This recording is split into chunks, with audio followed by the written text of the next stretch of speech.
The story opens with a brutal scene of people slaughtering each other. The young man being torn apart is the main character, Chuang Dich. His neighbors storm in, hacking off his limbs and feasting on him like hungry leeches. He lives out his final moments in agonizing physical torment. As his vision blurs, he sees the figure of a woman entering through the door. It's the woman he had a crush on. She was the one who let his cruel neighbors in to murder him and steal all his food supplies. Lying on the ground, he watches a neighbor mockingly wave his severed arm, filling him with a bone-deep hatred. He curses himself for being too naive and swears that if he gets a next life, he'll make them pay for today 100,000 times over. Then, Chuang Dich cries out in pain and jerks awake, drenched in sweat and panting heavily. He takes a few seconds to compose himself, then looks around and finds himself safe in his peaceful home. His mind is filled with unanswered questions. He instinctively reaches for his phone. He sees the date is November 12th, which means there's still 1 month until the global freeze. He runs to the balcony, feeling the warm sun, and realizes he has truly been reborn. But the memory confirms it. Everything that happened was real. It all happened in late 2050 inches, Thien High City. Earth was hit by the fallout from a supernova explosion 500,000 light-years away. A deep freeze covered the globe. This normally warm city plunged to -60 to 70 degrees. A month-long blizzard buried the entire city. Species went extinct on a massive scale, including humans. People even killed each other for meat. He silently recalls that getting supplies back then wasn't easy. He had to use his connections as a supermarket warehouse manager. In the end, those wolf-hearted bastards stole everything, and even butchered him for food. Enough bitterness. The most urgent task now is to ensure his safety. He needs to stock up enough supplies to survive the apocalypse. Then he can get his revenge. As he calculates, he knows food, water, and entertainment are important. But he also needs good weapons to beat them so badly they can't even run. Suddenly, a flash of blue light streaks past his eyes. He's dazed for a few seconds. When he opens his eyes, he finds himself floating in a different dimension. This place allows Chuang Dich to store an insane amount of food. Suddenly, an idea strikes him. If he can use this opportunity to clear out the entire Hoanam supermarket warehouse he used to manage, his supplies for the apocalypse would be unmatched. Just thinking about it makes him grin. It's time to show them who's boss. With the apocalypse a month away, he excitedly decides to go eat all the delicious food he can. Later on, he won't even have the chance to dream of it. So, Chuang Dich heads straight to the skyscraper, with the restaurant on the top floor. He orders all the most luxurious and expensive dishes in the city. The restaurant staff are baffled, thinking he's some new money. He's eating like a man starved, as if he's in a hurry to be reincarnated. Meanwhile, Chuang Dich shoves hot food into his mouth, laughing to himself as he remembers the apocalypse. People would fight to the death over a single packet of instant noodles. Back then, eating wasn't as easy as this. Finally, he finishes his lavish lunch with a bill over 50,000 and receives a VIP card for the restaurant. This catches the attention of 2 attractive girls. One of them, the girl in the hat named Vu Tin, is his crush. The one next to her is her best friend, Tai Nin. Seeing this, the friend in green chimes in, praising Vu Tin's luck for being pursued by a secret rich heir. After hearing this, Vu Tin wonders if he's been faking it with her all this time. Since they've already run into each other, she decides to pretend it's a coincidence and probe for information. Putting her plan into action, Vu Tin shyly approaches, scratching her head and pretending it's a coincidence. She then asks Chuang Dich where he's heading. The moment he sees her, horrifying images flash through his mind. She's still the same, acting all innocent and pitiful, but in reality, she's a vicious predator. So, Chuang Dich decides to play his card. He flashes his VIP card and announces he's going to the supermarket to spend some money. He can't let Vu Tin get away easily. Besides, he needs to stock up on supplies. Why not use these 2 free laborers who've delivered themselves to his doorstep? When the 2 women see Chuang Dich's VIP card, they light up and excitedly claim it's a coincidence. They say they're also going shopping and offer to help him carry his things. Neighbors should help each other, and so they head out. The 3 of them arrive at the supermarket where Chuang Dich works. He walks ahead, pointing at things, and the 2 girls grab them and struggle to push the cart behind him. When 2 carts are nearly full, Vu Tin asks how many people he's buying all this food for. Are you having some kind of event without us? Then, Tai Nin chimes in, asking if Chuang Dich is going camping, since a rich heir like him wouldn't normally eat this stuff. Chuang Dich turns around, puts more food in the cart, and says, "You never know when a storm will hit. If the apocalypse comes one day, at least I'll have supplies to survive." Vu Tin's face pales. She tells him if he doesn't want to talk, that's fine. Then she demands that Truong-dik treat them to a meal later as payment for their help. He refuses, using the excuse that he's been busy lately, and promises to treat them next month when he has time. Hearing this, her friend Tai-nin, tired and out of breath from pushing the cart, complains. A big man like you can't even lift a finger to carry your own stuff. You have so much money, but who knew you'd be so cheap? Seeing this, Vutin signals her friend to stop and covers for her, saying she's just tired and talking nonsense, and that he shouldn't take it to heart. Then she says we should go. We're all good friends. Money is fleeting. Then, Tai-nin scratches her head, putting on a friendly act, and explains that her mouth was faster than her brain, hoping Chuang-dik will overlook it. He immediately sees through these two old wolves but plays along, acting cordially as the three of them go to the checkout. 20 minutes later, they arrive at Chuang-dik's apartment complex. The two girls are still struggling to push the carts, which weigh 3 times their body weight, panting heavily. Meanwhile, he calmly swipes his card. Entering the lobby, he thinks to himself, "It's fine if they know about my stockpiling. I want to stay here and deal with the neighbors who butchered me in my past life." The neighbor from next door, holding her grandchild, stares at all the things he bought. She thinks, he bought so much, the supermarket must be having a sale. Is he trying to hoard it all for himself? Then, the woman comes over and asks the girls if the warehouse is having a clearance sale, seeing how much they bought. Vutin explains that Chuang-dik bought everything, and they were just helping him carry it. The woman then turns to him and says he can't possibly eat all of this. She asks if he could share a little with her. While she's talking, her grandchild reaches out and steals a packet of chocolate from the cart. Truong-dik turns, sees the kid holding his stuff, and immediately snatches it back. He declares, "This food is for me to eat. I'm not sharing it with anyone, not even your grandchild." The kid isn't happy either. It starts wailing, demanding the chocolate back, and even threatens to hit him. Since the kid is bratty, Chuang-dik points a finger in its face and warns it, "Say one more word and I'll shut you up for good." "Got it." The kid turns and cries in its grandmother's arms. The woman's attitude is typical of those who defend their spoiled kids. She uses the classic line, "He's just a child. What does he know?" She then scolds Truong-dik for being an adult arguing with a kid, saying he couldn't even give up a box of chocolate. A spoiled child is the grandmother's fault. Then, the woman offers to buy the box for her grandchild. Hearing this, Chuang-dik opens his banking app for her to scan and gives her 2 choices. Either you pay me now, or you can go to the supermarket and buy it yourself. The woman, trembling with anger, scolds him for being so arrogant and unreasonable. Truong-dik doesn't say another word and just turns to leave. His attitude infuriates the woman. She yells after him, asking what's wrong with showing her a little respect. Then, she flukwaigwai her position as a committee member, threatening to see how he'll manage to live in this apartment building from now on. Finally, Truong-dik gets back to his apartment. Before the 2 girls leave, they remind him not to forget to treat them to a meal as a thank you. Chuang-dik agrees to treat them someday, but as for which day, he has no intention of saying. He closes the door. After they're gone, he uses his special ability to move all the food supplies into his dimensional space. As for the medicine, he'll have someone else pick it up. Next up is heating. He needs to add a layer of insulation to his home and build an impenetrable steel bunker. For defense and weapons, he'll need sabers, hammers, crossbows, and air guns, but he doesn't have the money for firearms. He thinks for a moment, then lies down on the couch with a sigh. He still has a month. He'll just sell all his assets, and with money there's always a way. The next day, he takes some fish, meat, and vegetables out of his dimensional space to check on them. He notes that the vegetables and meat haven't changed at all. The live fish can't be preserved, but they haven't spoiled either. So the dimensional space can't preserve live things, but the flow of time inside must be different from the outside. After thinking for a while, he has a brilliant idea to have them all processed. Seeing it as a good plan, he calls the restaurant. He asks to speak to the manager for a negotiation. The reason is that his family is hosting a massive 3-day, 3-night party. Then the manager hears his proposal. He accepts an order for a 500 table banquet from Chuang-dik, priced at no less than $1 million, with a required deposit of 200,000. Hearing this, the main character gets straight to the point. As soon as he hangs up, he goes to his room to get the 2 property deeds. A month from now, money will be useless, so he might as well use it now while it's hot. So Chuang-dik goes to the bank and mortgages the house his parents left him for 6 million yuan. With his savings, it's still not enough, so he needs another plan. At this moment, he does the math.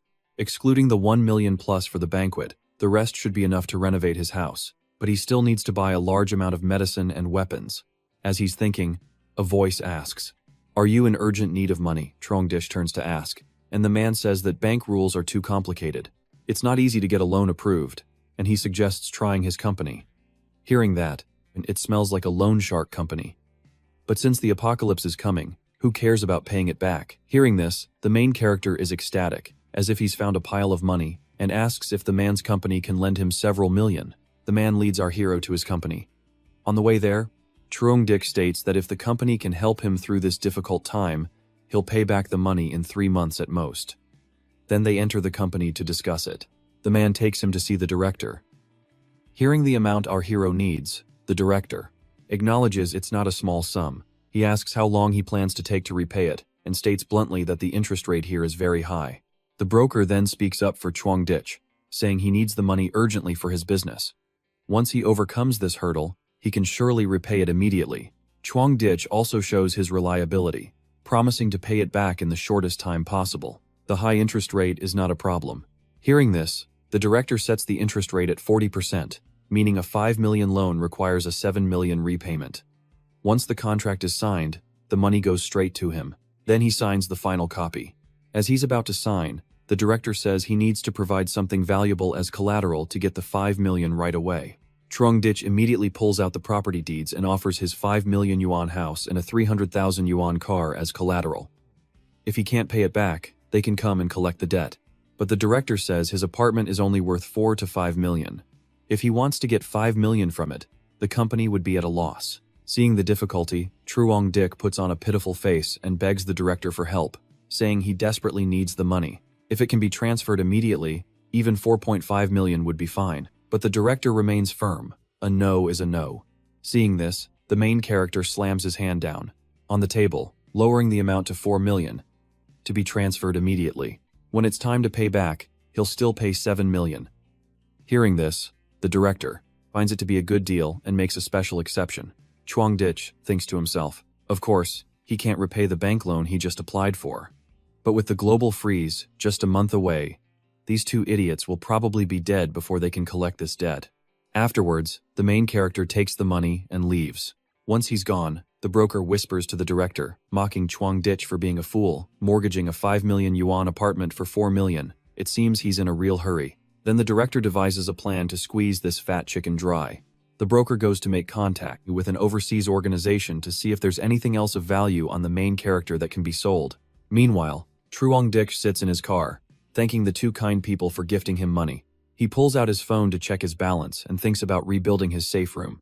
Trongdish then goes to the Qianlong Security Company. This is one of the largest security companies in the country, providing services to countless famous politicians and business people. In his past life, there was news that they had built a top-tier safe room worth $1 billion for the son of a famous real estate tycoon. Even in the apocalypse, that rich kid could live very comfortably in his safe room. At this moment, the director of the business department introduces himself as Hoainan and asks if he needs any help. The main character stands up, shakes the director's hand, and says he wants to build a top-level safe room that can withstand the apocalypse. Hearing this, the director is quite startled when Trongdish mentions the apocalypse, but he sits down and gives him the price list for each item. First is the price of reinforcing the entire room with space-grade materials, using 200 mm thick alloy to directly replace the walls, ceiling, and floor. Second, the balcony will be replaced with glass, the strongest bulletproof glass. Even at extreme temperatures, there will be no major changes. Third, the ventilation system will be equipped with an air filtration function. No harmful gases can penetrate. Fourth, the surveillance system. Install 360-degree cameras with no blind spots both inside and outside the room, capable of triggering an immediate alarm. Fourth, reinforcing the door, changing it to a hardwire anti-theft door with the same material as a bank vault door. Even a small bomb would have a hard time opening it. Looking it over, Trongdish thinks to himself, the goal is singular, to turn his room into an impenetrable iron turtle shell. He then hands the price list back to the director. The director takes it, thinking that whether the kid's reason is true or not, there's no shortage of rich people in this world worried about their family's safety. His company's business is built on their wishes. The director then looks at what Trongdish wants done, assessing that this is a room of less than 120 square meters on the 24th floor, but with these modifications and added weapons, this room will become a veritable fortress. The main character asks. It turns out the director was once a mercenary abroad, so he's very knowledgeable about military matters. Hearing this, an idea strikes Chuang Dich, and he asks the director a question. Is there any way to get a gun? Hearing this, the director questions him. In principle, personal possession of such things is not allowed, but has he encountered a fearsome enemy? The main character nods and bluffs that he has offended some powerful people. They are ruthless and even have guns. Chuang Dich adds that this safe room project will cost him over 8 million, so if something happens, it won't be easy for the company to explain. Just helping him get a little toy for self-defense shouldn't be too hard, right? Hearing this, the director smiles slightly, thinking that of course there's a way to get a gun, but he can't just give one to someone without a clear background. The director then stands up and says, he promises the safe room will be completed within half a month, and if there's any news about getting a gun during that time, he will inform him. After this, Chuang Dich wants to check out the hunting club, as it's an important source of cold weapons. He calls to inquire about weapons at the club. The area manager thinks Chuang Dich is going to Africa to hunt lions and hyenas, so he reminds him to be safe. The main character tells the manager not to worry, bluffing that he's going with a few friends and guarantees that using the club's gear will fully showcase their skills. He sits in the car with a pile of cold weapons. Luckily, Chuang Dich had already obtained a hunting license, so now he won't be questioned for possessing things like crossbows and hunting knives. Arriving home, he hears the security guard shouting, "The restaurant delivery can't enter." Seeing the guard insisting on asking the owner's opinion, Chuang Dich runs over to confirm that all the food was ordered by him. Hearing this, the guard breaks out in a sweat, seeing the food being delivered by more than 10 huge trucks. At that moment, a few other residents pass by. They gossip, estimating there must be several hundred tables worth of food, and wonder where it will all fit. They recognize the food is from the city's most famous 5-star hotel. This must cost at least $1 million. And among the neighbors, there appears his crush, Vu Tin. She seems surprised, thinking Chuang Dich really isn't short on money. Then, Vu Tin shows a sly expression, vowing to make this fat sheep completely devoted to her. At the same time, Chuang Dich has the deliveryman move the goods to the warehouse first. He then turns to look at Vu Tin, thinking, just let the misunderstanding continue. By the time she realizes the truth, I'll personally drag her to hell. After that, Chuang Dich goes up to his room. The restaurant manager arrives to confirm that 500 tables of food have been delivered. He thanks him and goes to inspect the goods. The goods are stacked in the warehouse. The warehouse is so full, he couldn't eat it all in 10 lifetimes. Then the main character puts it all into his dimensional space. With these delicious dishes, plus the concentrated hot pot base he ordered and the fresh ingredients in the warehouse, he can live luxuriously for the rest of his life. The next day, a case. A few employees from Qianlong Security Company arrive with installation equipment. This also attracts the attention of the neighbors. They all wonder what's going on, thinking it's as if the apocalypse is coming. They mock him, saying stockpiling so much is wasteful and that he has a problem with his head. At that moment, he receives a message. The security director messages him that someone will come to renovate his house in 3 days, but the price will be a bit steep. After reading it, Chuang Dich replies that money is no object now, as long as the quality is good. He hands over the entire renovation job to the workers and informs them he'll be staying at a hotel. As he leaves, Chuang Dich thinks to himself, just wait a month, and you'll all understand who the real joke is. Then the main character goes to the Hoanam supermarket warehouse to negotiate for a large quantity of effective essential medicines. He asks Director Chow to use his brother-in-law's connection, who is the vice president of the Thui Nin Group, to buy the goods. But he refuses, saying it can't be done. Hearing this, Chuang Dich offers double the price so he won't lose out. Seeing this, the director quickly agrees, considering Chuang Dich's usual serious and hardworking attitude, and says the goods can be delivered tomorrow. He even approves the main character's 2-0 day leave request. It's too perfect, so Chuang Dich puts his hands together and thanks him profusely before saying goodbye. He bids the director farewell and heads off to his next task. Looking at the items in the warehouse, he has enough food. Daily necessities and tools are all there. This place could support 1,000 people. But just in case, if the apocalypse arrives a week early, he must move everything out of here, without any mistakes. As he reaches the lobby, he overhears a red-haired young man, Chao Bang, asking Vu Tin to a concert. But she refuses, because she has plans with someone else tonight. Just then, Chao Bang turns and sees the main character. He immediately scolds him, asking if he's not a man, making a woman move things for him. He adds that Vu Tin was complaining about back pain at work today, and warns Chuang Dich not to bother others. Seeing this, Vu Tin stands behind him with an awkward smile, saying it's nothing. Hearing this, Chuang Dich realizes she's been bragging about this to everyone. Then Vu Tin glances over at Chao Bang and adds flirtatiously, "It seems some people aren't used to manual labor, so their backs get a little sore." Seeing this, Chao Bang points a finger in his face and demands 500 yuan for her medical checkup. Hearing this, the main character scoffs, saying she offered to help, nobody asked her to. Then he looks straight at Chao Bang and curses, "Who the hell are you to point your finger in my face?" Hearing this, Chao Bang flinches back and stammers that he was just negotiating. There's no need to shout like that. He then advises Vu Tin not to get involved with people like this in the future. As the main character leaves, Vu Tin realizes that he has changed into a different person these past few days. He doesn't actively talk to her or text her goodnight. Something is definitely wrong. By then, Chuang Dich has moved into a hotel. Right after his shower, he receives a message from Vu Tin. She says she feels he's been a bit strange lately. First stockpiling goods, then renovating his room, and asks if something has happened to him. Seeing this, the main character realizes she's starting to suspect him, but Vu Tin continues to text, asking if they've been in touch less lately. It makes me feel a little lonely. But Chuang Dich doesn't even read her nonsense messages. Seeing this, she gets angry and complains that she's making an effort, but he's ignoring her messages. Just then, her friend Tai Nin comes out and agrees that it's a bit strange. She suggests it's as if there's a serious shortage of supplies coming. Hearing this, Vu Tin also becomes suspicious and asks if something is really going to happen, and if Chuang Dich has received some news that made him start stockpiling. As she finishes, Tai Nin bursts out laughing and calls her stupid. If something were really happening, there would be an announcement. She turns to comfort Vu Tin, telling her to live without worry. Stockpiling food like that just makes you a laughingstock for others. In a flash, a week passes. Finally, the guns arrive. Although they're a bit expensive, they are very effective. At that moment, a delivery man arrives with essential pharmaceuticals. Chuang Dich signs for the package and negotiates, asking if he could deliver a notice for him. He has a few more items he needs to order on a food delivery app, and there are quite a lot. If it's not too much trouble, could he deliver this notice there first? The delivery man agrees. He accepts and asks where to send it. Chuang Dich says he's going home now and will take the delivery man there. As soon as he gets back to his house, he sees that everything is finished. The renovations are complete. It's no wonder they're the top company in the country. The quality and speed are impeccable. The director then hands the house back to the main character and explains a bit about the ventilation system, which uses a military-grade operating system to filter out harmful air and prevent poison gas attacks from outside.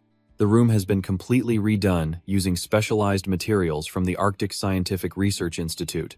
In addition to the requested in-wall heating furnace, it also prevents 99% of heat loss. The window material is bulletproof and explosion-proof, stronger than the alloy in the room, and it also lets in light, making it convenient to observe the outside. Finally, for absolute security, a surveillance system has been installed throughout the building. There are a total of 300 cameras to conveniently monitor the building's floors. With everything done, Chuang Dich and the director shake hands to conclude the project, agreeing to settle the remaining payment in 3 days. When the director leaves, the main character is overjoyed. He thinks to himself that the deadline for the remaining payment is the day of the apocalypse. He wonders if anyone from that company will still be alive. The final supplies have also arrived.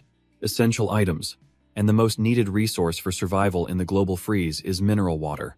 At this time, the main character goes down to the lobby to receive the water, and the neighbors gather around, discussing how crazy he is. First renovating the house, then buying food, and now mineral water. Then the security guard comes over.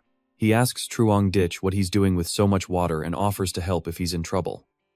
Looking at the guard, the main character remembers his past life when the freeze came. The guard was the one who gave his last portion of food to a mother and child who were about to die, which moved him.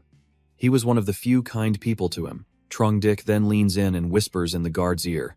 He tells him a secret about the unusually erratic temperature this year. I've received news that this winter will be very difficult. To be safe, it's best for you to also prepare some food and drink to avoid sharp price increases later. The guard seems quite skeptical and asks again, but Chuang Dich proves it by showing him all the things he bought to stockpile. It seems reasonable, so the guard thinks since he lives alone, stocking up a bit more won't hurt. Suddenly, a bald man chimes in, telling the guard not to believe the main character. Lately, He's been acting sick, buying things everywhere, and dragging others into it, but the guard remains firm in his trust for Chuang Dich. Then the man pulls the guard away, but the guard still looks back and tells the main character not to mind what the bald man said. He thinks to himself that he's already warned him. Whether they believe it or not is their business. The remaining time is for spending all his money on supplies, physical training, and shooting skills. To welcome the coming global freeze, he summarizes his apocalypse prevention plan, which started 20 days ago. First was spending lavishly on delicious food, expensive and luxurious. 10 days before the apocalypse, he stockpiled food and drink. 5 days before, he practiced hunting. Currently, he's stockpiling more food and drink. With 3 days left, Chuang Dich returns to work, the time limit. This way, even if the goods in the warehouse disappear, no one will suspect him of taking them. He then puts sleeping pills into a teapot and goes to work. He invites everyone to take a break and have a drink. Seeing the hot tea, everyone grabs a cup and sits down to enjoy it. At this time, the main character calculates. The effect of the drug should take about half an hour, and it's almost time. Half an hour later, everyone is fast asleep. It's time for Chuang Dich to safely clear out all the supplies. Chuang Dich turns off all the equipment in the surveillance room and goes down to the warehouse, using his ability to pull all the supplies into his dimensional space. Several cardboard boxes disappear in a matter of seconds. He continues to absorb everything else into the space. When needed, he can sort and use it. With this efficiency and space, moving the entire Hoanam warehouse is no sweat. After working for a while, the main character stops. He rests, breathing a sigh of relief, as he's almost cleared out this warehouse. He then notices a box in the corner of the wall, wondering what it is. Curious, he runs over to open it and finds several thick sets of clothing. It turns out to be the latest technological product of 2050, extreme cold-proof clothing, for temperatures below -100 degrees. A moment later, the entire warehouse is empty. With these supplies, even if faced with a stronger ice age, Chuang Dich is confident he can continue to live comfortably. He then goes out, takes a cup of water containing sleeping pills, and drinks it. Since the warehouse was cleared out so quickly without anyone knowing, it's normally impossible for one person to do it alone. He then pretends to have a colleague's body fall on top of him, thinking that as long as they don't suspect him for now, this secret will disappear forever when the apocalypse arrives. A while later, as Chuang Dich is sleeping, an employee comes to shake him awake, informing him that something has happened. The main character groggily rubs his eyes and asks what's wrong. The employee panics, suspecting they've encountered a ghost, and reports that the warehouse has been mysteriously emptied. At this, Chuang Dich acts shocked, jumping to his feet, more panicked than the employee, and immediately clutches his head. He runs to see the empty warehouse before him, not understanding why. In just a few minutes, the director calls, asking if someone just reported that everything in the warehouse has disappeared. What happened? At this point, he just explains that he doesn't know the specific situation. The shift change break was only 2 hours, yet all the supplies in the warehouse vanished into thin air. Hearing this, the director furiously shouts, unable to believe it, and asks Chuang Dich if he's an insider. Did he take advantage of the lax security to steal everything? Chuang Dich's eyes widen in feigned shock.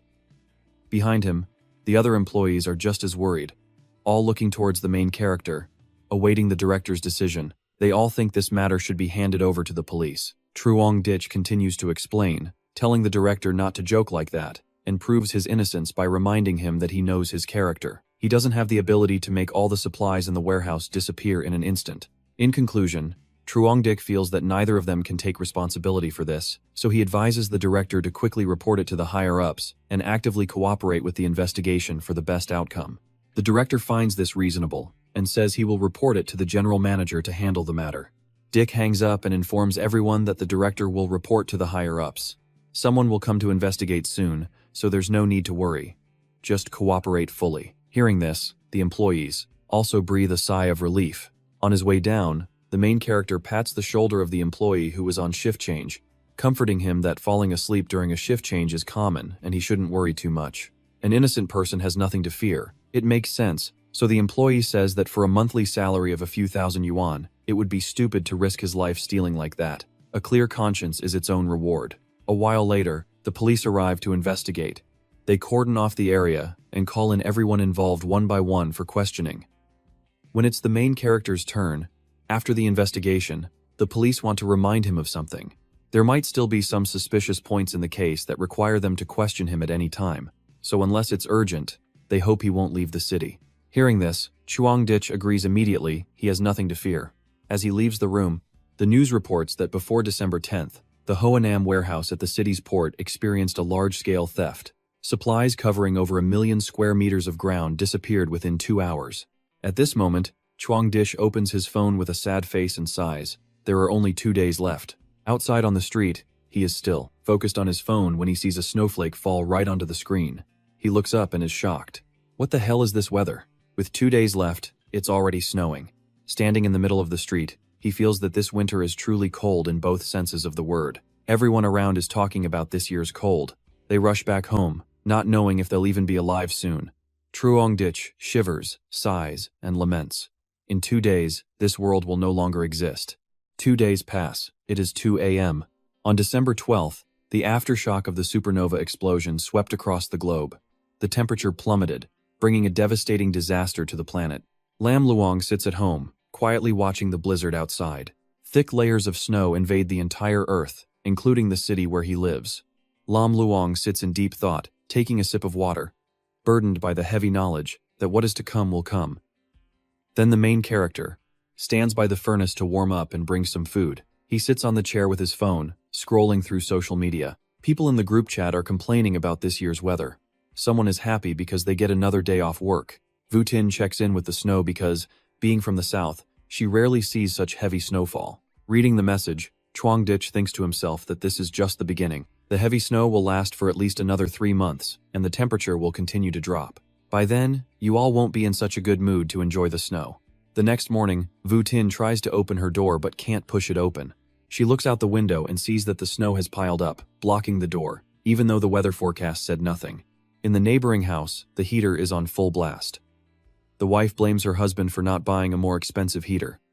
"You useless piece of trash, get out." Then she complains, wondering how long this cold weather will last. She doesn't even know if she can go shopping for winter clothes. Meanwhile, at Chuang Dich's house, he is still warm and cozy in his multi-million yuan home when he gets a call. The main character, half asleep, thinks, "Damn, this Vu Tin woman is really something else." He asks, "What the hell are you calling so early for?" Vu Tin gently explains that it's very cold outside and covered in snow. She suggests that since he stockpiled supplies before, he must have known the weather would get this bad. Dick goes to the door, stretches, and casually replies that he heard a friend mention it offhand but didn't expect the temperature to drop so sharply. Vu Tin then uses a gentle, seductive tone that makes Chuang Dich cringe. She then complains about why he didn't tell her beforehand. Now she's cold and has nothing to eat. Hearing this, Chuang Dich smirks and thinks to himself, "If you're stupid, you die. No one's to blame. An evil person's life." Chuang Dich then says goodbye to the hot girl and goes to take a shower. Since his room is so hot, he can't understand the feeling of being freezing like others. This action makes Vu Tin extremely puzzled, as Chuang Dich now dares to hang up on her first, so she decides to think of a way to salvage their once useful relationship. As soon as he hangs up, Chuang Dich holds his head and complains. He can't believe there are people like this in the world who shamelessly blame others for their own problems. If it were me, I'd have stabbed them a few times. The main character then stretches, preparing to eat breakfast and observe people's reactions to this freezing winter. Chuang Dich is lounging on the sofa, enjoying the steak he hunted a few weeks ago with a bottle of rare wine and watching the news.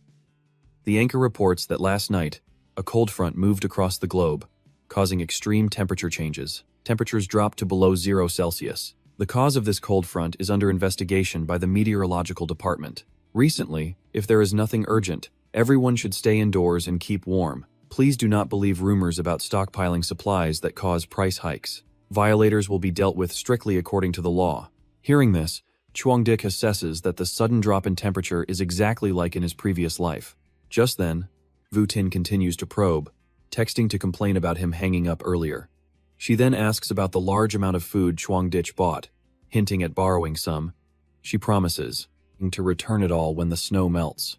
Reading this message makes the main character extremely satisfied. In this cold winter, asking for food with an open hand will get you nothing. The more he thinks about it, the more excited Chuang Dich gets.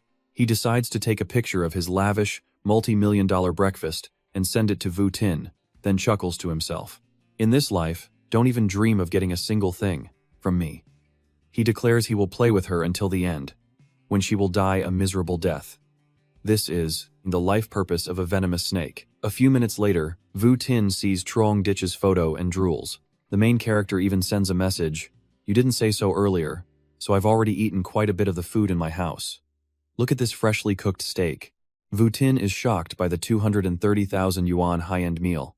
She wonders how Truong Ditch can live so luxuriously in just a regular apartment. Seeing this, Vu Tin pleads in a text, "I want to eat steak and red wine with you too. Ugh, that's so cheesy."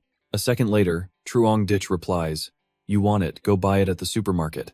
Vu Tin reads it and angrily types a scolding message. But a second later, she decides not to send it and tells herself not to get angry. One moment of patience saves 9 moments of shame. She has to sacrifice a pawn to catch a king. Seeing that Vu Tin didn't reply, Truong Ditch gets bored and tosses his phone away, noticing his tablet. It's the control panel for the building's surveillance system. Curiosity gets the better of him, so he has to turn it on to see what's happening. He turns to the apartment lobby to watch the upcoming drama unfold. Down there, the woman, holding her spoiled grandchild, who is also on the neighborhood committee, is reassuring everyone not to worry. She guesses, the extreme weather will last for 2 or 3 days at most, so don't rush to buy supplies. The committee will find a way to help everyone get through this blizzard. Hearing this, a man in a vest furiously objects. With a blizzard this big, who knows when it will end? If they don't stockpile supplies, what are they going to eat? Crap, a young man with purple hair also chimes in, agreeing and demanding to go out and buy some things, even if the price is sky high. The woman spreads her arms to stop them. She blocks the door, advising everyone not to cause a scene.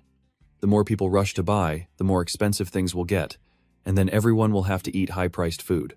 The woman declares that if she finds anyone stockpiling supplies, she will immediately report them to the committee. Just as she finishes, Truong Ditch comes down and asks her, "Do you know how long this blizzard will last?" He continues to attack. "Suppose it lasts a very long time, and everyone starves to death. Who will be responsible?" Hearing this, people start questioning the woman, asking if she dares to take responsibility if they starve to death. Finally, the woman says the city committee can take responsibility, and there will definitely be no shortage of supplies. The blizzard will pass quickly. As she finishes, she thinks to herself, "Damn this kid, daring to contradict me in front of so many people with no respect at all." The woman points her finger at Truong Ditch's face, warning him not to stir up public unrest at this critical moment. His behavior is a violation of discipline, but Truong Ditch acts as if he said nothing and turns to leave, pretending to know nothing. The main character goes up the elevator and reminds everyone not to worry. It's so cold outside, even with a megaphone. He won't go out and bother anyone. Seeing this, the woman thinks to herself that this kid really doesn't know his place. She'll have to find a way to lock him up in a dark place for a few days to teach him a lesson. Several days pass, and Truong Ditch is still very relaxed, playing games next to a pile of snacks. He then opens a bag of chips and looks around his house. He feels that this life is much more comfortable than before the apocalypse. He doesn't have to think about work or social relationships. Suddenly, Truong Ditch receives a message that shatters the gloomy atmosphere of the past few days. It's from the woman named Lam from the committee, specifically mentioning Truong Ditch's name and asking him to come down with tools to help everyone shovel snow. This tactic of calling him out in the group chat is quite insidious. Truong Ditch thinks to himself that the first floor is already buried. This snowstorm will last for at least another 3 months. Shoveling snow won't be as fast as the snow falling. So, Truong Ditch replies that it's so cold outside that just a moment out there will turn you into a block of ice. Even if we shovel snow, we need to calculate when the snow will stop before giving orders. Reading this, the woman is furious. She sees that several people in the group agree with the main character's opinion. Going out now is like putting yourself in a freezer. Seeing this, the woman gets enraged. Before, no one dared to say anything. As soon as Truong Ditch speaks up, they all start to object. Frustrated, the woman sends a series of messages asking about everyone's attitude. "Shoveling snow isn't for me. It's for everyone's benefit." Then she sarcastically remarks that they are all healthy young people. Yet when faced with difficulties, they don't take the initiative to serve the people, all just avoiding responsibility. The woman then threatens, in the name of the neighborhood committee, to order Truong Ditch to go out and shovel snow. Everyone must unite in this time of crisis. Anyone who dares to lead the opposition is opposing the neighborhood committee leadership. After the blizzard ends, they will definitely be dealt with by the organization. Reading this, Truong Ditch scoffs at the woman for always using her little bit of power to order others around. The rest of the people are clearly waiting for him to start the fire and offend her, while they hide like ostriches. Finally, Truong Ditch declares that today, he will completely expose this fat-bellied woman. He types continuously, expressing that if it's for everyone's sake, then the neighborhood committee should lead the way out to shovel snow. Besides, the whole complex is full of people. Why only call a few? Is it because we're easy to bully? I don't see you calling out the gangsters and the rich kids. When you meet them, you have to hold it in, and don't even dare to fart. As soon as he says it, the people in the complex start to chime in, agreeing and voicing their own frustrations, calling out those who rely on connections. A brief intro to the rich and the thugs. The gangster with a sharp tongue, Tran Chin Hao on the 6th floor, has several hundred followers. The rich young master, Hua Hao, on the 8th floor, has connections with high-ranking officials and spends money like water, with 2 long-legged beauties by his side. At this moment, Chuang Dich just needs to sit back, watch everyone contradict the woman, and chuckle while eating his snack. Then the main character remembers.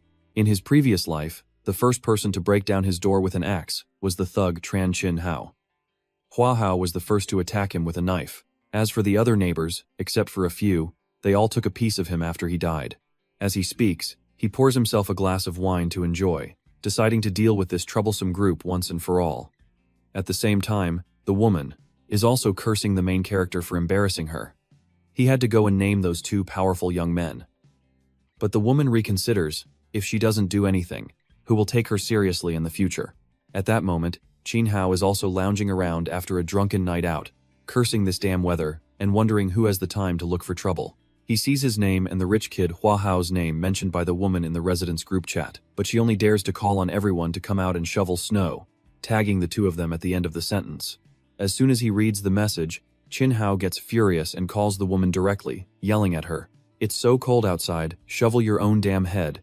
If you're going crazy, do it alone." He then warns her that if she bothers him again, he'll come over with a knife and deal with her. The woman on the other end doesn't dare to hold the phone close to her ear, her hand trembling. As soon as she hangs up, Hua Hao also calls, asking what shoveling snow has to do with him that she tagged his name. He says his only duty is to sleep at home and enjoy life. Then Hua Hao insults her. He curses the woman terribly. It turns out she had taken quite a bit of hush money from him, so how could she dare to speak up now? He then boasts that with rich and powerful parents and family, why the hell should he listen to anyone? Hua Hao then records a video message for the woman, telling her to hurry up and shovel if she wants to. "You all have to go out and earn money for food soon, but I can comfortably go spend money." He then sends it directly to the group, enraging the woman, who curses and blames Chuang Dich for making her offend them. The woman then immediately calls the main character to vent her anger. As soon as he answers, the woman yells, asking if he wants to cause trouble with her to the very end. "If we don't go out and shovel snow, are we all just going to be trapped here?" As soon as she finishes, before she knows it, Dick retorts, "Shut your mouth. You're the type to bully the weak and fear the strong. After they cursed you out so much you had to hold it in, you come looking for me to vent." Then the main character finally glares and warns her that if she dares to bother him again, she should watch her back. Hearing this, the woman asks for mercy. She pauses for about 2 seconds, terrified inside but still pretending to be tough. She vows to never help him again if any disaster strikes. As soon as she hangs up, after a short while, Chin Hao comes to bang on the door, demanding an explanation. He calls and calls but doesn't see Chuang Dich, so he stands at the door yelling, "Weren't you so tough earlier, daring to talk about me? Let's see how I deal with you." Hearing this, Chuang Dich immediately grabs a wooden crossbow from the cabinet and opens the air vent to see what the old man's attitude is. Chin Hao, however, keeps kicking the $1,000,000 concrete hard door of the main character's house. Behind that door, he has no idea that a crossbow is aimed straight at his stupid throat. But he thinks that killing him now would be too easy. He then aims straight at Chin Hao's crotch. "Here we go. Let's slaughter this rooster." This rooster. As for Chin Hao, he's tired of kicking and turns to cursing again. Chuang Dich for being a coward in his shell, and threatens that if he gets inside, he's dead. Suddenly, a mini harpoon is flying straight towards Chin Hao.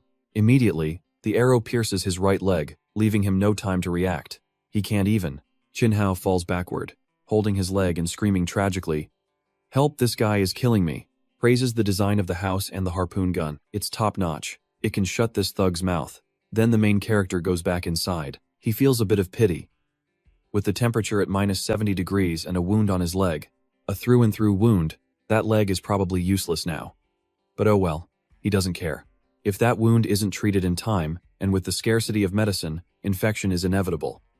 He will then die in pain and cold. Chin Hao, however, struggles to drag his broken leg back. As he walks, he mutters to himself that he didn't expect the main character to actually want to kill him. Then Chin-hao goes to the elevator, and while he pulls out his phone to find someone for treatment. The colder it gets, the more it hurts. Right to the bone. Not to mention he might lose the leg. But this is once. It's a shame for him that everyone he calls is unavailable. It's truly karma for the wicked. Then Chin-hao thinks of the hospital, but unfortunately, even if the hospital is open, the ambulance can't get there.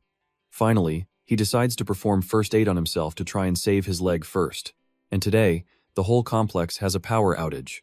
It happens once every 2 days, so Chin-hao has no choice but to huddle up, light an oil lamp, and examine his wound. Luckily, the blood clots quickly at this temperature, so there's no need for injections. And he can easily pull out the arrow. A single pull sends blood splattering everywhere. He throws the arrow straight to the ground. Chin-hao picks up his phone and vows to kill Chuang Dich for sure. He texts directly to the group, the apartment group, tagging the main character and threatening to beat him to death. If I don't, I'll write my name, Chin-hao, backward. Seeing this, Chuang Dich retorts, "What kind of stinking piece of crap are you to provoke me? You think I won't cripple your other leg tomorrow?" And so the whole group read the messages between the two. The woman and Vu Tin were both shocked, unable to believe the main character would dare to confront Chin-hao, and even cripple his leg. At the same time, Chin-hao, furious, calls his underlings and orders them to get to the complex immediately. Any tall, dark, and handsome guy with a thunderous punch should be brought over. Today, he must be beaten to a pulp. Half an hour later, a few hooligans. Hao's men have braved the storm and rushed to Chin-hao's house as ordered. One holds a cleaver, another a golf club, and they have shovels, vowing to avenge their boss. Chin-hao then yells out Chuang Dich's apartment number and warns them to be careful not to get ambushed. Break down the door and kill him immediately. No need for orders. A few minutes later, the street thugs are in front of the main character's door. They arrogantly declare that this blade will be stained with his blood. This day next year will be your death anniversary. Then they start hacking at the door with a blade, cursing him for making them come all this way through a blizzard. It's useless to call for help now, but the guy with the broom-like hair is startled because he can't pull his blade out of the door. The bald guy runs up to observe and concludes that this is a solid metal door, and it's incredibly thick. Hitting it now is just a waste of energy. They wonder how many enemies Chuang Dich has made to fortify his place like a turtle shell. Meanwhile, inside, the main character is still online, observing their foolish actions outside his door.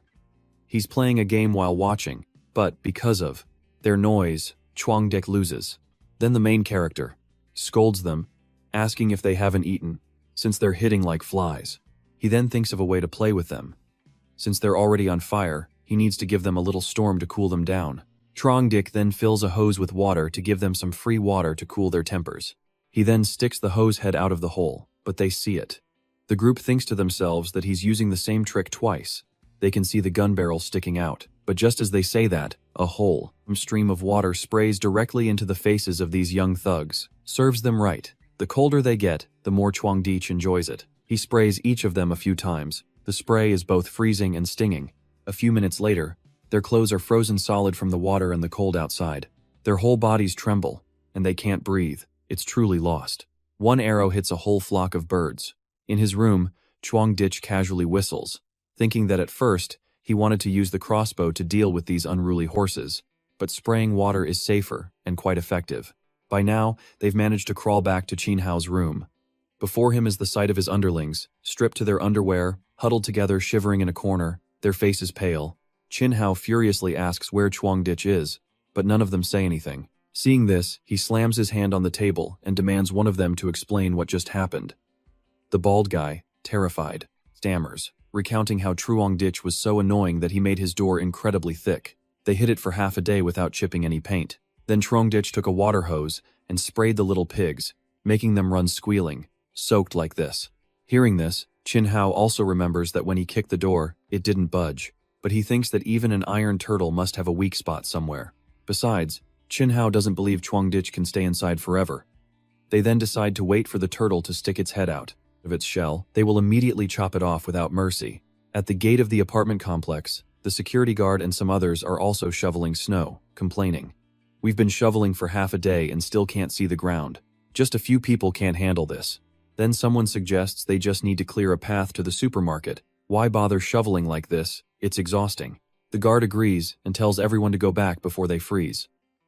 Meanwhile, Chuang Dich is waiting, on his floor, observing them. He sees they've all gone back. Then he goes back inside.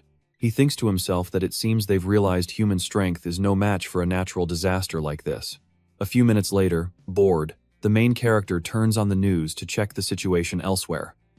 The anchor is directing everyone's attention to the capital. The authorities are planning to command a nationwide final offensive against this blizzard.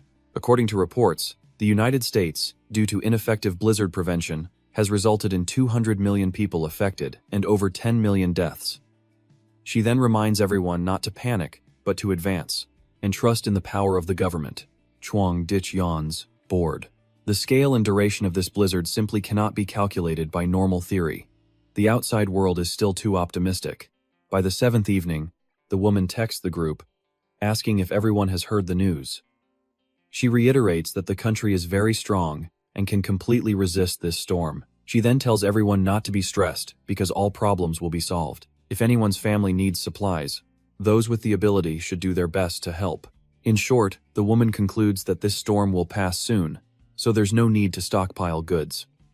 Then, he receives an old message from Vu Tin asking if he's okay. Reading it, Chuang Dich thinks to himself, "Oh, this two-faced girl is concerned about me now."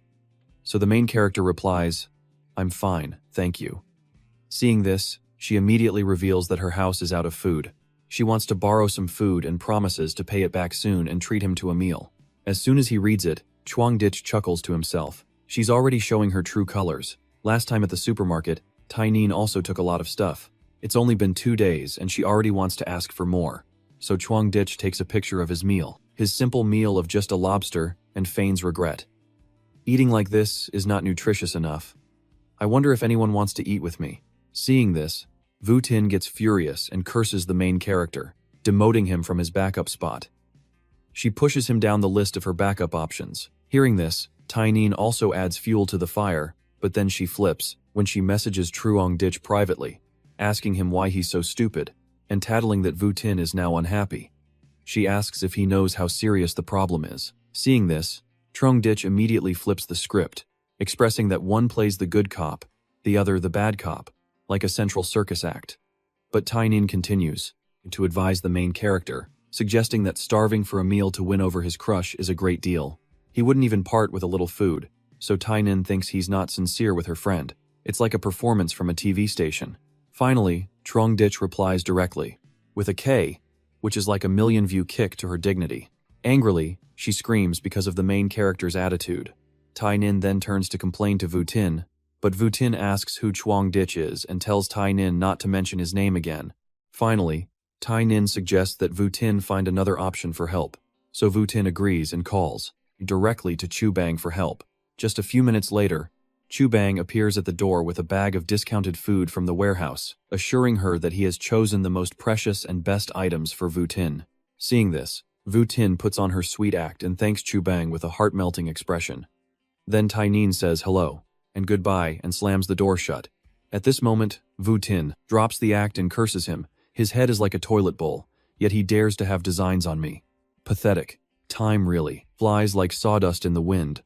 Just like that, 3 days have passed. The blizzard is still there, even stronger than before, with no signs of easing. Tonight, like every other night, Chuang Dich holds a hot roasted chicken leg in his hand and predicts that there will surely be some good drama to watch to relieve the boredom.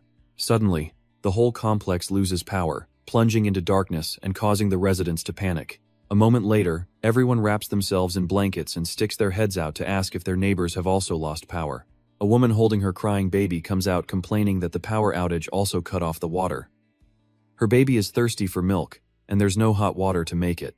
Hearing this, the husband of the woman next door, while wiping the glass, also expresses his worry. With weather this cold, there's nothing to do. The stove can't be used, and there's no way to use the heater. What are we going to do now? So the whole row comes out of their rooms. They gather and complain together, wondering why no one from above is managing or explaining anything. How long will this snowstorm last? It's at least minus 30 degrees in the rooms, not to mention the food is running out. The complex gate is always closed, so they can't go out. Meanwhile, at Chuang Dich's house, he has to stand and find his own way because now, even those with power and authority can't be relied on. Fortunately, he had prepared 2 generators beforehand. so now his is the only house in the complex with lights on. His house has lights on. At the same time, his house has lights on. The woman's house is in darkness. She is holding her grandchild, shivering and worried. A few days ago, things were fine. Suddenly, the situation is getting worse. A moment later, messages flood the neighborhood committee group chat. Someone says this blizzard is global, so it could be a once-in-a-decade natural disaster. It might even be a mass extinction event, the apocalypse. Following that, someone else says with over 1 billion people in the country, how can the government take care of everyone? Some cities have already collapsed. Finally, a man with glasses suggests that now they can only rely on themselves. They must stockpile a lot of supplies, food, and heating fuel. The woman reads all these messages and starts to worry. She decides that while others don't know the news yet, she must find them and demand supplies. As soon as she finishes speaking, her spoiled grandchild named Tu Ho cries for his parents. Seeing this, she reassures him that his parents will be back soon. This situation makes her even more determined to protect her grandchild, vowing that they must survive. So she texts the neighborhood group. The natural disaster is only temporary. It's too cold outside, but the water and power cuts are being repaired by staff. The higher-ups have announced that during normal times, the neighborhood committee like us will manage the residential complex.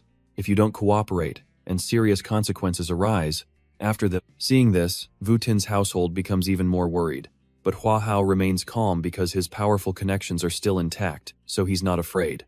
At this moment, Qin Hao also reads the message and scolds the woman for using a chicken feather as a command token, giving orders without solving the problem. His sick underlings start to complain, but he calls them all useless.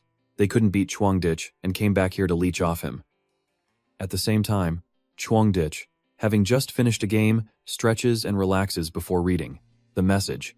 He sees the woman continues to text due to the blizzard. This snow affects everyone's life, so according to the higher-ups' announcement, the snow will continue for some time. To help everyone overcome the hardship, from now on, the neighborhood committee will collect some supplies from each household and then distribute them uniformly. Reading this, Chuangditch sees that her selfish and cunning nature is just like in his past life. Immediately, Mrs. Lam sends a private message to the main character, startling him. No one fell for her trap, so she's targeting him directly. He opens it and sees her asking, "You work at the warehouse, so you must have a lot of food and drink at home, right? I remember you bought 3 big carts of stuff last time. Now that everyone is in trouble, it's time for you to step up. When this snowstorm is over, we will definitely pay you back. Everyone will remember your kindness." At this moment, Chuangditch remembers his past life. She also tricked everyone into handing over their supplies. He kindly gave some, and as a result, he let the wolf into his house. So, Chuangditch sends a voice message to her, saying, "If you collect supplies, remember to share some with me." As soon as he finishes, he thinks to himself, "The reason I died so tragically in my past life was partly because of you." She hears this and gets furious, cursing that since Chuangditch worked at the warehouse, he must have taken many discounted items. His house must be full of stockpiled goods. She then strokes her grandchild's head, telling herself to stay calm and not give up. As long as she can hook the fish, that is Chuangditch, she and her grandchild will surely get a lot of supplies. At worst, they can hold out for another week. So the woman sends another message, saying everyone knows he's the manager of the supermarket warehouse, so how could he be short on food? She then says this is an order from the organization and must be obeyed. A small contribution will be remembered by everyone and the organization. She manipulates Chuangditch, telling him to be obedient and transfer all the goods in his house to her to set an example for everyone else. Chuangditch calmly expresses that he's really not lying to her, but the food in his house is all gone. At the beginning of the year, even a landlord has no spare grain. How about you give me a few packets of instant noodles first to set an example for everyone? Hearing this, the woman gets furious and demands that Chuangditch speak properly. She is now representing the organization, so if he refuses to hand over the supplies, he is defying the organization. After this is over, he will surely be dealt with. This makes the main character despise her even more. He asks back, "Oh, you're representing the organization now. I'm so scared. I have to ban it. You're just a neighborhood committee official, not even a civil servant. You haven't even reached the level of a public employee. You're usually arrogant and conceited, but now you're delusional about yourself. If you have the guts, come over here. I'm waiting for you to solo." This makes the woman go pale with anger, gritting her teeth and hanging up. She vows to teach the main character a lesson about respect as she thinks she is, after all, the leader of a small community. The woman holds her head, calculating. Maybe she should let the people in the building put pressure on Truong Ditch. But she realizes that won't work. Because then everyone will follow his example and refuse to hand over supplies, which would be even more troublesome. In the end, she decides that in this emergency, she'll just trick whoever she can. A moment later, Truong Ditch is watching the situation in the hallway and sees a few people bringing supplies to her house. This puzzles him, and he wonders if they consider money to be trash, giving their things to her. He calculates that a family's supplies can at most last for 3 or 4 days, and the low temperature will consume them quickly. But if they willingly take the bait, it has nothing to do with him. Outside has fallen into chaos. Only those with supplies can live, otherwise they suffer.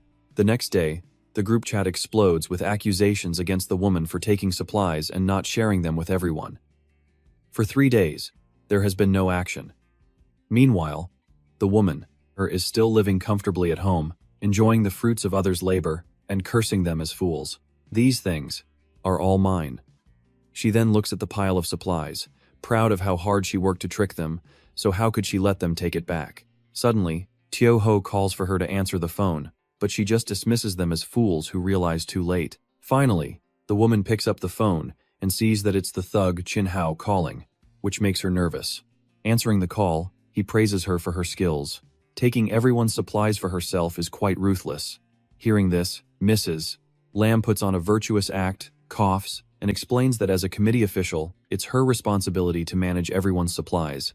Seeing this, Chin Hao also acts pleased, saying his house is also short on supplies, so she should bring them over to his place. Hearing this, she makes an excuse that the supplies need to be inventoried and processed. Besides, a few people haven't handed over their supplies yet, so they can't be distributed for now. As soon as she finishes, Chin Hao flips out and curses her. "Stop being shameless," he says, accusing her of taking them for herself.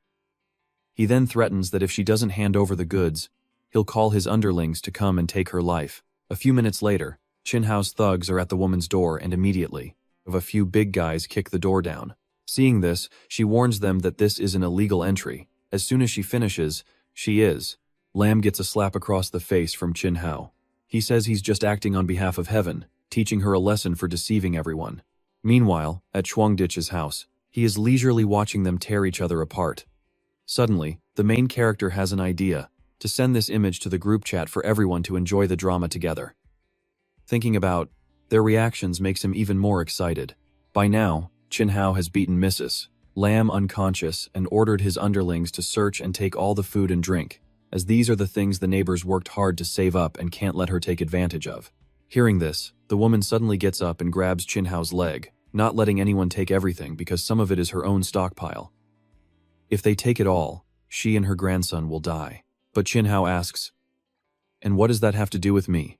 "With me, you crazy old woman." But she keeps begging for a way to live. Unfortunately for her, she's met a hungry tiger like Chin Hao. He immediately gives her a kick that sends her flying back, in front of her grandson, Teo Ho. The boy is also pale as a banana leaf with fear. At this point, Teo Ho is holding a knife and yells at the group to get out. This kid is tough. He seems to be something special, but his action is just stupid. He stabs the small knife right into the butt of one of Chin Hao's underlings, causing him intense pain, right to his navel. The man then turns around and raises his fist. He asks, "You want to die, you little brat?" Then, the man named Lao Nu gets furious and kicks Teo Ho straight in the stomach, sending him flying several meters. Zhang the kid hit the wall and fall to the ground. The underlings burst out laughing, praising the kick as an absolute masterpiece of kung fu. Lao Engu then suggests pulling the knife out of his butt, regretting not filming it for fun later. Seeing this, the woman crawls over and shakes Teo Ho, calling his name and crying. But watching this scene, Chin Hao just spits and curses them from old to young. He then calls his underlings to leave. He warns the woman that if she deceives people again, he will return to act on behalf of heaven. At the same time, the news of the events at Mrs. Lam's house has been sent to the group by Truong Ditch. Seeing this, everyone laughs smugly, saying the wicked deserve it, and praises him. Chin Hao is righteous, but the main character sighs because these people still don't understand the root of the problem. They praise Chin Hao for dealing with a shameless person like her, but they don't know that if he can break into Mrs. Lam's house to rob her today, sooner or later, he will break into their houses too. It's a pity, but oh well. I don't care, it has nothing to do with me, just as I told you. At this moment, Mrs. Lamb messages the group, asking if anyone has any hemostatic medicine or antibiotics. She's begging for some for her grandson, who has an infection, and blames Chin Hao for the injury. She says Dr. Chow needs those emergency drugs to perform surgery. Reading this, Chuang Dich remembers the doctor with a big heart, Chow Ka-ni. A moment later, Ka-ni reports that she has temporarily stopped Tu Ho's wound from bleeding, but it's only a temporary fix. It won't last long. If there's more medicine, anyone who is sick can come to her. As soon as he reads this, Chuang Dich remembers that Ka-ni was one of the few kind neighbors in his past life. She was a doctor at the top people's hospital in Tianhai City. In his past life, she saved many people with her medical skills. Then Mrs. Lamb speaks up, begging. She begs everyone for some medicine to save her grandson. If they do, she will kowtow in gratitude. Seeing this, Chin Hao laughs like a crazy dog and asks if she's kowtowing online. Then another young man texts, Doctor, Chow saved your grandson because she is kind. But why should everyone else help you? Because you tricked everyone out of their supplies. Don't try to guilt trip others. What happened to your grandson is karma for what you did. Hearing this, Chuang Dich shakes his head. A normally reserved person like Dr. Chow speaking up in the apartment group chat for Tu Ho today, she is truly a compassionate doctor. Saving that kid won't solve anything. The blizzard continues. The outside is paralyzed, and it fundamentally can't last much longer. Some houses on the first floor are complaining because they are almost completely buried in snow. Everyone holds their heads and wails upon hearing the news that this is the biggest blizzard in decades. What kind of disaster will this ultimately become? The snow has been falling for a week now, burying the entire world.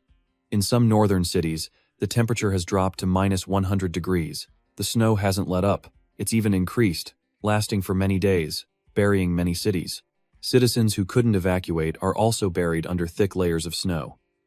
Mrs. Lamb can't take it anymore and continues to use her authority as a city official, city committee member, forcing everyone to hand over their supplies. She threatens that not handing them over is a blatant violation of the law, and they will be dealt with justly after the storm. But after texting for a long time and getting no response, she continues to yell, ordering them to hand over the supplies. Seeing death and not saving them. Finally, helpless, Mrs. Lamb lowers her voice and begs for help, as she and her grandson haven't eaten in 2 days. In the end, she offers to buy supplies at a high price. Hearing about money, someone pops up, selling a pack of noodles for 1,000 yuan. Seeing this, Hua Hao jumps in and declares he'll buy them all of her noodles, offering 2,000 yuan per pack. Chuang Dich, however, remains calm, sitting at home watching the drama and reading the residents' comments. They tell Hua Hao to stop being delusional, as if the apocalypse is coming. Comparing it to something as lowly as zombies. To compare it with the Hanbang apocalypse is truly naive. Finally, Hua Hao speaks up. Stop minding other people's business. I have money, so I can buy things. If anyone wants to sell, send me a private message. If not, then get lost. Hearing this, the main character figures this guy out. He's taking advantage of the city's paralyzed transportation and infrastructure. As the situation worsens, he's using his money while it's still useful to quickly buy up supplies from the poor. Suddenly, Hua Hao receives a message from a single mother complaining that he's driving up prices. So what are other people supposed to eat? Hua Hao wonders who he's robbing. I just have too much money, so I raise the price a bit. It's up to them if they want to sell. What's it to you? Then the single mother, Lamai, pleads for help, as she's raising a 9-month-old daughter. If she doesn't eat, she won't have milk to feed her. Sooner or later, they'll both die. On the main character's side, he shouldn't miss this. He assesses that Lamai is a single mother with a young child, begging for help. Once someone agrees, she will surely latch onto them and never let go, becoming their shadow. But it's also very strange. In his previous life, Lamai and her daughter held on for a very long time. She is definitely not as simple as she appears. Time flies, as fast as a dog running in a field. 10 days have passed. Chuang Dich has been lifting weights when he gets a call. He answers and sees it's Vu Tin. By his calculations, their food must be gone by now. These two green tea bitches finally can't hold back anymore. The main character answers the phone, deliberately revealing a plate of hot, whole roasted chicken on the table, and congratulates the two on successfully losing weight without having to exercise hard. The two girls drool, thinking to themselves that he still has so much food. Tai Nin asks if that's the food they bought together at the supermarket last time. Then Vu Tin adds, asking if the main character's house is very hot, as he's sweating so much. Hearing this, Chuang Dich casually says this is just junk food. He's too lazy to cook, so he takes some out to eat, but normally he wouldn't touch it. Besides, his house has just had a heating wall installed, which makes it uncomfortably hot, so he wishes it were as cold as their house. Vu Tin immediately puts on her cute cat act, making Tai Nin want to puke. She praises Chuang Dich for his foresight and preparation, saying she's very impressed. She then hints at wanting to come over and see if his furnace is different from a normal one. Before Chuang Dich can say anything, she acts innocent and complains that it's been a long time since they've seen each other, so she misses him. But in her head, Vu Tin thinks she'll just give him a sweet cake first to secure a long-term meal ticket and then figure things out. Seeing this, Chuang Dich feels nauseous but still makes an excuse, pretending to be concerned for Vu Tin, saying it's too cold outside and she might get sick. As he speaks, he thinks to himself how disgusting it is. He can't believe his head was so messed up before to pursue this kind of girl for 2 years.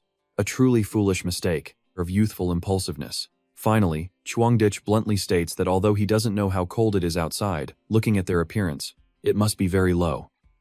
Hearing this, Vu Tin shyly scolds the main character for being unreasonable. If you don't care that we're cold and hungry, that's fine, but you're being sarcastic. At this, Chuang Dich laughs and asks if they can't pretend anymore.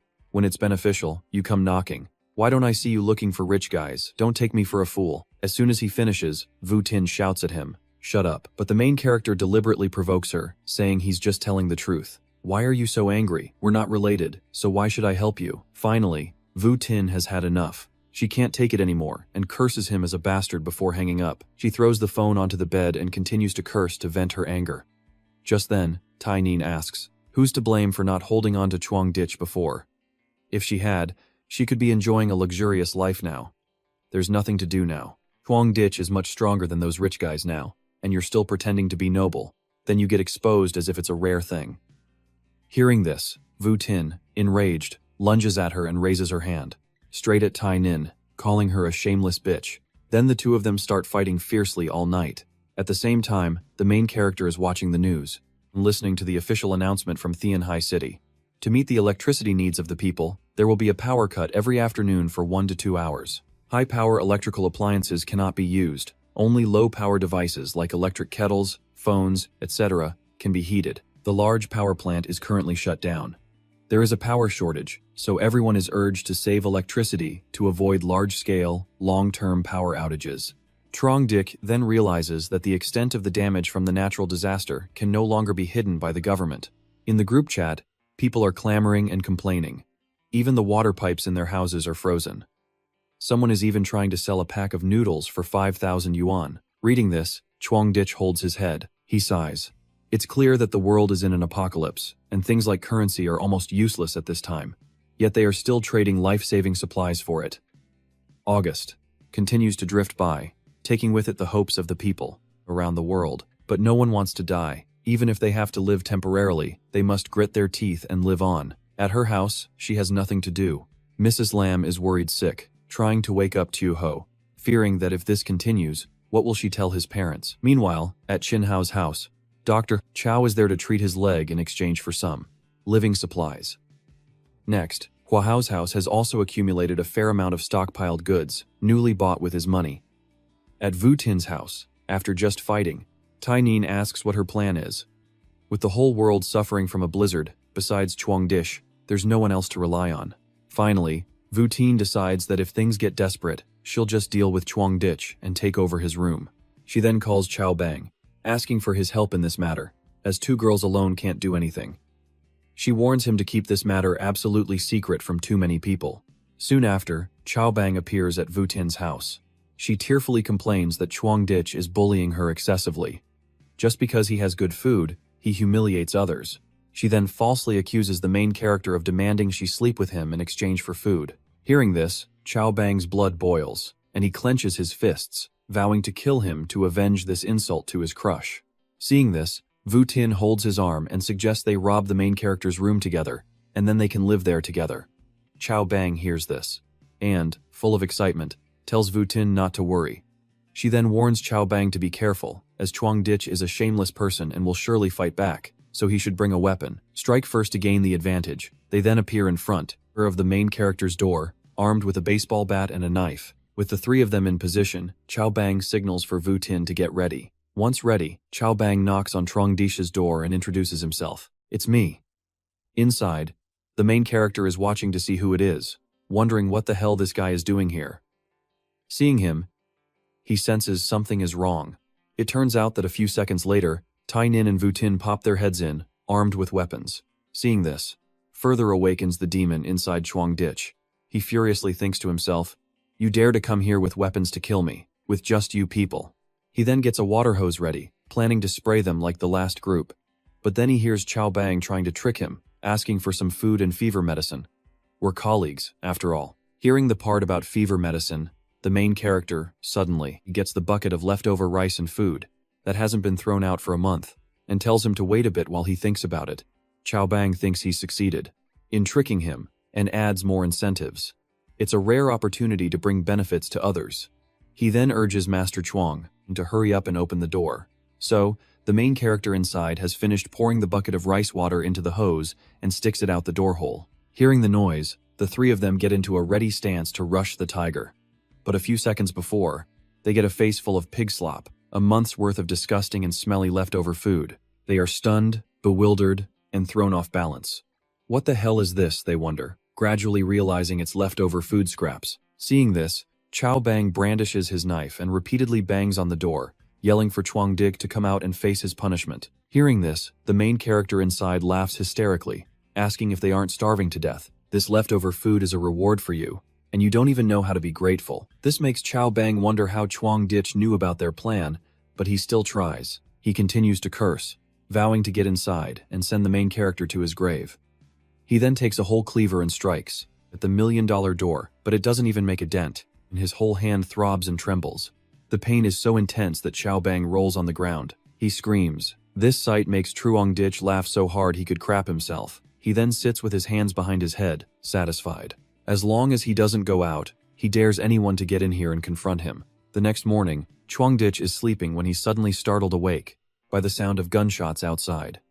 He sits up straight, wondering who is shooting. He gets up to see what's happening, since he's in his own complex. Who could have a gun? It turns out to be him, Chin Hao. He's not dead yet. Not only that, he's openly robbing other people's food and water. After the basic water supply was cut off, everyone now goes outside to dig snow to melt for drinking water. Chin Hao and his underlings take this opportunity to drink, and rob them clean. Then Chuang Dich puts away his phone. He thinks that the third floor is done for this time. Their supplies have been stolen, and they've been shot. If they don't die now, they won't last long anyway. He then records a video to continue threatening others, and tells his underlings not to rush. Chin Hao then sends it directly to the group chat, with a message expressing that living in a blizzard for so long, you have to rely on yourself. From now on, I will take responsibility as the head of this 25th complex. Everything here will be decided by me. Behave, and you might have a chance to live. Finally, he sends a selfie, with a pistol and a photo of the person he executed in his own home.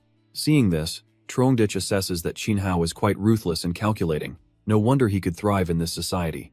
Ammunition and the number of his underlings are limited. He can't fight the whole building, so he uses a mix of threats and rewards to make everyone too scared to act. How on earth did another group chat pop up, and even added the main character? The new group is called Resistance Against Tran Chin Hao. In it, people condemn him as a devil for breaking down doors and killing 3 families. Someone overheard that 2 young people in room 301 were hot-tempered and tried to resist, but he gave them 2 bullets and sent them to meet the King of Hell. The other 2 families in rooms 302 and 401 were scared and obediently handed over all their food and drink. Finally, they agree to unite against the villain Chin Hao. They worry about him having a gun, but a loud-mouthed young man, unafraid, suggests that if they all rush him, he won't be able to fight back. Seeing this, Chuang Dich wonders if this group wants to start an uprising, or what. They continue to discuss, noting that Chin Hao is a fugitive with a gun and a gang of followers, which is indeed intimidating. Someone even suggests using intelligence to fight him. Hearing this, the main character scoffs. They're about to fight, yet they're talking about using intelligence to win. How ridiculous. They were just shouting like heroes, but it turns out they're just keyboard warriors. The security guard texts, protesting Chin Hao's killing. At this rate, they'll die from being shot if not from the storm. He then declares he will lead the way for everyone to go and teach him a lesson. Several young men chime in to support him and ask if the guard needs any weapons. They can lend him a kitchen knife. They then suggest a plan for the guard to sneak up on Chin Hao from behind to chop off his chance of getting out, his hand. At this moment, the guard calculates and texts that Chin Hao's group has 5 or 6 people and a gun. I can't go alone. I need at least a few strong young men with me to ensure success. As soon as the message is sent, they all refuse, using the excuse that Mrs. Lam, the committee member, had tricked them out of their supplies, so they don't trust the guard either. A short-haired girl named Diem sends a voice message with a very angry tone, expressing that the old woman Lam has taken all the supplies, and now the guard is taking the remaining able-bodied people to surrender to Chin Hao. What are the old, young, and women supposed to do? And so, they go back and forth, splitting into 2 factions. One side supports the guard, insisting on uniting to resist Chin Hao. Otherwise, he will eventually attack each house one by one. The other faction, led by the short-haired girl Diem, suspects the guard is a spy sent to lure them out. The guard's faction then yells, calling them cowards. The Diem faction retorts, asking who will protect their wives and children if they all rush out and get wiped out. Chin Hao is not someone easy to deal with. Trung Dish, at home, reads the entire message thread and sighs in frustration. He had too high of an expectation for these cowards. The main character then scoops food onto his plate below, on the table, and declares, "Things have come to this, and they're still pushing responsibility onto each other. Most of these people deserve to die, the sin of eating and judging." The first spoonful is so hot it burns his mouth. Meanwhile, in the house of a neighbor robbed by Chin Hao, he has already shot them dead. 2 of his men are tasked with carrying the bodies to a corner. At this moment, a man in a blue shirt pleads with Chin Hao to just let it go. There's surely still food in other houses. There's no need to harm their own people now.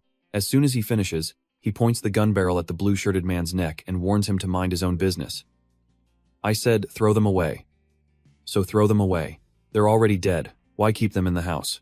Do you want to end up like them? Hearing this, the blue-shirted man, terrified, throws the other man into a corner, begging him not to shoot, and agrees with Chin Hao's actions. The dead are dead, so we should make full use of them. If they can help us live longer, that's a good thing. They then go out into the hallway to prepare to move to another house. Chin Hao holds his gun and warns his 2 underlings that if they have any more opinions, they'll be talking to his gun. As his underlings turn to leave, Chin Hao thinks to himself, if it weren't for the gun in my hand, these people wouldn't necessarily listen to me completely. Only by eating flesh together will everyone consider themselves in the same boat. At home, he has seen the whole story unfold and is impressed by Chin Hao's true demonic nature. Leaving the bodies at the door is probably in preparation for when there's no food. He will use them as food. But in the end, Trung Dick stretches and thinks again, if he messes with me, I'll find a chance to kill him without a second thought. The next day, Diem, who had argued with the guard yesterday, texts the group chat for help. As Chin Hao is banging on her door, she then tags the guard and another strong young man, calling for them to come and save her. She even asks the guard if he's a retired soldier. They surely can't beat you. She now wants everyone to unite, but unfortunately for Diem, no one cares. If you're stupid, you die. No one is to blame. Powerless, she can only block the door with a chair, trembling and mocking that if something happens to her, they will be next. The banging on the door gets louder. They've switched to breaking down the door to get in. A few minutes later, the door lock breaks, and one of Chin Hao's underlings pokes his head in with a creepy grin. Seeing this, Diem's face turns pale, and she begs them to take all the food in her house but not to kill her. But their intention is to wipe out all the neighbors and plunder, so there's no chance of sparing her. The moment Diem drops her phone is also when they drag her out to execute her. In the group chat, those from the guards faction who wanted to attack Chin Hao yesterday are now gloating. Karma comes quickly. Little sister, who told you to be the leader of the cowardly faction? Suspecting this and that.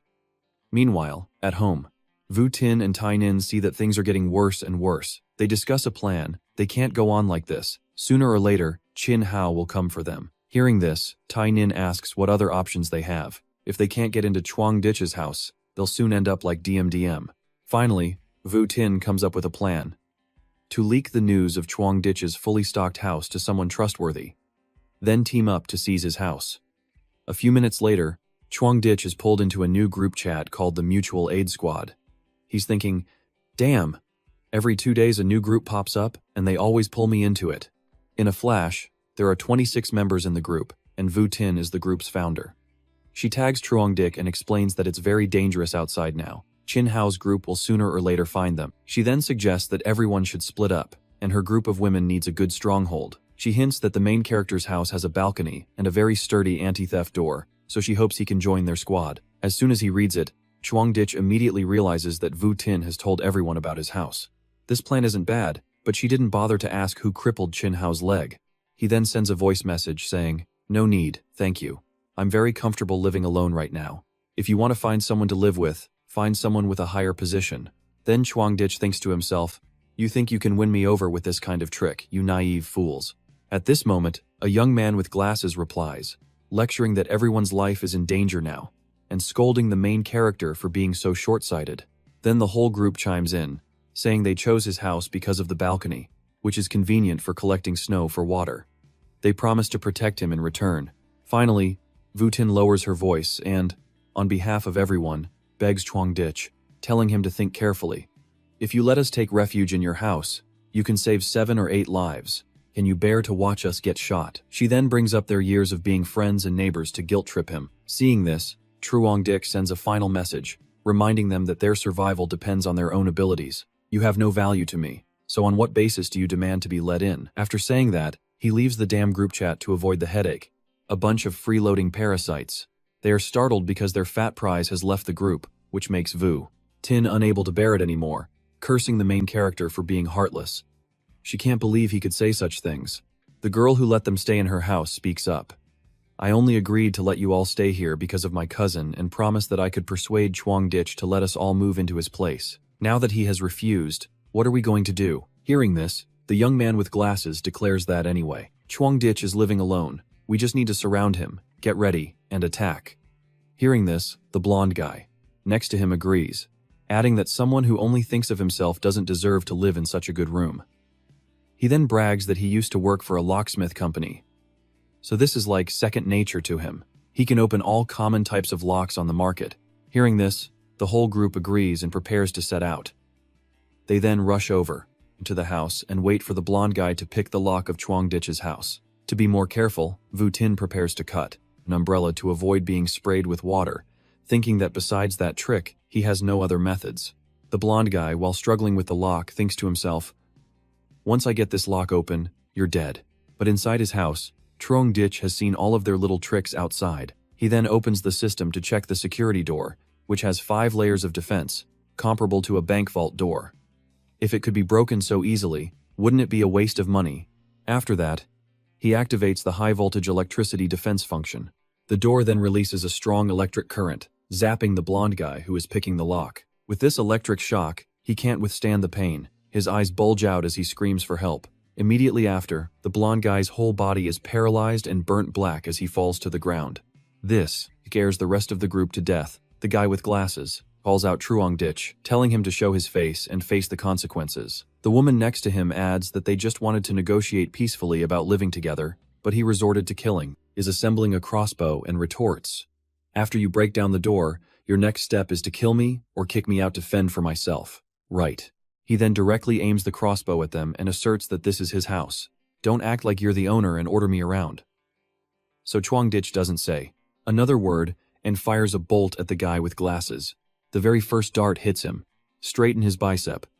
Terrified, he tells them to retreat for now and figure out a plan later, otherwise, they'll all die here. As soon as he finishes, 2 arrows shoot out, aiming straight for his arm. 2 more hit the other 2. Seeing this, the rest of them scatter and run back home, abandoning all thoughts of brotherhood or friendship. Survival is the top priority. As they drag themselves back home, the 3 injured young men are lying on the ground. At this moment, the girl with the hair black suddenly discovers that these arrows are all rusted. Hearing this, the blonde guy worries. Without antibiotics, getting hit by a rusted projectile in this weather means certain death. The guy with glasses turns pale. He wails, crying that he doesn't want to die so soon. Black slaps Vu Tin in the face, blaming her for everything. She then points and asks, "Didn't you say Truong Dik's house only had a sturdy door? Where did the arrows come from? Did you two know all along, and that's why you ran so far away?" Seeing this, Vu Tin covers her face and tears up, explaining that the 2 previous times she went over, Truong Dik didn't use arrows to attack. At this moment, Chao Bang, the black-haired girl's cousin, speaks up to defend Vu Tin, testifying that she really didn't know. The guy with the glasses holds the black-haired girl's shoulder to calm her down. Now that they're injured, the priority is to take care of the wounds. Vu Tin and Tai Nin then go to help the injured. The black-haired girl calls Dr. Chow for help. A moment later, the doctor arrives and examines the wound on Chow Bang's arm. Looking at it, the doctor wonders why it's an arrow wound. The black-haired girl asks if someone else has been injured like this, but the doctor evasively says it was a patient at the hospital she once treated. In the end, Dr. Chow assesses that the wound is too deep and requires specialized equipment for surgery. Otherwise, she can't guarantee survival. Simply pulling out the arrowhead will cause an infection, and without antibiotics, survival is unlikely. Hearing this, the black-haired girl's eyes well up with tears for her cousin. She then holds her head and cries, blaming Chuang Dich for being so cruel. After all, even if they had taken over the room, they wouldn't have killed him. Hearing this, Dr. Chow vaguely remembers Chuang Dich as a resident she had met a few times. So these wounds were all caused by Chuang Dich. Finally, Dr. Chow packs her things. She prepares to leave and concludes that without medicine, it's obviously very dangerous to remove the arrow, so she hopes everyone understands. Hearing this, Vu Tin comes out. I have it, the main character's house has it. A month ago, I saw someone deliver a lot of medicine to that house. Vu Tin then recounts that a month ago, Chuang Dich seemed to have changed into a different person, starting to frantically stockpile goods in his house. Almost every day, a delivery truck could be seen. Once, a pharmaceutical company truck came to the complex, and Chuang Dich went out to meet it. Hearing this, Dr. Chow assesses that antibiotics are not rare drugs. If the main character really knew about the impending disaster and stockpiled goods, he would surely have a lot of antibiotics and fever reducers. As soon as she finishes, the man speaks. The guy with glasses bluntly says to go find Chuang Dich then. Since his wound was caused by the main character, he should give him medicine to save him. But the long-haired guy thinks that since they were just chased away by Chuang Dich, it won't be easy to ask for medicine. But Vu Tin has an idea. They didn't harm the main character. In fact, they plan to leave some supplies for Chuang Dich after breaking down the door. After saying this, she feels she is in the right, so what is there to be afraid of? The black-haired girl points straight at Vu Tin's face and declares that this matter will be handled by her. Since it was her idea and Chuang Dich used to pursue her, this is the most suitable task. Seeing this, the group behind her also chimes in to support the black-haired girl's opinion. At this moment, Chow speaks up. This matter depends on you now. Only if everyone lives can we protect you.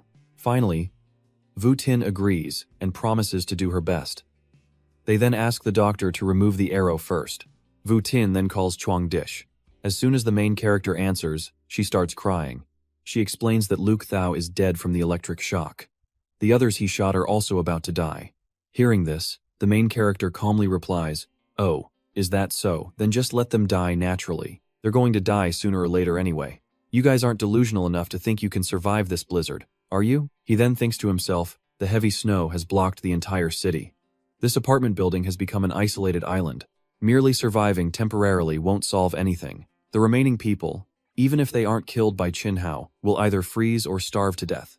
At this moment, she cries and admits her fault for her actions that betrayed Chuang Dich's sincere feelings and promises to change, asking if he can forgive her just this once. Chow Bang and two others are dying from the infection on the arrow.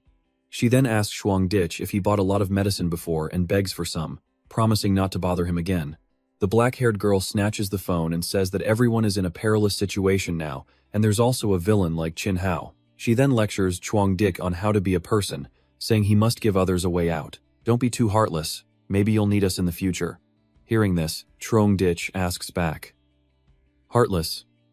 Then tell me why I used rusted arrows to shoot them. I wanted to see them get infected wounds, to be tormented by pain and illness and despair, bit by bit, until they die. The bodies of your accomplices are still outside my door. Help you, so you can come back and get revenge on me later. Am I stupid?" The black-haired girl screams in protest, saying they are not the kind of people he thinks they are. But in the next sentence, Chuang Dich has an idea. He says he has some feelings for Vu Tin, so he can consider letting her come over alone. Hearing this, Vu Tin snatches the phone back, blushes, and agrees immediately, promising to be his woman from now on. He can do whatever he wants with her, she will obey him. Finally, Chuang Dich tells Vu Tin to come over quickly. Seeing this, Tai Nin chimes in, wanting to go along. Just then, The main character texts back, expressing that the only one he loves is Vu-tin, so she must keep her distance from the others and not let them hold her back. Vu-tin is ecstatic and entrusts her entire body to him. She then calls Vu-tin. She turns around happily and runs to Chuangdich's house, but is pulled back by Tai Nin, asks to go with her. Seeing this, Vu-tin shoves Tai Nin away, cursing her to get lost. "Let me go to Chuangdich's house. I've had enough of you." The black-haired girl rushes over and slaps Vu-tin across the face, calling her a shameless bitch and saying this whole mess is her fault, so she shouldn't even dream of it. Chao Bang, the lovesick young man, steps forward sadly and asks, "Why are you treating me like this? Didn't you say you hate Chuangdich and want to be my woman?" Hearing this, Vu-tin screams and flips out. "Is it wrong for me to pursue happiness? Being with you all is only temporary. After all, the supplies are gone. Are we just going to sit here and wait to die?" But right after, she finally runs over and holds Vu-tin's hand, putting on her sweet act and praising him as a good person. So, to love someone is to wish for their happiness, right? Hearing this, Chao Bang collapses in despair, but she continues to manipulate him, saying that he helped her before, but not as much as Chuangdich has given her. Finally, Vu-tin turns around with difficulty and leaves. Tai Nin runs after her, jealous. "Why do you get all the good stuff for yourself?" Tai Nin then lunges at Vu-tin, pinning her down and holding her tight, her hands back. Then the black-haired girl points at Vu-tin's face. She tells Tai Nin to watch her carefully and not let her escape. At this moment, the doctor reports that she can only temporarily treat the wound. Without medicine, there's a high chance of infection later, so they should prepare themselves mentally. The guy with glasses comes up with a way to deal with Chuangdich. The man with glasses analyzes that the house has a heating wall, which means it also stores a large amount of fuel, and in the video, the food in the house is abundant. For now, it's obviously impossible to take down Chuangdich, but if this news is leaked to everyone in the apartment building, a few hundred people plus a mad dog like Chin Hao all attacking Chuangdich's house, they might get some benefits. Hearing this, Vu-tin screams and curses them for being so shameless, thinking that she will live with the main character in the future. "If you destroy Chuangdich, what will I do?" Hearing this, the black-haired girl turns to slap her again but is stopped by her cousin, Chao Bang. Seeing this, the black-haired girl scolds Chao Bang, asking if he's stupid for protecting her. This is all Vu-tin's fault, and she still wants to throw herself into another man's arms. What a bitch. Hearing this, Chao Bang doesn't allow his cousin to speak like that. He expresses that he truly loves Vu-tin, so if he just gives it time and moves her, she will eventually love him back. He then turns back and tells his crush not to be afraid because he's there. It's true that dying for a woman is the most painful death. Seeing this, the black-haired girl leaves, cursing her useless brother and telling them to do whatever they want. The black-haired girl then texts the apartment group chat, accusing Chuangdich of living comfortably and luxuriously during this time. This kind of selfish behavior is truly shameless. She then sends a bunch of photos of Chuangdich's lavish meals. The underlings see the photos and droll, as they have been living from hand to mouth every day. Damn, a godsend right before their eyes. So Chin Hao decides to settle old and new scores all at once. Then everyone in the group starts tagging Chuangdich's name, scolding him for not seeing how much everyone is suffering, and ordering him to share some with them. Of course, Mrs. Lam, always with a say in everything, uses her authority to sternly order, "What I say goes. Hand over the supplies for me to distribute to everyone." Then, Lamai, the single mom, also chimes in, begging. Hua Hao, who is extremely wealthy, negotiates that if he's allowed into the house, he will give all his assets to the main character. Chuangdich is surprisingly loud because there's so much crap here. He then raises a piece of cake and asks on what basis he should do that. "Are we close? You all were like this before, treating me like meat on a chopping block, cutting me piece by piece. There's no reasoning with a bunch of beasts who have lost their minds." Seeing this, the guy with glasses gets furious and asks if Chuangdich isn't afraid of death. "One person against all of us, you'll be dead without a trace." Mrs. Lam, also haggard, scolds him.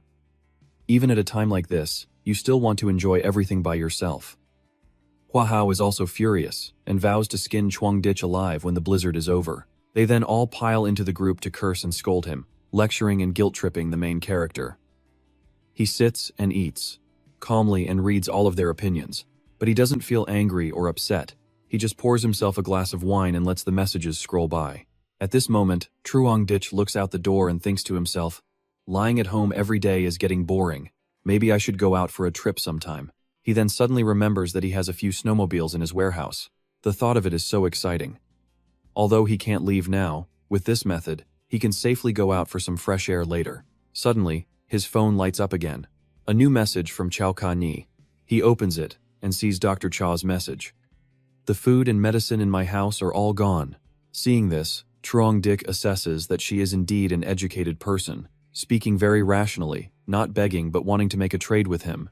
He then remembers that in his previous life, Ka-ni died because she gave her last portion of food to the single mom, Lamai, and her child. She may seem cold, but at critical moments, she is much more passionate than many people. Then Truong Dik has an idea. Maybe keeping her around to take care of him isn't a bad idea. It's just a pity that the smarter a woman is, the more likely she is to betray him. Finally, Truong Dik stretches and expresses that he is also very afraid of death. Although Ka-ni is indeed someone to consider, he can't be 100% sure, so he can't let her into his house. After calculating, Truong Dik messages back, asking Ka-ni what she wants to trade. At the very least, she has to offer something useful to him right now. Seeing this, Dr. Chao says, "How about a prepaid health checkup? I'm really about to starve to death." As she says this, Ka-ni's face turns red with embarrassment, as she has never had to beg a strange man like this before. A moment later, Truong Dik messages back that he can give her food, but she has to help him. Ka-ni asks back, "Help you with what?" He explains that the neighbors will soon lose their patience and attack him. He wants Ka-ni to be a spy, to monitor their action plan and report back to him. Truong Dik gives her two choices: sell them out to join him, or follow the crowd and continue to stand by and watch. It's up to her. Hearing this, Ka-ni seems to be hesitating and thinking. After a while, she decides that she has nothing left to lose, so she agrees to Truong Dik's terms. And so, the main character's bait is taken. Truong Dik then instructs her that she must provide useful intelligence in exchange for what she wants. Reading the message, Dr. Chao wraps herself in a blanket and stands by the door, sad. The day when people scheme and tear each other apart has finally come. At this moment, the group is calling out Truong Dik's name again, asking where the hell he is. Are you going to hand over the supplies or not? The main character reads this and sees that these people have gotten used to pushing their luck, so he sends a voice message to provoke them. "Hey, even if I burn everything in my house, it won't be your turn to have any." Hearing this, the guy with glasses grinds his teeth in fury and tells Truong Dik he's about to die but is still making empty threats. "Let's see how long you can stay arrogant." A few minutes later, Chin Hao speaks up. He states that their primary goal is to deal with Truong Dik because his house has more supplies than the entire apartment building combined. As long as we take him down, we can get a large amount of supplies. So for now, I won't attack anyone else, so no one needs to worry. But I will take half of the supplies. This hits a nerve with the guy in the black glasses. He immediately agrees and advises everyone to put aside their past grievances. The primary goal is to attack and invade Truong Dik's house to reclaim the supplies that belong to the collective. Seeing this, Dr. Chao and the security guard immediately report the situation to Truong Dik. Has just received Chao Ka-ni's report. He acknowledges it and gets to work with a gun in hand. Wonders why he's not thinking of a plan and is so calm. Seeing this, Truong Dik sends a voice message. "Don't come over this time. I'm only warning you once. Your job is to wait and watch the good show." A while later, the crowd, from the apartment complex, along with Chin Hao, have brought their weapons, and are sneaking up to find Truong Dik. As they walk, they call out his name and threaten to kill him. Each of them looks sinister, cursing the main character for bringing this upon himself and saying he deserves it. Then a tall, dark, and handsome young man with a sledgehammer aims straight at Truong Dik's door. They warn him that this is his last chance. If he doesn't come out, not even his body will be left. Inside, Truong Dik laughs at the scene outside. He praises the friendship between Chisyu and Ching Hao as truly great, letting the others rush forward to their deaths first. A bunch of foolish cannon fodder. Immediately, the main character presses the button to electrify the door, waiting for the sledgehammer. When the sledgehammer makes contact, the young man in the green shirt, his whole body convulses as he screams in pain. Only then do they realize it's a high-voltage current with terrifying power, and a few of the pioneers are burnt to a crisp like grilled squid. The effective treatment is to pour a full glass of beer and enjoy the delicacy. Seeing this, the people behind them are pale as a ghost's ass, their mouths agape in shock. The group of people turns and runs back to their rooms, but they run into Chin Hao. They quickly report that Truong Dik's door is electrified and several people have been burnt to death. Before he can finish, Chin Hao points the gun barrel right between the informant's eyes and asks, "So where are you all going?" At this moment, The subordinate, too scared, retreats without saying another word. The guy with glasses then speaks up, feigning anger and cursing Truongditch as a monster. He dared to harm his own neighbors, so we must kill him and avenge those who have fallen. He then reassures everyone not to be afraid. As long as they all use wood to break down the door, Truongditch won't have many tricks left and will collapse. If they can break down this door, behind it is a warm furnace. Not only that, but there's also an abundance of food calling out to them. Hearing this, the young man in the white shirt no longer wants to give up. He thinks, enduring hunger and cold for over half a month has been tough. As long as I can get through this door, get food and a warm room, it's worth dying for. And so, they found a log of wood almost as big as a tree trunk, an ancient tree, and slammed it straight into the main character's door. As they slammed it, these 4 people were determined to open it and destroy the selfish Truongditch, and around them, the people of the entire apartment building patiently waited for the result and cheered on the 4 of them. While it was tiring outside, inside, Truongditch only found it noisy. In fact, he wasn't even worried, having absolute faith in his door, which was as sturdy as a state treasury. Nearly 10 minutes passed, and they were still hitting the door relentlessly, which made the main character sleepy. He wondered how long they planned to be so noisy. He then turns on some music to encourage everyone to try and break down his $1 million door. They hear the loud music from inside and yell, "You won't be so arrogant in a little while. We'll tear you to pieces. You're dead today, you'll pay for my brother's life." And so, nearly 20 minutes pass. The door is only slightly dented, while the 4 young men are exhausted, lying on the floor, panting and wondering what happened to the door. After a short rest, everyone sits up. They are all dejected, wondering how long it will take to break through at this rate. The man in black with glasses goes to inspect the door and realizes it's the type of anti-theft door used in bank vaults, because his workplace has a similar one. Hearing this, the men who had just been hitting the door are in despair, panting and asking if this door is truly unbreakable. The man in black sighs and explains, "Forget about using wood to ram it. This top-grade anti-theft door, even if you use a bomb, it won't do anything. Without the key, any method is useless."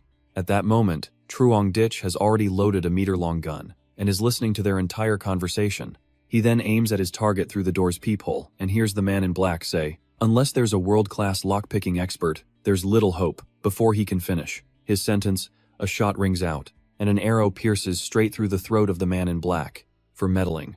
Seeing this, everyone shouts that Truongditch has a weapon, so be careful and move to the sides. They all scramble back, and chaos ensues. 2 young men, in their haste to run, collide with each other, grabbing each other's clothes and blaming each other for pushing, even threatening to kill each other right there. As they run, the group curses Truongditch as a deserving-to-die monster. Everyone's face is pale with fear as they scream and run without looking back. In a flash, 4 people have been pierced by arrows in vital spots and are now dead. Outside, they continue to curse Truongditch terribly, calling him a devil, a scumbag, not even human. The man with glasses, who was lucky enough to dodge a few arrows, reassures everyone not to worry, because he has found a way. Then, he explains his idea. Truongditch's house is reinforced with alloy, so it can't be breached, but the walls of the house are not. Hearing this, they agree with the man with glasses and think that since there are so many of them, it won't take long to break down the wall. 2 young men in blue with sledgehammers continuously strike the wall, causing 2 large cracks to appear on its surface. The man with glasses behind them, seeing the situation, rejoices internally. As he's about to feast on the main character's flesh, the 2 of them strike until the front. When the crack widens, they see inside that there is still, or some kind of metal barrier. At this moment, one of the 2 men notices the abnormality. He stops to observe, then strikes again to break off more bricks and see what it is. But this strike makes his hand tremble with pain because the barrier inside is too hard. The guy with glasses runs up to feel it, and also discovers it's thick iron. Behind them, everyone also gathers around, to look at the strange wall and wonder to themselves whose house uses iron to build walls. They can't believe the entire room is made of iron. A few other people start trying to pry up the floor with shovels, breaking the wall in a different spot, and using sharp objects to break the base of the wall. Inside, Truongditch pours himself a glass of wine and smirks, talking to himself. "You guys can think of this problem, but did you think I would overlook it? The walls of this room are reinforced with 20 millimeters thick, refined iron. A bomb can't break it. Yet you think you can with your pathetic iron hammers and axes. Besides adding to your futile efforts, it's just futile." Truongditch then takes his computer and activates the noise reduction function. Outside, they have become helpless, unable to believe someone would renovate their house like this. The man in yellow then remembers that the whole complex had seen Chuangditch renovating his house, but they never imagined he would do this. The man with glasses then yells, accusing Chuangditch of knowing about the blizzard beforehand, so everything he did was to prepare against them. Hearing this, a song plays. Everyone starts to view the main character with negativity. They curse him for being selfish and only thinking of himself. They then stick their heads in and ask Chuangditch, if you live alone and everyone else dies, what's the point? Do you like being alone forever? Don't you feel guilty? Because they are so helpless. The young man in the blue jacket collapses to the ground, wailing tragically and blaming him. One day, you will feel remorse and regret for the rest of your life for not helping us today. Meanwhile, Chin Hao has already walked over with a gun, his mind filled with dark, sinister intentions. He then shouts at everyone, what are you all worried about? This is just the beginning. Even if Chuangditch's walls are made of iron, what about the floor and the ceiling? Chin Hao then orders everyone to split into 2 teams, as he doesn't believe the main character could have made a perfect iron box. And so, one team goes downstairs to break the ceiling of the room below. Another team goes upstairs to smash the floor tiles with the hope of a successful outcome. Seeing this, Chuangditch gives a slight praise to Chin Hao for his brain having quite a few wrinkles, but unfortunately, Chuangditch's brain is even more wrinkled than a jujube. A moment later, team leader Chuangditch has brought Hao back. The team breaking the main character's ceiling has hit rock bottom upon seeing that breaking it only reveals thick alloy steel. All 3 of them feel helpless and truly believe it's an iron box, not a normal house. They then call downstairs and find out the situation is the same there. The whole house is sealed tight with no gaps. The man in the blue sweater's stomach growls. It rumbles in long bursts. He then looks at everyone else, thinking to himself that he's starving and has been working for hours for nothing. It seems he's about to starve to death right here. Hunger will turn a person into a beast, and it also makes the man in the blue sweater stare at the person next to him, his mouth watering with desire, thinking to himself, isn't that meat? The 2 men turn to look at each other, their eyes fixated, each thinking of a buffet waiting for them. Then, as if realizing something, they become suspicious. They quickly look back at their phones to ease the awkwardness, pretending to complain about the heat and fatigue. Rick has fallen into despair, holding his head and screaming, is there really no way out? Am I about to be reunited with my ancestors? He then feels that this life is too painful and, looking up at the sky, he blames and curses Chuangditch. What good is your life compared to the lives of so many of us? What's wrong with sacrificing yourself to help others? Seeing this, the man in black has an idea to check the balcony. The girl behind him also remembers that when Chuangditch renovated his house, he turned the balcony into a floor-to-ceiling window. Most of it is glass, so there might be a chance to get in. Hearing this, everyone around them starts to feel a glimmer of hope and shouts with joy. Thinking that if there's a window, there must be a way out. They can't have sealed off every single nook and cranny. Finally, they split up and assign 2 young men. You can see a tall, strong man leading the way, placing a wooden plank from this balcony to Chuangditch's balcony, each carrying a large hammer. Inside, the main character is still calmly enjoying his hot tea, unconcerned with the world, and waiting to see his long-unseen neighbors. And so, everyone has climbed over to Chuangditch's house, right before his eyes. Seeing this from inside makes the main character think to himself, if there really were zombies, they would probably be like these people right now. Outside, they have become crazed and inhuman, continuously banging on the door and cursing that if they can break this glass, they will tear the main character apart. You won't be arrogant for long, because this day next year will be your death anniversary. Dick is bored and goes to the kitchen, where he notices the half-finished bottle of wine he was drinking. And an idea strikes him. He wants to play with this group. So the main character takes the bottle, stuffs a firecracker inside, and lights it, wanting to shut them up so they stop screaming and bothering him. He then throws the bottle into the air vent from inside his house, and says, let me warm you all up, you frozen devils. Don't forget to thank me. At the same time, outside, they have also noticed a bottle is falling from the ventilation pipe. They are surprised and ask each other what it is, when suddenly, right before their eyes, a burning bottle appears, aimed at them. A few seconds later, the firecracker bottle lands right on the person standing directly under the pipe. The fire erupts, engulfing his body, causing him to scream in pain and fear. The people nearby are also panicked and terrified, backing away and just watching without helping. They all shout that Chuangditch threw a firebomb.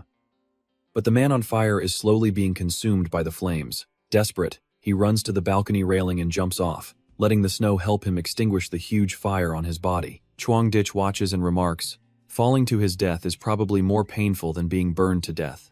The fire on the balcony has spread to the others. They scream and look at Truong Ditch, begging for help, but he just laughs inside his house and grabs another firebomb. Hey, hey, he says. They are too scared. So they switch their target to the next balcony, asking the people who just escaped there to save them. But the man with glasses at the front speaks up. Get away from me. You're a goner. You can't be saved. Don't drag us down with you. Even so, the ones on fire still cling to the hope of climbing over.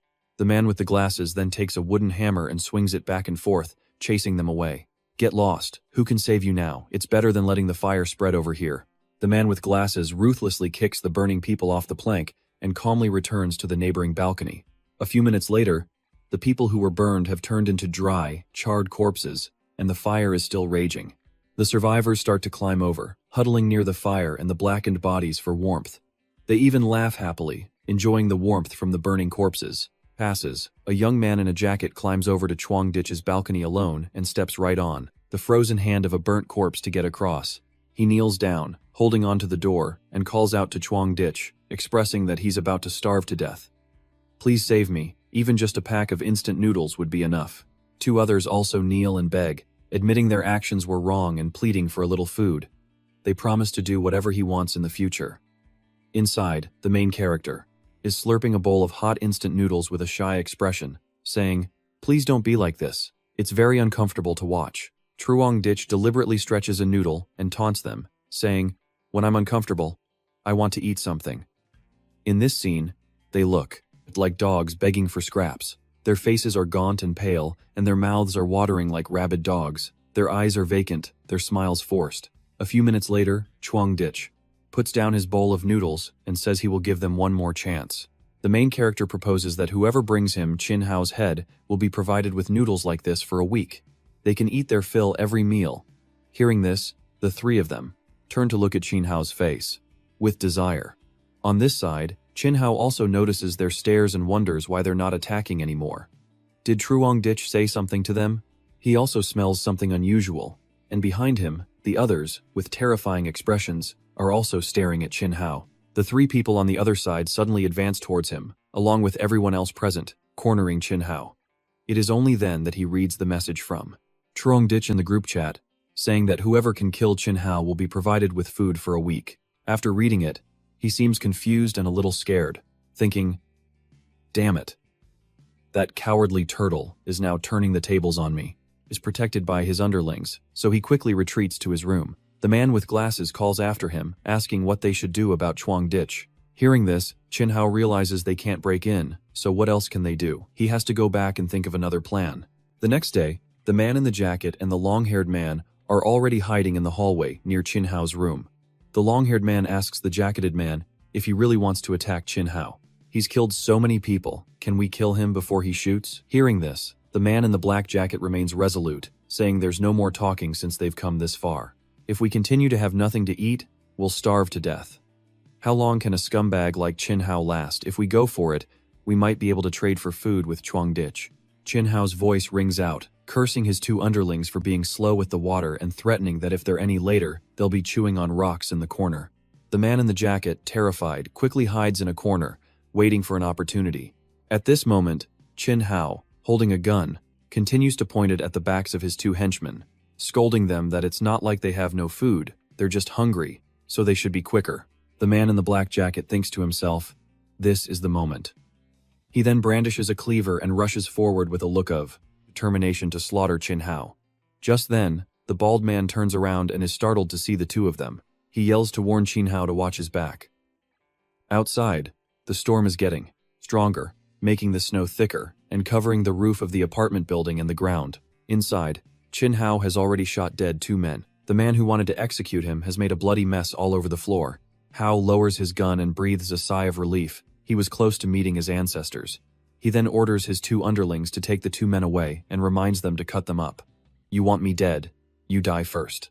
At this moment, another man discovers and informs Chin Hao that he has been slashed in the back. Seeing this, Chin Hao growls in pain, sweat dripping down his face. The wound is bleeding profusely, staining the cotton of his jacket red. The underling then helps Chin Hao into the room, and he calls Dr. Chu to come to his house and help him bandage the wound. A moment later, Dr. Chu has called Dr. Chu, After Dr. Chu finishes bandaging him, she reminds him that she won't do these things for free.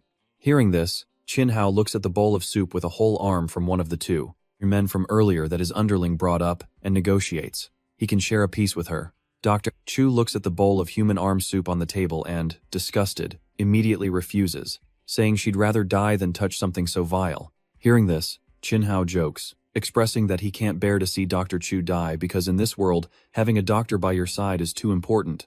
Chin Hao then places his hand on Dr. Chu's cheek and intimately tells her not to worry. If one day I have to sacrifice you, I will keep you until the very end. Immediately, Dr. Chu slaps his hand away and his two underlings both hit him, comes close and touches her. Seeing this, the doctor is startled and asks what they are doing. Hao has his gun out and threatens that until his wound is healed, she cannot leave. And so, the whole group of them prevent Dr. Chu from leaving and gather to discuss.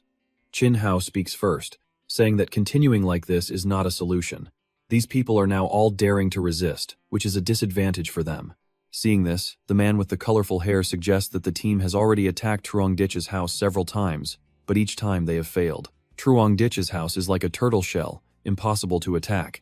Then, someone comes up with a plan to move next door to Truong Ditch's house and take turns guarding, waiting for an opportunity to deal with him. Dr. Chow overhears this and wants to text the main character, but in this situation, it's a bit tricky. Then, suddenly, the doctor stands up and leaves, making Chin Hao wonder and ask. The doctor then makes an excuse. I'm going to find. Dr. Chow Ka-ni immediately informs Truong Ditch of the situation and reminds him to be careful. The main character then messages back, telling her to continue observing the situation there. I'll have them. Hao and his men move to the house next to Truong Ditch's, demanding to switch rooms with a young couple. Seeing this, they are terrified and immediately agree and promise to move out right away. And so, they casually walk into someone else's room, with a condescending attitude, threatening the couple, looking very annoying. The husband and wife then go out into the hallway, thinking to themselves that it's fine to give them the house. They still have a little food left and can survive for a while longer. As they're thinking, suddenly, the two thugs turn back and slash the couple in the back twice, leaving them no time to dodge. Dr. Chow witnesses this scene, her hands and feet trembling, her mind reeling. Oh my god. These people are even beating them to a pulp. At this moment, Chin Hao smirks and says they are too naive. How could he let a duck that has already flown into his mouth get away? He then turns to Ka-ni and confides that the weather is too cold, so he has to store some food to avoid having no rice to eat when the time comes. Hearing this, Ka-ni immediately realizes that the food Chin Hao is referring to is the couple who just died tragically. At the same time, at Vuong Man's house, Chao Bang's cousin, the group that was previously hit by the rusted arrows, is slowly withering away. The man with glasses, who was hit by the glasses, is rubbing his hand over the wound, feeling very itchy and burning. He then takes off his shirt to look and sees that the area is festering. It's sunken in and looks disgusting. Seeing it makes this man even more panicked and terrified. Sweat pours down his face as he repeatedly says he doesn't want to be like this. The more he thinks, the more he collapses onto the table in despair, crying tragically and screaming that he doesn't want to die yet. Chao Bang and the man in the blue shirt on the other side also look at their own wounds in despair, as they have also festered and are a complete mess. The man in blue covers his face in anguish, sobbing and singing a song of a tragic life ending. Chao Bang, however, runs to his cousin Vuong Man and begs her to go and plead with Truong Ditch again. If not, all three of them will die. But hearing this, Vuong Man waves her hand and says there's no other way, telling them to pray for themselves. The blizzard again. A few more days pass. Truong Ditch sits at home, checking his camera. He's been watching for days but hasn't seen any movement. He wonders what Chin Hao is planning. Just then, he goes out to the group, points a gun at them, and tells everyone they must work together to survive. But meanwhile, Chin Hao is worried because he doesn't have much ammunition left. These past few days of defense have consumed all of his remaining food. He has to guard against outsiders and also be wary of his own subordinates rebelling. Finally, Chin Hao resolves that he must take down Truong Ditch as soon as possible. The main character immediately realizes that Chin Hao is scared, which is why he's threatening a group of people to be his pawns to fight off other groups. Dr. Chow calls him. Truong Ditch asks how she is doing. She then tells him that Chin Hao's group has gone crazy. All their food is gone. They are now gathering all the able-bodied people in the apartment building to break into the homes of the weak to rob them. As she's speaking, a bald henchman with a club over his shoulder walks into the room. But Connie doesn't know and continues to recount how they've been searching for people every day for the past few days. As soon as they find a room with people, they attack. Then they kill them and even 2 others. I haven't eaten anything today. I feel like I'm about to starve. Can you still save me? Troongdich calculates that keeping Connie alive is still useful because a top doctor from a Tier 3 hospital is not easy to find, so he can't let her die just like that. After a few days of this, he's getting bored. It's time to give Connie a chance and, conveniently, give Chinhao a tough meal. But Dish asks Connie to do one thing for him. If she succeeds, he can let her live. Chao Bang has run over to his house, banging on the door and calling the main character, screaming like a madman and cursing him for being a coward hiding in his house. Seeing this, Troongdich comes to the door and asks him if the feeling of infection is pleasant. Chao Bang touches his wound, looking sad and dejected, but the main character continues to taunt him, adding fuel to the fire, saying this wound is at least a few centimeters deep. After the tetanus bacteria on the iron arrow enters your body, it's like maggots finding rotten meat and starting to multiply endlessly. Plus, the outside temperature is very cold while your flesh is warm. The bacteria will continuously multiply on that warm bed and take over your blood vessels, spreading throughout your body. Hearing this, Chao Bang seems to have truly lost his composure, becoming crazed, his eyes wide as he screams Troongdich's name and wants to kill him. He concludes by telling him he's definitely going to die. Late-stage infection, no medicine can save you. On the contrary, while you're not dead yet, you should do the things that you didn't dare to do while you were alive. Hearing this, Chao Bang, dazed, mutters that Troongdich is right. He's right. I should do it now before I lose the chance. He stumbles down the hallway alone, thinking to himself, I'm about to die. What am I afraid of anymore? Goes back to his house and straight into the room where Vu Tin is locked up, calling her name. He then kneels down on both knees before Vu Tin. Seeing this, Vu Tin, frightened, raises her hands to stop him, asking what the hell he is doing. Then Chao Bang grabs her hand, and asks if she will marry him. Hearing this, Vu Tin pinches her nose because his wound stinks like rotten meat and immediately refuses. She shoves Chao Bang to the ground and curses him. You're about to die. Get out of my sight. Go die already. I still have to find Troongdich. Who the hell are you? You don't even qualify as a backup for me. But Chao Bang, crying, keeps denying that this is the truth. He sits up and grabs Vu Tin's neck, yelling, You have to love me because I'm dying. Let's go to hell together. We'll be together forever. But Vu Tin, terrified, slaps him hard in the eye.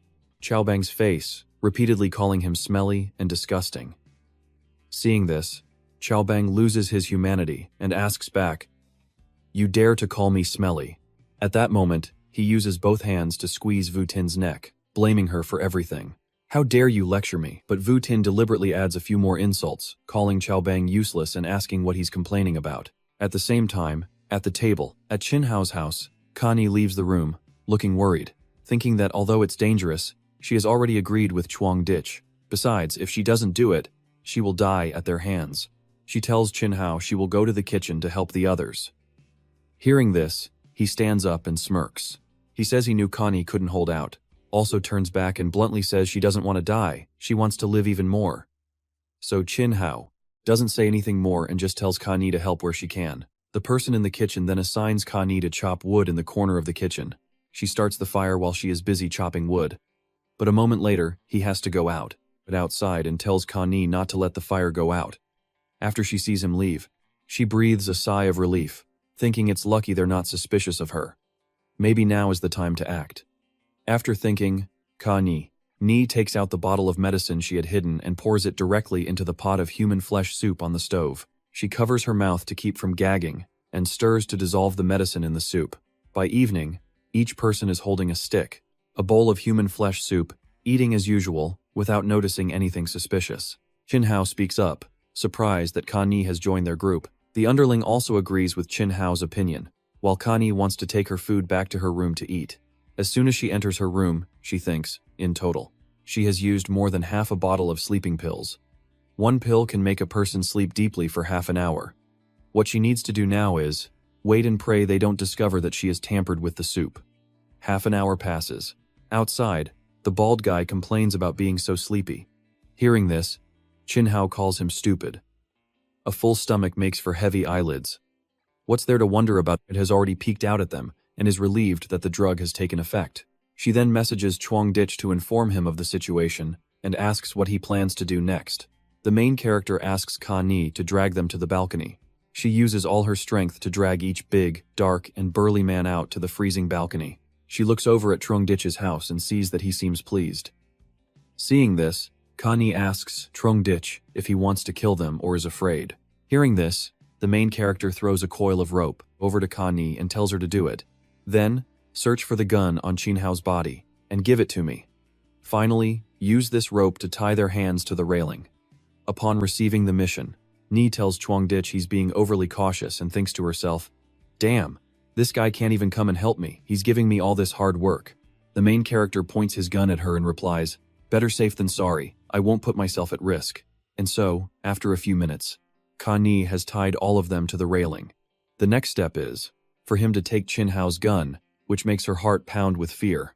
Chuang Dich tells Ka Ni to take all the bullets out of the gun and throw everything, including the gun, to him. Once that's done, she can go back. Meanwhile, Ka Ni, on her way, is holding Chin Hao's gun but is still afraid she can't fully trust Chuang Dich, worrying what will happen if he turns on her. The main character bluntly says, "Besides trusting me, you have no other choice." She loads the magazine into the gun and shoots. She fires straight at Chuang Dich's location.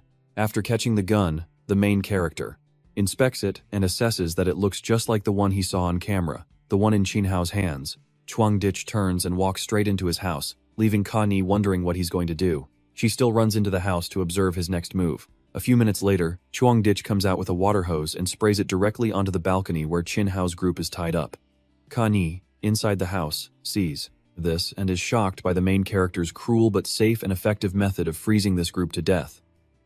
After a few minutes of being sprayed with water, Chin Hao's entire group wakes up, screaming from the freezing cold. They wonder who did it but are still not fully awake enough to realize they are tied up. It is only then that Chin Hao realizes he has been drugged.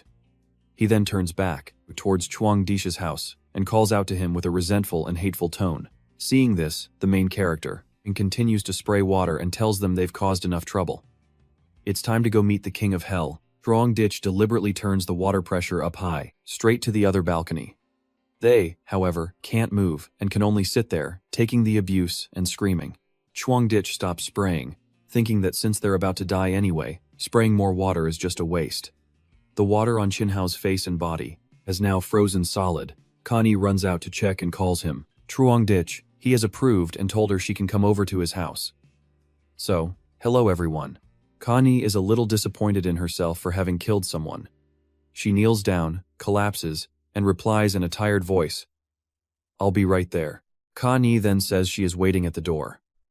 Chuang Dich is holding a gun, aimed at the entrance, ready. The main character inside also scans to see if she is carrying any dangerous items, but sees she is clear, so he tells Ka Ni to come in. She slowly opens the door and pokes her head in. As soon as she runs, she starts to straight into Chuang Dich's house. Ka Ni collapses to the ground, taking off her coat and panting. "This room is so hot." She pants. She then slowly savors the warmth, a feeling she hasn't had in a long time. But he presses a gun to Ka Ni's back and asks, "Have you forgotten something important? For example, proving that you are harmless to me?" Hearing this, Ka Ni's face flushes red and she asks back, "Again, what do I have to do?" Seeing this, Chuang Dich just wants to make sure she isn't hiding any weapons that could be used against him. Chuang Dich continues to express that since they have decided to be in the same boat, being honest with each other has no disadvantages. Ka Ni then has no choice but to take off all her clothes and stand tall in front of the main character, asking him, "Is this enough proof?" Seeing this, Chuang Dich claps and praises her attitude as very good. He gives her a towel and tells her to take a warm bath, as she has had a hard time these past few days. Chuang Dich pushes Ka Ni into the bathroom and boasts that he has chosen the evening. He got an outfit in her size and told Ka Ni to see if it fit. If not, he would find another one. He waited for Ka Ni to get changed. While she showered, Chuang Dich sat outside. He checked the 2 syringe packages, which were intact and in good condition. After that, Ka Ni finished her shower. She came out wearing the maid outfit Chuang Dich gave her and thanked him, saying it was a perfect fit. Chuang Dich slapped the seat next to him, telling her to sit down. Then, while stroking Ka Ni's hair, the protagonist reminded her, "I let you in here because you still have some value to me. This is a special privilege for you." Therefore, you must obey my every command. If you're plotting something, I'll kill you without hesitation." Hearing this, Ka-ni thought to herself that this guy was the definition of cold-blooded, even more ruthless and despicable than Chin Hao.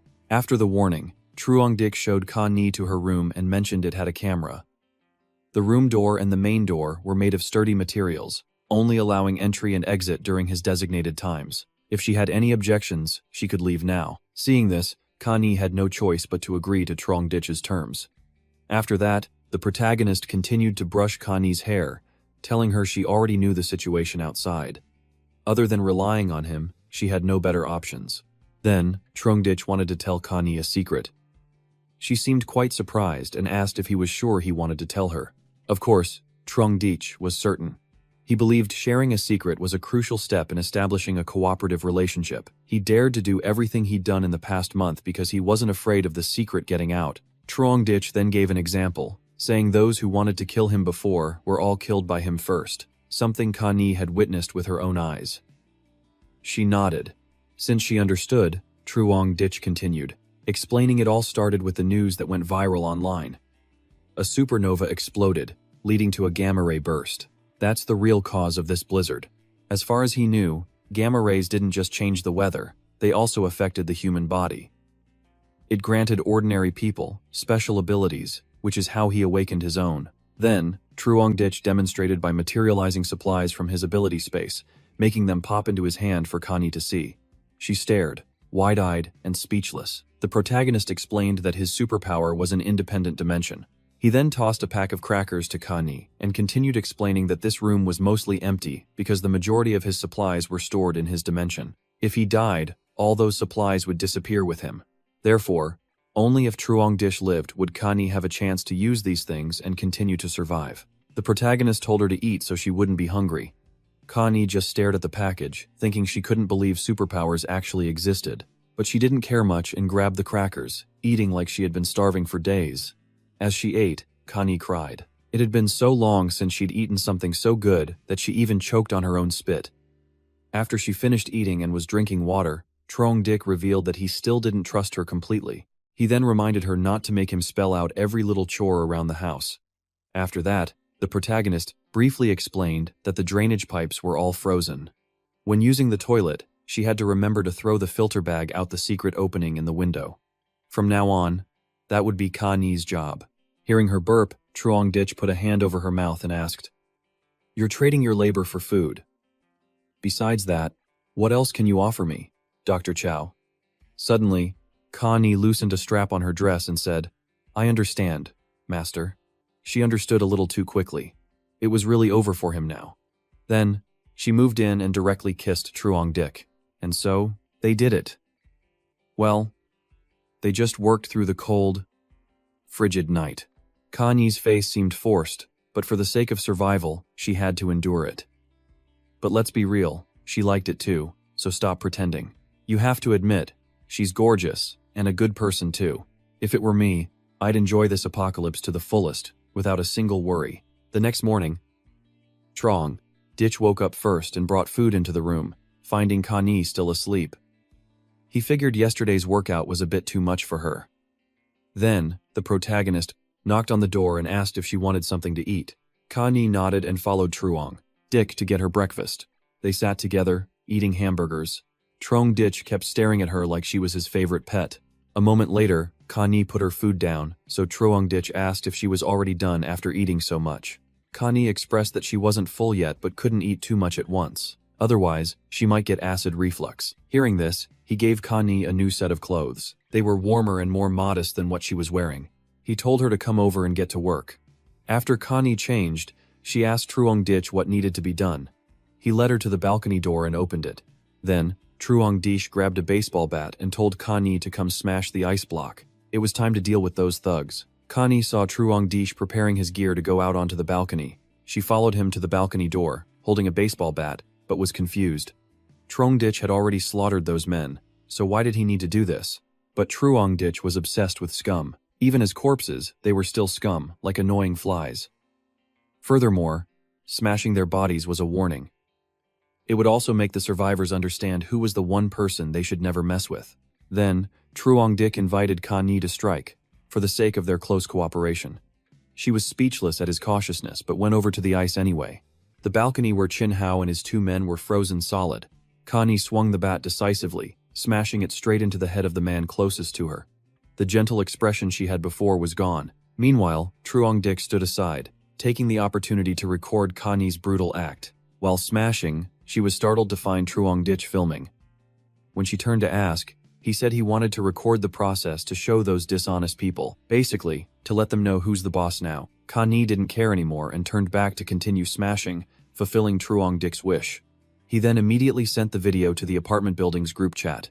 After watching it, the neighbors all wept with relief, glad that the scumbag Chin Hao was dead. Now they could finally go outside and not live in fear anymore.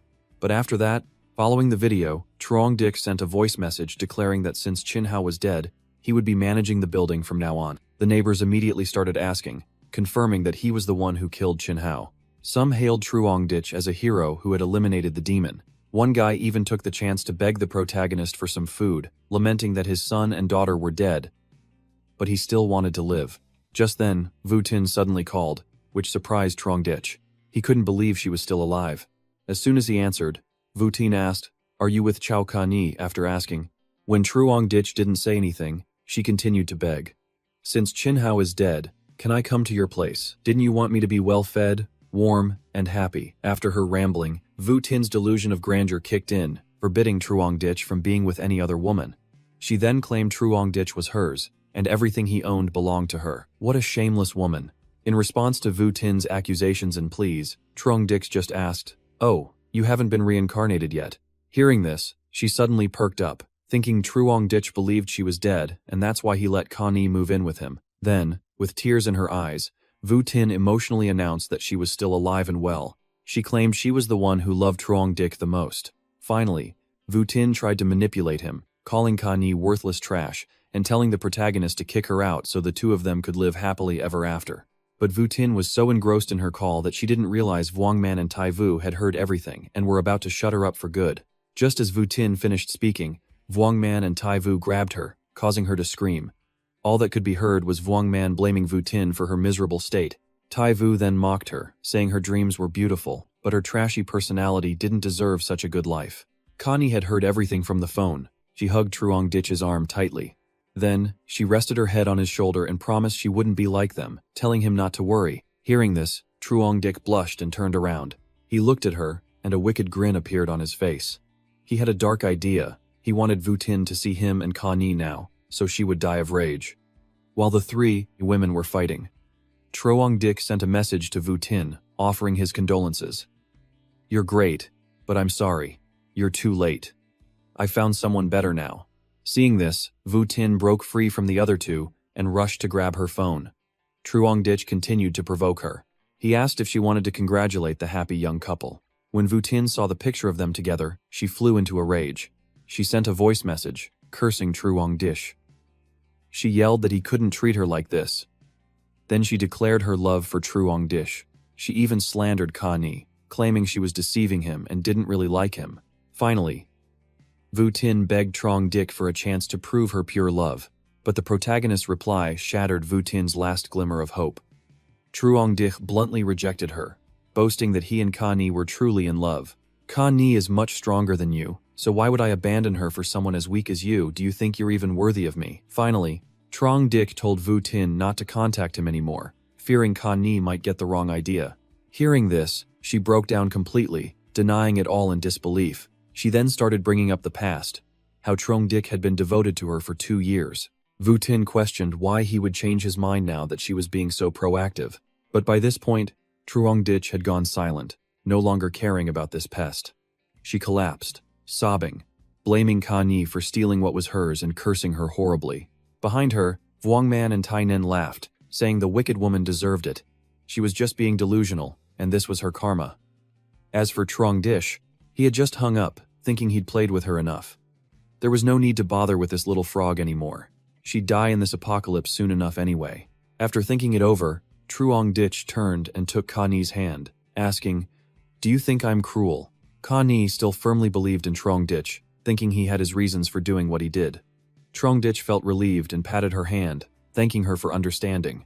A moment later, Ka finished cooking in the kitchen and came out to tell Truong Dich to eat while it was hot, but the protagonist remained seated, eating an apple, and told Ka to try the food first.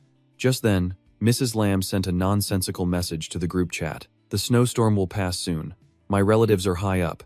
He said everyone has to listen now, otherwise, they'll all be shot. Bring your food to my house immediately. Truong Dich found it strange, remembering that Chin Hao had dealt with her house first. So how was Mrs. Lamb still alive? Meanwhile, Ka kept glancing at him while eating, thinking, is he that paranoid? Afraid I'll poison him? When Truong Dich voiced his question, Ka revealed that when she first visited Mrs. Lamb's grandson, Teo Ho, she felt sorry for them and gave them some supplies. Hearing this, the protagonist shot a sharp glance at Ka startling her. She panicked and immediately explained, at that time, the blizzard had just started, so I thought it would pass quickly. I promise, now that I know the situation, I won't act so recklessly again. Truong Dich reassured her, that's not the issue, so you don't have to be so scared. Then the protagonist wondered, the supplies Ka gave her must have been eaten long ago, so what has she been surviving on until now? At that moment, Ka remembered that Tu Ho had died about 10 days ago due to a lack of medicine. Hearing this, Truong Dich figured out the problem. It turned out Mrs. Lamb was so disgusting that she ate her own grandson's flesh to survive until now. How inhuman. As they were talking, a man suddenly appeared on the balcony of the opposite building, standing with his arms outstretched, face tilted to the sky. He let out a strange, crazed laugh that startled Ka He just kept laughing in the middle of the blizzard for a full minute before suddenly throwing himself to the ground, ending his miserable life. He ended this cruel, helpless existence with a peaceful smile. Seeing this, Ka also became somber, wondering when the blizzard would ever end. Truong Dich had no answer, because nature's changes were not something humans could control. As long as they could survive, that was good enough. Just as he finished his sentence, Uncle View called Truong Dich. Dich immediately answered the phone. At that moment, Uncle View laughed awkwardly and asked if he was doing okay. Hearing this, Truong Dich was quite happy that the old man was still alive and told him not to be so formal. If you need anything, just say it. If it's something I can help with, I promise I will. The reason the protagonist treated Uncle View differently from everyone else was because he was one of the few good people left. He was honest, loyal, and also a martial artist. By winning him over now, he could be useful later. Just then, Lamai's daughter started crying loudly, prompting Uncle View to get to the point. He explained that her daughter had a fever, but he had no medicine. The girl's body was flushed red, and he and Lamai were worried sick. He wanted to know if Truong Dich had any medicine. The protagonist thought to himself that Uncle View was handsome. He had been a fighter his whole life. Now, with the young and attractive Lamai around, she must have been the one to approach him, and he couldn't control himself, so he offered to help. With that thought, Truong Dich told Uncle View to come to his place later to pick up a few boxes. Uncle View was embarrassed, not knowing how to thank him enough. Truong Dich told Uncle View not to be so formal, as he had helped him twice before. So, if he needed something, Truong Dich would definitely not refuse. He even expressed that he considered Uncle View closer than his own biological uncle. The protagonist then urged Uncle View to come get the medicine quickly. After hanging up, Truong Dich thought, this Lamai is certainly not simple.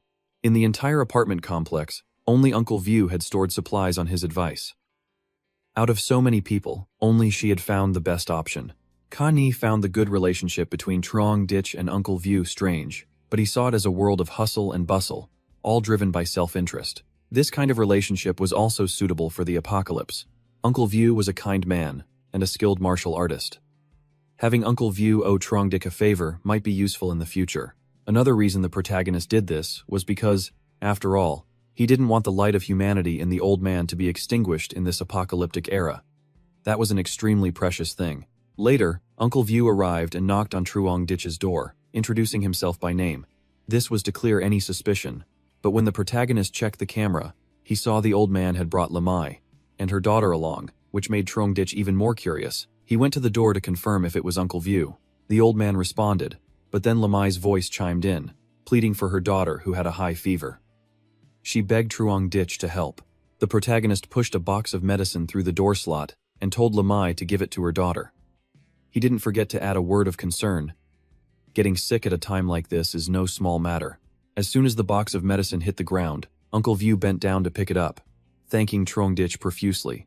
Just then, Lamai cried out, begging the protagonist to let her daughter stay in his house for a while because it had a heater and was warmer than their place. This put Uncle View in an awkward position. He never thought she would do that.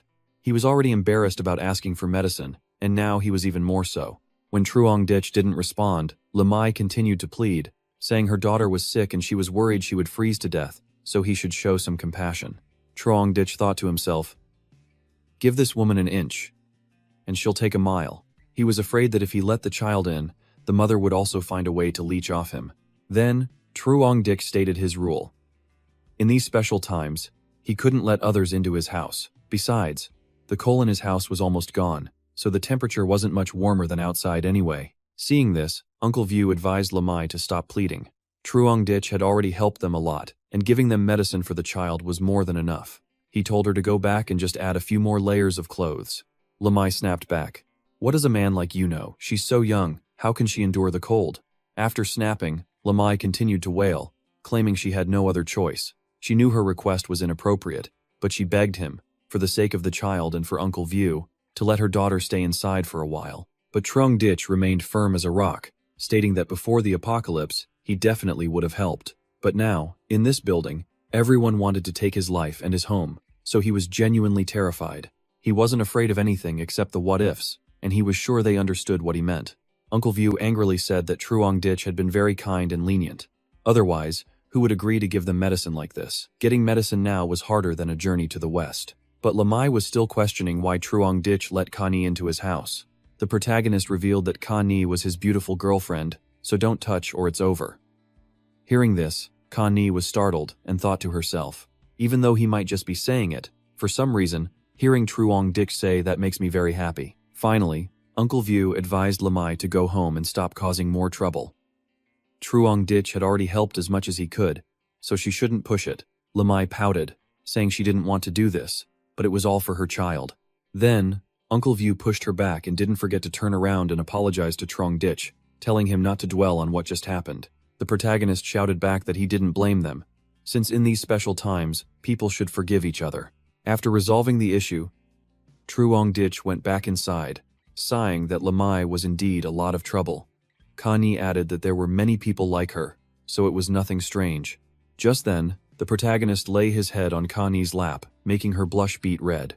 Then, Truong Ditch expressed that his relationship with Uncle View was very good, but he still had to be wary of Lamai. Giving in now would ruin his entire plan. At the same time, Uncle View was scolding Lamai for asking for too much earlier, asking what she was thinking, wanting someone else to take care of her child.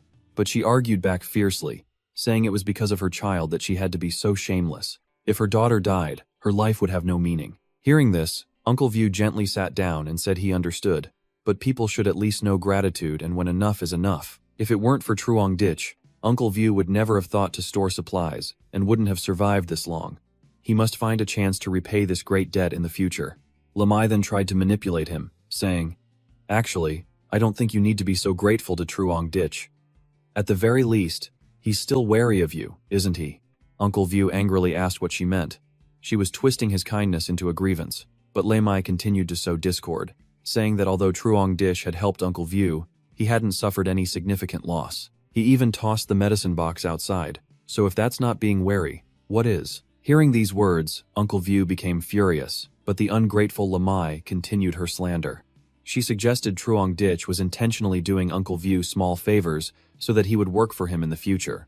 If Truong Ditch is such a good person, how could he commit such cruel acts as killing dozens of his neighbors? Besides, his house is so big, letting the three of us in wouldn't make it crowded. What's so difficult about that? But before she could finish, Uncle View yelled, "Shut up." He then reminded Lamai to watch what she said.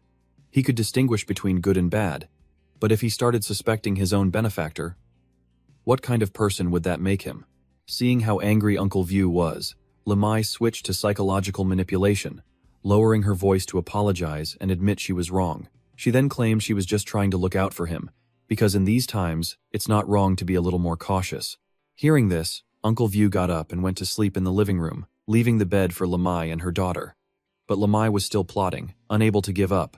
She decided she had to find another chance to get into Truong Ditch's house. She then resolved that for her and her daughter to survive, she didn't care what price she had to pay. The next morning, The apartment building had been buried under several stories of snow, yet the sound of shovels digging relentlessly could still be heard. At the main entrance of the apartment building, the door had been forced open long ago. Snow and ice had completely covered the area. Then, the ice wall began to shake, showing signs of being broken through. A few minutes later, a group of people successfully used shovels, pickaxes, and hammers to create a passage into Truong Ditch's apartment building. This group seemed to be cut from the same cloth as Chin Hao's crew, a bunch of thugs and thieves. Every one of them had a grim, scowling face, the type that would start a fight at the slightest provocation. As the whole gang was moving to loot and plunder, a young man peeked his head out with a bucket, probably about to get some snow to melt for water. The young man was startled when he ran into the aggressive group. He got scared, dropped his bucket, and ran for his life.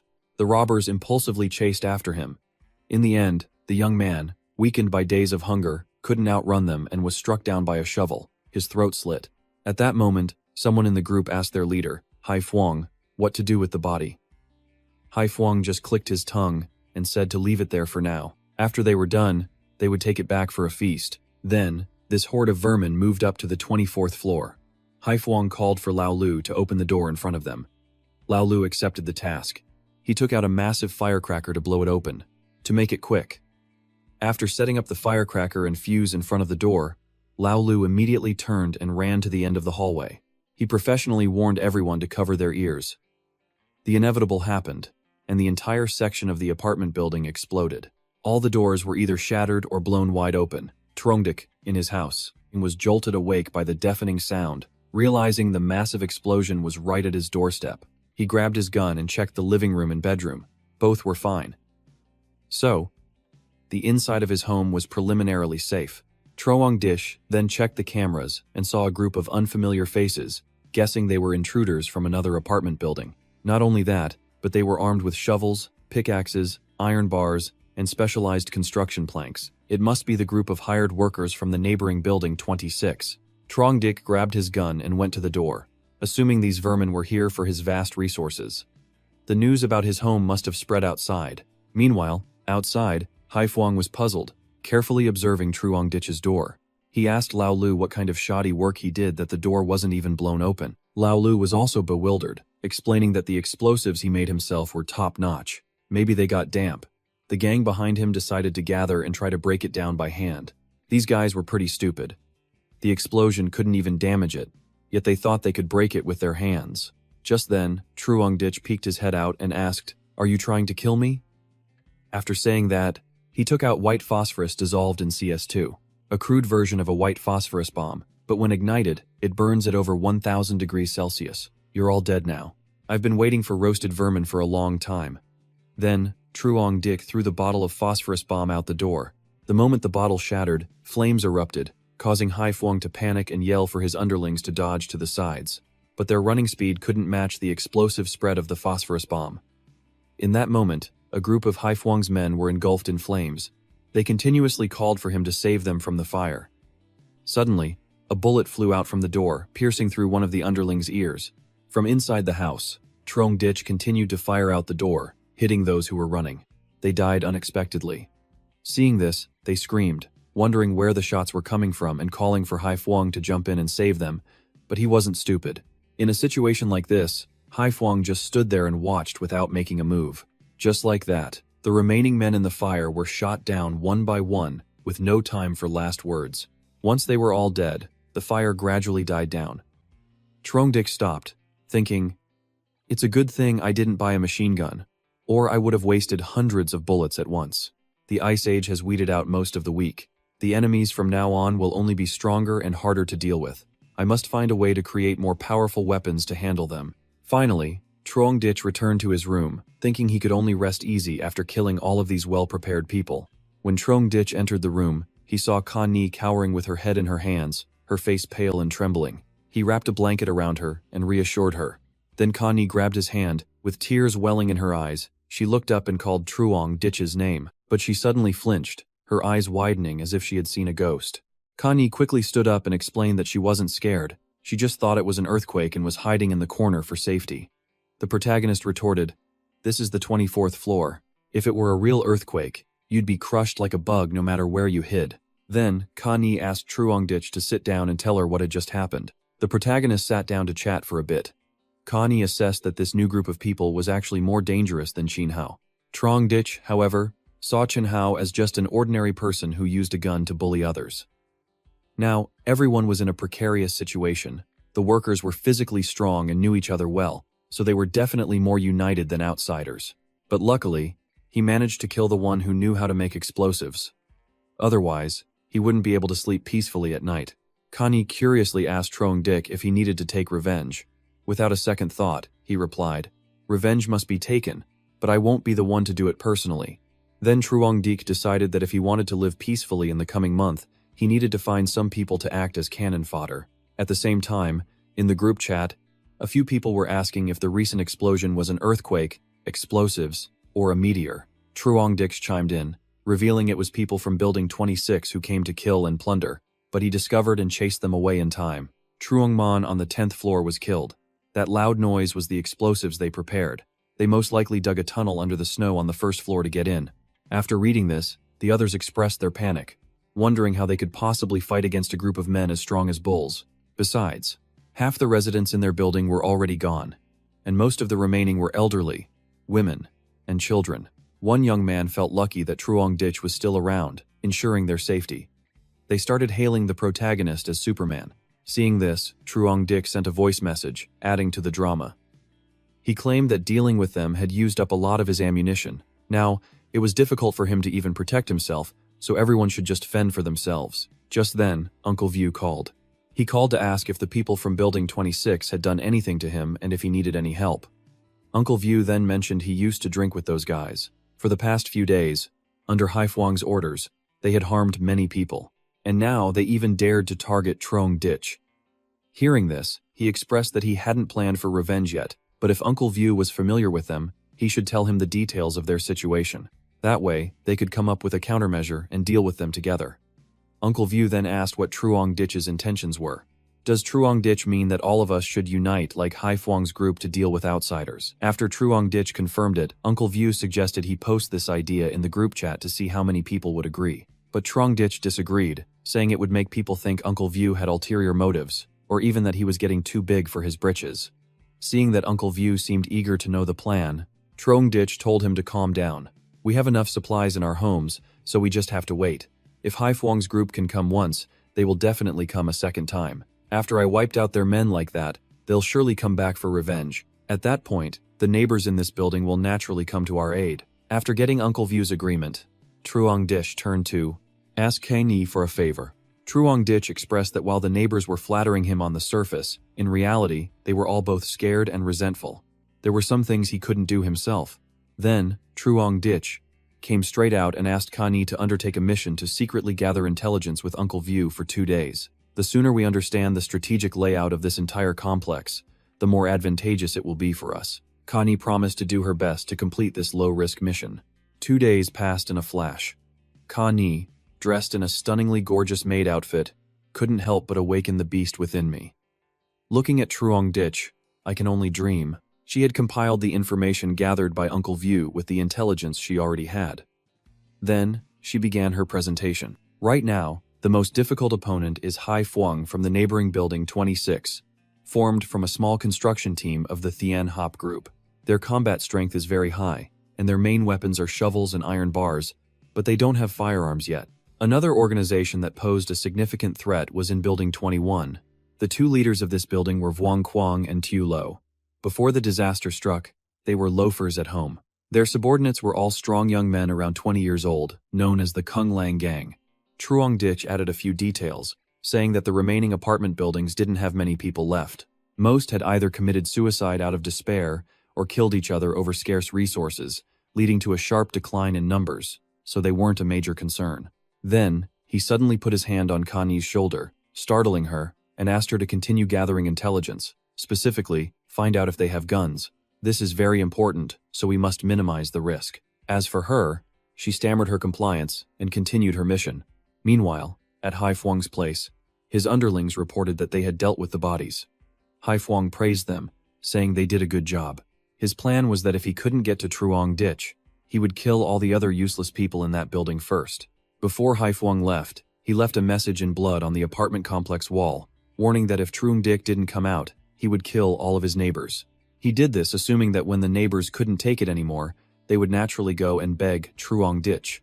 And just as Hai Fuang predicted, the neighbors, who were experts at blaming others, started complaining that since the protagonist caused the trouble, he should be the one to solve it. They claimed those people came because of Truong Dich, and he was the one who executed them, so it had nothing to do with anyone else. Why should they have to suffer for it? Then they all told the protagonist that if he had any conscience, he should step up and take responsibility. As for Truong Dich, he read the judgmental messages from these neighbors and saw their flip-flopping speed was just as impressive as before.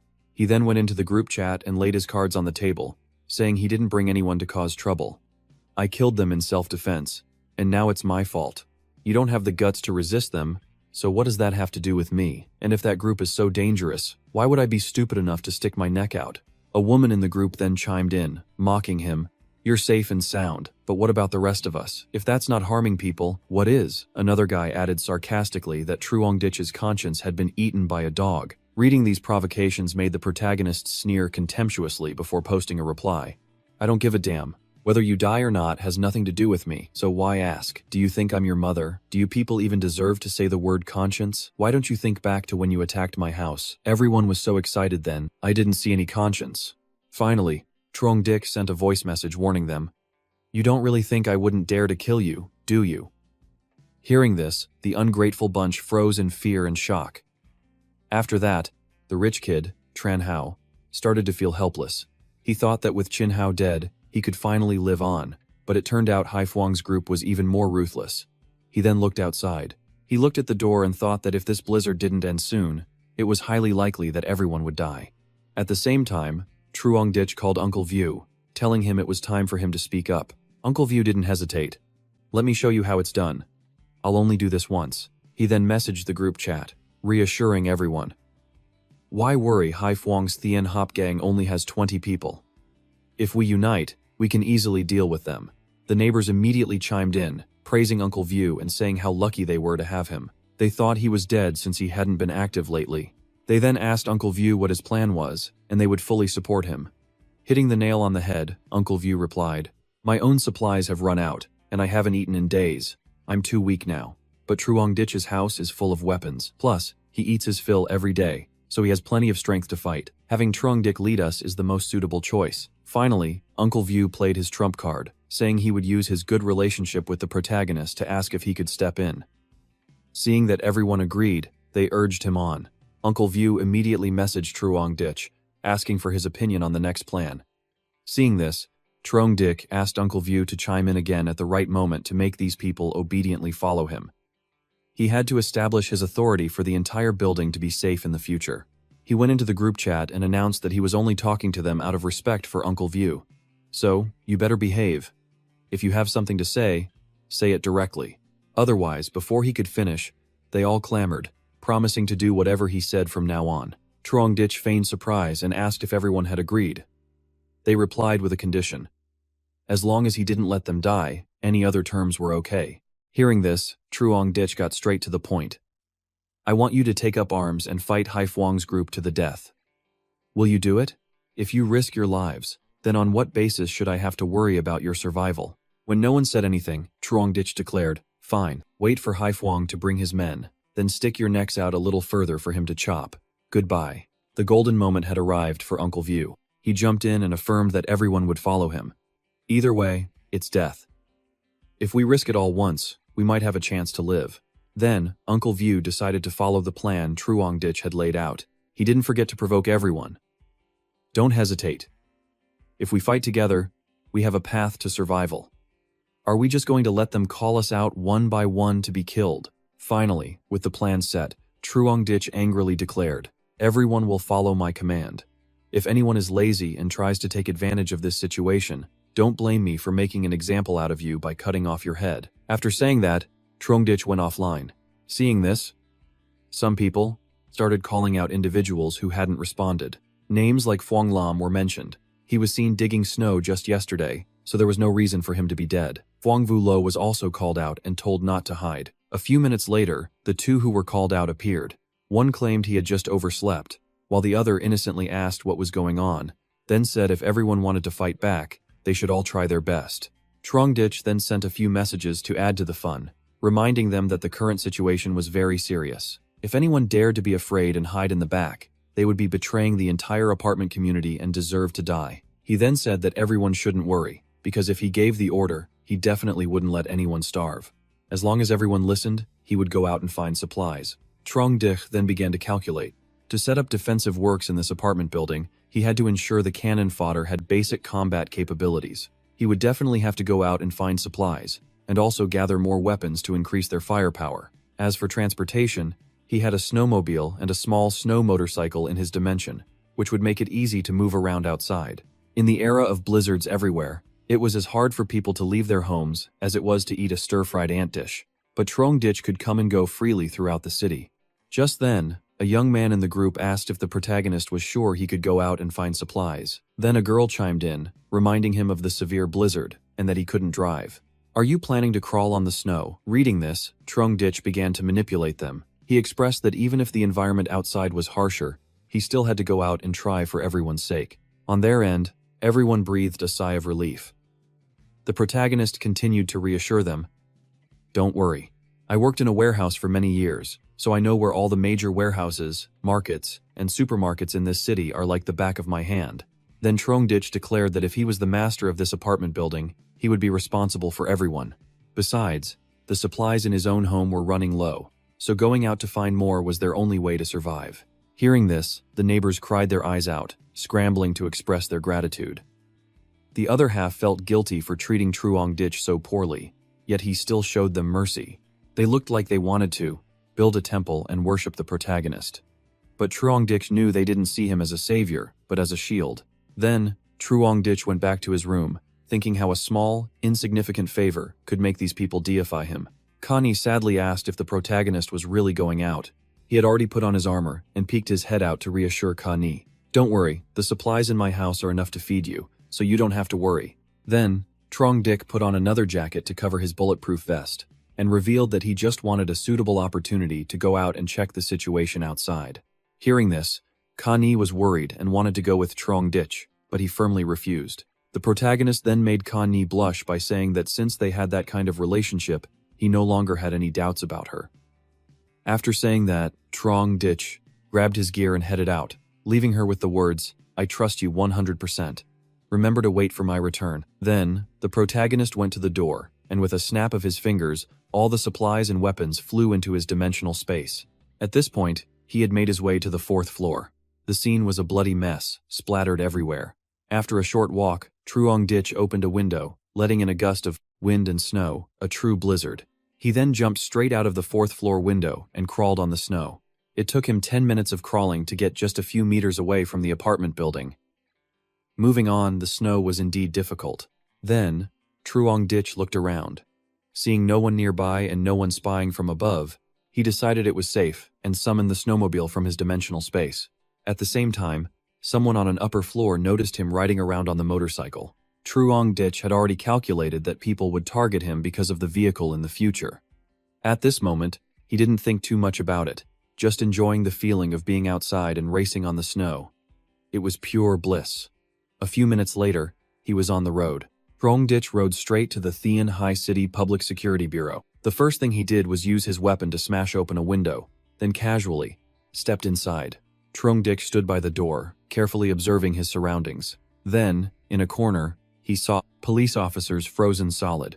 Trongditch sorrowfully approached them. He knelt before them, guessing that when the blizzard hit, they were probably on night duty, without even any cold weather gear.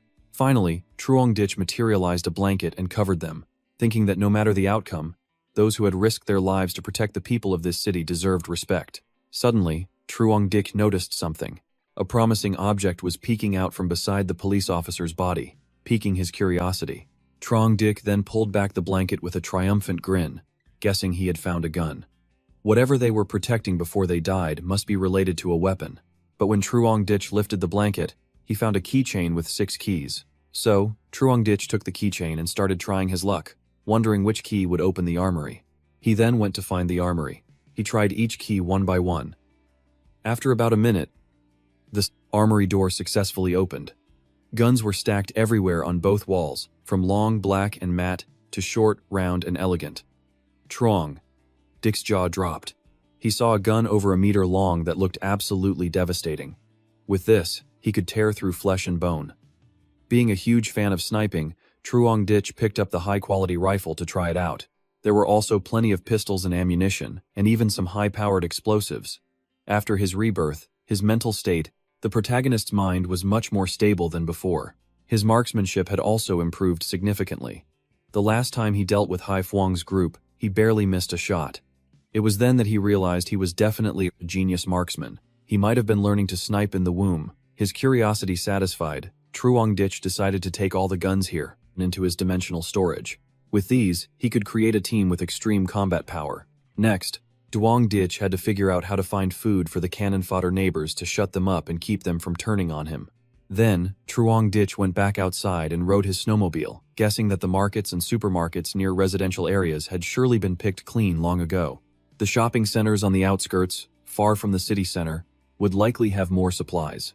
The protagonist relied on his memory to pinpoint the location of a shopping center and stopped his vehicle. He then cleared the snow on the ground to the sides and saw his destination right below. Immediately, he smashed the glass and rappelled down. Upon entering the large shopping mall, Truong Dich couldn't help but be overwhelmed. In the past, he had saved for over half a year and still couldn't afford the famous brands here. Now, they were all worthless junk. Truong Dich guessed the food would be in the basement, so he headed straight down, grabbing anything useful along the way to make the trip worthwhile. Going down to the basement, he saw the sign for the supermarket entrance. Down here, the food and fruits were still abundant, but there was a slightly unpleasant smell. Then, the protagonist went to the raw food section and saw that most of the food had spoiled due to the sudden blizzard. He still decided to gather it all for those neighbors. He wouldn't even bother with this stuff for himself. It was still valuable for dealing with those people. All set, Truong Dich continued to ride his warhorse away from the shopping mall. When he returned to the apartment building, Hai Fuang spotted him and noticed Truong Dich had a high-end snowmobile. His greed flared up again, wanting to seize the vehicle so he could go out and find food instead of suffering like this. The guy next to him revealed that he also knew about this vehicle. Where he came from, there were quite a few of them, and they were electric. Hai Fuang declared that no matter what, they had to find a way to steal everything from Truong Dich. From below, the protagonist looked up at the apartment building, knowing they had seen his vehicle through the window. A snow vehicle was the only hope now. After revealing it in public, everyone was targeting him. Fortunately, this time he had acquired more firepower and new equipment, so he wasn't too worried. When he reached the window, on the 4th floor, he met Uncle View, who was already waiting there, surprised that Truong Dich had found so much stuff. He then replied. He brought the supplies into the building and explained that supplies outside were indeed hard to find. He had gone through almost all the nearby markets and supermarkets and only managed to get this much. At this moment, everyone gathered in the hallway, waiting to be given their share. Truong Dich spoke up. To get these supplies, for you all, I had to put in a lot of effort. Meanwhile, Ka Ni was doing her job, pouring the food onto the floor to calculate the distribution. At this moment, Uncle View also boosted Truong Dich's reputation, repeatedly shouting, "Long live Truong Dich," to inspire the same spirit in the others. The people behind him, excited by the pile of food, also cheered and chanted his name, hailing him as a hero. Truong Dich felt that these people's attitude was going according to his plan, so he had a few words for them. I'm reminding you, this food will of course be shared with everyone, but I absolutely will not support idlers. So, whoever eats this food must take up arms and fight the enemy. Just as he finished speaking, Hai Fuang's group, like bloodhounds, swarmed over, demanding they hand over all the food. Seeing this, Truong Dich joined the game, making a rule. Whoever kills one of them will be rewarded with food for 5 people. Hearing this, the starving mob's eyes lit up when Truong Dich announced the rule that 1 kill equaled 5 portions of food. Then, everyone charged forward with their weapons, full of excitement and without hesitation, shouting, "Charge, kill the enemy and we'll have food." Hai Fuang's group was stunned, not understanding why this starving mob was so ferocious. And so, what was bound to happen, happened. The residents of the apartment building charged out, fighting mercilessly, their strength seemingly multiplied 1,000 times over.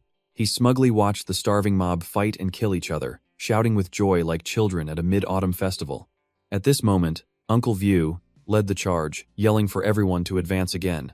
Since the enemy was few in number, they could gain the upper hand. Then, the residents continuously swung their axes, slitting the throats of Haifuang's men and killing without stopping. Their numbers dwindled tragically.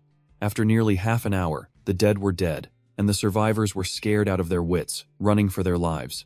Seeing this, Vuong Tam Huang, everyone cheered enthusiastically for their resounding victory, which also marked the beginning of being well fed. She showed a sense of pity, thinking that if they were treated promptly, they might still be saved. Saving lives required a large amount of medicine and professional equipment. Trongditch wouldn't waste such precious resources on them. Later, on the first-floor lobby, the protagonist gathered everyone and praised them for the recent battle. Trongditch affirmed to them, "As long as we are united, those people are nothing." He then called over the two most active fighters from before. He friendly gave them a lot of food, just as he had promised. The two young men burst into tears. Trongditch patted their shoulders and encouraged them to keep up the good work. "As long as you maintain this attitude, I won't treat you unfairly." They promised to follow Trongditch and work hard, even calling him their sworn brother. The starving mob behind them thought, "We're really starving our brains out. What a waste. If I had just put in a little more effort, that would have been mine." Trongditch looked at them, pleased with the results. He then began to distribute the food, calling each person up one by one to receive their share. As a result, each person only received 1 or 2 snack packages, and they seemed very disappointed. Trongditch thought to himself, "The more you work, the more you get. If you want to eat your fill next time, you have to work hard first. Then you'll get to eat a lot." He called up Hua Hao, the richest guy, who looked like a soulless corpse, and asked for food. At this moment, Trongditch looked down at the ground and saw a small piece of candy, which he kicked over to Hua Hao. He then told him that was his share of the food. The guy picked up the tiny piece of candy, frustrated, and yelled, "Are you messing with me? Why do I only get 1 piece of candy?" Hearing this, Trongditch scolded him. "While everyone else was working just now, you were just loitering in the back from start to finish. Don't think no one saw you. You didn't even touch those guys. I'm giving you this candy out of the kindness of my heart, and you're still demanding more. If you don't work, you don't eat." Hearing this, Hua Hao shouted back. There were 4 of them crowded together. Not even an ant could squeeze through. Where was my chance to charge in? But Trongditch just shook his hand, saying that wasn't his problem. The process didn't matter. The result is what's important. But Hua Hao was still extremely frustrated and angry. He stood up, pointed at Trongditch, and accused him of being unfair, suspecting he was targeting him. Hearing this, Trongditch laughed and asked what made Hua Hao think he deserved fairness. The 2 young men who had just been accepted as underlings saw an opportunity to prove themselves. They beat Hua Hao up and pinned him to the ground for Trongditch to lecture. "If you defy my orders, you will be severely punished. You hear me, you waste feminist." He then aimed his gun straight at Hua Hao's head and declared, "This is the price to pay for not obeying your master." With that, the 2 underlings dragged Hua Hao away, on Trongditch's behalf. As for him, he loudly reminded everyone, "If anyone here thinks I'm a tyrant, you can put down the food in your hands and leave. I promise I won't come looking for trouble." Seeing no one speak or move, Trongditch snapped his fingers, pleased with everyone's united attitude. Meanwhile, Hua Hao was still stubbornly cursing him as a bully. Hearing this, Trongditch walked over and stomped hard on his hand, making him scream. Then, he grabbed Hua Hao by the hair and warned, "Next time, I hope you can learn to be a little more obedient." Then, Trongditch stood up and declared, "This building has no need for useless, incompetent trash." After that, he concluded, "The supplies have been distributed. The leftovers will be collected." Just as he finished, from the distance, a small young man spoke up, saying Trongditch hadn't given him anything yet. Vu Tin and Tai Nin also writhed on the ground, bringing up their past relationship, believing Trongditch wouldn't have the heart to let them suffer, so he shouldn't forget them. Hearing this, he sat down and gently whispered that he could never forget the 2 of them. Then Trongditch bluntly revealed that there was never a share for the 2 of them in the first place. Hearing this, Tai Nin was furious, and asked on what grounds everyone else got something, but she didn't. As for Vu Tin, she was teary-eyed, unable to believe this was real, always thinking Trongditch wouldn't treat her so badly. She then brought up the past again, reminding Trongditch that he once said he liked her very much. He then slapped her so hard she saw stars and fell to the ground, saying, "I think I did say that, but you didn't actually take it seriously, did you, you shameless woman? It was just a fling." Seeing this, Connie stood up and hugged him, trying to get the clingy woman to give up. Trongditch played along, boasting. Connie is a million times better than a certain someone, and warned Vu Tin not to bother him anymore. Hearing this, she covered her head and cried, repeating that she didn't believe it. Trongdich had clearly invited her to his house before, so why did he change like this? Vuong Man saw this and humiliated Vu Tin, calling her a shameless woman in front of everyone. Trongdich also took the opportunity to insult Vu Tin. You're not just broke, you're a mess. A country dog thinking she's a city poodle, always trying to hook a rich guy. He then turned and asked Wahao what they called this type of girl. He yelled out, "Universal power socket, public bus, slut." The whole crowd burst into laughter. They mocked Vu Tin, calling her a once-in-a-thousand-years talent. What a waste of my secret crush on her. If I had known sooner, I wouldn't have wasted my time and money. At this point, Vu Tin yelled at them to shut up. Overcome with shame, she ran straight back to her room, sobbing. Then, Truongdish gave Huahao a cookie as a reward for being more understanding. Huahao also promised to be obedient from now on. Then they gagged Tainin and dragged her away, out of their boss Truongdich's sight. Now he had to figure out how to properly implement the defense of the apartment building since the obstacles were gone. Then, Trongdik discussed with Uncle View. Excluding the children who couldn't fight, there were still 47 people. Besides himself, Kani, Uncle View, and Lamai, the others were divided into 6 groups. Each group had 7 to 8 people. The plan was to take turns on guard duty to prevent attacks from other apartment buildings. If they spotted anyone approaching, they were to bang on the staircase railings or other metal objects to alert everyone. The reward he mentioned earlier was still in effect. Kill 1 enemy, get food for 5 people. Regular guard duty only got you leftovers. Then, Truongdich assigned this task to Uncle View. He arranged the matter and reminded everyone. All set, everyone, and returned to their rooms to warm up from the biting cold outside, a result of the blizzard. At this point, Kani asked Trongdich about the situation in the city outside. Truongdich confided that the blizzard was everywhere, and low-rise buildings were already buried. If this continued, even if the snow stopped and the temperature returned to normal, it would take at least half a month for this amount of snow to melt. Kani noted that winter was approaching, which would only make the temperature lower. Hearing this, Truongdish stood up and walked past Kani and pulled out all the weapons he had acquired, asserting, "For us, it's not a problem. In the apocalypse, the thing scarier than ghosts is never the environment. No matter the era, the thing you have to deal with the most is still people themselves." Then Truongdich went to the balcony to look around and test his gun, thinking, "This is a true assassination weapon. I have to find a chance to try it." Just then, he spotted a figure lurking in the parking lot, guessing they were after his vehicle, and his snowmobile. 3 days of pretending to leave, with a snowmobile in the parking lot. Now, someone had finally taken the bait, but unfortunately for them, it was a trap. Just then, Uncle View called. He called to thank him and report that he had taken the instant noodles. He then told Truongdich not to mind what Lamai had said before, as she just spoke without thinking. Truongdich told Uncle View not to be so formal, because he wasn't a petty person.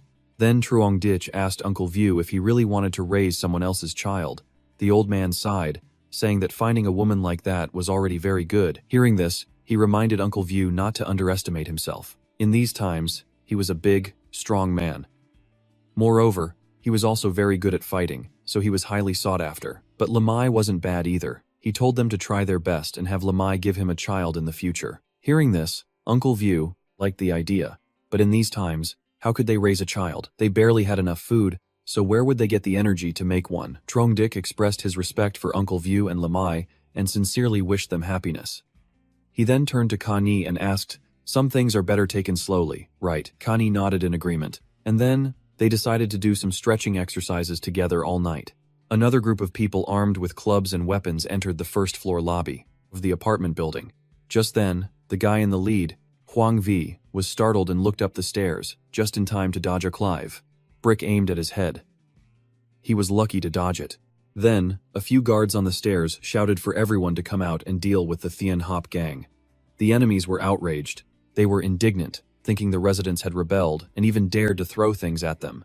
Hearing this, Hongvi angrily ordered his men to attack, leaving no one behind. He didn't believe anyone in this cowardly group would dare to kill them, and so, the security team charged down and beat the Thien Hop gang to a pulp, like a scene from a martial arts movie. Hoang Thien saw that his men were in danger and losing ground, so he ordered the rest to retreat first to preserve their numbers.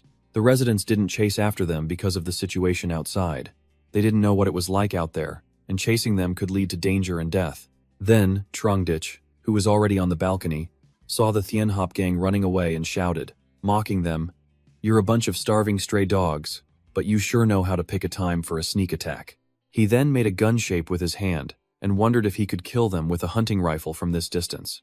So, Trongditch immediately took out a rifle that was a meter long. He aimed at the Thienhop gang members who were running for their lives. He then chose his first target. The one in the purple shirt was running like a madman. Trongditch assessed his target. This thing has an incredible scope. I can even see an ant walking by clearly. He then pulled the trigger, and the bullet flew. It zipped through the man's skull, killing him instantly. The others with him were shocked to realize someone was shooting at them. From above, Trongditch praised himself. "I'm a top-tier shooting genius." At the same time, the whole group turned pale and ran even faster than before, not knowing if they could be shot at any moment.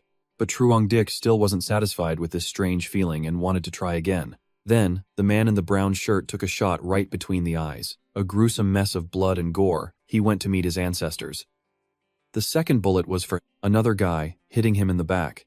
He didn't die instantly, but he was like a frozen fish, dying slowly. The next guy ran right into Trongditch's bullet, his heart giving out as he was reincarnated. And just like that, 5 to 7 bullets flew out, hitting their marks every time, like a genius marksman. At this point, Trongditch was gradually satisfied. He smiled smugly and declared, "From today onwards, I can hide and kill any intruders who are hard to deal with, without even needing to go outside."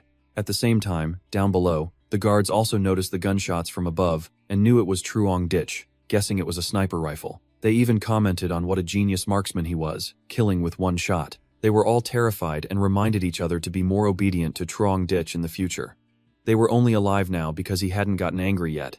Up here, Trongditch also predicted that the gunshots had startled quite a few people, so from now on, many more would likely lose sleep. The next day, Ka-ni brought out the food and humbly said, "I'm not as good a cook as a restaurant, so don't complain if it's not delicious." Trongditch didn't complain but encouraged her to practice more, since they had plenty of time.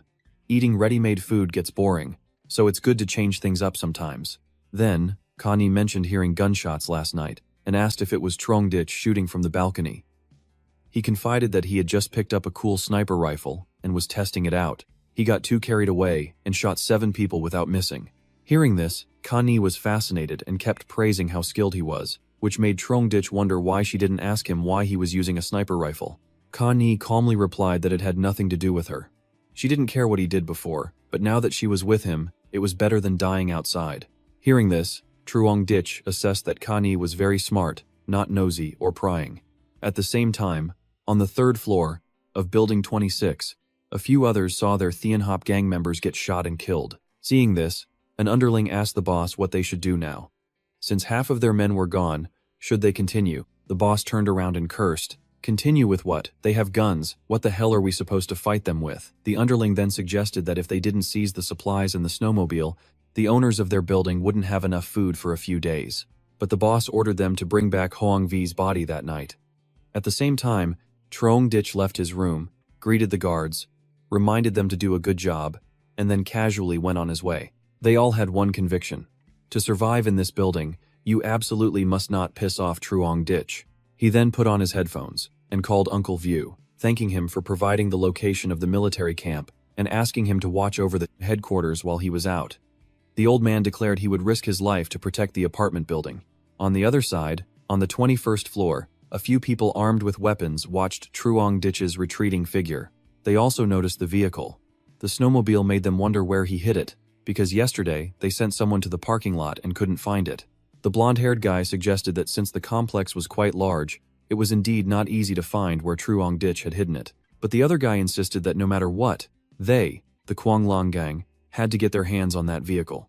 With that, the whole group could go out to find supplies, expand their ranks, and establish a powerful gang. It wouldn't be a problem. Then the red-haired guy clenched his teeth, enduring his craving for cigarettes after half a month. He hadn't had a smoke in a month and was going crazy. At the same time, Trongditch observed the situation.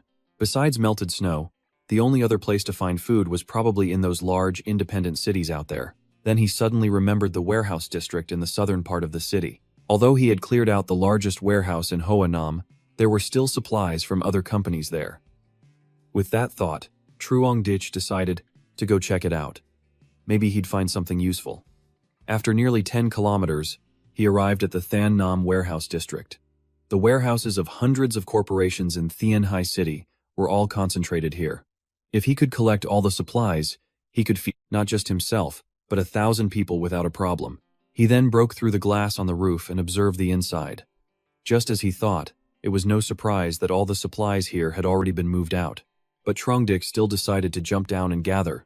After he was done, he thought about where to go next and climbed out, thinking, from now on, I'll be using the snow motorcycle as my regular transportation. The fuel I have might not be enough. With that thought, he decided to go to a gas station to see if he could get some more. But when he got to the gas station, it was buried under so much snow that he couldn't see anything. At this point, Truong Dich wondered if the gas station had a high-rise structure. If not, does that mean he can't find another place to refuel? Tired, he gave up and collapsed onto the snow pile behind him, sighing. Does this mean I have to conserve fuel from now on? Manpower is still very weak. It would be great if I could use large machinery to excavate. Suddenly, Truong Dich remembered the excavator he had just found. He shot up and calculated that since the snow had only been accumulating for less than a month, it hadn't formed a solid layer of ice yet. This method might still work. Then, Truong Dich stood up and materialized the excavator, calculating that the snow was at most a dozen meters deep. So, he just needed to dig down to an entrance like a window and then break in. Finally, he climbed into the vehicle. He agreed with his plan, which saved him the trouble of digging down further. Fortunately, Truong Dich had previously operated a forklift at the warehouse, so operating this wasn't a problem.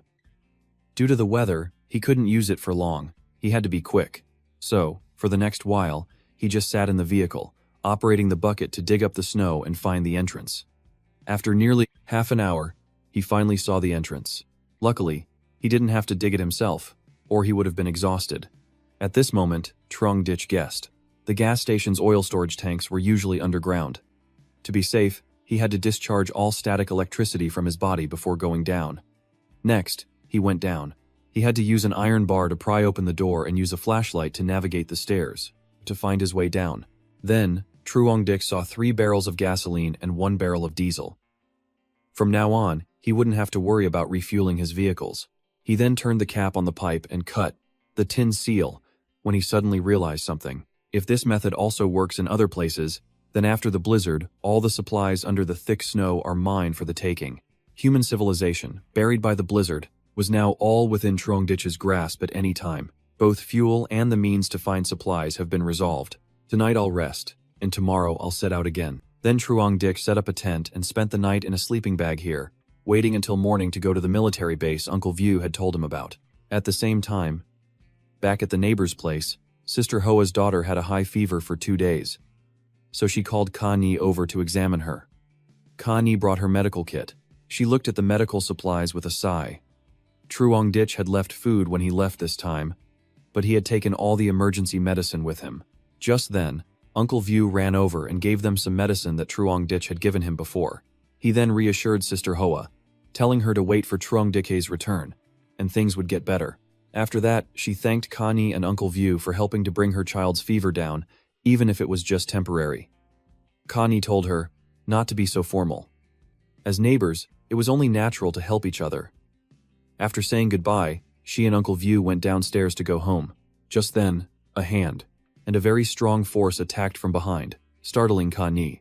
When she turned around, it was Mrs. Lamb with a sharp knife aimed at Sister Hoa, repeatedly blaming her for her grandson's death. If my grandson is dead, then no one with a child will live well either. And with that, she plunged the knife straight into Sister Hoa's shoulder, causing her to drop her child.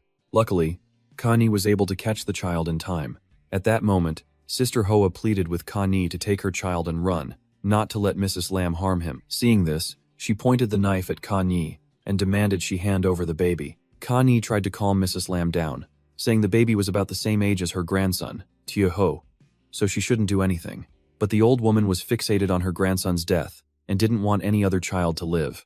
Seeing this, Ka Ni took advantage of Mrs. Lamb's distraction and ran upstairs, but unfortunately, the old woman caught her. She grabbed her leg and pulled her back. Then she declared that since Ka Ni couldn't save Tia Ho, she had to die too. Lamb lunged with the knife at her. But instead, Uncle View took the blow for her. The knife went into his arm, and he kicked the old woman to the ground. Seeing this, Uncle View turned to ask if Connie and the baby were harmed by the crazy old woman. She expressed her concern that Sister Hoa had been stabbed to death by Mrs. Lam. Uncle View then warned that Truong Ditch wasn't here, and something like this almost happened. If anything had gone wrong, he wouldn't have been able to face Truong Ditch. Connie blamed herself for being careless, not expecting Mrs. Lam to still be alive after her food supply was completely cut off. At that moment, she got up and cursed Uncle View, calling him a coward who clung to life. "Why didn't you go kill Chin Hao?" she accused. "You also owe Tu Ho a life." Then Mrs. Lam started throwing a tantrum on the ground. She blamed Uncle View and Truong Dick. "Uncle View, Connie, and everyone else deserves to die." Uncle View spoke up, saying Truong Dick had killed that villain Chin Hao, and if he hadn't, they would all be dead. If not for him, she wouldn't even have her old life here to be making a scene. Hearing this, Connie also chimed in, saying Truong Dish had given Mrs. Lam medicine before. The old woman vehemently denied it, insisting that Tu Ho died because the protagonist refused to give her medicine.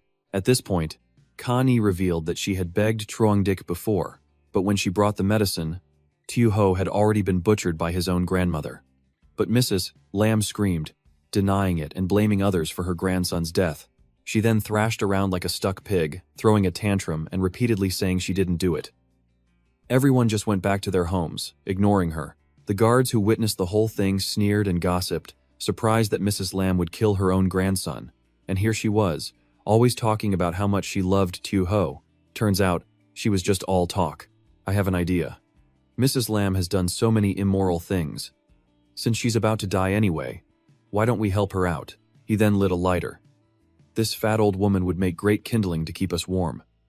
At the same time, at Truong Dick's location, he had also woken up, lit a lamp, and was preparing to head to V Dan Fong. After a long journey, he finally reached the place Uncle View had told him about. Truong Dick then deployed the excavator and thought, I've done this once before, so today's work will definitely be much faster. After many minutes of digging and turning over the snow, a first-floor door with the number 305 was revealed. Truong Ditch guessed this was the barracks where the troops were stationed, so it couldn't be far from the armory. But upon entering and observing, he couldn't help but wonder why. Despite the thick snow outside and the lack of vehicles, there wasn't a single soul here. When he checked the bedroom with his flashlight, he found it strange that no one was there. Truong Dick thought, could it be that they left early?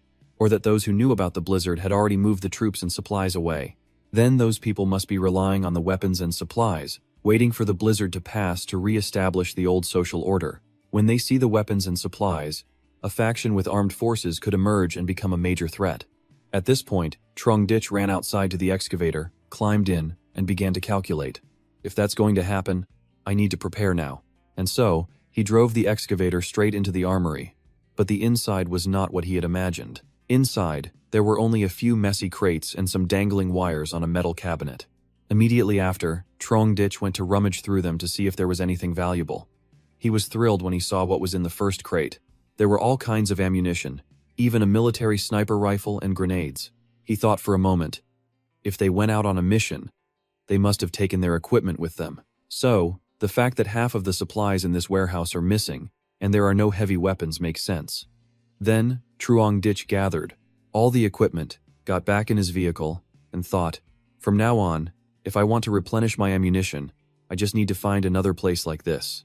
When he returned to the apartment building, the starving mob swarmed him, asking why there was no food today. Why didn't you bring anything back? Truong Ditch explained that he had searched many places today but couldn't find any food, so everyone had to be patient. Seeing this, the starving mob became agitated, complaining, there are so many places outside, how could you not find anything? Then the men behind them also complained that they couldn't sleep because they were so hungry, and kept blaming Truong Ditch for coming back empty-handed after being out all day. He scowled and asked if they were done talking, then reminded them, you all seem to be getting a bit arrogant lately. Have you forgotten who begged me to save their lives? After saying that, Truong Dick turned to leave and warned, it's only been a few days and you're already getting too big for your britches. We can just go our separate ways. From now on, you can find your own food. Hearing this, the blonde-haired man backed down and explained that they didn't mean it that way and understood his hardship. They then pretended to be concerned, saying that with so much snow outside, it was impossible to find food, so Truong Dick should go rest for a while. Seeing this, he didn't hold a grudge and told everyone to disperse. At this moment, Resentful thoughts swirled in the red-hatted man's mind. He cursed Truong Dik for being shameless, thinking they were risking their lives for him, yet they still had to bow to his whims. He then suggested, "Going out alone is too hard for you. How about you take a few of us with you? Besides, the snowmobile can still fit 3 more people. If we search together, it will definitely be faster." Truong Dik was surprised by these words. Meanwhile, the red-hatted man had a knife hidden behind his back, and 2 other young men chimed in, agreeing with his idea. They promised to brave any danger to get food. Ditch smelled something fishy and prepared to draw his gun. He still politely declined. And immediately, he raised his gun and shot the red-hatted man right between the eyes, catching him completely off guard. The men behind him were also scared to death. Then, Truong Dik asserted that he didn't believe a single word they said. He then pointed his gun at the men behind them and reminded them, "It seems I've given you too many rewards, making you forget who you must absolutely obey." The men behind him reassured Truong Dik not to do anything rash, explaining they were just negotiating and had no other intentions. It was all the red-hatted man's own doing. They never thought of harming Truong Dik, so they advised him not to get agitated. Hearing this, he decisively fired several shots into the group, warning, "If I don't kill a few of you, you won't learn to be obedient." And so, these people couldn't outrun the hail of bullets and were sent to their next life together. Just then, Kani approached and called out to Truong, and asked if he was injured after being out for so long. Uncle View also noted that now that they were well fed, they had forgotten who they were relying on. Seeing this, Truong Dik pulled Kani's hand and confessed that he was fine, just slightly injured. After saying that, he turned to leave and said he had always been a kind person, so he forgave them. He then called for Kani to go home. Meanwhile, Lamai's face twisted with resentment, thinking, "Kind, you'd better die right now." At this point, Truong Dik calculated that his preparations were almost complete. Next, if these cannon fodder weren't completely dealt with, he would have to find an opportunity to clean them up. After returning home, Truong Dik asked if anything had happened while he was away, and if there was any movement from the other apartment buildings. Kani then told him that Mrs. Lam, seeking revenge for Tu Ho, had killed a child's mother and was subsequently dealt with by the others. Dik ruled, "You reap what you sow. The wicked deserve what they get." At that moment, she added that the leader of apartment building number 9, a woman named Lin Nok, wanted Kani to connect her with Truong Dik to discuss something. He frowned, wondering what she wanted with him. Was she trying to rely on him again? Kani then confided that her relationship with Lin Nok was purely that of a doctor and patient. The message only said she wanted to discuss cooperation with the leader of apartment building 25, but the specifics would require Truong Dik to meet her in person. He then wondered what right she had to propose cooperation with him. He didn't lack anything now. Besides, they could only watch helplessly in their building, waiting to die. So what did they have to offer in a partnership? Kani nodded and said she would tell Lin Nok that Truong Dik didn't want to talk, but he stopped her, saying there was no need. No need to refuse so quickly.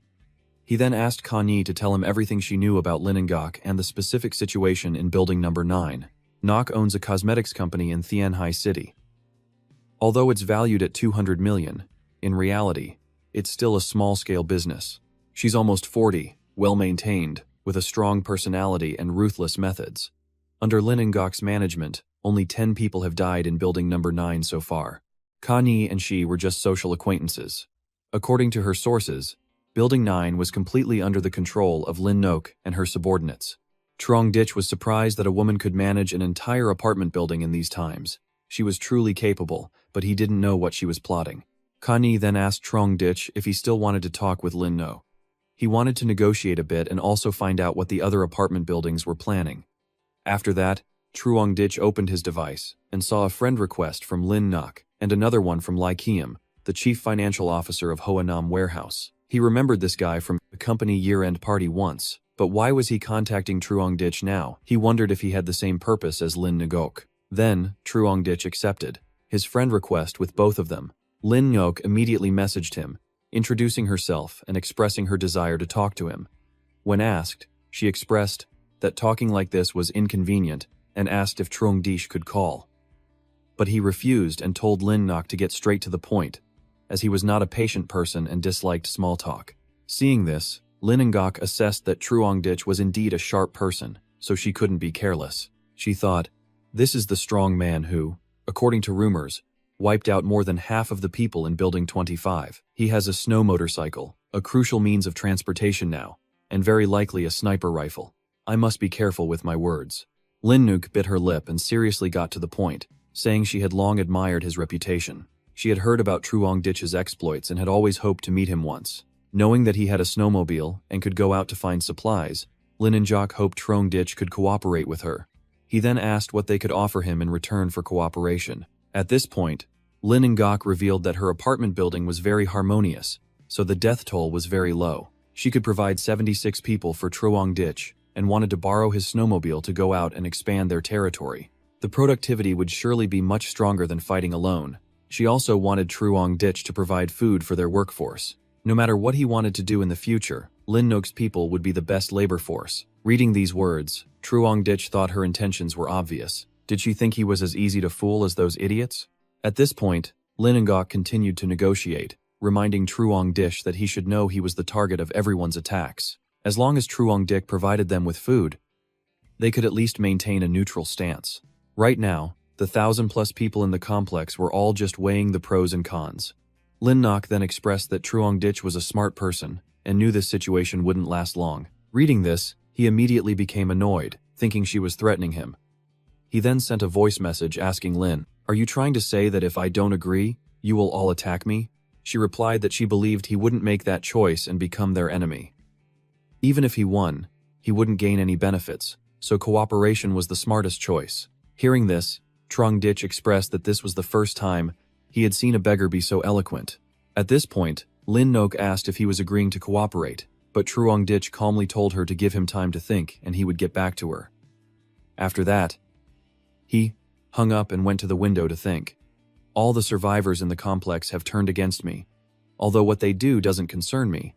If they all attack together, what are the chances of them being able to take down this apartment building? The people outside don't have enough electricity and fuel to use heavy firearms to destroy a floor. Using sheer numbers to break it down by hand is even more impossible. As long as I continue to hold my ground here and not go out, what can everyone in the complex do to me? Truong Ditch was still troubled. To deal with thousands of people, how long would he have to keep killing? If he ignored them, they would surely attack together. At the same time, Lai Kiem also sent a message expressing that they sincerely wished to cooperate with him to create a harmonious society in this apocalyptic era. He then revealed that in his apartment building, number 18, only 5 elderly people had died from the cold and illness. Through fair distribution of supplies, everyone was currently living harmoniously. Lai Kiem believed this was the best way to survive in the apocalypse, preserving the seeds of human civilization and benefiting the reconstruction after the disaster. At that point, he got to the point, expressing that they were lacking food and wished to cooperate with Truong Ditch. They could provide manpower and resources as payment, trying to satisfy his demands. Furthermore, they could balance the relationship with other apartment buildings for Truong Ditch to avoid conflict. At this point, he had to admit, as expected of a chief financial officer, he not only understood management but also how to maximize benefits. Then, Truong Ditch asked Ka Ni if she knew anything about the situation. She sat down and provided information, saying she had heard the leader of that apartment building was a very charismatic person. After the apocalypse hit, he united all the residents and implemented a system of pooling all supplies and distributing them equally, which has kept most people alive until now. Hearing this, Truong Ditch assessed that this person was indeed talented, but relying on just that to survive long-term in the apocalypse was still a fantasy. It seemed the demands of these people were likely the same as everyone else. After saying that, Truong Ditch pulled Ka Ni into his arms and confided in her. Right now, there are only 2 choices. Go to war or seek peace. Killing them, it would be a waste of precious ammunition I've stored up. Most of them have no grudge against me, and killing too many would affect my mental state. Hearing this, Ka Ni thought to herself, everyone's life and death lies in a single thought of his. I'm glad I chose Truong Ditch from the beginning. At this moment, Truong Ditch suddenly asked for Ka Ni's perspective on which option he should choose, which startled her. Ka Ni then gave her opinion. If you go to war, you must be sure you can win. Otherwise, even if you provide supplies to the small groups controlling the other apartment buildings, it will definitely be hard to sustain that drain. Hearing this, Truong Ditch felt that was the only way. He didn't need to go through the trouble of killing them all and could get rid of this troublesome group. Ni suggested that although it might be a bit unrealistic, couldn't Truong Ditch just leave this complex and move to another place to live? Hearing this, Truong Ditch thought about his safe room. It had taken so much effort to build and was integrated into the building's frame. His ability couldn't move it. Was she asking him to give up his current base? Connie asked Trongdich why he was cutting up his bulletproof vest. He revealed that he wanted to wrap it around his legs for protection. If he was going to prepare, he had to be meticulous and leave no room for error. At this moment, Trongdich went into the apartment group chat and explained the situation. We are now facing a huge threat. Someone wants to come and rob our supplies. The nearby apartment buildings are jealous that I can go out and get supplies for everyone, so they have threatened us. They said if we don't hand over the supplies and the snowmobile, they will attack this building. The neighbors then started cursing those vermin and wanted to fight them to the death, determined to protect their food even if it meant dying. Not a single grain of rice would be given to them. At this point, a young man voiced his opinion that their apartment building now only had 34 people. So if the apartment buildings attacked, it would be difficult for them to defend. Trongdich then reminded them, there's only one snowmobile, so everyone needs to think carefully. Once you share the transportation and supplies, I'll be fine, but the rest of you won't even get a sip of soup. Live or die, you decide. Hearing this, they all insisted on fighting, determined not to share their food. Trongdich smiled smugly. Someone pulled him into another group. At this moment, Lingok invited Trongdich to join the negotiation group for the complex leaders, which made him think they were planning to turn on him. Then, she announced that she had pulled Trongdich into the group, so everyone should discuss the cooperation together. At this point, a young man named Vuong Kwang from the 21st floor spoke up, saying he had heard Trongdich had been living quite well these past few days, eating his fill every day, living comfortably, and not thinking about his poor neighbors. Seeing this, the Enfong from the 26th floor added, reminding him that if Trongdich gave up on negotiations now, they couldn't guarantee what would happen later. At this point, Lai Kim spoke up, telling everyone to quiet down, as this group was created in the hope of reaching a cooperative agreement through negotiation, not mutual slaughter. He then presented a plan that he had discussed with the other building leaders, which he deemed quite reasonable, and hoped Trongdich would accept it so they could all survive together. First, the remaining survivors of Floor 29 have agreed that if Trongdich does not accept the conditions, he will become a common enemy. Second, you must provide supplies to ensure their basic survival. In exchange, they will not attack Floor 25. Third, to ensure Trongdich can fulfill his promise, the motorcycle will be used in rotation by everyone, becoming a common asset of the complex. Fourth, all the resource points you have discovered so far must be shared with everyone. After these words, Trongdich just wanted to find an opportunity to deal with these guys and get it over with. Thinking it over, he felt it wasn't safe. Doing so would still leave security loopholes. Even if he wiped them out completely, he would still have to deal with the aftermath one by one, so he needed a better way. Suddenly, Trongdich remembered that fighting 1,000 enemies was very dangerous. It was better to capture the king first. And so, the next day, he was fully geared up, not forgetting to tuck a sword behind his back. Trongdich calculated that they didn't know his exact firepower, so he would pretend to negotiate, lure them out, and trap them in a pre-arranged encirclement, catching them all in one net. With the leaders of the other buildings there, he just needed to throw a grenade over, and that would be enough. Even if they didn't die, they would be crippled. Dick prepared to go out and wait for the fish to bite. At the same time, in the lobby, Uncle View was distributing supplies and announcing that this was all from Trongdich to boost everyone's morale. That group will be here soon to negotiate with us, so eat up to regain your spirit and protect our building. The starving mob ate and cried, as it had been a long time since they'd had such a good meal. They kept praising Trongdich as their lucky star and wanted to follow him for the rest of their lives. At this point, Trongdich also appeared in the lobby. They immediately asked him if the peace negotiation was real. Can we go back to our normal lives now? Trongdich replied, as long as this negotiation ends successfully, we can solve the food problem. There will be no more fighting and bloodshed. So, for a bright future, I ask everyone to make an effort today. Stand your ground and maintain order. Victory is within our grasp. Dick turned and walked away, thinking, if I kill them all, why would I need to worry about the future? And so, the people of Complex 25 came out one by one, and Complex 18 were all present. They gathered in 3 large groups, facing each other. At this moment, Trongdich realized the other complex was playing tricks on him. The number of people was insane. He then went into the group chat and demanded them to make everyone back off, or there would be no negotiation today. Trongdich then called Uncle View, informing him that there were a few too many people, and he was afraid his men couldn't handle it. He needed him to come over immediately. He then snuck behind a discreet spot, ready with his sniper rifle, and told everyone not to worry. He would provide fire support for them. So, Uncle View sent more men to face the other complexes that were targeting them, while Truong Ditch waited from a distance, ready to attack. The blonde-haired young man wondered, "They don't look like they're here to negotiate. It's more like they're here to wipe us out." Uncle View reassured everyone, telling them not to be afraid. If they wanted to fight, they would have charged in long ago. But the young man next to him argued that there were too many of them. "It's not like the entire complex has come to surround us, is it? How can we fight them?" Uncle View told everyone not to worry. "Their target isn't us. They're just trying to pressure Truong Ditch into giving in during the negotiation. Besides, think about it. What do we have that they would want?" Thinking it was true, no one worried anymore. On the opposite side was a coalition of forces, including Huang Tianfong of the Thien Hoa Gang, leader of Building 26, Truong Ngoc Lien of Building 5, Vuong Quang, the boss of the Quang Lang Gang in Building 21, Lin Nuke of Building 9, and Lai Kiem of Building 8. In his head, Lin Ngok thought, "So what if he dared to call us to his territory? An eye for an eye only works if you have the skills. During the negotiation, no one can be left behind. I can't let others and Truong Dick get on the same boat. If necessary, I can even use them as a shield." Everyone had their own thoughts. Vuong Quang started speaking. "Look at that group. Just seeing our numbers has them scared witless. Truong Ditch is probably changing his pants right now. Let's see him try to refuse our conditions. We'll beat him until he pisses himself." Lin Gok also spoke up, telling everyone to stop standing around and go in to negotiate. "Announce what was decided yesterday and let Truong Ditch know he just has to accept it."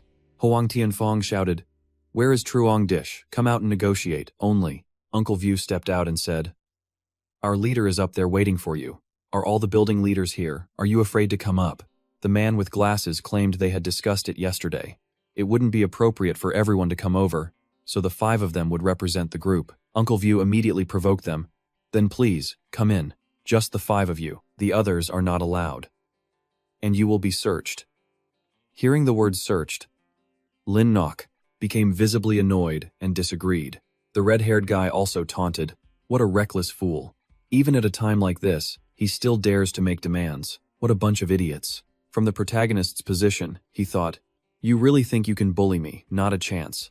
It's good that all this cannon fodder is gathered in one place. It'll be easier to deal with them all at once." Meanwhile, Uncle View was still playing his part perfectly. He answered his phone, pretending to understand Truong Ditch's instructions. The red-haired guy, however, was still arrogantly pointing his stick at the old man and shouting, "What are you wriggling for? Don't you see the situation? With just a few dozen of you, each of us could spit on you and you'd die."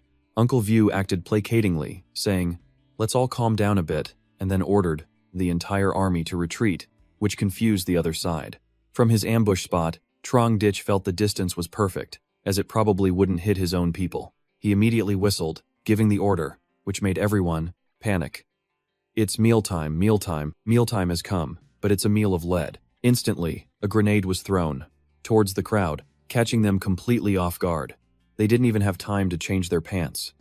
In just a split second, the grenade exploded, causing a massive, earth-shattering tremor. The crowd panicked, running for their lives. After the explosion, many people were dead. They finally realized it was Truong Ditch's grenade and screamed. The red-haired guy was also partially cooked by now, and to top it off, Uncle View played back a recording of his earlier taunts.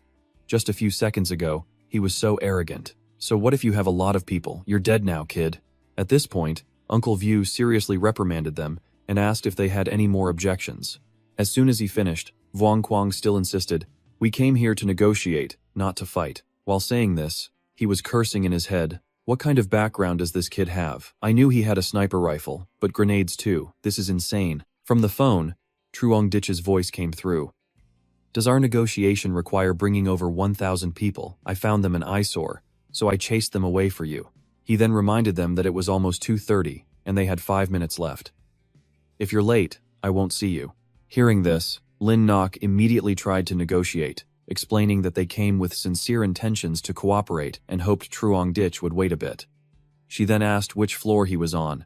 At this point, Truong Ditch revealed he was on the 13th floor. He then smugly thought that taking out at least 20 people with one shot was indeed useful.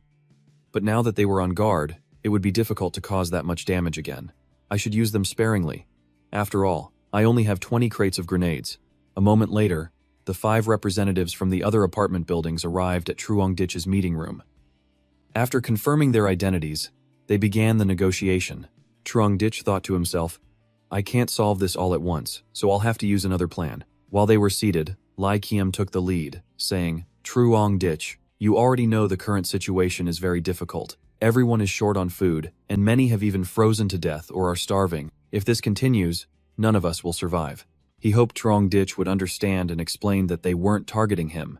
They just wanted to live and were forced to negotiate with Truong Ditch this way. He then expressed his hope that Truong Ditch would provide supplies for everyone, as per their conditions. Just as he was saying this, Truong Ditch decisively slammed his gun on the table, startling the group. They all shot to their feet. Vuong Quang shouted, asking the protagonist what he meant by this. He then warned that killing them would be useless, and the people in the complex wouldn't let Truong Ditch get away with it. Hearing this, he asked what everyone was worried about, saying he just felt the gun was a bit heavy and took it out. Then, Truong Ditch put on a mocking, smug expression and urged everyone not to be tense, but to sit down and continue talking. As soon as he finished, he picked up the gun again, admiring it, and stated his opinion, I cannot agree to the conditions you've proposed. The resource drain of several thousand people in the entire complex is something no one can handle. Most importantly, all of you were able to control an entire apartment building during this time, so you must all be intelligent people. As far as I know, none of you are so kind that you would care about your neighbors when you yourselves haven't eaten your fill, right? Now, I will state my terms of cooperation. If you don't accept, we go to war. First, I can provide you with supplies, mainly food, but the quantity is limited.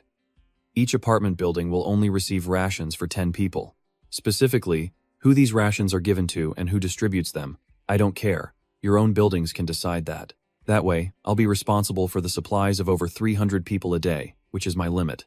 At this point, Lin Nok immediately interjected that this was unacceptable and stated her view.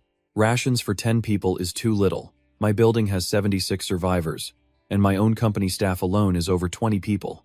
I don't know how I'll be able to divide that, Truong Ditch then concluded. In that case, there's nothing left to discuss. But at that moment, Tianfong spoke up and reminded Lin Jock not to rush to speak for everyone. Then he suggested that the quantity of these supplies could still be negotiated. As for Lin Ngok, she thought 10 people was a bit too few. At that rate, he wouldn't be able to hand over the building unit. Truong Ditch still insisted on providing food for 300 people a day and asked if they thought that was too little. At this point, Lai Kiem suggested they think about it more and asked him to state his other conditions first. Truong Ditch then explained that he wanted everyone to discuss carefully what to do, while continuously tapping his gun on the table. He then put his hand in his pocket and said that to maintain long-term development, relying solely on finding supplies wouldn't last. No one knew when the blizzards would end. Truong Ditch took out a packet of seeds and proposed that everyone should become self-sufficient and start working. He then explained that when he was out, he found a type of crop that he thought could be cultivated. They could use that as food to maintain stability. Just like our ancestors, food is created by the labor of our own hands. Hearing these words, they all had annoyed expressions on their faces. Tianfong then retorted, asking Truong Ditch if he had tried planting it yet, because in this cold climate, the crops would freeze to death. He argued that since they were still alive, the cold weather was irrelevant. In times like these, they couldn't rely on anyone. Supplies and fuel would eventually run out. Besides, wasn't the outside just land? If everyone cleared the snow, there was hope for self-sufficiency. If you don't work, you don't eat. After that, Truong Ditch told the representatives that their task was to send people out to work every day, so he could see real progress in land reclamation. As long as they agreed, he could promise to provide supplies. Furthermore, the quality of the supplies would be guaranteed, and in the future, he would even provide cigarettes, drinks, and medical supplies. At this, Tianfong's eyes lit up as if he had found a pot of gold, thinking Truong Ditch could even provide cigarettes. He immediately asked for one.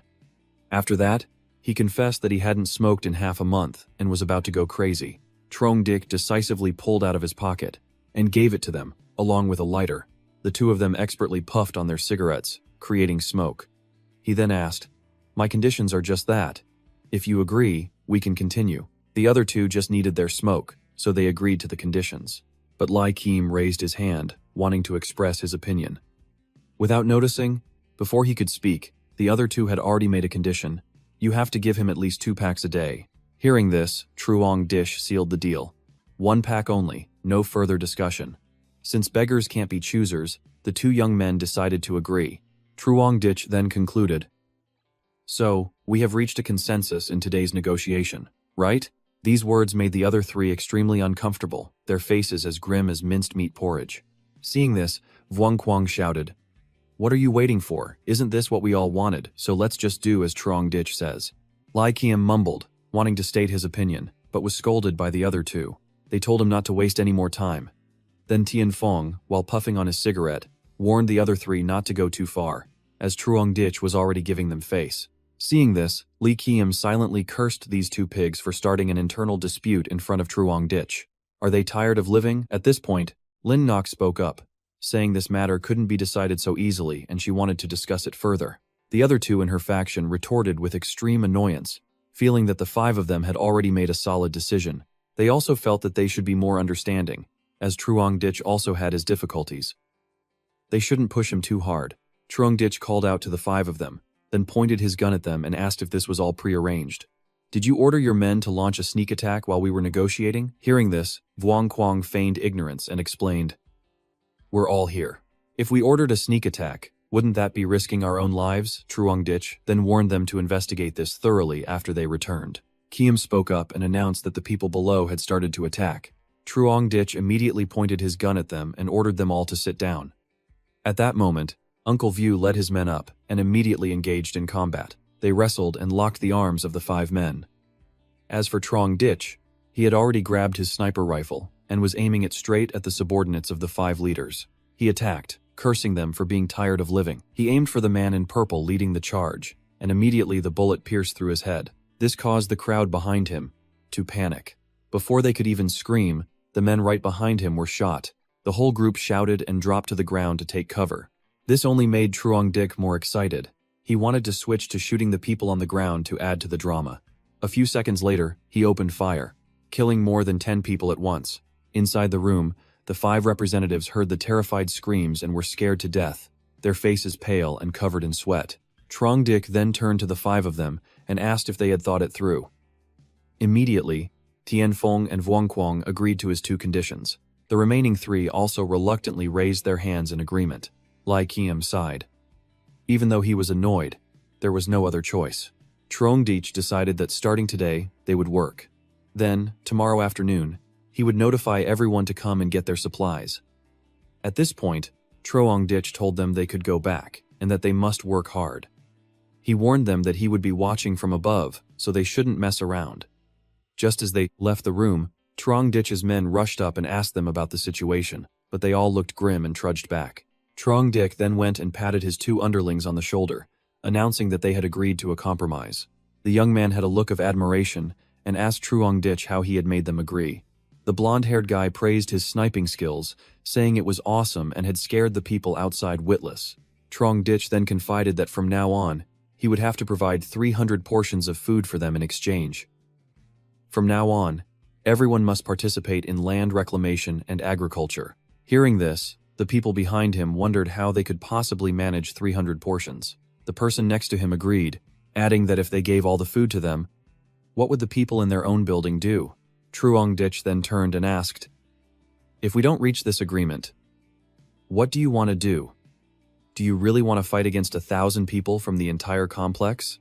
Truong Dish confidently asserted that he would be fine. Even if there were more of them, he wouldn't be afraid. But could the people of this apartment building hold out? Dick then pounded his chest, showing his strength, and reassured everyone not to worry too much. He then promised to try his best to find food, so no matter what, he wouldn't let everyone starve. These words moved the residents to tears. They believed Truong Dish was shouldering the pressure of everyone in the apartment building by himself. Others also expressed that they hadn't misjudged him, and praised Truong Dish as a respectable leader, and so, he successfully manipulated them, gaining their full support and agreement with his decision, even creating a debt of gratitude they could never repay. When everyone returned to their rooms, Truong Dish noticed Uncle View staring at him, which made him curious. Uncle View scratched his head and expressed that he just felt Truong Dish was very strange today and not acting like his usual self. Truong Dish then revealed that cooperating with them was just a temporary plan. The original plan for today was to gather all the building leaders here and then cast a net to catch them all at once. At that point, the other buildings would be like a snake without a head, falling into chaos again, making it easy to conquer them. But only 5 people came today, the 5 most powerful leaders. But killing them would be useless. It was better to compromise first and wait for a better opportunity to strike. Uncle View was very pleased that he had guessed Trongditch's thoughts.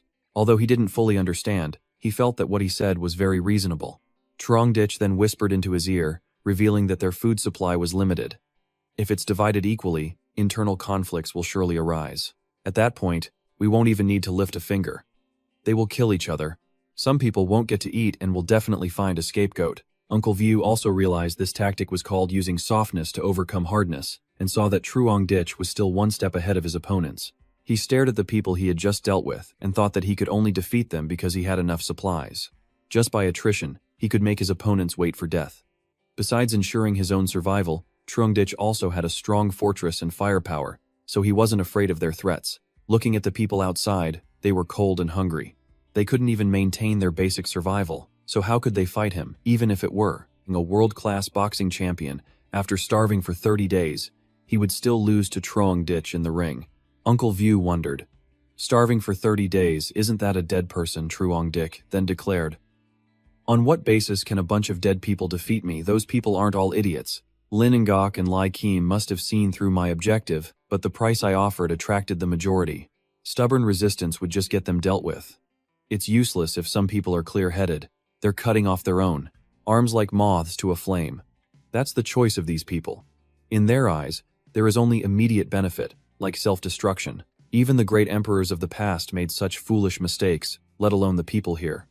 Even though he didn't understand anything, Uncle View still praised Trongditch for being so profound. But he wondered why he was making them farm. In this cold weather, it was impossible to succeed. Trongditch then explained that it was a plan to drain their energy. During this time, we don't have to work. Isn't that a perfect situation? Uncle View then realized and hoped that their family's survival would all depend on Trongditch. He promised to do whatever he was told. Trongditch then reminded Uncle View to keep what he said strictly confidential and to proceed according to the plan. As he left, he thought to himself that he needed to be wary not only of enemies outside but also of spies within this building. At home, he saw Kani doing yoga. He went over to greet her, then stood up and asked about the negotiation results. Trongditch then recounted everything and picked her up. He put her on the bed and instructed her. Today, just stay home and don't go anywhere. In a little while, the trouble will be completely gone. The next day, the other complexes sent people out, and they were laughing.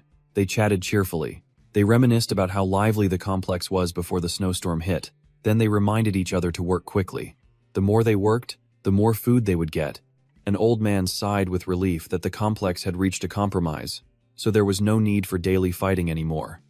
And things were getting better and better. And so, the residents of the complex worked diligently while the 2 representatives, Tianfong and Vuongquang, supervised. At this moment, Trongditch emerged from the snow and approached them. Tianfong turned and asked if he was going out to find supplies. Tianfong also added that he was afraid Trongditch would be tired going alone and suggested going with him. Trongditch expressed that he had a motorcycle, so he could use it to carry supplies. Even if there was a lot, he could handle it. After that, he turned and reminded everyone to work hard and wait for his return, when he would check their progress. No work, no food. At this moment, Vuongquang wondered where Trongditch's vehicle was hidden. He revealed that he had searched the area and couldn't find it. Tianfong then realized it was called a snow motorcycle, not a snowmobile. Trongditch had arrived at a pet store. He observed his surroundings to see if he could find what he was looking for. After a quick look around, he found a box of useful items.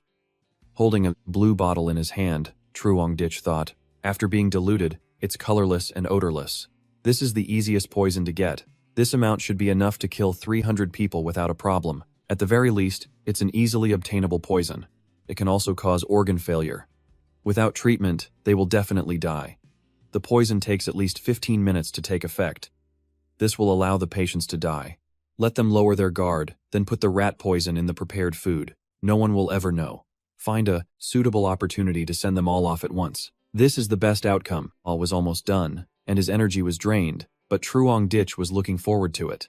After a hard day's work, he found that he couldn't find any food. Those people, how desperate and crazy will they become? Late at night, he carried 3 large bags of supplies home. The residents of the building saw this, their eyes wide, thinking they didn't get such a generous amount. Trongdish explained that this time he had to go a bit further to find supplies. The farther I go, the harder it is. The situation is special right now, so I have to take risks. Felt that what he said was true. Going out to find food every day was very dangerous. If the vehicle broke down, it would be terrible. Lin Nok led her people over, making Trongdish think they had learned to be smart, afraid he would wipe them out all at once. Then he started from the first floor, calling people up one by one to receive their food. He then picked up a bag of fruit and dropped it at the feet of the person standing in the distance. He reminded everyone that from now on, there was no need to be so tense. Although he couldn't put down the weapons in their hands, he hoped they all had a bright future. They were also relieved, thinking that the good days would come soon. They had finally made it through. After that, Trongdish clapped his hands and reminded everyone to quickly return so they could continue working tomorrow. The group of people whispered that Trongdish was right, so tonight they had to eat a full meal and get a good night's sleep. A moment later, when he returned home, Kani informed him that the meal was ready, so he could shower and eat. While showering, Trongdish thought that this situation had been going on for too long. As long as he dealt with all the bad guys, he would find a way to leave this place and start over. Vuong Quang's underlings had also returned, making him very excited. He immediately rushed out. Quang opened the bag of food and checked. Indeed, there was a pack of cigarettes, and he trusted Trongdish. Very reliable. The underlings immediately ran over, drooling, and begged for a cigarette. He thought to himself that he usually smoked a pack a day. If he gave them some, he would have less than half a pack left. He turned around and saw their bloodshot eyes, complaining that they were about to die from withdrawal. At this point, Vuong Quang turned and gave them a cigarette, boasting about how hard it was for him to get them. He had to risk his life to get them. We are all brothers, of course. We share our blessings. So from now on, you must work hard. After that, he took the bag of food and called his underlings over to receive it. A moment later, they had all divided their share of the food, while Vuong Quang was puffing away on his cigarette, believing Trongdish hadn't poisoned the food. Eating and drinking for free like this isn't so bad. Just let those clueless underlings keep working. At the same time, in an apartment, a husband and wife comforted each other, saying that from now on, they wouldn't have to live in fear because someone would provide them with food. As long as they worked hard, they would get through this disaster. They always believed that. Their parents in heaven were protecting them, and everything would get better. There would be no more hunger and slaughter. The next day, Trongdish stepped out of the bathroom and heard wronged screams from below of the apartment building. They complained that they were promised food for work, but there was no food at all. They lamented that they worked hard, as instructed by the representatives, but they didn't even get a piece of bread. Up here, he was very pleased because it was going according to his script. They were now starting to have internal disputes. At this point, Kanye wondered why it was so noisy outside, but Trongdish just casually said he didn't know and it had nothing to do with him. At the same time, down in the lobby, everyone was diligently digging, which made Trongdish assess that the plan was working. It was faster than he had imagined. He then went down. He informed Uncle View that the other apartment buildings didn't have enough food to share, so things were about to get chaotic. We have to be more careful during this time and not get into trouble. The old man agreed to be more cautious. Trongdish then rode his motorcycle to find more supplies. Next, he went to the residential areas to distribute food and earned everyone's respect. Hearing this man's story, he also realized that yesterday, the lackeys and the representative had taken the food back and secretly eaten it all without sharing. Dick was still friendly and told everyone to come and get their food, thinking to himself that this was their last meal anyway. The last meal before they die should naturally be as lavish as possible. When Trongdish returned, the internal war had already begun. The residents had returned. They stormed the representative's house and slammed the lackey to the ground. They fought among themselves, kicking the liars out into the blizzard. Trongdish was casually listening to music and admiring his gun. He heard screams, but inside he was even more excited for tomorrow. Trongdish called Uncle View and everyone down to the apartment lobby and saw the group of people from the other apartment building lying dead. They were forced to jump and didn't die instantly, but were severely injured and tortured to death by the harsh sub-zero weather. It was clear that yesterday's battle was extremely fierce and tragic. At this point, an old man asked Trongdish if they still needed to work today. He then asked back, "Why not, if You want to eat in the future, you have to work. Unless you don't want to eat. Do you want to end up like them? Hearing this, the 8 people shuddered with fear of death and immediately started to work. At this point, Uncle View wondered why no one from the other apartment buildings had come out to clear the snow and if he should notify them. Truong Dick then asked back, "Do you think they have time for that now? Yesterday was just the beginning." This conflict is between the people in power and the ordinary residents of the other apartment buildings. Unless they can solve the problem of food distribution, one side will definitely be completely wiped out.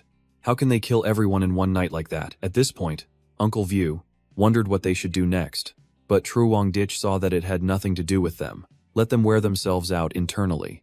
After that, he went into the negotiation group and warned, "If I see this kind of work result again tomorrow, I can't guarantee the food and cigarettes anymore." The next day, Truong Dick stood and observed. The number of people who went out had increased by 1.5 million, and he felt the effect was indeed fast. Uncle View wondered why these people, knowing they wouldn't get any food, didn't fight back and instead competed for the chance to work. Truong Ditch then explained that they were trying to solve the problem of food rations. If they had other options, they definitely wouldn't bet their lives. Most living creatures would seek advantages and avoid disadvantages like this. At this point, Enjo called Truong Ditch over and wanted to discuss something. She wanted to cooperate with him once more. After that, she stated her view that if the complex continued like this, it would eventually collapse. Even if he could bring back more food, someone would just use force to steal it. Casualties would soar. Hearing this, Truong Dick thought to himself, "What the hell else does she want? This is exactly the situation I wanted to see." Then Lin Nok expressed that she could use scientific management to manage the complex. As long as it was done, they could even expand to other places. Now is the apocalypse. The world is in chaos, and order has collapsed. Even if we want to establish a kingdom, it's not impossible. She proposed that Truong Ditch be the king of this country while she assisted him, and asked what he thought. Truong Dick then grabbed Linengok's shoulder and asked if she was serious. Linengok insisted that this was the only way, because if the current situation continued, they might all die one day. He then exposed her. "To this day, you have used these words to deceive many people into cooperating with you. I'm afraid the number of families you've ruined is not small. How do I know? Am I next?" Truong Dick immediately threw Lin Nok to the ground and declared, "The ones who will die are them, so don't include me in that." As he was leaving, she shouted and begged, saying she would agree to all of Truong Ditch's conditions. After that, he went to Lai Kim's side, which surprised him greatly because their group had suffered no casualties so far and were even continuing to cooperate. At this point, he turned and asked Truong Ditch why he had come. He asked Lai Kim how he was able to manage it, because besides them, the other buildings were slaughtering each other over food, so he was very curious what method he used to manage them. At this point, Lai Kim explained that he didn't hide any information. From the beginning, he had told everyone the results of the negotiation. No matter how much food there was, it would still be divided fairly as before. Dick assessed that he thought he was smart. The final result would just be that all of you would starve to death. No one would survive. He then turned around. He turned to leave, but Lai Kim called out and begged for help. Immediately, Truong Dick refused and bluntly said he didn't have that ability. "With my abilities, I could totally go and recruit the most capable survivors and divide the benefits in my favor, but I'm too cautious. I don't have enough greed. I don't have the ability to protect everyone, so doing that would be a crime." Hearing this, Lai Kim expressed that he knew but there was nothing he could do. After that, Truong Dish met Vuong Quang and Huang Fong and asked if they weren't going out today or if they had already gathered supplies from yesterday. At this point, Vuong Quang expressed his admiration for Truong Ditch's righteousness. He then admitted that he had previously misjudged him and promised to help in the future if needed. So, Truong Ditch put his arms around the two of them and accepted them as brothers, but inside his heart, it was a completely different story. He then asked for everyone to line up and receive their food one by one. At this point, a young man with a spiky haircut ran up and whispered to Truong Dish, "If you can bring cigarettes for Vuong Quang and Thien Fong, can you bring some for me too?" Seeing this, 2 or 3 men behind him also clamored, explaining that their demands weren't high, just 1 pack a day, agreed and promised to try his best to provide for them. "From tomorrow, any manager in these buildings who needs cigarettes, I will provide for them." As they wished, they agreed. He turned and left, which made Truong Ditch's underlings look indignant and ask if he was being too good to them. Giving them food is a huge favor, and now they're asking for more. He left and thought that their request was not unreasonable and he couldn't play favorites. He then reassured them, "It's fine, just do as I say." The man looked annoyed. He had worked so hard just to barely have enough to eat, so why were those people living so comfortably? Meanwhile, Truongditch was in his room, thinking it was almost time for the final curtain call. The number of casualties in the internal conflict was at least around 400 people. The remaining people were unlikely to start another internal conflict. They had also let their guard down now, so dragging this out would be disadvantageous for him. Immediately, Ditch punched the air and declared, "Tomorrow, it ends." He rode his motorcycle to the supermarket and gathered all the fast food. Thinking, if this is their last meal, it should be as lavish as possible. I've been merciful enough to them. After saying that, he put on his gas mask and started to act. He prepared food, cigarettes, and alcohol to ensure he could catch them all in one go. After that, he wondered if it was really over, because Truongditch always felt the process had been strangely smooth. So why were they holding back? Could it be that they received instructions from a spy in Building 25? Or was he overthinking it? He decided that continuing to worry was useless. As long as he had his weapons and safe room, they couldn't do anything to him. Whatever plan they have, in the face of absolute power, all schemes are meaningless. All set, Truongditch returned to the complex and waited for everyone to come down and get their supplies. At this point, Thienfong had already arrived, and he told him to wait a bit so he could call the others down to get their share together. When he saw that was enough, Truongditch put on a friendly and cheerful expression, picked up the food, and called everyone over to get it. Meanwhile, he was thinking that the plan was about to succeed. Ditch distributed food to each representative, and Vuongquang and Linenjoke secretly exchanged glances. He then called the representative of Building 21, Vuongquang, to come and get his share. After calling him, he turned back to get the food below. At this moment, the man behind him had a sinister expression and unzipped his jacket.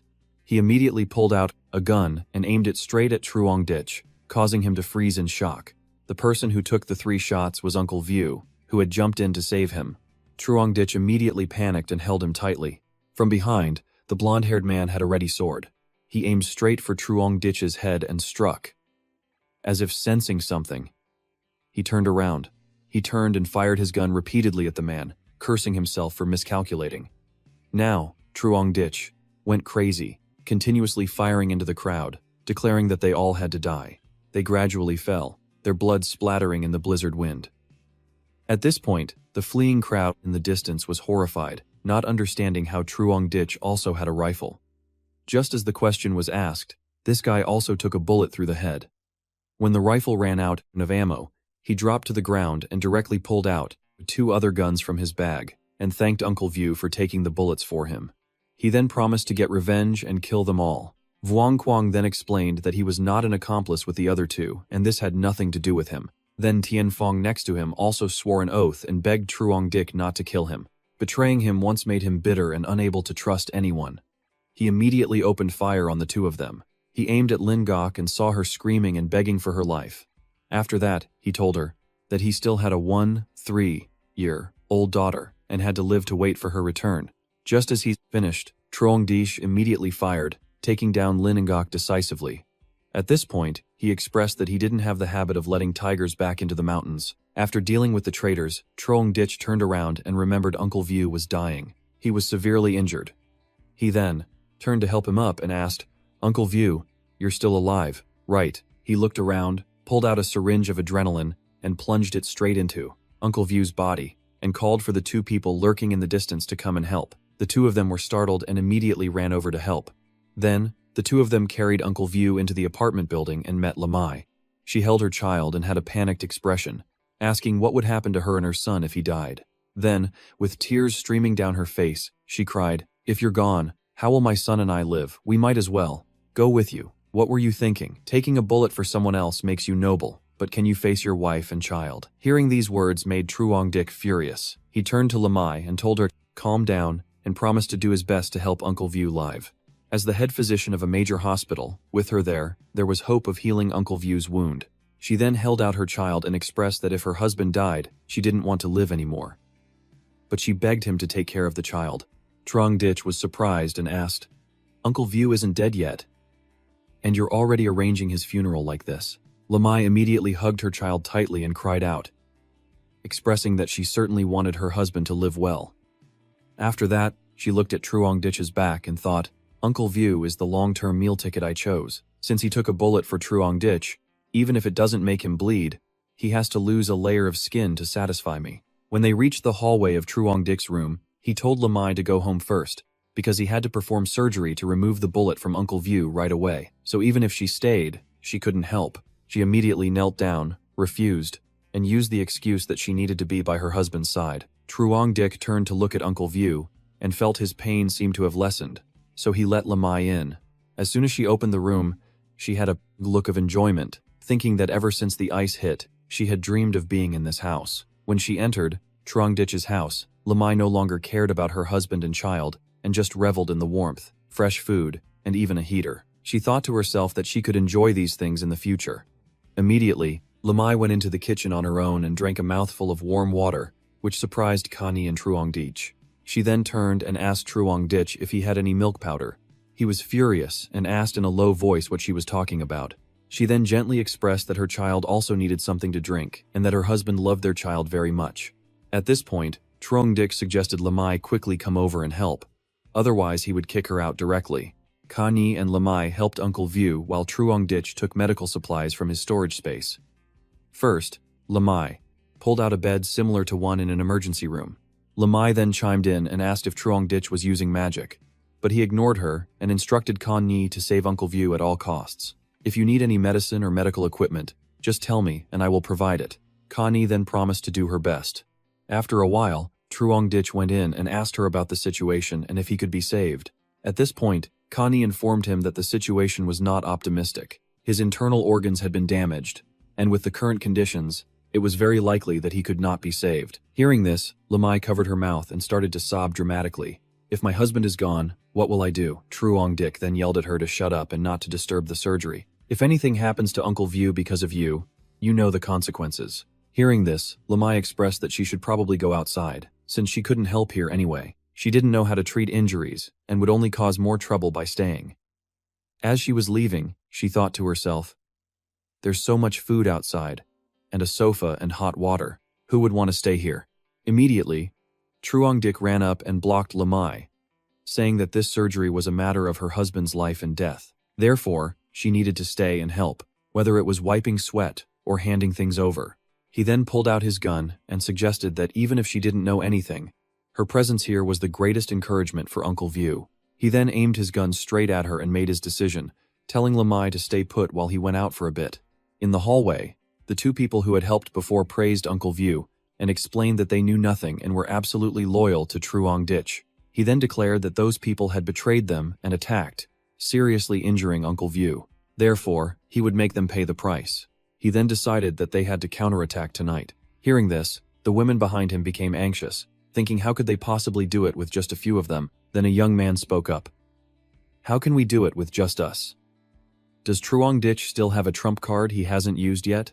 He then announced that they didn't need to worry about this. I've already dealt with the people in the building, so you are responsible for guarding the surroundings. Later, if you see someone jumping from upstairs, go up there and give them a good stab. He then led his men to Building 21 and ordered them to surround it. From their floor, they looked down and saw Truong Ditch leading his men to surround them. This made a resident of the building anxious, hugging his head and trembling. In contrast to that person, the others readied their clubs, thinking this was their territory, so what was there to be afraid of?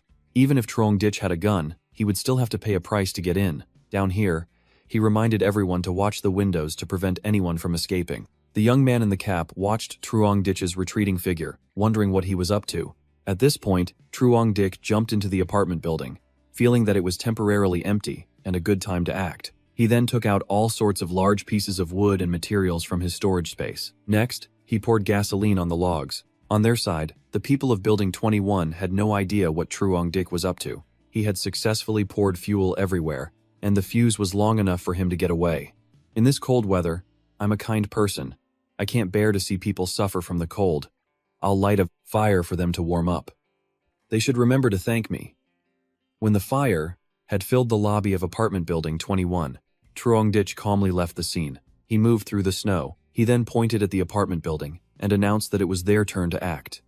At the same time, Smoke had filled the upper floors, causing the thugs to panic and worry. They never expected Truong Dik to be so ruthless. They tried to open the windows, but they seemed to be frozen shut. The man in black told the other not to waste his energy, because if they broke the glass, toxic gas would pour in from outside, so they should run first. Down below, Truong Dik had his gun ready, looking at the fire in front of him and thinking that he had attended bonfires like this in college. This fire was no different, just bigger and uncontrolled. Immediately, someone jumped out of the building, engulfed in flames, and fell straight to the ground. The others below saw this and thought he had turned the entire building into a cage. Those people could only wait to die inside, or be killed at the exit. People kept jumping down because they couldn't stand the heat. At this moment, a man, who was still alive, begged for help, but Truong Dik's men ran over with a knife and plunged it straight into the man. The two people who were asking saw this and looked horrified by the brutality. The black-hatted young man then praised the girl in pink, Lai Van, saying she used to be too scared to even kill a chicken. Now, she was getting more and more brutal. She turned back and smiled gently, saying that everyone was working hard for Truong Dik, so she couldn't drag them down. She then noticed there was still one person over there and wanted to go and deal with them. Truong Dik saw them working and looked pleased. Not only that, but they even praised how beautiful the fire was. If there could be more times like this, it would be even better. At the same time, in another apartment building, they were also worried, afraid that Truong Dik would use the same method to deal with them. They couldn't just stand there and wait to die. The man in green argued that Vuong Quang had planned for a long time to launch a sneak attack, but was shot full of holes. So what did they have to fight Truong Dik with? The man in purple countered that Truong Dik would surely not pursue them to the end, because he wasn't a madman. He holds grudges, but this matter doesn't involve us, so there's no reason for him to come after us. At this point, down below, Truong Dik led everyone along to go and deal with the next building. When they reached building 26, someone from above called down, announcing that Thien Fong was already dead. This has nothing to do with us, so Truong Dik, don't kill the wrong people. Hearing this, he burst out laughing and asked, "Are you worthy to have survived until now? Each of you must have killed at least 5 people. Whether you are good people or not, it won't change the fact that I will kill you all." And a moment later, the ice outside gradually melted, because the building at apartment 26 was also ablaze like a giant torch. At the same time, in another apartment building, a man with glasses looked on in horror because Truong Dik had burned down all 5 buildings that participated in the sneak attack. He thought that dealing with everyone in one night was a bit rushed, so he needed to take things slowly before finishing this. Then, he used a loudspeaker to reassure everyone, stating that he always repays his debts. He would never kill innocent people or those who treated him well. Only those who wronged him would be held accountable. So there was no need to be afraid. Hearing these words, the people in the other buildings felt relieved, thinking that the attackers deserved to die. After that, Truong Dik turned and told everyone they could go back and rest, but they couldn't. They found it warmer and more comfortable here. Returning to the cold was worse than staying by this fire to keep warm.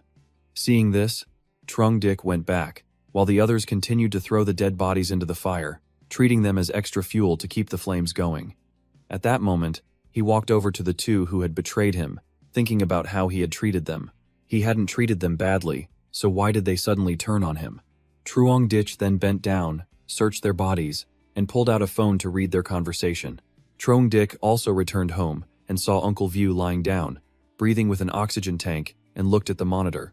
His heart rate and appearance were much better now. It seemed quite stable. He then turned to thank Ka Ni for all her help. At this point, Lamai said that she and her child had been hungry for a day, and asked if Truong Dik could make them something to eat. Hearing this, he felt she was the type to push her luck, but decided to deal with it after she recovered. He then took out a pack of cookies, threw it on the ground, and told Lamai to take it. Since she was Uncle View's family, he wouldn't let them starve. This scene stunned Lamai, who wondered what kind of magic trick Truong Dik was performing to make an object appear out of thin air. Just then, she asked if there was anything else to eat besides the cookies, as she had seen eggs in the kitchen and chicken bones in the trash. Hearing this, Truong Dik truly lost his temper. He immediately turned around and snapped that there were instant noodles if she wanted them. Seeing this, Lamai replied in a sharp voice, "If you don't want to give it, then don't. I was just asking. Instant noodles are fine too." After returning, she told the mother. Back in Ka Ni's room, she sat down and sighed, lamenting that another problem had been added to the house. Trong Dich reassured her that there wouldn't be any trouble. He then reached out and asked about Uncle View's health, wondering how long it would take for him to recover, or if this was just a final flicker of life. Connie stammered that his wound was severe and he'd lost a lot of blood. They had no blood bags to use, and she felt it would be very difficult to save him. Hearing this, Trong Dich wondered why he had overlooked the blood bag issue, but then how could Uncle View be saved? Just then, Connie recounted that Uncle View's heartbeat was about to disappear when his body suddenly underwent some kind of change. His body's vitality rapidly increased, and even the bleeding from his wound significantly decreased. Hearing this, Trong Dich seemed to realize something. The culprit behind the widespread freezing was gamma rays from outer space. Trong Dich had gained his abilities thanks to them. Assuming he wasn't the only one affected by the gamma rays, it was possible that others had also awakened abilities. Uncle View's situation was identical to Trong Dich's state before his own awakening. It was very likely he was awakening some kind of ability. He then wondered if being near death was a condition for awakening an ability. But even so, those who couldn't heal their wounds after awakening would still die. If Uncle View hadn't met Trong Dich, he would have died too. He then turned and instructed Connie to inject him with a dose of muscle relaxant or sedative every day. It wouldn't harm his body, but would control his actions. Connie then asked if Uncle View had developed a special ability like Trong Dich. He revealed that it was very likely, but they had no experience with this. If Uncle View lost control after waking up, he could destroy the entire house. After they talked, Trong Dich told Connie to get some rest. Then, she asked what would happen to Uncle View.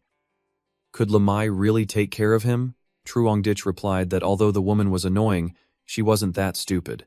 She knew very well that if anything happened to Uncle View, Trong Dich would kick her out immediately.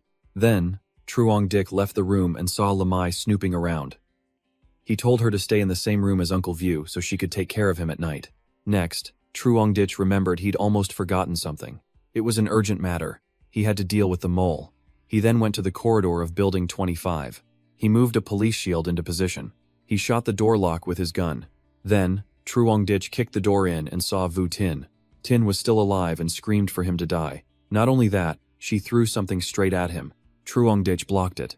Instantly, the knife slipped from her hand, causing Vu Tin to fall to the ground. Seeing this, Trong Dich sneered, "Long time no see. No wonder you've survived this long.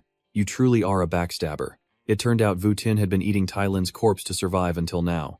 Hearing this, she yelled, asking why Trong Dich wasn't dead yet. She called the others useless trash for failing to kill a single person with so many of them. Trong Dich then exposed her, asking if she thought she could kill him by secretly contacting Vuong Quang's group and inciting Zhang Loi and Li Thon Van. She then blamed everything on Trong Dich, scolding him for not being more persistent in pursuing her and choosing another girl instead. At that moment, Trong Dich picked up a club and declared he had no time to talk to a crazy person. He was foolish and slammed it straight into Vu Tin's leg. The blow shattered her leg bone. He then grabbed Vu Tin by the head and dragged her to the window. Then, he lifted her directly onto the windowsill and told her she deserved what was coming. Immediately, Trong Dich let go. She fell straight to the ground. It was a miserable end. He still thought Vu Tin's death was far too easy. The next day, Connie reported that Uncle View was recovering very quickly, his self-healing speed more than 10 times faster than a normal person's. Hearing this, Trong Dich felt things were finally stabilizing. He told Connie to take good care of Uncle View and ensure he made a full recovery. As he left the room, Lamai pleaded that she had forgotten her charger and asked if Trong Dich could get it for her, along with her child's diapers. At that moment, Trong Dich remembered that people in a coma can still hear external sounds. He then put on a feigned smile. He made an excuse about having important matters to attend to and promised to help her after he was done. As he left the room, Trong Dich thought it was time to deal with this nuisance. After going outside, he looked at the burnt buildings and felt that after a full day of clearing, not many were left, and the survivors posed no threat. Continuing would just be a waste of manpower and resources. The purge for today ends here. As for the others, we'll deal with them later. Just then, a young man named Hua Hao stared intently at Trong Dich and approached him. He then explained himself to Trong Dich. "Don't misunderstand," he said, revealing he had very important information for him. Trong Dich thought to himself that since he had already flattened the entire neighborhood, what could possibly be important? What else could be called important? The young man then asked Trong Dich if he had ever heard of Wang Tu-min, the son of the richest man in Jiangnam, who spent $1 billion to build a safe house for the apocalypse. Hearing this, He asked the young man if he knew where that shelter was. Seeing this, the young man suggested they go inside to talk, since there were too many prying ears outside. Once inside, Truong Dich told Hua Hao to give him the details. Hua Hao then explained that Vuong Tu Min's shelter was actually located in the Van Kuyet Manor. The villa under his name was worth 200 million. Truong Dich wondered, if the manor was there, it would be fitting for the son of Jiang Nam's richest man. But why are you telling me this? The young man slapped his chest and said he wanted to give Truong Dich this information in hopes of following him. As long as Truong Dich let him be his subordinate, they could take over the shelter together. Truong Dich then asked if he thought he was a fool. Why would he share such a good opportunity with someone else? Besides, a top-tier shelter couldn't be easily taken. Hua Hao replied that although he knew where it was, Tu Min was its current owner. He couldn't possibly take it by himself. In fact, he had known about Truong Dich before, and had even been contacted by Hua Hao. It was he who had proposed that Hua Hao lead Truong Dich there, so he could seize his supplies and snowmobile. But at the time, Hua Hao had refused him because he didn't have the guts to target Truong Dich. Hearing this, he wondered how he could be sure Hua Hao wasn't baiting him now. He then raised his gun, aimed it straight at Hua Hao's head, and declared he was about to pull the trigger and kill him. At that moment, Hua Hao panicked and begged Truong Dich to trust him just once. Hearing this, he directly fired the gun into the wall, making Hua Hao turn pale with fright. He then insisted that the information he provided was completely true. After hearing this, Truong Dich thought that if he could give him a good reason to prove he wasn't working with that young Master Vuong to harm him, he might just live. Hua Hao admitted he had seen Truong Dich's skills. Following him would give him a better chance of survival. Besides, even if he joined Tu Min, he would still just be an easy target in his eyes. In the past, because of his family's business, Hua Hao had always been Tu Min's lackey. Not only did he have to live subserviently, but he also had to offer his own woman to him for his pleasure. And it wasn't just once. Whenever he was in the mood, Hua Hao had to act as a pimp several times in a row. It was because of Tu Min that Hua Hao became a laughingstock in the upper society of Tianhai City. He wanted to settle this grudge. Hearing this, Truong Dich asked how he planned to help if they teamed up. Hua Hao proposed they use his relationship with Tu Min. He would pretend to have tricked him into going there and ask him to open the door. At that point, with his skills, killing him would be simple. Truong Dich then asked about the safe house's security system. Specifically, how many traps and defensive weapons were installed. Hua Hao bargained that before he told Truong Dich, he had to agree to cooperate and guarantee his future well-being. Otherwise, he couldn't say. Hearing this, Truong Dich reasoned that if Hua Hao couldn't speak, then there was no use in keeping him alive. He then pressed the gun to Hua Hao's head, but he still insisted it would be useless even if Truong Dich shot him. He knew that anyone in the neighborhood who lost their value would be silenced by Truong Dich. The intel on the safe house was Hua Hao's last hope for survival. Hearing this, he thought the guy was actually quite smart. As for the conditions Hua Hao just proposed, Truong Dich could agree, but there were a few prerequisites he had to follow. Hearing this, Hua Hao seemed excited and full of hope. At that moment, Truong Dich announced the first condition.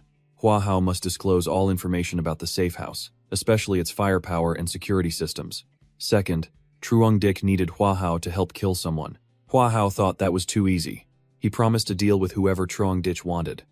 Then Hua Hao asked to know Truong Dich's final condition.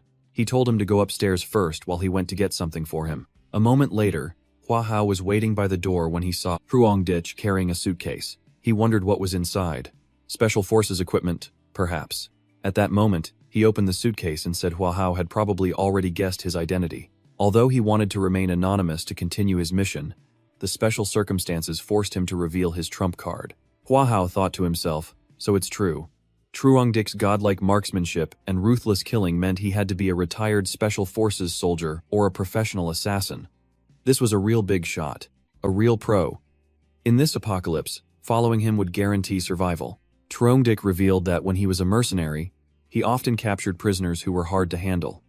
So, he had special methods to deal with tight-lipped or ill-intentioned people.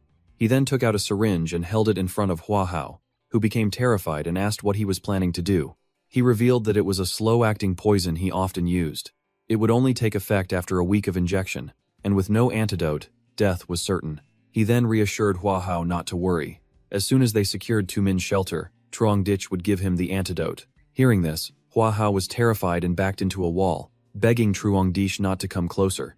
But at this point, he also had already pinned him down and injected him straight in the neck. After that, he announced, "We're in the same boat now, so there's no need to start anything. Don't be afraid. The poison absolutely won't act up before the deadline."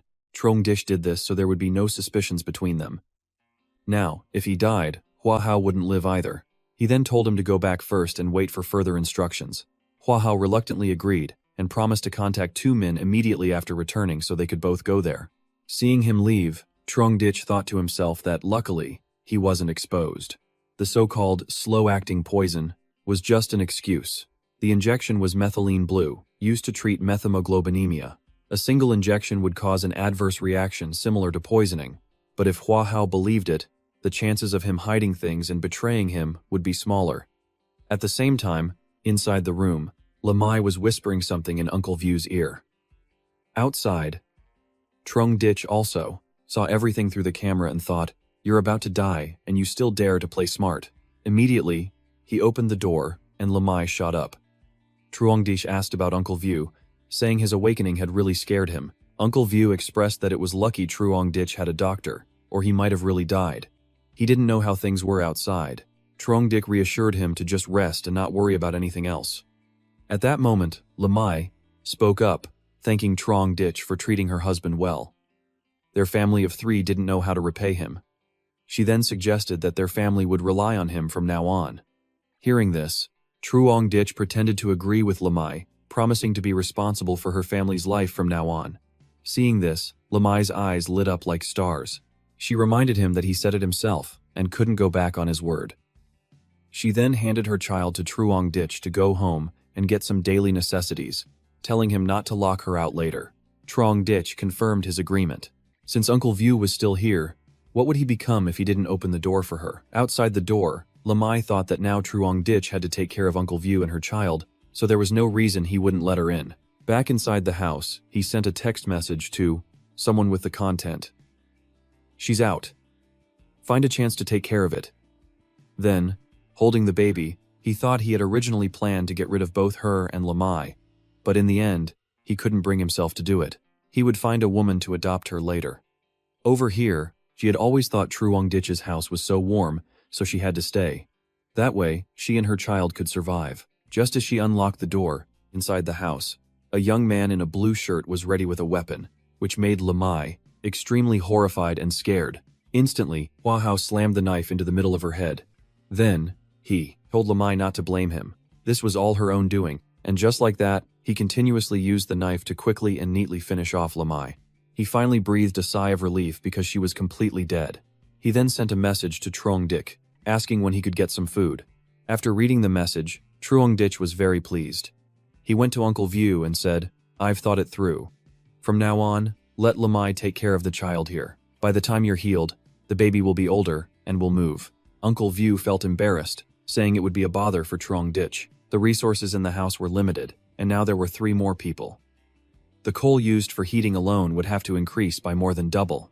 Seeing this, he patted Uncle View's shoulder to reassure him, telling him not to talk about it anymore and to just focus on healing. Just then, the baby in Trongdish's arms started missing her mother and began to cry. This also made Trongdish panic. He carried the baby around, but he didn't know why she was still crying. Uncle View didn't know what to do either, as Lamai usually took care of the child at home. He then took the baby to Kani and told her to find a way to quiet her down. At that moment, Trongdish realized and asked Kani if she needed a diaper change. After getting her agreement, Trongdish gave Kani a bag of diapers and asked for her help. Next, he ran to Uncle View's room and asked if his body had changed in any way, specifically if there was anything different from usual. Uncle View said he had no strength now, and the wound was just very itchy. Trongdish revealed that this meant Uncle View's wound was healing. It was a normal phenomenon. At that moment, Uncle View felt something was wrong, so Trongdish changed the subject, wondering why Lamai hadn't returned yet. With the chaos outside, he hoped nothing had happened. Hearing this, Uncle View felt something was wrong, so Trongdish changed the subject, wondering why Lamai hadn't returned yet. Uncle View asked Trongdish to go check and to make sure nothing happened to Lamai. Then, he would call Uncle View. At that moment, Trongdish called Kani and asked her to take care of Uncle View and the baby. Once that was done, he put on his bulletproof vest and grabbed a long gun, Just then, Truong Ditch sent a message to the group, telling everyone to gather in room 1301 on the 13th floor to receive supplies. The future division of the Naklak community's buildings would be first come, first served. He then sent another message to Hua Hao, warning him to stay inside if he didn't want to die. A moment later, he had sent the message to Hua Hao, warning him to stay inside if he didn't want to die.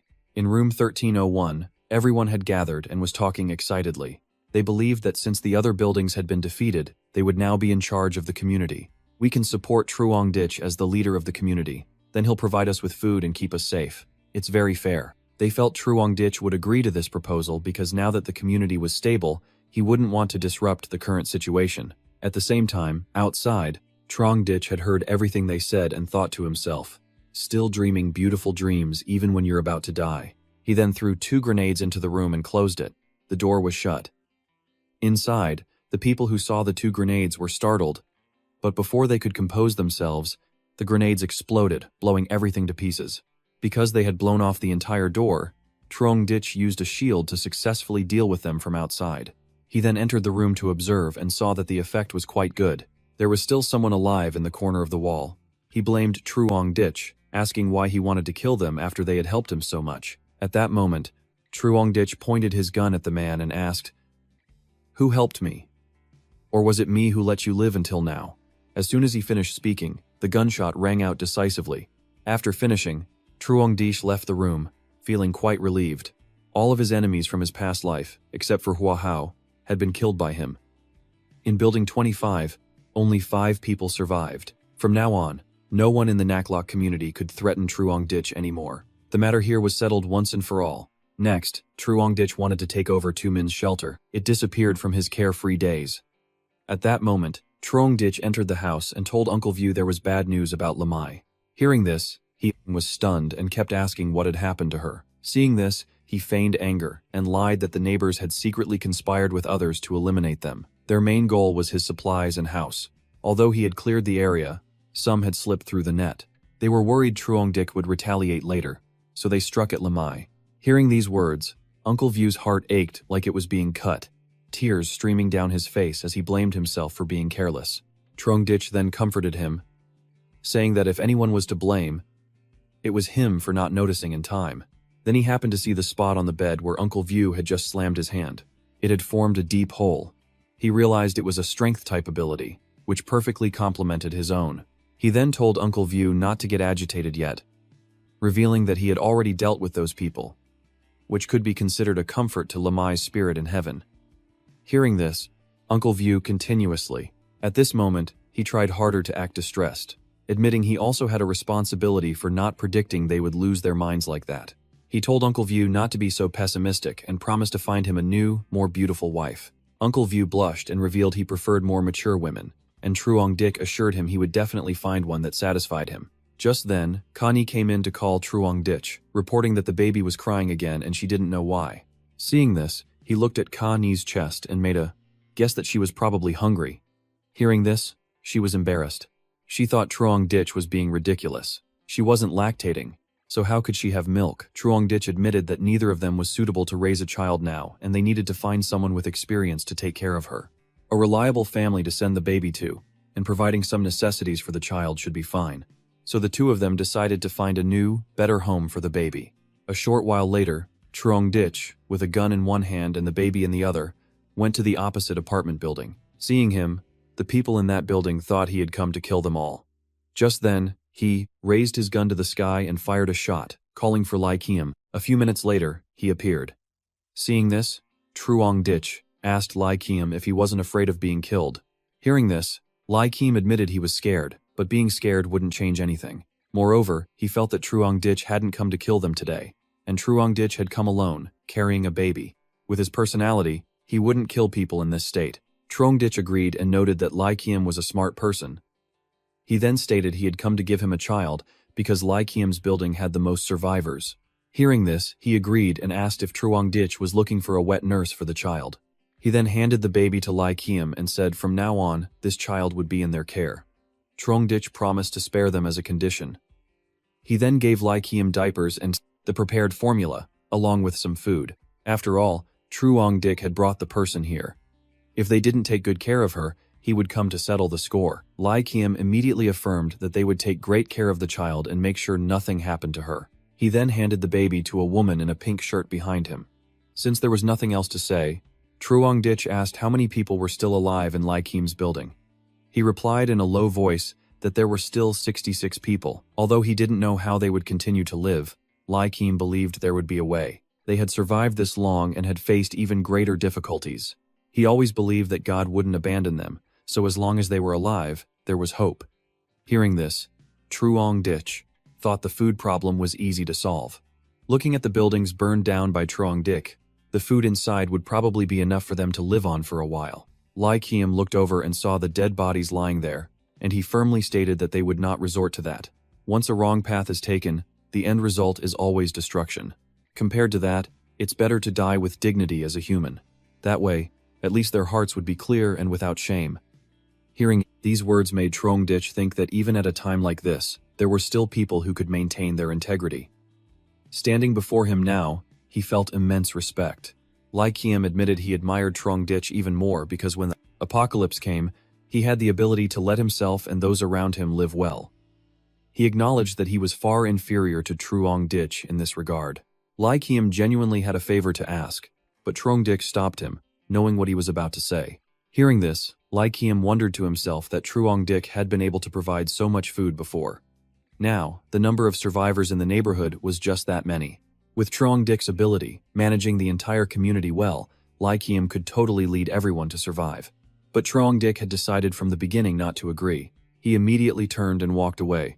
He then looked into the distance and advised Lai Qiam, "All beings suffer. I'm not a Buddha, so I can't save so many people. What would happen if I did? There are so many people who only remember to eat but not to work. Who can guarantee I won't be backstabbed? In these chaotic times, it's already difficult to take care of myself." Truong Dich has no grand ambitions. Living well himself is his ultimate goal. He then dropped 3 bags of supplies on the ground. He revealed this was a parting gift and told Lai Qiam to take it. He then advised him to rely on himself for everything. Lai Qiam had moved Truong Dich quite a bit, making him believe in the light of humanity in this apocalypse. So, don't say Truong Dich didn't give him a chance. He then threw down a few more bags of water. He gave them to them and reminded them that they could try planting these seeds to sustain themselves. If they grew, it would be great. He then left, reminding them that this was all he could do to help. They then picked up the seeds and wondered if they could survive in such a harsh climate of -60 to 70 degrees. Then, they would figure out these seeds. An old man, a professor from the Academy of Agricultural Sciences, told everyone to quickly pick up the seeds. If they could be grown, they wouldn't have to worry about food anymore. Lai Qiam then asked if he could really grow these food seeds. Was there a way in such cold weather? The professor said that if there was a chance, they had to try. In short, they had to try everything, even if the hope was faint. If it succeeded, they might be able to live on. So, everyone spread out in the snow to pick up every single seed. By then, Truong Dich had returned home, stretching as he looked down, thinking that the petty matters of the community had finally come to an end. Now, he just needed to secure a new base. He then went back inside and told Connie he was a bit hungry. Hearing this, she took off her doctor's coat and went to cook. She then asked Truong Dich what he wanted to eat for lunch. Just then, Truong Dich walked over and wrapped his arms around her waist, startling Connie. He then said, "You're a beautiful and talented chef, can't you guess?" Seeing this, she blushed and reminded him that Uncle View was right next door, but Truong Dich said that the soundproofing in the house was very good, so he wouldn't hear anything.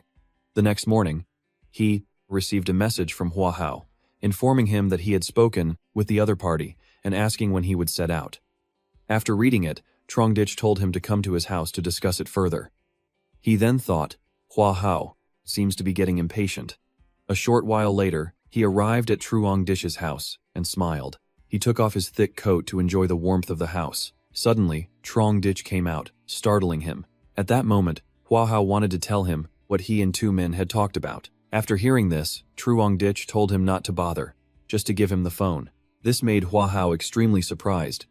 He stammered, asking why Truong Dich wanted his phone. At that moment, he announced that he wanted to directly see the conversation between Hua Hao and 2 men. Seeing him seem hesitant, Truong Dich urged him on. Seeing this, Hua Hao held his phone even tighter, mumbling that there was nothing. Just then, Trongdik pressed his gun directly to his head, causing Hua Hao to beg for his life in fear. He then reluctantly handed the phone to Truong Dich and explained that he and two men had badmouthed him, but it was only to lure him in. Those words weren't his true feelings. Trong Dich immediately snatched the phone and told him to cut the crap. A moment later, he spoke up, surprised that Hua Hao had contacted two men half a month ago. In the text message, he had incessantly badmouthed Truong Dich, calling him a damn bastard who was arrogant just because he had a gun. Why should he get to live in such a good room? This kid is vicious, killing dozens of people at once, so he's not easy to deal with. Truong Dich is a very strong guy, truly skilled. I can't handle him alone. But if we team up, Mr. Two Men, there will definitely be no problem. After reading it, Truong Dich turned the phone around and asked Hua Hao to explain these words. At that moment, he raised his hand and swore. Because Truong Dich had injected him with poison, if he died, he wouldn't survive either.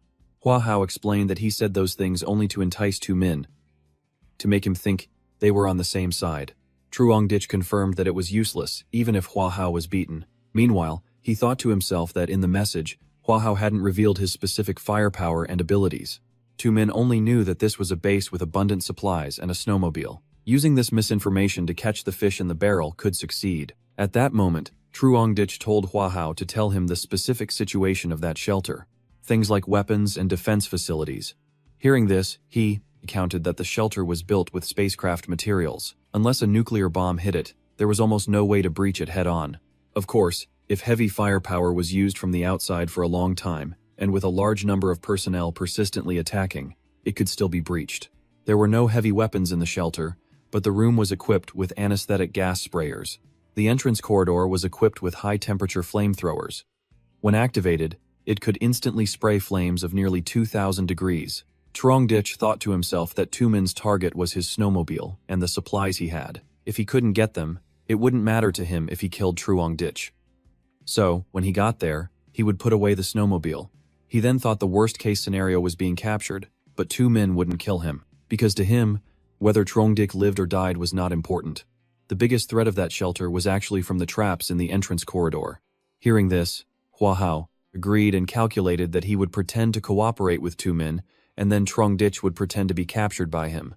Seeing this, Truong Dich added that if two men wanted to keep him for interrogation, he could also pretend to be knocked out by the anesthetic sprayer. After successfully passing the traps, he would coordinate with Hua Hao from the inside to kill two men. After we get there, Hua Hao will pretend I've been captured, then Truong Dich will take the opportunity to finish two men off with one clean shot. At that moment, he thought it would be better not to let Hua Hao know he had a gas mask for now. Fire, gas, if there was a way to completely solve this problem, that would be great. Suddenly, Truong Dich remembered. Why hadn't he thought of this before? The application of time in his dimensional space is static. He had always treated it as a simple storage function. If his ability could be used in actual combat, wouldn't it become an incredibly powerful fighting force? If he could truly tap into the potential of his ability, the gains would definitely exceed his imagination. He then told Hua Hao to go back and wait for news. He would give him an answer in a few days. Hearing this, Hua Hao immediately grabbed his leg and begged, because even if he could wait, the poison in his body could not. Seeing this, Truong Dich asked what Hua Hao was afraid of. He had said the poison would only take effect in 7 days. The answer would come in 3 days at most, or 1 to 2 days at the earliest. Hearing this, Hua Hao reluctantly went back, reminding Truong Dich to be sure to contact him. At that moment, he returned to the house and calculated that in the future, he must dedicate his spirit and energy to developing his abilities. Who knows? Besides the dimensional space and precision shooting, there might be other areas waiting to be explored. But now he needed to think about how to use his ability to block two men's hideouts' attack methods. When the gas and high-temperature fire sprayed from the trap, it could be considered an active attack towards him. So when he absorbed it, there would be no resistance. Theoretically, it's completely feasible. In the dimensional space, things are in an absolutely static or near-static state, under the condition that they remain unchanged. As long as Truong Dich changes the direction of the vector, he could even return the attacking object to its starting point. Originally, this was considered a full counterattack. At this moment, Truong Dich was overjoyed with this development. Discovering that the dimensional space could be used like this was truly a divine defensive technique. Next, he needed to defend. He had to master this skill. Then, in the future, any ranged attack would be ineffective. But then he wondered what effect this ability would have on humans. He had previously only tested it on ordinary fish, but now thinking about combat, he had to use a living person for experiments. A moment later, Truong-ditch ran to another apartment building and found a young man who had been pushed out by his neighbors to confront him. At that moment, he gave the young man a chance. He gave him a stick and requested it. "Use it to attack me. If you can hit me once, I'll reward you with a piece of bread." Hearing this, he would hit him. He stammered, asking if Truong-ditch really meant it. Immediately, he rushed forward, aiming the stick straight at Truong-ditch's head. At that moment, he immediately raised his hand to control the dimensional space. The stick was pulled straight into his palm. Seeing this, the young man immediately tried to pull the stick out, but he couldn't. Instantly, both the stick and him were sucked into Truong-ditch's dimensional space. Inside, he discovered the young man wasn't moving. It seemed that living beings entering the space would fall into a state of complete stillness. Next, Truong-ditch checked his nose and then his pulse, only to find his breathing and heartbeat had both stopped. He then wondered what would happen when he left the dimensional space. A few minutes later, Truong-ditch released the young man. Just then, he gasped for air, thinking he was about to die. Truong-ditch then concluded that it still affects living beings. After a certain period, they won't be able to survive. He then bent down and asked him what he felt just now. The young man breathlessly said he felt like he had entered a white world with mountains of supplies piled up. He felt like he had been in there for a century and was terrified, thinking he had hallucinated. Truong-ditch realized that the flow of time in the dimensional space is countless times slower than the outside world. This also means that living beings who stay in the dimensional space for too long have a greater chance of mental collapse. Since he couldn't pull in a living being, he wondered what would happen if he cut off a part of one. Thinking of this, Truong-ditch immediately grabbed the young man's hand and cut off a fingertip. This made him scream in horror. He then threw the finger into the dimensional space and found that while a living person couldn't enter, a severed finger could. He didn't know what the principle was. He then gave the young man a bandage and told him to treat the wound and continue. This time he would use something else to hit him. After a few more experiments, all the desired data was clarified, and Truong-ditch had grasped many characteristics of the dimensional space. At the same time, the young man was given food and praised that it had been a long time since he had eaten normal food like this. Truong-ditch sat and calculated that the range for collecting supplies had certain limitations. He couldn't absorb objects with strong external force, and it was ineffective on living people. His ability could open a passage connecting the real world and the dimensional space. He could shift an incoming attack and then redirect it back out by adjusting the vector. Next, Truong-ditch knew how to deal with two-min shelter. He then went out and thanked the young man, but the young man thanked him back for the delicious food. Before he could finish his sentence, Truong-ditch directly sliced his throat with a knife, causing the young man to die an unexpected death. At that moment, Truong-ditch reasoned that he was now useless and should return to heaven after eating. As for the young man, in his last breath, he thought, finally, I have to die.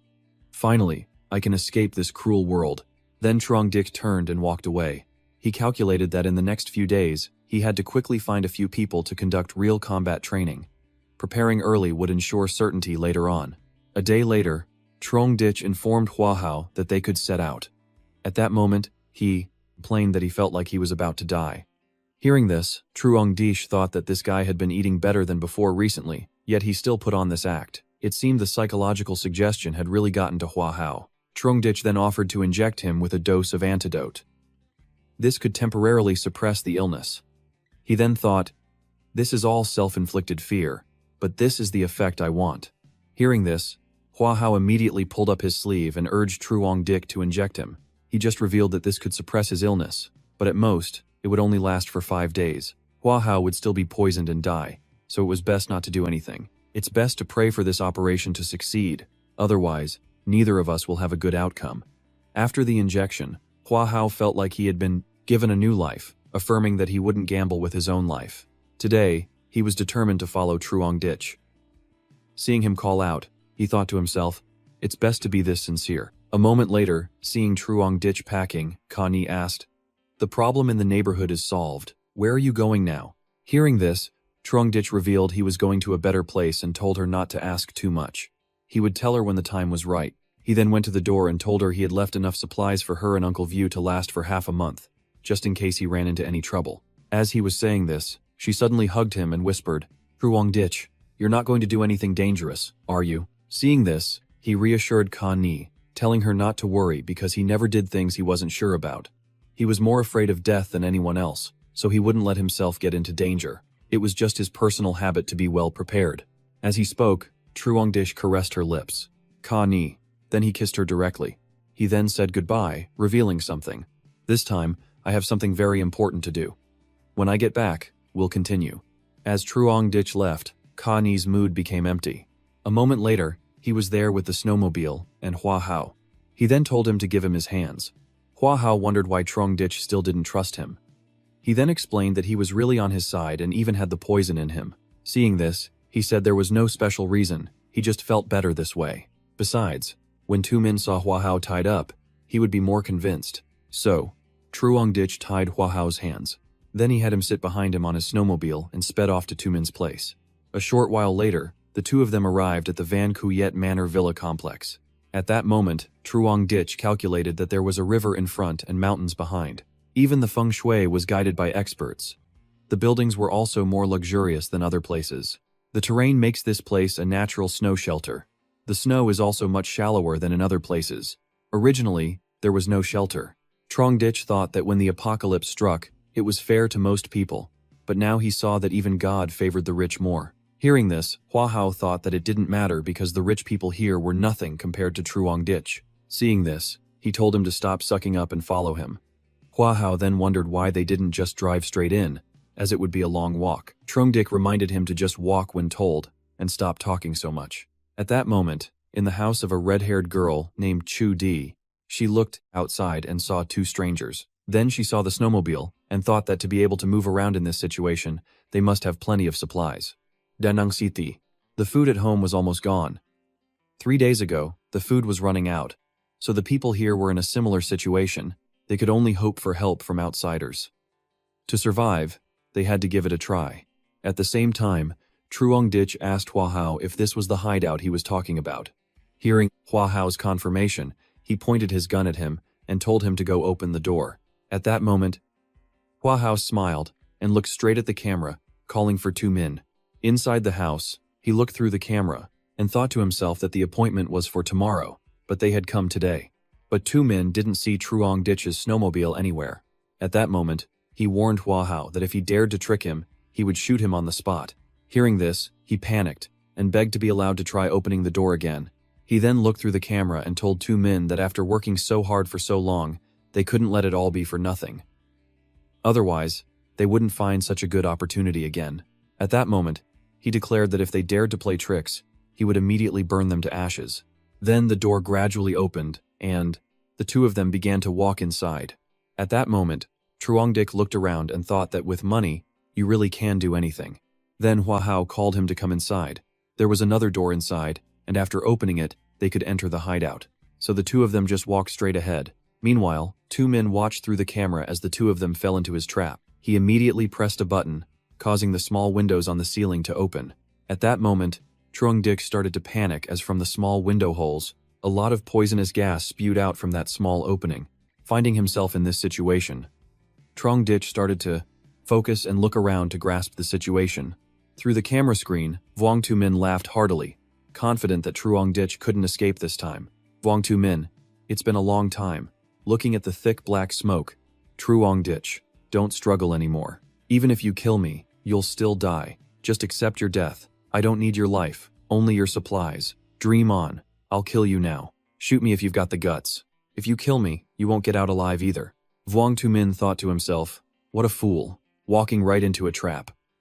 It's time to catch these two rabbits. But he didn't know that amidst the deadly poison smoke, Truong Ditch was as calm as if he were strolling in a park.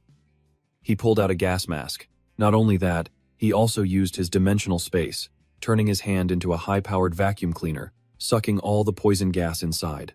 Vuong Tu Min gleefully opened the door, imagining the scene of Truong Ditch collapsed. As soon as you come out, I can immediately shoot and kill him. But what a surprise, the person who walked out was a middle-aged man. This guy was carrying a knife and a coil of rope, and he didn't look like an easy target. Truong Ditch looked at him, saw it wasn't Vuong Tu Min, and didn't bother with words, just took him down immediately. You worthless trash. The previous intel didn't mention anyone else being in this shelter. He looked up and realized this was the famous star Lam Can from the entertainment industry. The man next to him was carrying Trong Dich. There were rumors that he had a good relationship with Vuong Tu Min. No wonder he could get in here. The man carried the two of them straight to Vuong Tu Min's house. This guy is really stupid. Dealing with him didn't even take any effort. Wasn't this all part of the plan? If I couldn't even handle this unknown poor guy, wouldn't my 1 billion have been wasted? The two of them turned their backs and talked. After we get this kid's snowmobile, shall we go for a ride outside? I don't know what the situation outside is like. It would be nice to get some fresh air and find some food to bring back. Neither of them knew that Trong Dich had opened his dimensional space, releasing all the poison smoke he had just collected into the room. Lam Can, what are you shaking for? I'm not shaking. On the contrary, what's wrong with you? Why have you turned into 6 people? The two of them gradually felt the world spinning and fell unconscious. At the same time, Trong Dich calmly used a knife to untie the ropes. Now it's my turn to catch you effortlessly. Trong Dich tied the two of them up. They were tough, but useless. He opened the door to the room and went inside to observe. As expected of a rich man's son, it's a different level of class. Just the living room alone was so luxurious it made people drool. He walked around the house to observe. Then he opened a door. So this is the shelter that cost 1 billion to renovate. It's truly a miniature ecosystem, a very good place indeed. But from now on, this place is mine. Trong Dich followed the stairs up. Game room, pet room, entertainment room, bedroom, and a room for cloud and rain activities. He opened the bedroom door and was greeted by the sight of several girls sleeping inside. It seems this place isn't as peaceful as imagined. The animals below have all been dealt with by Vuong Tu Min. He still has the mood to keep these animals. When you're hungry, even pets get eaten. Next, he opened another room. Inside there were syringes, cigarettes, and other things. And there were several girls lying there, injecting drugs. Suddenly, a girl sat up and begged for mercy. Young Master Vuong, we know we were wrong. We were wrong. Trong Dich didn't understand what she was rambling about. After a while, he realized she was a drug addict. Trong Dich kicked her away. I have a rough idea of what happened to the bodies in the next room now. Trong Dich raised his gun and fired. After finishing, he went to the surveillance room. This is the central area of the shelter. If only I were a computer engineer. He looked at the desk, all keyboards. Below, there was even a sports field, just right for a shooting range, a place to test my abilities. And he continued to a few more rooms but couldn't get in without a fingerprint. It seems to know how to use this shelter. I have to ask the owner, Vuong Tu Min. He woke up Vuong Tu Min and his tied-up colleague, then splashed water in their faces. So, are you two awake yet? How could you do this? To survive in this apocalypse, one must have some tricks up their sleeve. Right now, it seems you're not in a position to talk about this, are you? Why don't we talk about something else? Like how you should cooperate with me from now on. That's the only way to save your life, the two of them said in a panic. What do you want? Can't we negotiate, as long as you don't harm us? To be frank, my purpose in coming here is to find a peaceful place to continue surviving. It's too dangerous outside, supplies are scarce, and the temperature is cold. Your place is so big, adding me won't be much of a problem, right? I'm just moving in here. You're not going to deal with me, are you? Then become the master of this place, and deal with you. Do I need to do that? Your place is too big. Even with 100 people living here, it would still be spacious. I wouldn't go around killing people for no reason. Besides, I hope to use this opportunity to get to know young Master Vuong. You want to befriend me, that's right. This snowstorm is indeed very troublesome, but this kind of unusual astronomical phenomenon can't last forever. Sooner or later, society will return to normal. A small character like me, if I can be friends with a rich person like young Master Vuong, with your help in the future, wouldn't I be able to rise to the top? Of course, with just a little consideration from me, you could become second to one and above all others, he thought. It seems he thinks the snowstorm will pass quickly. That's for the best. He's still wary of the established order and doesn't dare to kill me for now. What do you want? Anything in this house, I can let you choose freely. If you've thought it through and want to cooperate with me, my request isn't much. We can live here together from now on. But before that, please give me the user manual for the shelter's system. If I agree to give you the system manual, can you guarantee you won't kill us? I've already said, I, Trong Dich, am not one to kill innocent people. Besides, after the snowstorm passes, I also hope to become your friend. Vuong Tu Min thought for a moment. Alright, I'll tell you. After opening the password, the shelter's startup user manual was opened. Very good. From now on, the owner of this shelter is officially me, Trong Dich. Well, have you checked that there's no problem? Hurry up and untie me. I feel like my whole body is numb. Trong Dik grinned arrogantly. All right, wait a moment. He took the knife and sliced it across Tumin's neck. Relax. Take a deep breath. It's like this. At first, you'll feel a bit dizzy, but this is very normal. Soon you won't feel any more pain. I did as you said. Why do you still want to kill me? Oh, I'm so sorry. I have no reason to keep a useless person. After Truong Dich killed Vuong Tumin, he took a mop to clean up the remaining blood. The two most troublesome people have been dealt with. Now, writing is as easy as flipping his hand. He woke up with a start. Where is this Truong? You succeeded, brother Truong. How did you deal with him? I have my own tricks. A mere Vuong Tumin is nothing. It's better for you not to know some things. You deserve to die. I never thought I'd have a day where I could kick you like a ball. These are your rewards. Open them and see. He immediately opened his backpack. It was full of cakes and snacks. Brother Trong, you're truly my brother. From now on, just tell me what you need me to do. I've checked all the remaining supplies in the shelter. Besides the half-eaten canned goods of Vuong Tu Min, there's nothing left. The energy source to maintain the shelter's normal operation is only enough for 5 years. After sharing with you, there won't be much left. What? Wait, what do you mean by that? Don't you understand? Before we arrived, Vuong Tu Min had already wasted more than half of the resources in the shelter. You can get these things to prolong your life for a while. No, this can't be. You must have secretly taken the best things. You can't treat me like this. Are you tricking me? Just to make me think that the supplies in this shelter are all depleted and then kick me out. So you can have this place all to yourself. I'm not leaving. I provided you with the intel on the shelter. Now you want to kick me out? No way. Why would I need to lie to you? Who knows, weren't the people in the neighborhood all tricked by you, running around in circles? I'm telling you, if you dare to burn the bridge after crossing it, I'll tell everyone about you taking this place and your superpowers. By then, even if it's not me, someone else will deal with you.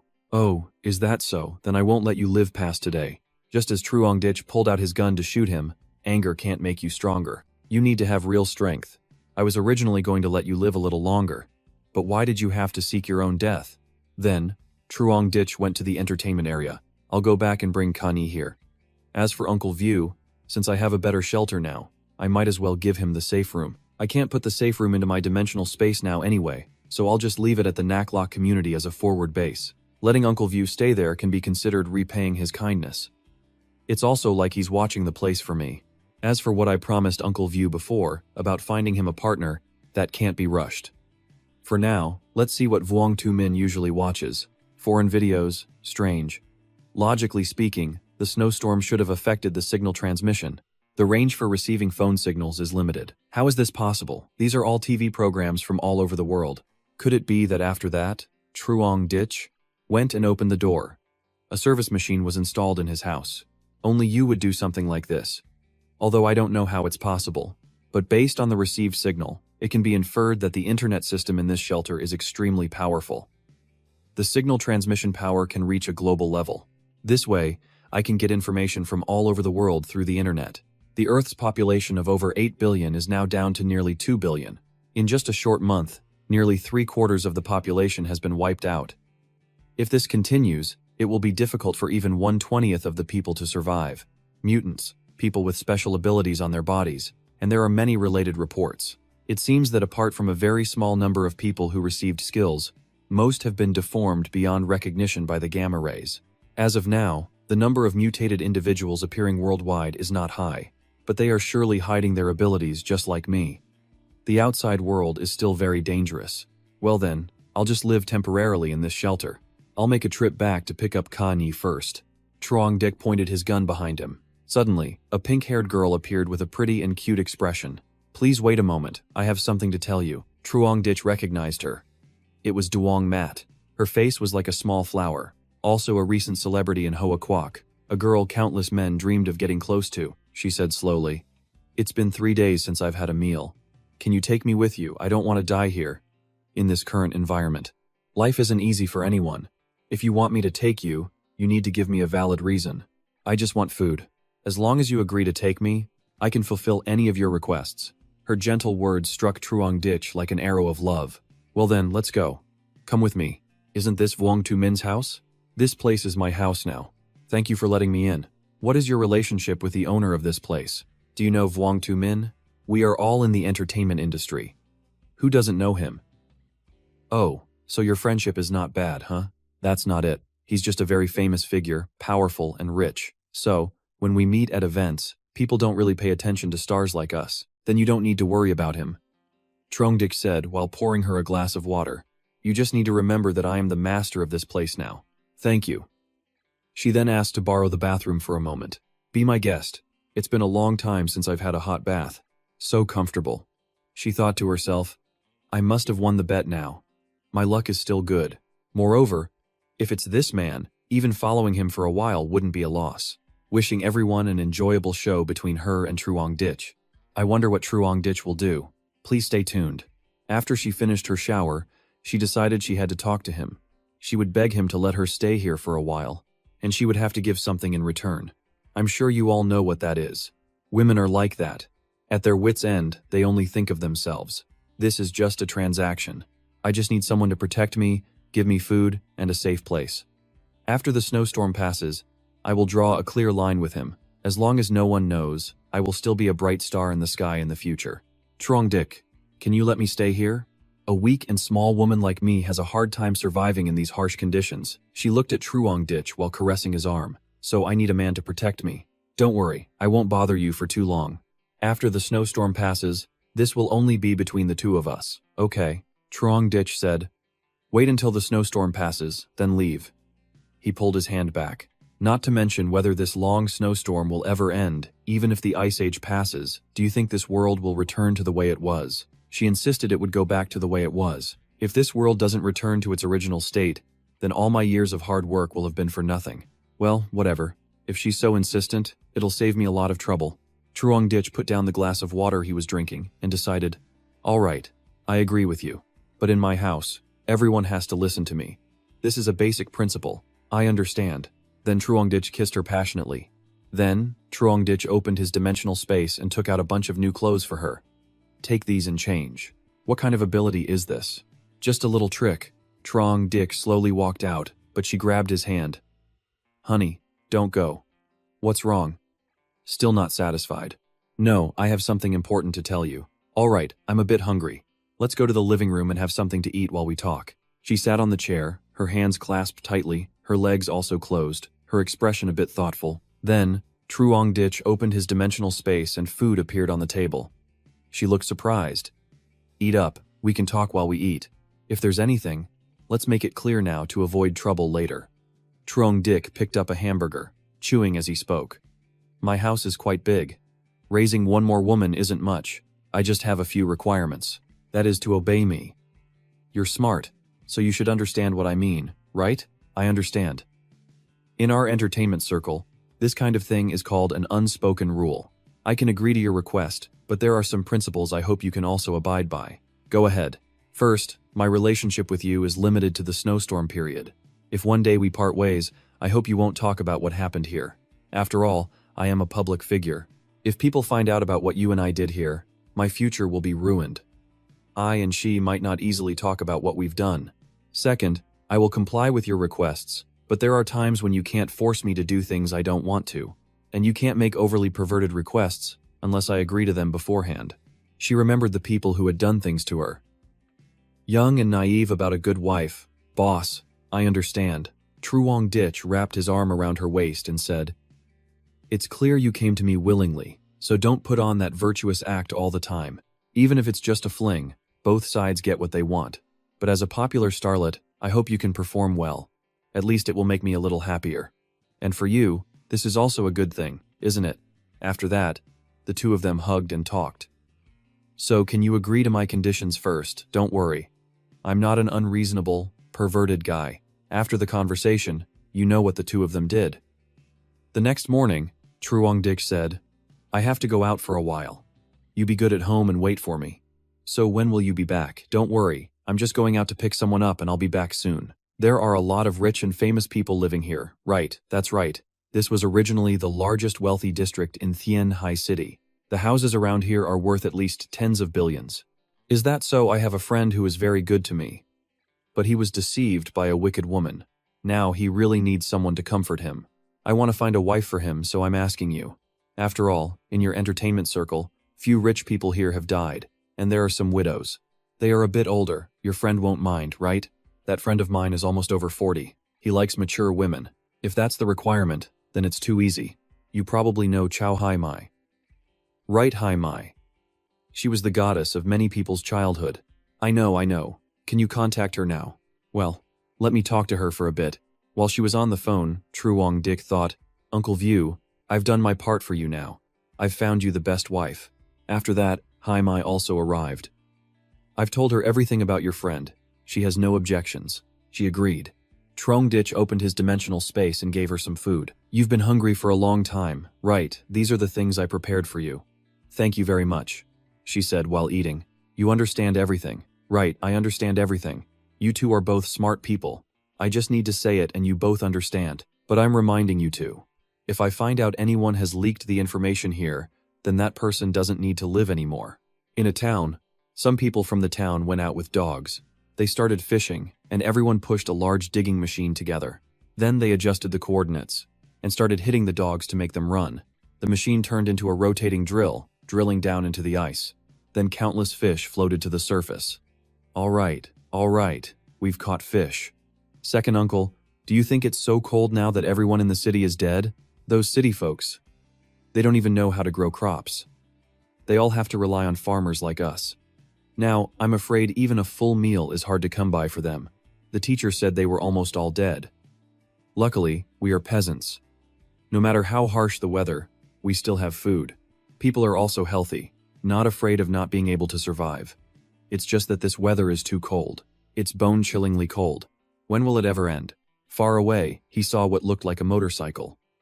Truong Ditch was riding past with Hai Mai. Fishermen, they must have adapted to this kind of weather. From behind, someone shouted, There are dogs. There are dogs. A few people chased after Truong Ditch. I didn't expect people outside the city to be able to adapt to this kind of weather. This group of people is definitely after the snowmobile. Hold on tight.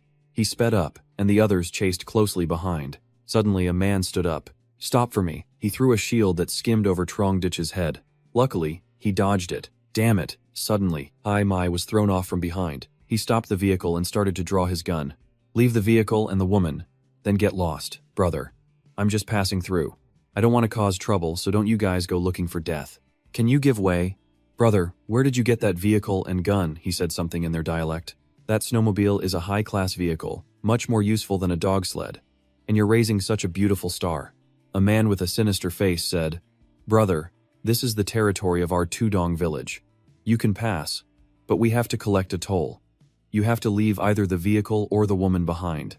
Do you see the gun in my hand? Who are you trying to scare? We have 4 people and 8 dogs. How many bullets do you have in your gun? Leave the woman in the vehicle, and we can let you live. If you don't believe me, just try it. If this continues, their people will be here soon. By then, even if I can escape, she will be torn to pieces by those dogs. Truong Dick reached behind the vehicle and grabbed another gun. You guys forced me to do this. Then he fired his gun wildly at these people. This guy really opened fire. He commanded the dogs to attack Truong Ditch. The ferocious dog bared its teeth and claws. Truong Ditch opened his dimensional space and sucked the dogs inside. He opened the dimensional gate of his space and sucked all the dogs in. Then he pulled her up and continued on. That was dangerous. If I got bitten, it would have been a big problem. After being sucked into the space, those sled dogs would soon die from lack of oxygen. It was a good opportunity to test the time flow difference between the space and the outside world. I told you before, when you meet someone you don't know, you can't act rashly. This time, we're done for. We've dragged ourselves into it. He then turned his head back and forth. Where are the dogs? Where did they all go? Everyone, let's look. This is too strange. The dogs raised in the village wouldn't run around like this. That person is very strange. He has a snowmobile and a gun. He's definitely not an ordinary person. No matter what, we can't let someone who killed people from our Tudong village go. This can't end like this. This is a bit weird. Who knows, that person might have extraordinary abilities, just like Xuan Loi.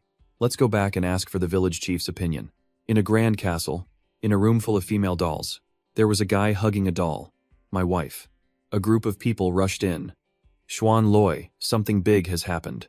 You're all grown up. Aren't you afraid of losing face? This is my hobby. Can you manage it? You brat. You still have the nerve to talk. I'll introduce you to someone. There are many beautiful girls in our village. Can't you just pick one? What's so interesting about 3D girls? Even if you gave them to me, I wouldn't want them. Then everyone went to the meeting room. Third uncle. What are you all here for, Dai? You tell everyone. Today we went out fishing. As a result, 4 young men from our village were killed by someone else. Someone died again. Why did someone suddenly appear? Weren't all the surrounding villages dealt with? It's like this. This time it wasn't someone from Tura town. It was someone from the other side of the river. That person is very powerful. 4 people and 8 dogs were still dealt with by him in a few moves. I'm afraid it will threaten the safety of our village in the future. Xuan Loi, is he like you? With extraordinary power? He sat and thought.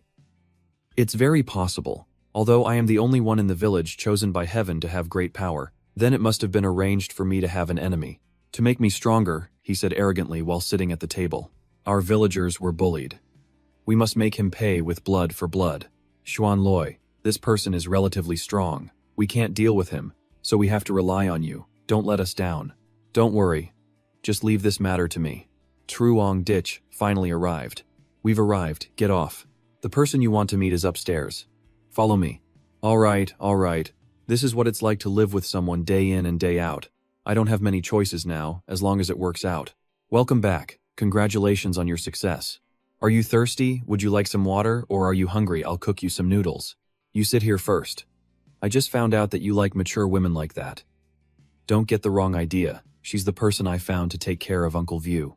But you're not wrong that I like mature women. How is Uncle View's health now? His health has recovered a lot, which is also very strange. According to a normal recovery speed, it should take at least 3 months. Moreover, I injected him with muscle relaxants, as you said. I found that the medicine couldn't quite restrain his strength. Not unexpected. It's probably a body-enhancing ability. I saw online before that some people's bodies mutated after getting their abilities. If it's this kind of situation, it's very dangerous. No. Uncle View looks very normal, no different from before. That's good. I'll go check on him now. The two of them chatted back and forth, asking about this and that. Recently, has your body undergone any changes? I feel that my body is indeed a bit different. The wound was so serious, but in just a few days, I've almost fully recovered. My strength has also become much stronger. The strength is too great. Do you feel like a monster now? Uncle Vu, don't worry. You've just awakened a great power. For example, a tadpole evolving into a frog. Don't disbelieve it. Actually, I have also awakened an ability. Then Trong Ditch took out a food package for Uncle View to see. No wonder I always feel like you have a lot of stuff on you. Uncle View put his hand down on the table too hard, and the table broke in two, causing him to fall. Slowly, you have to get used to this gradually. It's okay. It's okay.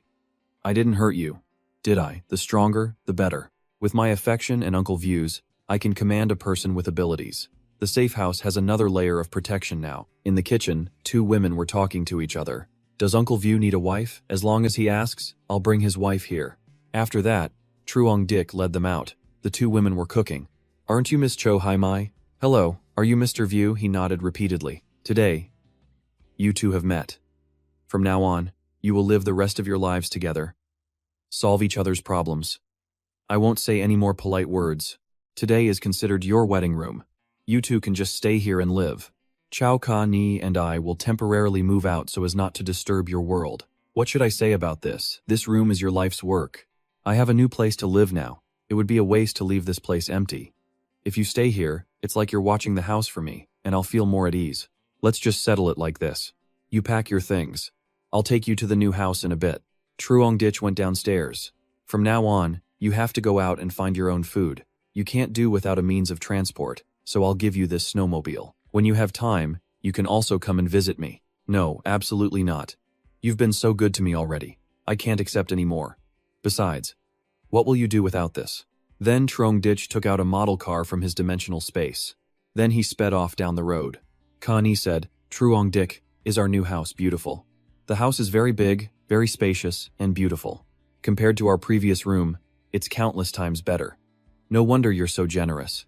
I told you, with your personality, you couldn't possibly give someone a room you've poured all your money and effort into. It's not a gift, just a temporary loan to Uncle View. If one day we need it, we'll come back. That's right, there's one more person in the new house now. I'm telling you in advance so you can be mentally prepared. Another person, a woman, that's right, Yenni said with an angry face. You deliberately let that person stay, didn't you? Don't overthink it. I was afraid you'd be tired from doing too much work. So I found someone to share the load with you. Are you telling the truth? Of course. You were the first person to join my crew. You are irreplaceable in my heart. I know you only like me. It's good that you understand. After all, I volunteered. I don't need a woman who doesn't listen. Why does this snowstorm feel like it's getting stronger? Suddenly, a tornado headed straight for his vehicle. No, this snow is not normal. Truong tried to dodge the tornado. Truong Ditch, why is the snow falling so heavily? I'm afraid this is not a normal snowstorm. He reached out his hand to retrieve the tornado. The smell is definitely... He started to accelerate, and another tornado appeared. This is definitely not a natural disaster, but an attack from a person with abilities. My ability is absolute defense. As long as I don't move around recklessly, the opponent definitely won't be able to kill me. The attack just now was very accurate. The person must be nearby. First, I need to determine how many types of attack methods he has. Truong reached out his hand and absorbed the tornado. A man hiding behind a rock thought, "Didn't I almost hit them? Suddenly, they're gone. So, this move is too exhausting. Damn it. Xuan Loi, are you still okay? I'm fine. It's just that guy is really not easy to deal with. He must also be a person with abilities. Moreover, I still don't know what his ability is." Forget it. The opponent is about to attack. It seems the previous attack also cost the opponent a lot of energy. Truong Ditch on the vehicle held a rifle, preparing to get down. He turned on the infrared scope to see where they were. Ah, found them. They are hiding behind an ice block. He began to aim and fired a volley of shots. One of them was hit. Don't come over here. He has a rifle. This is really strange. In such a heavy snowstorm, at such a long distance, he still hit with one shot. He's definitely not an ordinary person. At this distance, it's too good to be true. No sooner said than done, the young man waved his hand and launched a tornado exactly like the one before. All right, let's go all out. Let's see how you like a taste of your own skill. But it's strange. How did he know my ability? Without much thought, the young man raised both hands and launched another tornado. The two tornadoes collided. Then they vanished into thin air. It was truly magical. Seeing this, Truong Ditch shouted, "I'll let you go for now. If you do this again, don't blame me. So, should we chase them?" The most stable solution is, actually, not chasing them is the best strategy. The area ahead is a village's territory. If we go deeper and something happens, we're done for. Moreover, Kani is still in the car. I can't risk going too far. If you have the guts, come find me for revenge. Otherwise, next time, I'll be the host here. It seems that after I go back, I have to practice my ability properly. At this rate, the future world will be a playground for superhumans. That really scared me just now. Luckily, I have you, Kani asked. How is that person dead yet, honey? The distance was too far, and it was night, so it wasn't convenient to pursue. But that guy must have been scared witless. He won't dare to cause trouble again, the girl asked worriedly. So, will he come back for revenge in the future? Based on the ability he displayed, he's probably also a superhuman. He can control ice and snow from a great distance. By then, a snowstorm might come and bury our place. Truong Ditch reassured her, "You don't need to worry about this. Our new shelter is absolutely safe. Even if it's buried in snow, it won't affect our lives inside. Besides, with my abilities, I'm not afraid of his attacks." At Truong Ditch's new house, another girl was lost in thought. Suddenly being turned into a canary in a golden cage, she still couldn't adapt. The girl sighed. When will these days ever end? Just then, Truong Ditch opened the door and walked in. "Come over here. I'll introduce you to a friend. Remember, you should call her sister." "Is she your girlfriend?" the girl asked curiously. "Not much different," he replied. "On Duke, hurry up and get dressed, then come over here." The girl thought to herself, "I'm a famous star, a renowned beauty, yet I have to share a man with someone else. I can lose anything but my looks. I have to be fierce. A woman's charm is her ultimate weapon." This battle has only just begun. Truong Ditch shook his head. They're already secretly fighting. This is so tiring. The girl walked down from upstairs. "Hello." The two of them looked at each other and froze. "Why is it you?" It turned out to be Dwangmat, the one Truong Ditch had saved. Connie stomped over angrily. "You two know each other. Where will this sisterly drama lead? Please stay tuned to find out." Connie pointed at Dwangmat and said, "She is my cousin." Seeing this, Truong Ditch spoke up. "It seems your relationship is a bit strained, isn't it? It's a little strained." Dwangmat quickly whispered in Truong Ditch's ear, "Please don't let her know about us, okay?" Ka was curious. What's going on between you two? Dwangmat shouted. It's about our deal. In terms of seniority, my mother is actually Ka-Ni's aunt. Both the Chao and Duong families are renowned scholarly families, with talented members who have achieved outstanding accomplishments in various fields. Ka chimed in. Isn't that because someone like you stepped into the mud pit of the entertainment industry? Because of her, many people in the circle laugh at our Chao family, a girl who lowers herself into the mud of the entertainment industry. It's so shameful. Even I have been gossiped about many times. Don't you think it's infuriating? Dwangmat retorted. But I like being an actress. I like the feeling of being surrounded by people. What's wrong with that? Ka replied. If you became famous and then got married, there would be no problem. But you deliberately became famous based on your figure. You know how you got famous, don't you? Troang intervened. What Ka said is also right. There's no need to bring up the past anymore. Now we live in the present. From now on, there are no young ladies here, no famous beauties. You two are just neighbors who have met in adversity. With that, he led them both to the garden. Don't let these places go to waste. You two plant trees and take good care of them, then harvest them. Understood, the two girls replied in unison. Yes, he said to Dwangmat. Ka has prepared a bedroom for you. Go and tidy it up a bit. All right. Dwangmat turned to say quietly, Trung thank you for not telling Ka about that. He replied, I owe her a little something too. The girl pleaded, so can you please not let her know about our relationship? He agreed. No problem, I respect your opinion. But in his head, he thought, this shelter is as big as a stadium, and there are only 3 of us. How could it be so easy not to get caught? Thank you, she said. I'll cook a meal for you. Trung was surprised. You can cook? Of course, don't think that celebrities are useless. When I'm bored, I often cook to relieve stress. With that, the girl pulled open a drawer, but there was nothing to eat. Strange. Why can't I find anything? Suddenly, Trung blew gently into her ear. The girl was startled. What are you trying to do? Didn't we agree not to do this? What if we get caught? What's the big deal? I'm just teasing you for fun. The young man said nonchalantly. You just keep cooking. As he spoke, Truong pulled out a pile of food. Is this enough for you to use? Duongmat's jaw dropped. How did you get all this chicken, duck, fish, tuna, pork, and even abalone, sea cucumber, and scallops? She asked in amazement. From now on, will our family eat like this every day? Is it a bit wasteful? Truong replied. Don't worry, just do it. I'll explain everything to you slowly later. A short while later, when the food was on the table, Dwangmat called everyone. Dinner's ready, come and eat. Trung was excited. Come on, let's taste the skills of a star. Ka sat down, took a bite, and grimaced. It's too salty. How can I eat this? Dwangmat quickly tried to save the situation. I was startled just now. I really didn't cook well. Trung thought to himself, this is even better. If the cousins are not united, it's easier for me to be the fisherman who reaps the benefits. He served food for Ka. Come on, try this, dear. This is delicious. It nourishes the body. After eating, the girl pouted. It's much more delicious when you feed me. Then eat more, my dear, he smiled. He thought smugly. Sure enough, giving a competitive task is the best way to stimulate employees' motivation. That night, the sky was full of stars and the moon. Trung slept with Ka. Who do you think is better, me or her? You fool. Of course it's you. How can she compare to you? You are my personal doctor. She is just an actress. I'm just having fun. After saying that, the two of them hugged each other and slept. A few days later, Trung diligently practiced his shooting and archery skills. He was confident he wouldn't miss a shot. Suddenly, a call came in, but it wasn't a phone number.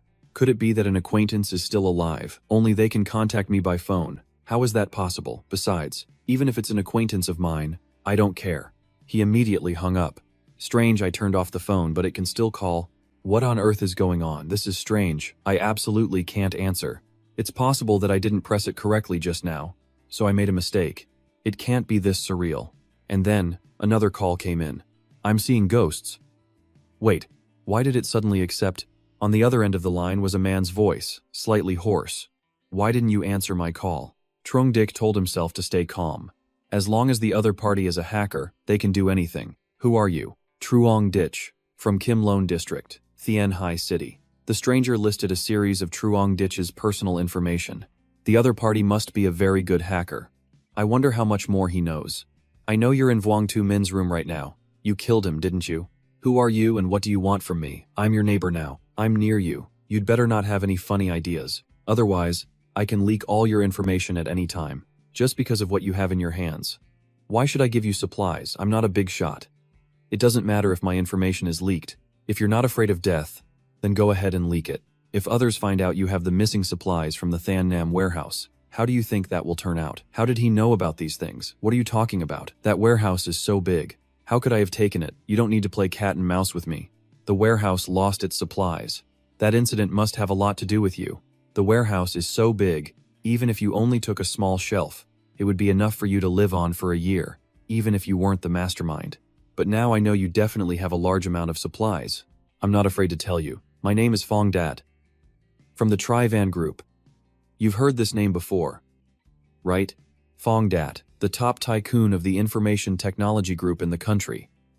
I didn't expect to run into him. He remembered that Lu Phong Dat was the chairman of the Trivan Group, the top tycoon in the country's information technology field. He and some relatives had built up the Trivan Group, which was also one of the 4 most famous enterprises in the information security field. A person with such a background can hack anyone's phone as easily as flipping a hand. Wait, if so, if he can control the phone, doesn't that mean the supercomputer system here has been hacked? On second thought, this possibility is very small. Right now, he is trapped here without the equipment to control the shelter's machinery. If he really could do it, he wouldn't have to call to threaten me. So it's Mr. Luke Phong. I've heard of you for a long time, and now I finally get to meet you. No wonder you could hack my phone. On the other end of the line was a rather dim-witted man. With a potbelly and glasses, he said, "To survive in this harsh weather, I had no choice. You have so many supplies in your hands. You can support 2 women, so adding me won't be a problem. As long as you provide me with supplies to maintain my simple life, then I will keep your secret. Moreover, I can also keep your internet safe so you won't be hacked by others. What do you think? Is it reasonable? Don't joke with me like that. Do you think a small manager like me has such great ability?" The 2 of them talked back and forth. Trung Dick, I've lived to this age. I've seen more than you can imagine. Do you think I dare say that without any basis I'm telling you? Through the phone network, I know a lot of intel about you. You definitely have the missing supplies from that warehouse. Truong Dick thought to himself that he had to kill him no matter what. He then smiled slightly and said, "I do have some supplies, but I've sold most of them for money. After all, the space in my house isn't that big, so I can't store much. That's what's important. If I just send a message outside, I guarantee your life won't be peaceful. So, will you agree to my condition or not? If he releases this information, the consequences will be unimaginable. Many people will come to ambush me, even people with space-type abilities. Then it would be very troublesome. All right.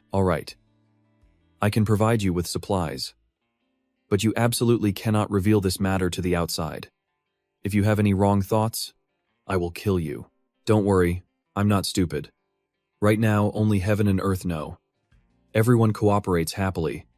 I need white label food, clothes, blankets, etc. You should bring these things to my place. How do I give you those supplies? I'm at Bin Phong Thon Villa Complex, house number 302. You can just put the supplies in front of the house. Don't think too much. Otherwise, I'll leak the information. By then, you won't be safe either. Don't worry. My life is also very comfortable. I don't want any trouble.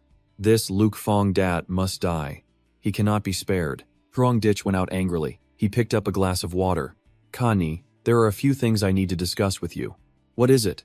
That day, Truong Ditch told her everything about Luke Phong Dat. "You know more people than I do. He now holds my weakness. Based on your understanding, what should I do? I've also had contact with people like this. They don't calculate as perfectly as ordinary people think, but their IQ is very high. At the same time, their morals are also quite low. A person with too high morals can't become a successful businessman. Of course, I understand that. I want to kill him, but I'm afraid he still has an ace up his sleeve, so I haven't dared to act yet. But if I let him live, he will lead us by the nose. I can't tolerate this kind of thing. For me, the biggest threat is the intelligence he holds. If this intelligence is exposed, it will backfire on me. Well, that's difficult. I once heard my father say, there was once a high-level manager of a network company who colluded with corrupt officials. After the matter was exposed, the officials sent people to kill the high-level manager to silence him. But in the end, the evidence in his hand was broadcast live on the internet. I've also heard about this. That big shot in the network industry stored the evidence in a cloud system. He set up a program to automatically upload it to the network. Unless he personally operated it every day, he couldn't stop this program. Because he died, the next day the evidence had spread all over social media. I'm also worried. Especially about this. Even if you kill him, you probably still can't stop the intelligence from leaking out. If you really can't think of a way, then just relax your body, my dear. Then we don't need to call. We can take it slow and see how things go before dealing with him.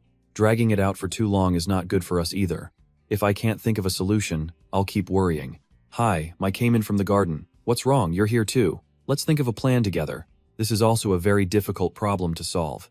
He is a cunning person, and we must not let our guard down. This is what they call the one who starts. The rumor can say it with one mouth, but the one who refutes it has to run until their legs break. In the entertainment industry, we are also considered victims. It's really disgusting. Wait, you just said, spreading rumors. That's right, he spreads information outside. Isn't that just like us? The important thing is that now, even if the rumor is spread by Fong Dot, someone will definitely believe it. But if we treat this matter like a rumor, it's not necessarily hopeless. What do you plan to do? Alright, I'll prepare a little. After I'm done, I'll tell you guys. Trong Ditch went to the computer system room. Thifong called, "Is my food ready yet? What's your hurry? Do you really think I have a lot of supplies? If you hadn't gotten a hold of my weakness, I would have definitely killed you, you stupid brat. If you kill me, you won't live for many days either. I'm telling you, you'd better not have any ideas about me. If I die, the information will be automatically sent to the phone numbers of everyone in the city. Now, you think about what the consequences will be. Oh, so it's a one-day thing. It must have been preset. When Luke Fong Dat contacted me, I'll admit, you're good. You just wait. I'll bring the fruit to you. I'll also spread rumors. This is to stir up the water army. Trong Dish used the computer to type, "The missing supplies from the Hoa Nam warehouse have been clarified." It was related employees who embezzled and transported the supplies back to the country first. An armed force appeared, alien flying saucers, etc. To hide the truth, the best way is to bury it in lies. Even if you can't deceive everyone, you can certainly make most people think this is fake news. After that, Fong Dat's news arrived. Mixed in with this pile of fake news, it certainly won't be trusted much. This way, the risk of me being discovered can be greatly reduced. He uploaded the data. Only people within the range of Tianhai City. They are the only ones who pose a threat to me. That's enough for now. This is as far as I can go with my countermeasures. As for the success rate, it's all up to fate. As for Luke Fong Dat, he will definitely die. Then he went to Fong Dat's house and put the stuff down. I can't be impatient. I have to look carefully and observe first. He took his sniper rifle and aimed at the spot where he had placed the backpack. This distance is just right. When Luke Fong Dat comes out, I will shoot him. Truong Dick sent him a message. I've put the stuff in front of your house. He waited for a long time, but there was still no movement. Could it be that he still hasn't received the message? Truong Ditch was about to call, but he reconsidered. I can't call him from here. If I call or text him again, he'll know I haven't left. I'll wait a little longer. He's taking a risk with me just to get supplies. He can't not come out. After he's dead, I'll just keep watch. A while later, Fong Dat opened the door to get the supplies. Now is the time. Trong Dick fired his gun, shooting him through the head. He ran over. It's done. It wasn't in vain for me to lie in ambush in the snow for so long. He ran over and fired a few more shots into his body. You brought this upon yourself. Trong Ditch went into the computer room. This is it. He raised his gun, about to shoot. Wait, Luke Fong's computer has a lot of valuable documents. Wouldn't it be a pity to destroy them? If I absorb them into my dimensional space, the information inside won't be able to be sent out. Now, we'll have to see what fate has in store. I'll go back and spread smoke and mirrors on the internet. Even if my intel is really exposed, I have to make it confusing so they can't suspect me. After Trong Ditch finished, he went home with a cheerful expression. Trong Ditch, you've been there for half a day. You must not have eaten. You're hungry. Right. I made beef stew and chicken soup with medicinal herbs for you. It's still hot. Come and eat. I'll be right there. I'm a little hungry too. Did you two get any notifications on your phones? Yes, but it's all nonsense. I got a few, but I don't know what they mean. It feels like it's hiding something, but it's also revealing something. That's how it's supposed to be. That's the smokescreen I threw out. In the next 24 hours, starting from now, there will be more than 100 notifications continuously sent to the social forums of Tianhai City, and to every citizen's phone. If he couldn't stop the law from revealing the information, then use a large amount of useless information to cover up the truth. Kanye said. Won't that make people even more suspicious? That's right, suddenly bringing up this topic will easily attract attention. This is unavoidable. Whether those messages are sent or not, Luke Fongdat will definitely send his in the end. So I threw a smoke bomb to confuse the information. With so much intelligence, who in the world right now has the energy to analyze whether it's real or not? Moreover, in that information, I mentioned several major government organizations and large enterprises in Tianhai City. After all, the probability of me being able to do this alone is the smallest. That's right. What you did was very smart. It's just like in our entertainment industry. If someone has a rumor, as long as a famous star has something happen, the previous things will quickly be forgotten. Hai Mai said while thinking. It seems this guy is not only handsome but also capable and very smart, Kanye said. Are all these messages sent from your computer? If someone can find the IP address, won't they find out it's you? I don't mean that. After all, there aren't many people left in the city now. There aren't many people who can investigate IP addresses. So, your method still has a very high success rate. Until the world completely returns to a primitive society, or we live like primitive people, otherwise it is impossible to completely hide one's tracks. I don't expect to be able to fool everyone, but doing this at least can make most people not directly suspect me. As for those organizations with capabilities and information technology, it is impossible to avoid contact with them. And I also think that if it weren't for Luke Fongdat, today's events would have come later. Not that they wouldn't have come at all. I also don't like the feeling of being threatened by others. So he must die. Moreover, although I hate being discovered here, with advanced armed forces, it is fundamentally impossible to threaten our safety. Hearing you say that makes me feel much more at ease. Don't be too happy too soon. Although I'm very confident I can protect this house, you can't be idle now either. What's wrong, honey? What are you thinking? I'm talking about serious business, not what you're thinking. The translator tapped Jaime's head. Thinking dirty thoughts. What I mean is, you two have to help me set traps. Bye. The defensive capabilities of this building are unquestionable. Its main purpose of renovation is to prevent nuclear war or large-scale natural disasters. But in terms of human factors, it wasn't well thought out. But you can't blame them. After all, the management here is very strict about weapon control, so the shelter doesn't have good enough armament and public works. I plan to set traps around this place if someone sneaks up on us. Then let them go and never return.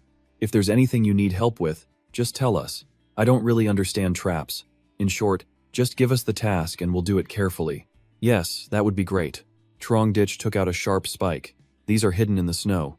Once a trap is set, it must be hard for others to find. Now I will tell you two what to do. And you two have to listen carefully, especially remember the location of the traps. What if one day we go out and get injured by the trap we set ourselves? A needle on the ground won't stick into a person, so it has to be stuck into wood.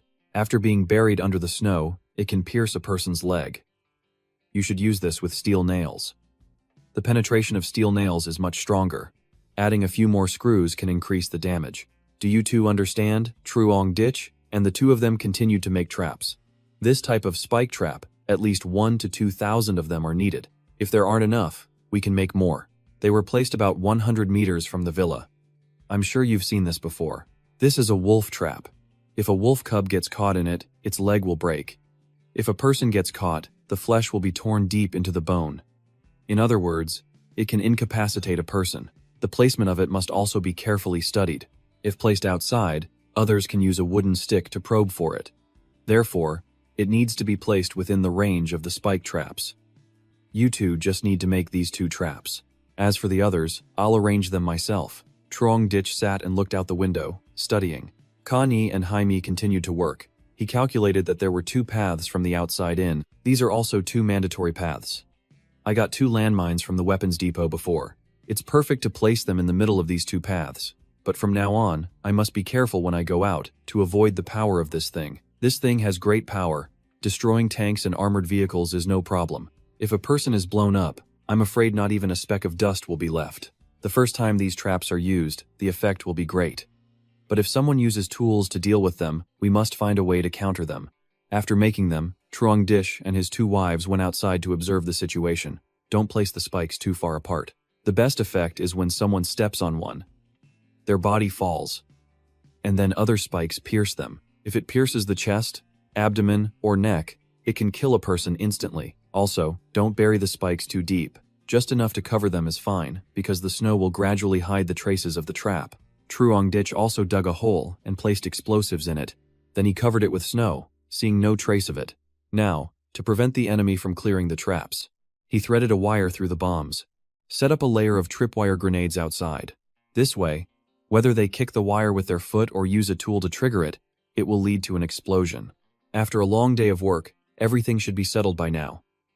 The three of them went inside. The trap outside the long corridor, more than 10 meters long, also had anesthetic gas, tear gas, and high-temperature flamethrowers. These are all important cards to protect myself. The final line of defense is myself. The three of them then went inside. Hi, Mai said. Truong Ditch, when will the enemy arrive? I just hope my preparations are in vain. Do you two hope that someone will come here and attack us? But it probably won't be that fast. For ordinary people, anyone with a little bit of sense won't easily attack others. In these difficult circumstances, no one who has survived until now is simple. Duong Mat thought. What he said is right. This time, I don't know if someone else will come to set a trap or if we will live peacefully in the new days. From a distance, Duong Mat saw Truong Ditch welding something. What are you doing? Aren't 2 layers of metal on the door safe enough? In this villa, most of the areas are automated, which means if someone can hack into our control center, they can easily open these doors. Sometimes, being too advanced can also bring a lot of danger. But the basic principles of physics won't deceive people. The great work is done. Whatever you do, you must think it through. Be careful and thorough. Safety is paramount. No room for error. Duong Mat behind him. Although Truong Ditch is a bit careless in his work, in the end, his meticulous calculations will surely help him live longer than other ordinary people. If I could find a master of the internet, that would be great, Duong Mat blurted out. Han Han is also quite good at the internet. It's just a pity I don't know where she is now. What's wrong? Kani spoke up. Isn't Han Han studying in Tianhai City? Do you know how she is now? I don't know if she's still alive. Han is my cousin, studying at the academy. She won many major awards in the computer field at the age of 16. At the same time, she is also a top professional hacker. Unfortunately, as a child, she had polio, so her lower body is paralyzed. She can only move around with a wheelchair. But in terms of computers, besides her, no one else can be trusted. So where is she now? Can we bring her here? I've lost contact with her for a long time. After the storm hit, I tried every way to contact her, but still no result with her ability. If she's still alive, she would find a way to contact us. If there's no contact, it can only be said that fate has decided. Truong Ditch smiled, teasing Duong Mat. Is it because your family doesn't care about you? Why would you say that about me? Well, just look. Everyone in your family is a genius. They are much better than you. If you were in danger, who would come looking for you for help? You're so mean. If that girl named Han Han is still alive, letting her join my harem wouldn't be a bad choice, would it? After all, she's paralyzed in both legs, so she's not a big threat to me. Kani and Duong Mat are both so beautiful. Their sister's looks can't be bad either. What a pity, what a pity. What should we do now? Now, all we need to do is wait. Truong Ditch was practicing at an underground training ground. While holding his bow, he checked his phone. He didn't expect that after Luke Fong Dat's news was sent, his own garbage information would be buried in silence. If someone could find the truth in this mess, they must not be an ordinary person, or an organization with sophisticated technology. Truong Ditch continued to raise his bow, aiming with increasing accuracy. He always kept the target in front of him, and after more than a month since awakening his ability, his strength had increased significantly. With each shot, he felt clear progress. His speed also doubled, even tripled compared to the previous days. Using close combat weapons, he felt more confident, and his ability to escape also became more effective. Although on the outside, his ability seemed simple, but in fact, it holds infinite power. The newly discovered abilities amazed everyone around him, but at the same time, it also consumes a lot of energy. He took out a few chocolate bars to eat, because the strength from his own cells also needs to be replenished. Even as a superhuman, he still needs food to maintain his energy. In other words, no matter how strong he is, if he's not full, he can't use his ability. Thinking of this, he told himself that he could become the strongest. The scene shifts to another place, at the underground shelter of the Taesun Defense Barracks. The base's energy source problem has not yet been resolved. A girl walked in from outside, holding a file related to the information received earlier. We have investigated the results. Most of the addresses sending these messages are from Villa number 101, Van Lo Manor, Lojiang District. Among them, one piece of news came from the phone of Luke Fong Dat. chairman of Chi Van B Technology, with the IP address at number 302, Van Lo Manor, she continued. Let's talk about Truong Dich, who was mentioned in this news. The two of them were still analyzing. Truong Dich lived in Tianhai City and was a small manager of the Hoanam warehouse. The investigation results showed no evidence that his circle of friends had any contact with Luke Fong Dat. A small manager couldn't have done this. Even if there were benefits, they would be minimal. Perhaps while he was still in his position, he also embezzled a lot of supplies. That's how he was able to hold out until now. The girl said softly, "Leader, you are right. A small manager. How could he have such great ability to move everything out of a large warehouse in just one day? All of this, I predict, is a foreign conspiracy. They must have sensed something unusual before the gamma rays arrived, so they stockpiled a large amount of supplies beforehand. They even did things related to supernatural phenomena. It's truly self-deception. How could they know their actions have been discovered by you? Then do I need to investigate that Truong Dich anymore? You should send a few people over there to check it out. We haven't searched that area yet. Who knows, we might find some supplies." "Yes, sir. I will immediately arrange for a few people to go over there." Back at Xuan Loi's castle, he was gloomily hugging a doll, crying in his sleep. "I shouldn't be the one chosen by heaven to have superhuman abilities. To conquer countless beauties later, it's so unfair. Why did I have to encounter that monster? I have to run away," he muttered as he took out his phone to browse the web. He suddenly saw the news about Truong Dich and the Hoanam warehouse, and an idea came to him. If I investigate through this news, will I find anything useful? No sooner said than done, he immediately sat down at his computer. After some searching, he exclaimed, "Found it." Most of this news comes from the same IP address. Only one is different. As soon as he opened it, he saw that Truong Dich was the warehouse manager. The disappearance case of the Hoanam warehouse, with supplies worth over 10 billion, was cleared out in one day. It's clearly a staged robbery, but it seems the man named Truong Dich is very suspicious. He paced back and forth, thinking, is this possible? Could he have moved the entire warehouse? If abilities exist, then nothing is impossible. But to do this, unless it's a space-type ability, like a portable vacuum cleaner that can suck in infinitely and hold extremely large objects. He recalled the fight the other day. His attack suddenly vanished, and then he released his own attack back. This wasn't a simple, normal move. It seemed he could control time and strike back at will. A bright light flashed in his head, as if he had absorbed his attack into another place and then released it. He immediately stood up, clenched his fists, his voice full of determination.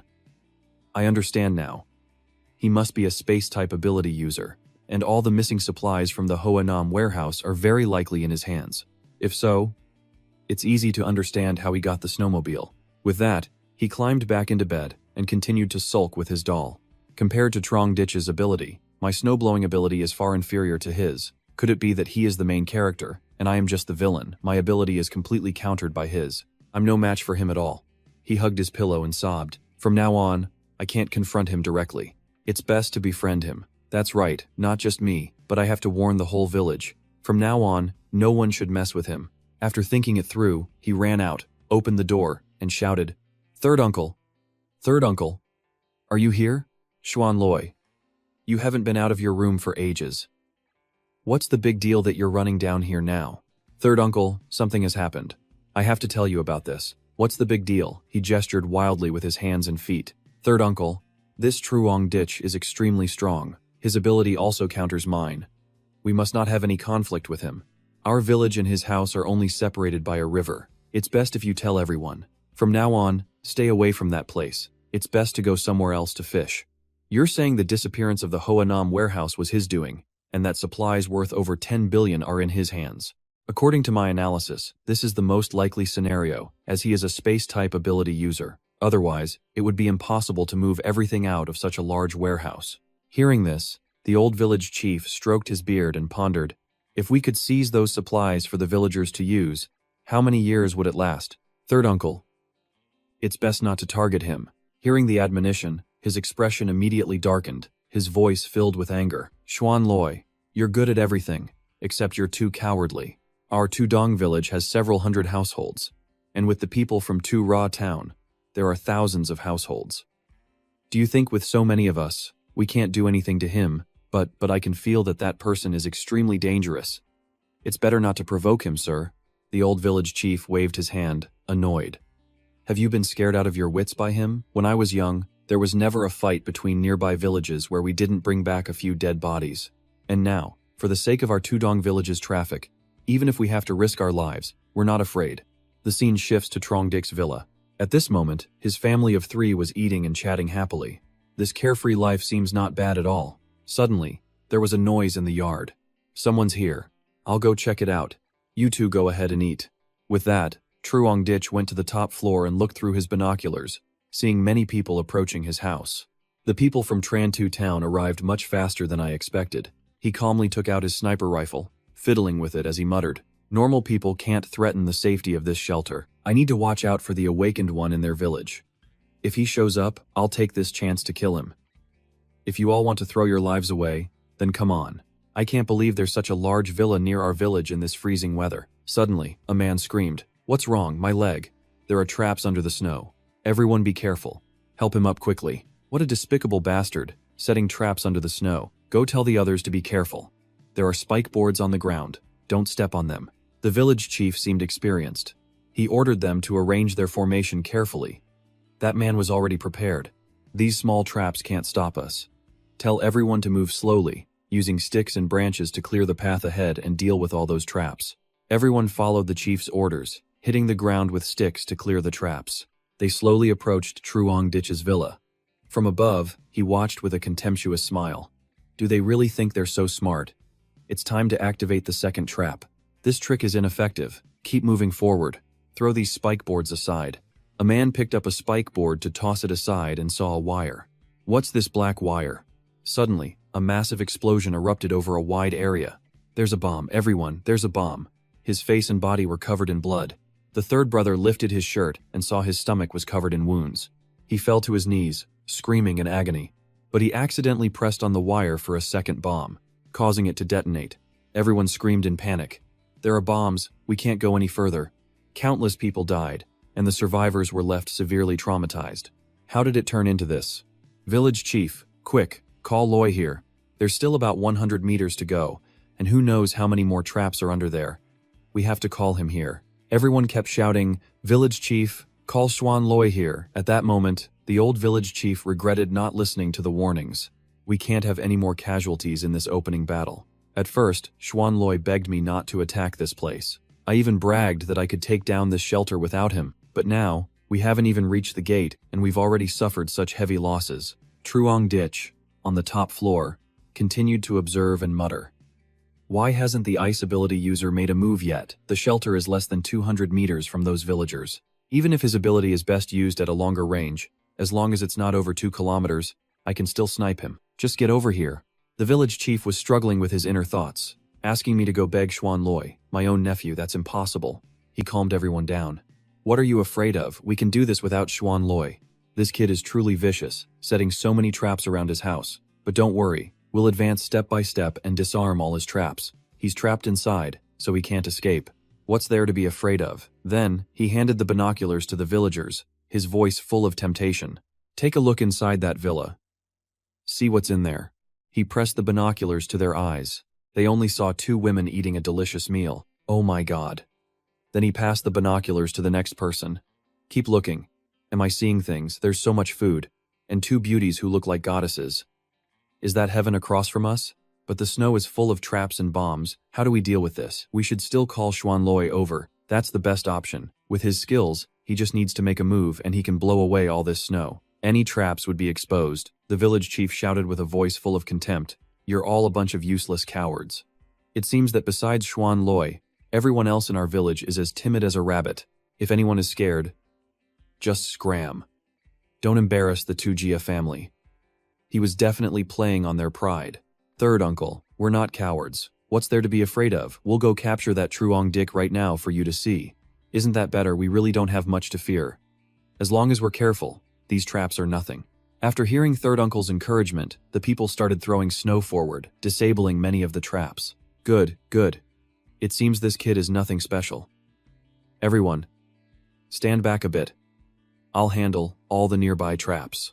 The food, water, and beautiful women will be ours. Third uncle cheered from behind. That's it. Keep moving forward. How can those traps stop us? Everyone, keep it up. After hearing more encouragement from third uncle, everyone worked with renewed vigor, continuously clearing the snow ahead. Many of them got closer to Truong Dich's villa, but they had no idea what they were about to face. From high above, Truong Dich was still watching through his scope. Human ingenuity is truly impressive. Their careful probing has indeed rendered most of the traps useless, but my advanced equipment can't be overcome by such simple methods. Third uncle also called over 2 men holding hunting rifles. Sniper team, follow me. Truong Dich has definitely spotted us. If he opens fire, we must shoot back immediately. Don't worry, third uncle. As soon as he dares to show his face, I'll aim right for his head and shoot. He won't know what hit him. Inside the house, Connie and Duong Mat looked out at so many people and felt a little worried, but Connie said, "How many more people have to die this time? Those people are seeking their own deaths." Duong Mat was a little worried in her heart. I wonder what Truong Dich is doing now. With so many people attacking, what are we going to do? Connie smiled and said, "Are you already scared by this? You're too timid. How can you stay by Truong Dich's side?" Up here, Truong Dich held the controller and pressed a button to activate the villa's noise reduction function, and he activated the landmines. Dozens of explosions occurred in quick succession. The shockwave spread over a wide area, blowing countless people to pieces. If only I had a few more of these landmines. That way, I could have blown all of them up and spared them the suffering. Don't blame me, you brought this upon yourselves. Inside the house, Connie and Duong Mat were a bit scared watching from the window. Outside, many people were blown to bits, while others had their lower bodies blown off. Help me, but none of them could escape their fate. Truong Dich calmly went downstairs. Connie found it normal, but Duong Mat felt nauseous. He looked out the window and thought, dying quickly is actually a good thing. It spares them from the suffering and cold of this harsh weather. Third uncle's face was horrified. Third uncle, they're all dead, all of them are dead. They've all been blown to smithereens. Arms, heads, everything is gone. What do we do? Third uncle, it's too scary. Let's go back. The village chief named Third uncle fell to the snow in shock. He never expected the situation to turn out like this, completely different from what he had planned. The old village chief's face turned pale with fear. The village chief, now deathly pale, exclaimed, "A demon, why is this happening?" The old village chief held his head in terror. He held his head and screamed, "He's not human. He's a demon." The old village chief from Tura held his head and screamed, "We just wanted his supplies. Why is he so cruel? He's killed dozens, even hundreds of our people." The villagers could only look at their chief, feeling helpless and not knowing what to say. The scene then changes. Truong Dich arrived and gave a command to the automated system in the safe house. He said, "Open the window in front of me." Then, Truong Dich picked up his bow. After the automated system opened the window, Truong Dich smiled and took out arrows from his spatial ability. Truong Dich raised his bow, knocking 3 arrows at once and aiming.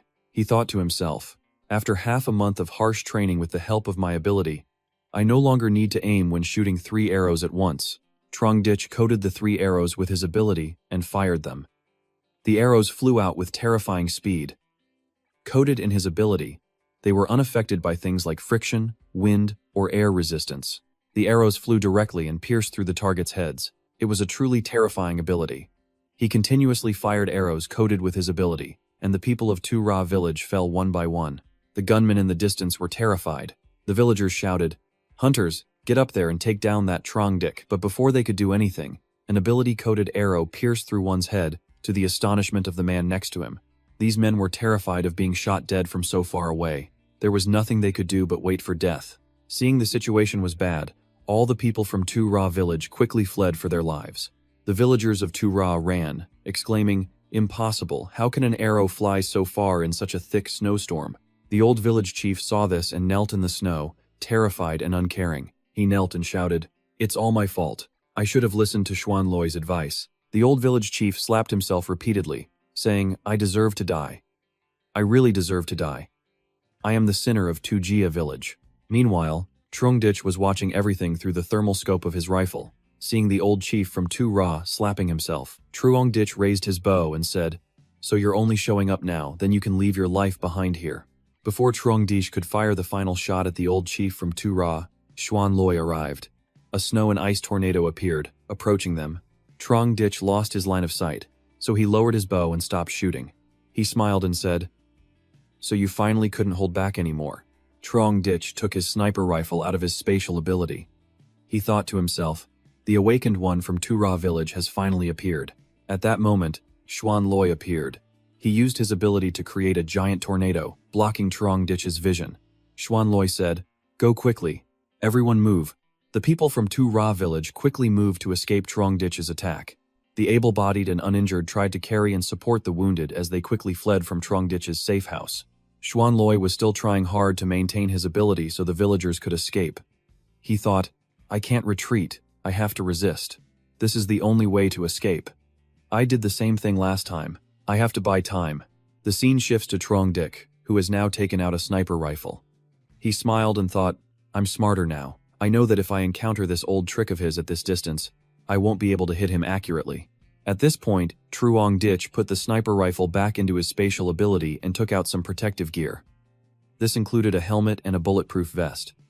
Trong Dich put on the protective gear, then he went out and told the doctor and Duong Mat to stay inside the house. Over on the other side, Xuan Loi was relieved when Trong Dich didn't appear. He thought to himself, that Trong Dich isn't chasing us, thank goodness. Xuan Loi was still trying to create an ice and snow tornado to block the view and allow everyone from Tura village to escape. Suddenly, a loud sound echoed. Something was approaching rapidly. The movement of this thing was also massive.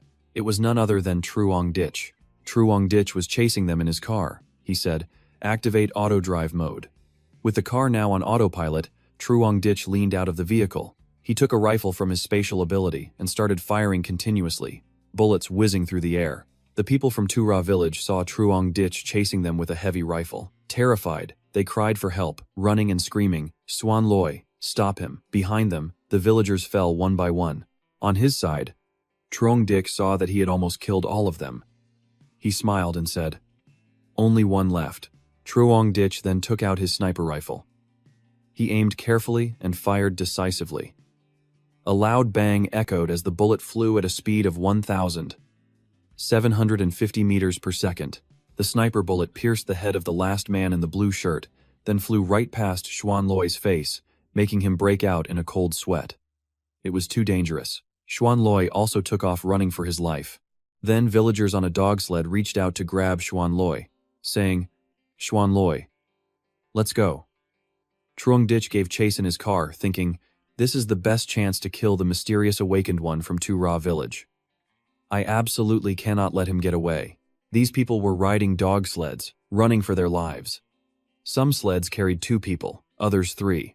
Those poor dogs. The people on the sleds talked amongst themselves as they fled. Hurry up, retreat faster. Right now, we can only reduce casualties by making him miss his shots. Xuan Loi, while running, used his ability to block Trong Dich's line of sight. Driving right behind them, Trong Dich leaned out to observe his obstructed view. He exclaimed, his line of sight blockade is pretty tight. Well then, I'll attack the others first. Xuan Loi panicked and exclaimed when he saw Trong Dich was right behind them. Trong Dich chased them, his car on auto drive, ramming into those he caught up to. Then, Trong Dich opened fire, sending them to the next life in an instant. Then, Trong Dich caught up to the group running ahead. He fired continuously, helping the whole group log out of life as quickly as possible. Trong Dich thought to himself, the awakened one's range is limited. If he can protect himself, he can't protect everyone.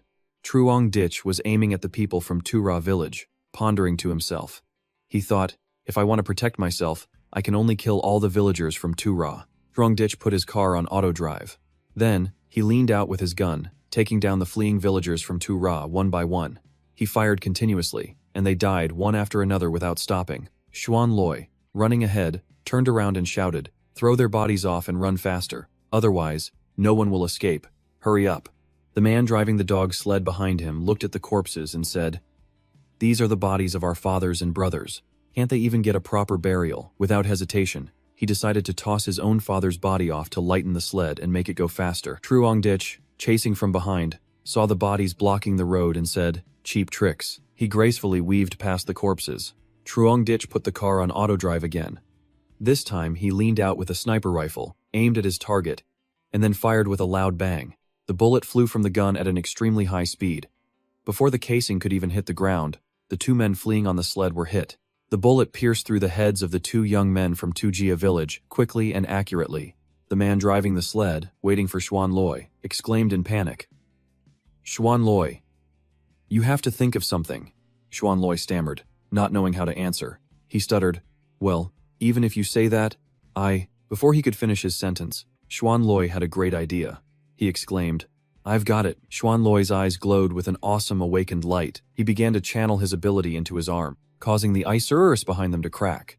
Xuan Loi's ability could affect the ice and snow. Just then, Xuan Dik, who was closing in from behind, was too focused on the chase to notice and drove into the cracked ice area. The ice broke, causing the car's wheels to sink. The car tilted to one side, unable to move.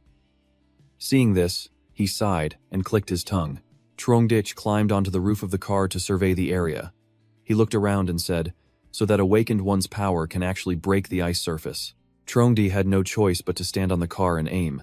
He fired a few shots in the direction Xuan Loi was running. After a few shots, Xuan Loi's group was out of his scope's range. Now, there was only falling snow and jagged ice flows. Truong Dik sighed and said, it seems I can't fight them on the ice surface in the future. Truong Dik got down onto the snow to check the car's condition.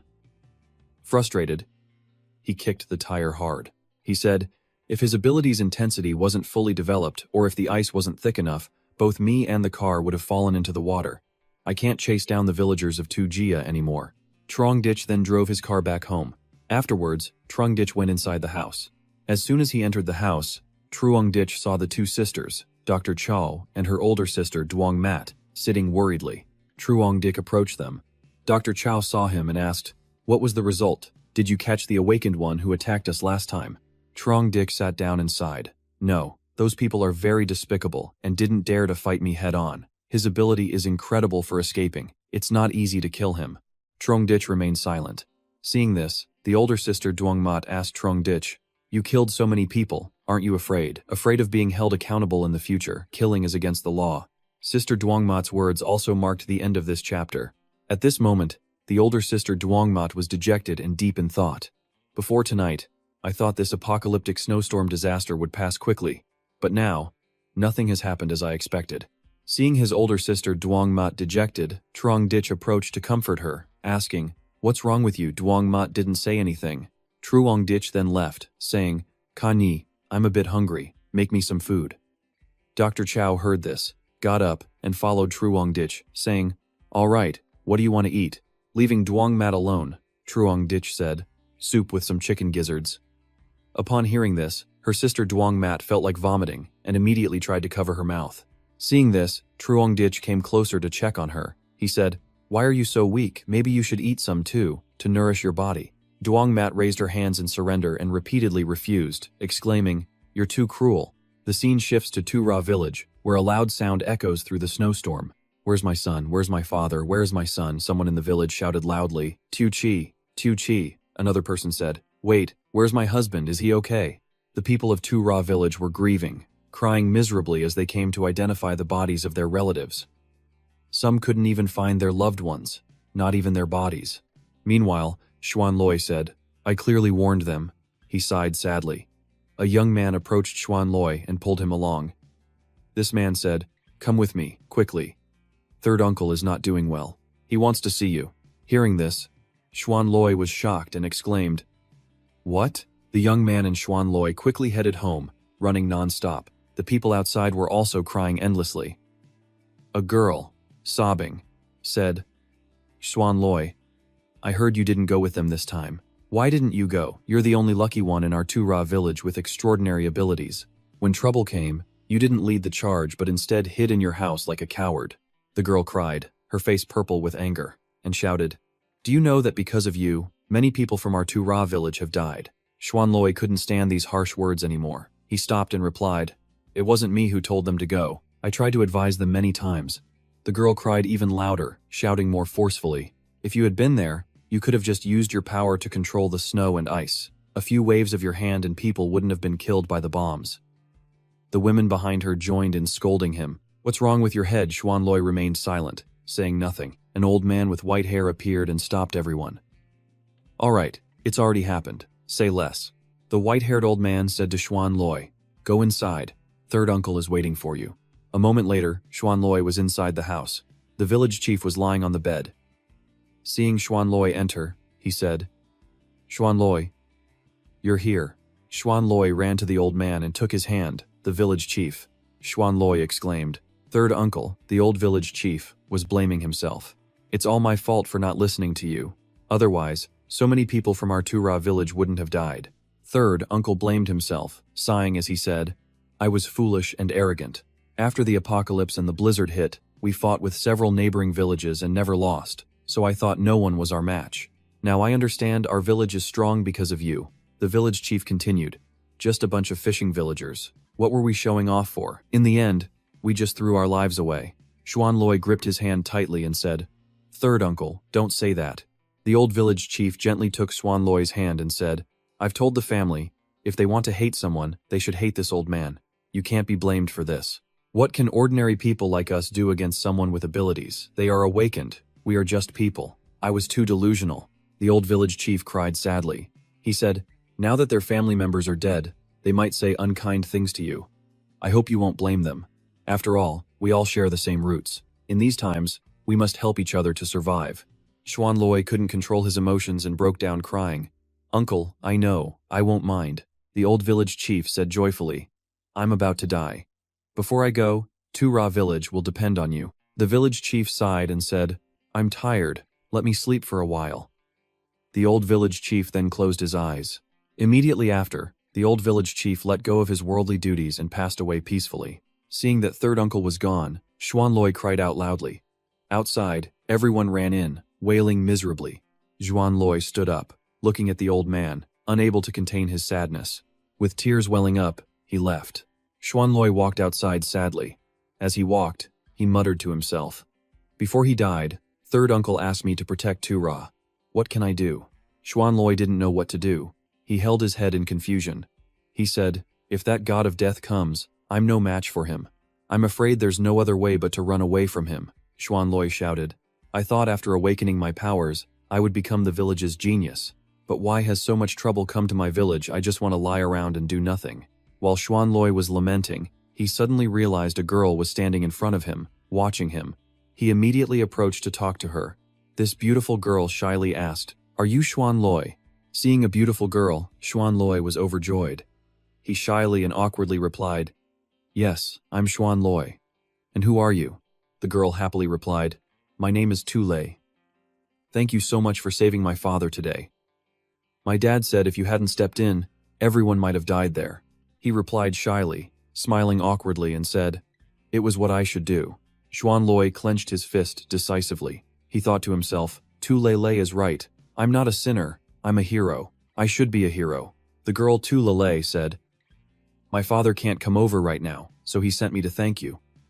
Xuan Loi replied, "We're all from the same village. No need to be so formal. If you need anything in the future, just come find me." At this point, Xuan Loi had fallen for Tu Lei. As she returned home, Xuan Loi waved goodbye passionately. After Tu Lei left, Xuan Loi stood there, clutching his heart. Tu Lei, I don't know her very well, although we are both members of the Tujia, but maybe they live in house number 5. Xuan Loi firmly clenched his fist and said in a delusion, "From now on, I will protect this home. I will provide her and her child with a safe environment." Then, he returned to his home. Xuan Loi sighed and said, "That Troong ditch. This time he's definitely going to be furious and might attack Tura village and kill everyone here." Xuan Loi returned to his bed, sitting and pondering. "I promised third uncle I would protect Tura village. Now I have my love. I can't just watch Troong ditch destroy my happiness. A head-on fight is definitely not an option. I would surely be defeated in minutes." Xuan Loi slapped his hand down decisively. He exclaimed, "That's right, negotiating peace with him is the best option right now. From now on, we'll mind our own business." Xuan Loi shot up to his feet, praising himself. "I'm truly a genius, to be able to think of such a dangerous idea. But to protect the safety of all of Tujia and Tu Lei, I must do it." Xuan Loi went to his computer desk, turned it on, and contacted Troong ditch. Xuan Loi muttered to himself, "She must like me. Yes, it must be so. I saved her father's life. According to the plot of movies, she will definitely make a promise to me." Xuan Loi sent a message to Troong ditch. The message read, "I want to be friends with you. Is that okay?" The scene shifts to Troong ditch's house. At this moment, Troong ditch is setting up spike traps in the snow again. just like before. As he worked, he said, as long as these traps are reset before the enemy attacks next time. As for the awakened person with ice and snow powers, Truong Dik stopped working. He affirmed, next time, I have to find a chance to kill him. If this kind of person develops further, he will cause a lot of trouble. Truong Dik placed the landmines and covered them up. He said, since we can't be friends, I can only treat you all as enemies, so you must die. After setting the traps outside the safe house, Truong Dik went inside to rest. Upon entering, he collapsed onto the sofa without hesitation. Seeing this, Dr. Chow approached him. Dr. Chow and her sister Duong Mat both gave Truong Dik a massage, allowing him to relax comfortably. As Truong Dik was enjoying the blissful relief from his fatigue, the phone on the table suddenly rang. Someone was calling. Hearing the phone ring, Truong Dik was startled. He picked up the phone from the table and saw it was an unknown number. He thought to himself, who could it be this time? Without hesitation, Truong Dik answered the call. He answered, hello, who is this on the other end? The person on the other end replied, hello Truong Dik, I'm Tu Xuan Loi. Thank you for taking my call. Could you give me a moment to talk? Xuan Loi replied, to be precise, I'm from Tu Dong Tran village, but that's not important. I'm calling you this time, hoping we can discuss cooperation. Can we stop having conflicts from now on? We'll call a truce on both sides. What do you think? Hearing this, Truong Dik burst out laughing and replied, a truce. Truong Dik's tone became much more serious. He said, from the very beginning, you guys were the ones who came looking for trouble with me. What now, you can't beat me, so you want to make peace? What kind of logic is that in this world, right? Xuan Loi, on the other end, sounded extremely anxious. He replied, no. What I mean is I hope to get your forgiveness. This was all our Tura village's fault. Xuan Loi tried his best to explain, but we haven't caused you any harm. Moreover, we've suffered heavy casualties. Can you be magnanimous and forgive us? To express our sincerity, what conditions can you propose? Truong Dik sneered and replied, can I ask you a question? Can you represent the village to negotiate with me? A worried expression appeared on Xuan Loi's face as he replied, Truong Dik, I can. Truong Dik was lounging on the sofa, leaning against Dr. Chow. He replied, on what basis? What kind of person are you? Who are you to have this qualification? Xuan Loi immediately replied, actually, I'm the awakened person who fought you the last 2 times. Truong Dik exclaimed in surprise. So it was you. Xuan Loi's face lit up with joy as he said, yes, that's right, it was me. Truong Dik, do you think I'm qualified to negotiate with you? Truong Dik replied concisely, oh, so you mean if I agree to a truce, you people from Tujiadong can satisfy any of my requests? Xuan Loi replied, as long as your demands aren't too difficult, we can agree to your request. Truong Dik smiled slyly and replied, all right then, I only want one thing, and that is you, Tu Xuan Loi. Truong Dik laughed heartily, his mind already calculating. An ice ability user is a mobile life-making machine in these chaotic times. If I can recruit him as my underling, he will definitely be very useful in the future. Xuan Loi, not understanding Truong Dik's meaning, replied in a panicked and shy manner, you shouldn't be like that. I'm 100% straight. Truong Dik couldn't stop laughing and replied bluntly, you idiot, what are you thinking? I said, I'm interested in your ability. Truong Dik was still enjoying the relief from his fatigue thanks to the enthusiasm of Dr. Chow and her sister Duong Mat. He replied, how about this? If you're truly sincere about making peace with me, then come here alone. Let me see if you're qualified to make peace with me. Truong Dik continued, otherwise, I won't let go of the fact that you people have caused trouble for me time and time again. You understand? Xuan Loi panicked and said, don't. Truong Dik spoke bluntly to Xuan Loi, your ability is useless against me. Once I get to the other side of the river, annihilating your entire village won't be difficult. Xuan Loi replied in a panic, even if you wipe out our entire Tura village, it won't benefit you at all. Don't be rash, let's talk more. Xuan Loi got straight to the point. Letting our Tujiadong village live is also beneficial to you. Tujiadong village and Vanlan Manor are connected. If an enemy comes in the future, we can still help each other. Truong Dik smiled contemptuously and said, enemies, aren't you my enemies right now? If you win, you take everything from me. If you can't win, you ask for a truce. You think you can have all the good things in the world. Do you think that's possible? Either you accept my condition, or I'll come to your village to settle the score. To put it simply, I only have one thing to say. Only Xuan Loi. Only you are qualified to talk to me. Whether you come or not is your decision. But whether I cross the river or not depends on my mood. Threatened by Truong Dik, Xuan Loi's face turned pale. He cried out miserably, "Calm down. Please calm down. I'll go, all right." This was the only thing Truong Ditch was waiting for. Hearing him say that, he immediately replied, "All right then, come over here at 2 in the afternoon today. The temperature will be a bit warmer then." Xuanloi was about to say something, but Truong Ditch didn't want to talk anymore and hung up directly. He knelt on the floor in agony, crying and sobbing softly. "It's over. It's really over. I'm dead for sure this time.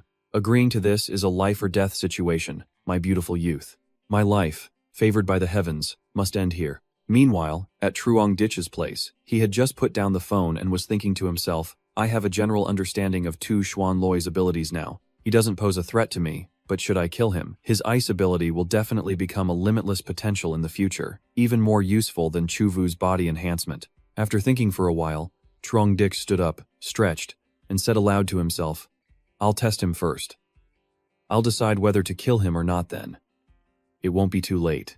After saying that, Truong Ditch went to his room to sleep. Seeing Truong Ditch's confused look, Duong Mat shyly mumbled, I came to rest with you." Hearing this, Truong Ditch stretched lazily and replied happily, "No need. I have things to do this afternoon, but right now I'm missing a suitable pillow." Hearing Truong Ditch's last sentence, Duong Mat knew he was referring to her, and her face turned completely red. She obediently got on the bed, offering her lap as a pillow for Truong Ditch to sleep on. After just a few minutes, Truong Ditch turned his head and buried it under her skirt, causing Duong Mat to blush and let out a soft cry. Truong Ditch heard this cry but ignored it, his voice muffled as he spoke to Duong Mat, "Wake me up at 2 o'clock." With Truong Ditch breathing heavily against that spot, Duong Mat felt like an electric shock was running through her body, feeling extremely uncomfortable and distressed. At 2 p.m. that day, Truong Ditch was woken up by Duong Mat. He went to a room with a glass door and set up his rifle. He aimed at a target outside. Through the scope of the sniper rifle, Xuanloi's figure gradually appeared, slowly approaching the base, completely unguarded. Truong Ditch focused his observation, thinking to himself, "It's him. As soon as he's in my sights, I can take his life immediately." As Xuanloi got closer to Truong Ditch's house, his haste caused him to slip and fall face first. Seeing this, Truong Ditch couldn't help but laugh. Then the young man stood up. Truong Ditch calmed down and assessed the situation. You can't judge a book by its cover. Truong Ditch saw Tu Xuanloi fall again and again, and he thought to himself, "Is this guy an idiot?" Truong Ditch continued to watch attentively through the rifle scope and said, "Maybe he's so careless because he's scared of me." Through the window of Truong Ditch's house, Xuanloi's figure gradually approached. The snow fell relentlessly, covering everything in white. He said to himself, "He doesn't look like much of a threat. It should be fine to meet him for a bit." After walking for a while and getting close to Truong Ditch's house, he stopped because he knew the area was full of traps, so he couldn't move forward. He took out his phone to contact Truong Ditch. "Hello, I've reached the riverbank. How do I find you? There are traps near your house. I don't dare to cross." Truong Ditch replied, "It's okay, I'm here too." At that moment, Truong Ditch appeared magically in front of him. Tu Xuanloi exclaimed in shock, "You're Truong Ditch." Truong Ditch approached but didn't forget to keep his distance. He said, "You're Xuanloi." Xuanloi was also very cautious, so he replied, "Yes, that's me." He said awkwardly, "I came to negotiate with you. Let's not fight anymore. If we continue to fight, it won't benefit either side. This fight is fundamentally meaningless." Truong Ditch smiled and said, "Whether it's meaningful or not isn't for you to say. You initiated the attack. Don't you feel embarrassed?" After hearing Truong Ditch's words, Xuanloi scratched his head and replied, "I understand that our 2 raw villagers were in the wrong first. So what do we have to do for you to agree to a truce and forgive us?" Truong Ditch crossed his arms and said, "I want to know what you can do to beg for my mercy." He replied without beating around the bush, "Besides the lives of our villagers, you can make any other request, and we will try our best to compromise for you." Truong Ditch said loudly and directly, "Whoever told you to attack me must die. Only then can this matter be discussed." Xuanloi smiled faintly and replied, "Well, this is simple then. This was all Third Uncle's idea. When he came back, you scared him to death. You should be less angry now, right?" Truong Ditch noticed his expression was a bit unusual. He exclaimed in surprise, "I can see you're a pretty cheerful guy." Xuanloi scratched his head. "The dead are gone. The living must look to the future. Besides, we were in the wrong first, so we can't blame you." Truong Ditch crossed his arms and smiled again. "You're quite magnanimous. Among the people I killed this time, There must have been some of your relatives. Right. You don't want to avenge them. They say the coldest thing is the human heart. Even the freezing weather couldn't dampen his will. But Truong Ditch's words moved him to tears. He answered Truong Ditch's question. My parents passed away when this blizzard apocalypse hit. Xuan Loi recalled. My father had a heart attack on the very first day the temperature dropped. His heart condition acted up, but because of the heavy snow, we couldn't take him to the hospital. We couldn't find an ambulance either, so he passed away at home. My mother's health was quite weak, and she passed away after my father. He scratched his head again. I'm so sorry. I didn't mean to talk about these things with you. After all, these things are nothing to be happy about. If I've made you sad, I apologize. Seeing Xuan Loi only talk about his parents, Truong Ditch was still curious. He asked further, what about the others in your family? Aren't all the people in the village from the same clan? Xuan Loi was stunned by Truong Ditch's question. From the same clan? Well, you could say that. Xuan Loi sighed and said, although we're from the same clan, no one in our family ever valued me. I guess in their eyes, I'm just a useless thing who doesn't know how to do anything but stay cooped up at home playing video games. Xuan Loi sighed and said, although we're from the same clan, no one in our family ever valued me. Loi showed a confused expression. How they treated me, what kind of feelings could I have for them? So I don't hate you for killing the people of Ra village. On the contrary, I even admire you for chasing and killing them with a hunting rifle. You looked really cool. Truong Ditch looked at him, also feeling confused. After some thought, Truong Ditch made a decision. He said, all right, since you've come here to seek peace, I'll give you a chance. I'm not interested in your village. Those other people can't have much of an impact on me.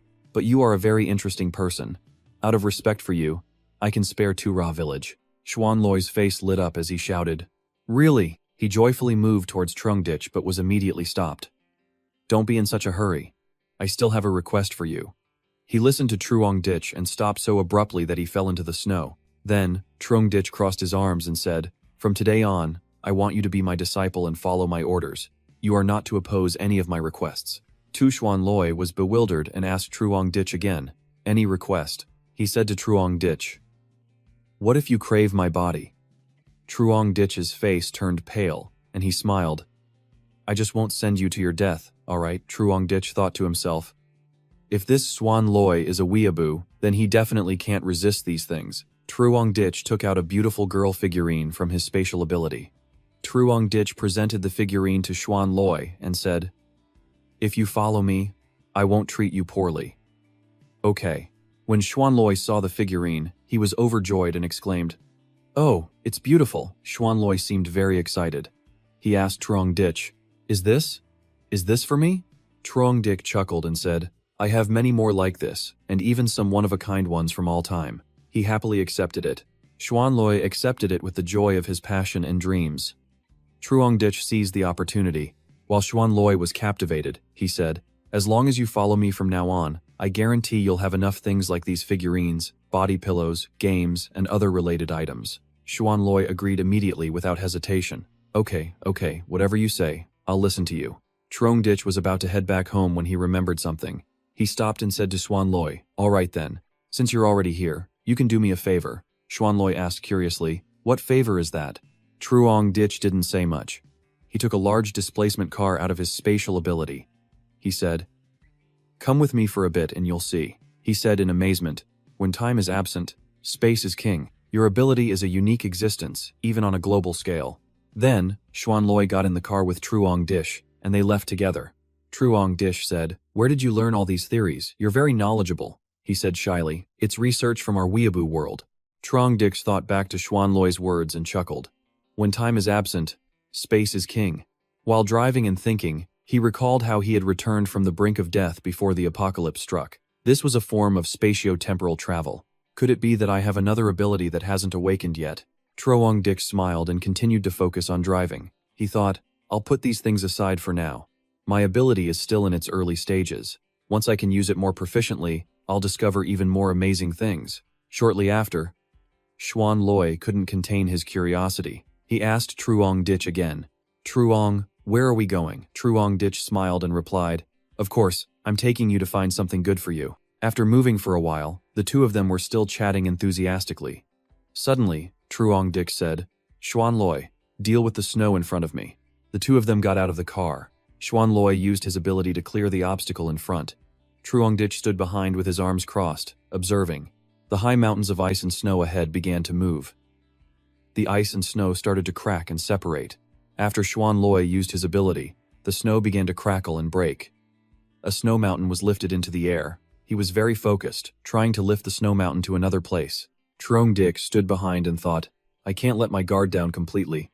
Even if he has surrendered, I still need to understand this disciple's skills. A moment later, after exactly 8 minutes, Xuan Loi finally finished clearing the area. Revealing the gas station below, he sighed and asked, Truong, is this good enough? Truong Dich clapped encouragingly and said, You did well. Truong Dich smiled smugly. He thought to himself, with a top-tier tool like this to Xuan Loi, getting resources in the future will be very easy. Truong Dich then took out a chocolate bar from his spatial ability and gave it to Tu Xuan Loi. He said, Eat something to replenish your energy.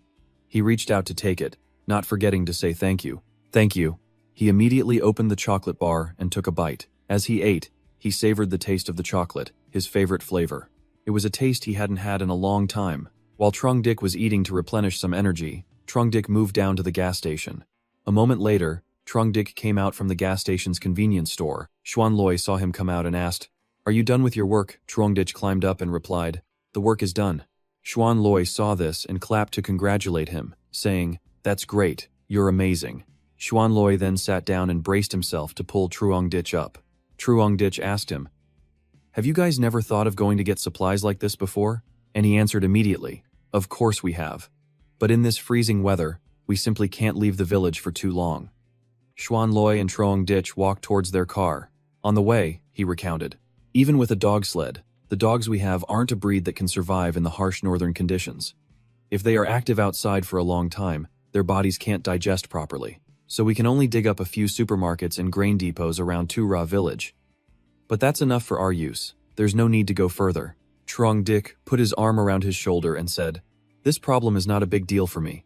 Just follow me from now on, and I won't treat you poorly. Truong Dich now saw Xuan Loi as a top-class tool. Truong Dich took out a backpack filled with a lot of food and drinks. He gave it to Xuan Loi and said, Here's some food. Consider it a reward from me. Xuan Loi happily accepted it and replied, Isn't this too much? Truong Dich said. Truong Dich, I always treat my followers this way. From now on, just be obedient and follow me. I guarantee you'll eat and drink well, without worrying about food and clothing. Then, the two of them got in the car. Xuan Loi said, Truong, I will definitely work hard for you in the future. Truong Dich smiled smugly and thought, Weeaboos are really easy to satisfy. Truong Dich drove away. As they moved, he asked Xuan Loi to pass the time. By the way, when did your ability awaken? As soon as Xuan Loi heard Truong Dich's question, he blushed and stammered, This. Xuan Loi was so embarrassed he was sweating buckets. He said, After my mom died, I didn't want to live anymore, but I didn't dare to end my life. So I just lay in bed, rolling around, hoping I would just die. Truong Dich laughed heartily and said, So, you awakened right when you were about to starve to death, right? He replied. That's not it. He blushed shyly and said, It was quite warm in my room, so I didn't starve to death. I wanted to release myself before I died, so I treated myself a little too much. Embarrassed, he looked down. Truong Dich asked him, How many times did you treat yourself? Xuan Loi shyly said. I don't remember clearly. Probably around 20-something times, to the point where I lost all feeling. Truong Dich was also at a loss with Xuan Loi. He covered his face to hold back his laughter as he listened to him continue. Then, when I lost consciousness, I suddenly felt a change in my body. That feeling was very joyful and very strange. Truong Dich was quite surprised, thinking, So you can awaken an ability like that. So a person on the brink of death can awaken an ability. After Tu Xuan Loi and Truong Dich drove back, he suddenly asked Truong Dich, Can't you take me to the other side of this ice river? Truong Dich replied, My car's wheels slip easily on the ice. Xuan Loi asked doubtfully, Isn't this car of yours a snowmobile? Truong Dich said, That's right, it's a snowmobile, not an ice mobile. It can only travel on snow, not on ice. Truong Dich drove and thought to himself, The ice is his home turf. I should be more careful. It's true that after being reborn, I have to be very careful about everything. Truong Dich then instructed him, My little brother Xuan Loi, there's something you should be careful about. Xuan Loi turned around and asked, Truong, What's wrong? Truong Ditch affectionately patted his shoulder and explained, your current location is very dangerous. Your Tu Ra village is a key area, a famous agricultural region for the city. In the future, people might come to plunder your food supplies. You must be careful. Xuan Loi agreed with Truong Ditch's opinion. That's right. What you said is right, Truong. I'll remember. Then Xuan Loi slowly got out of the car and left. Truong Dick, still in the car, watched his disciple leave and thought, Tu Ra is a natural shield outside my shelter. If outsiders get greedy, their village can take on some of the hate for me. Truong Dick smiled brightly and happily. He said to himself, having a disciple as a tool like this is really not bad. After returning home, he told the old man in the village. The old man angrily shouted at Xuan Loi, who gave you the right to make decisions on your own. Xuan Loi sweated profusely and explained, seventh uncle. But I've made it so our village won't be attacked. He continued to explain Truong Dish's strength. You've seen it for yourself. We can't possibly fight against him. Seventh uncle angrily said. And you're not ashamed to say this. Seventh uncle was furious. He shouted loudly. If you hadn't retreated at the last minute and didn't dare to show your face, would our Tu Ra village have lost so many people? Xuan Loi could only raise his hands in surrender and listen to seventh uncle's scolding. Seventh uncle stood up and continued shouting. If it wasn't for you, would your third uncle have died? Now you selfishly run over there to negotiate peace with him, and you still think you've done a great service. You've got some thick skin, Xuan Loi said shyly. But I promised third uncle that I would protect our village well. Xuan Loi said, we can't have any more conflicts with Truong Ditch. A truce is clearly the best way. Seventh uncle couldn't bear his anger anymore and slammed the table. He shouted loudly, shut up, seventh uncle roared. That's all your own opinion. You think you're so clever and smart. I am now the clan leader of Tu Ra village. All of your actions must be approved by me. You are not allowed to make decisions on your own. Hearing this, he became dejected, not knowing what to do. Seventh uncle then approached and patted Xuan Loi's shoulder, saying, Xuan Loi, I know you have good intentions, but you are still young. Your actions are not yet mature. Because of you, our village has suffered serious losses. It was I, seventh uncle, who did my best to protect you in front of everyone, so they didn't kick you out of the village. Xuan Loi was moved, stood up, and turned around. Seventh uncle continued, cutting off Xuan Loi's words. Seventh uncle knows what you want to say, but you have to think about everyone in the village. From now on, you stay in the village. Even as penance, you can't do anything foolish. Seventh uncle approached Xuan Loi and threatened, you just need to obediently listen to the village's arrangements. Understand his threatening voice made Xuan Loi so scared his face turned pale, and he felt like he was about to wet his pants. Seventh uncle moved even closer and said, do you understand? Do you understand? Xuan Loi, out of fear, replied, I understand. Seventh uncle turned and went inside. He instructed Xuan Loi, all right, you can go back first. Remember not to act on your own. Understand? Xuan Loi sat there sweating, not answering. He then left. Inside the house, seventh uncle smirked. An arrogant and haughty young man. Don't think you can look down on us old folks just because you have a little ability. This seventh uncle was a real scoundrel. He took out his phone and texted everyone, claiming he had made peace with Truong Ditch to gain the trust of the villagers. He texted about the Truong Dick matter. Everyone, don't worry anymore. I've contacted him, and Truong Ditch has agreed to a truce with our village. He won't threaten our village's safety anymore. The ignorant villagers cheered. It had to be seventh uncle to get it done. The moment he showed up, he made that bastard Truong Ditch agree to a truce. An old man sighed and texted, we should have made you the village chief earlier. Third uncle is old, and old people's thinking is a bit muddled, making such a big mistake. Another person said, he's already dead. Don't say such things. From now on, our village will be led by seventh uncle, which is a good thing. Seventh uncle smirked triumphantly. A useless bum who never steps out of his house wants to play games with me. You're still too young and naive. After Truong Ditch returned home, from now on, Tu Ra village will no longer come to our house to cause trouble. Seeing this, her sister Duong Mat happily clapped her hands in celebration. This is really great. Dr. Chow smiled and said to her sister Duong Mat, are you afraid this will happen again? Aren't you? Duong Mat replied. I'm not. Duong Mat explained. I just don't want to see such bloody and tragic scenes anymore. Duong Mat sat on the chair, curled up in a corner, thinking, if the fighting continues, the thousands of people from Tu Ra village will all be killed by him. He can definitely do it. At this moment, Truong Ditch was also sitting on a chair, lost in thought. Dr. Chow teased Duong Mat. Right. Yesterday, Someone was feeding the dogs a bit too much. Duongmat got so angry she picked up a pillow to fight back, shouting loudly. Kani Dr. Chow approached Trong Dich, hugged him, and said, "Trong, you are such a wonderful man." Trong Dich said, "Those villagers from Tura are just cats and dogs. They can't pose any threat to me." Seeing Kani hugging Trong Dich so affectionately, Duongmat also joined in the fun, hugging him from behind. Trong Dich continued, "If some other force appears in the future, that would be the worst thing for us." Duongmat spoke up. "Why do you always like to think about the worst-case scenario?" Her sister Duongmat hugged Truong Dich and said softly, "It's rare for such a complicated problem to be solved so quickly like this. So, let's celebrate." Kani moved to where the drinks were stored. "Let's celebrate this victory. Tonight, let's have a few glasses of wine together." Truong Dich said shyly, "Let's just drink a little for fun, because my tolerance for alcohol isn't very good." Duongmat, beside him, exclaimed happily, "All right, I'll cook the best specialty dish from my hometown." Her sister Duongmat smiled smugly. She thought to herself, "After all, I'm a well-known figure in the entertainment industry and have a high alcohol tolerance. Let me teach you two a lesson. Don't underestimate others." Kani brought out 2 bottles of wine. As she walked, she said, "It's rare for me to be this happy. We'll drink it when we have food." At this moment, Duongmat also went into the kitchen to cook. A little later, Kani and Duongmat were drunk and passed out. Truong Dich was still sober, drinking wine. He smiled and said, "I forgot to tell you two, I used to work in wine sales." At this point, the 2 women were drunk. His 2 wives were asleep on the sofa, completely oblivious to the world. He approached them, his face flushed red. Duongmat felt something squirming on her chest, which woke her up. After opening her eyes, she saw Trong Dich giving her passionate kisses. Seeing this, Duongmat whispered to Trong Dich, "We can't do this here. Kani is still here." Truong Dich smiled and replied, "It's okay, she's fast asleep. Don't make any noise. If you wake her up, we'll see how you explain it to her."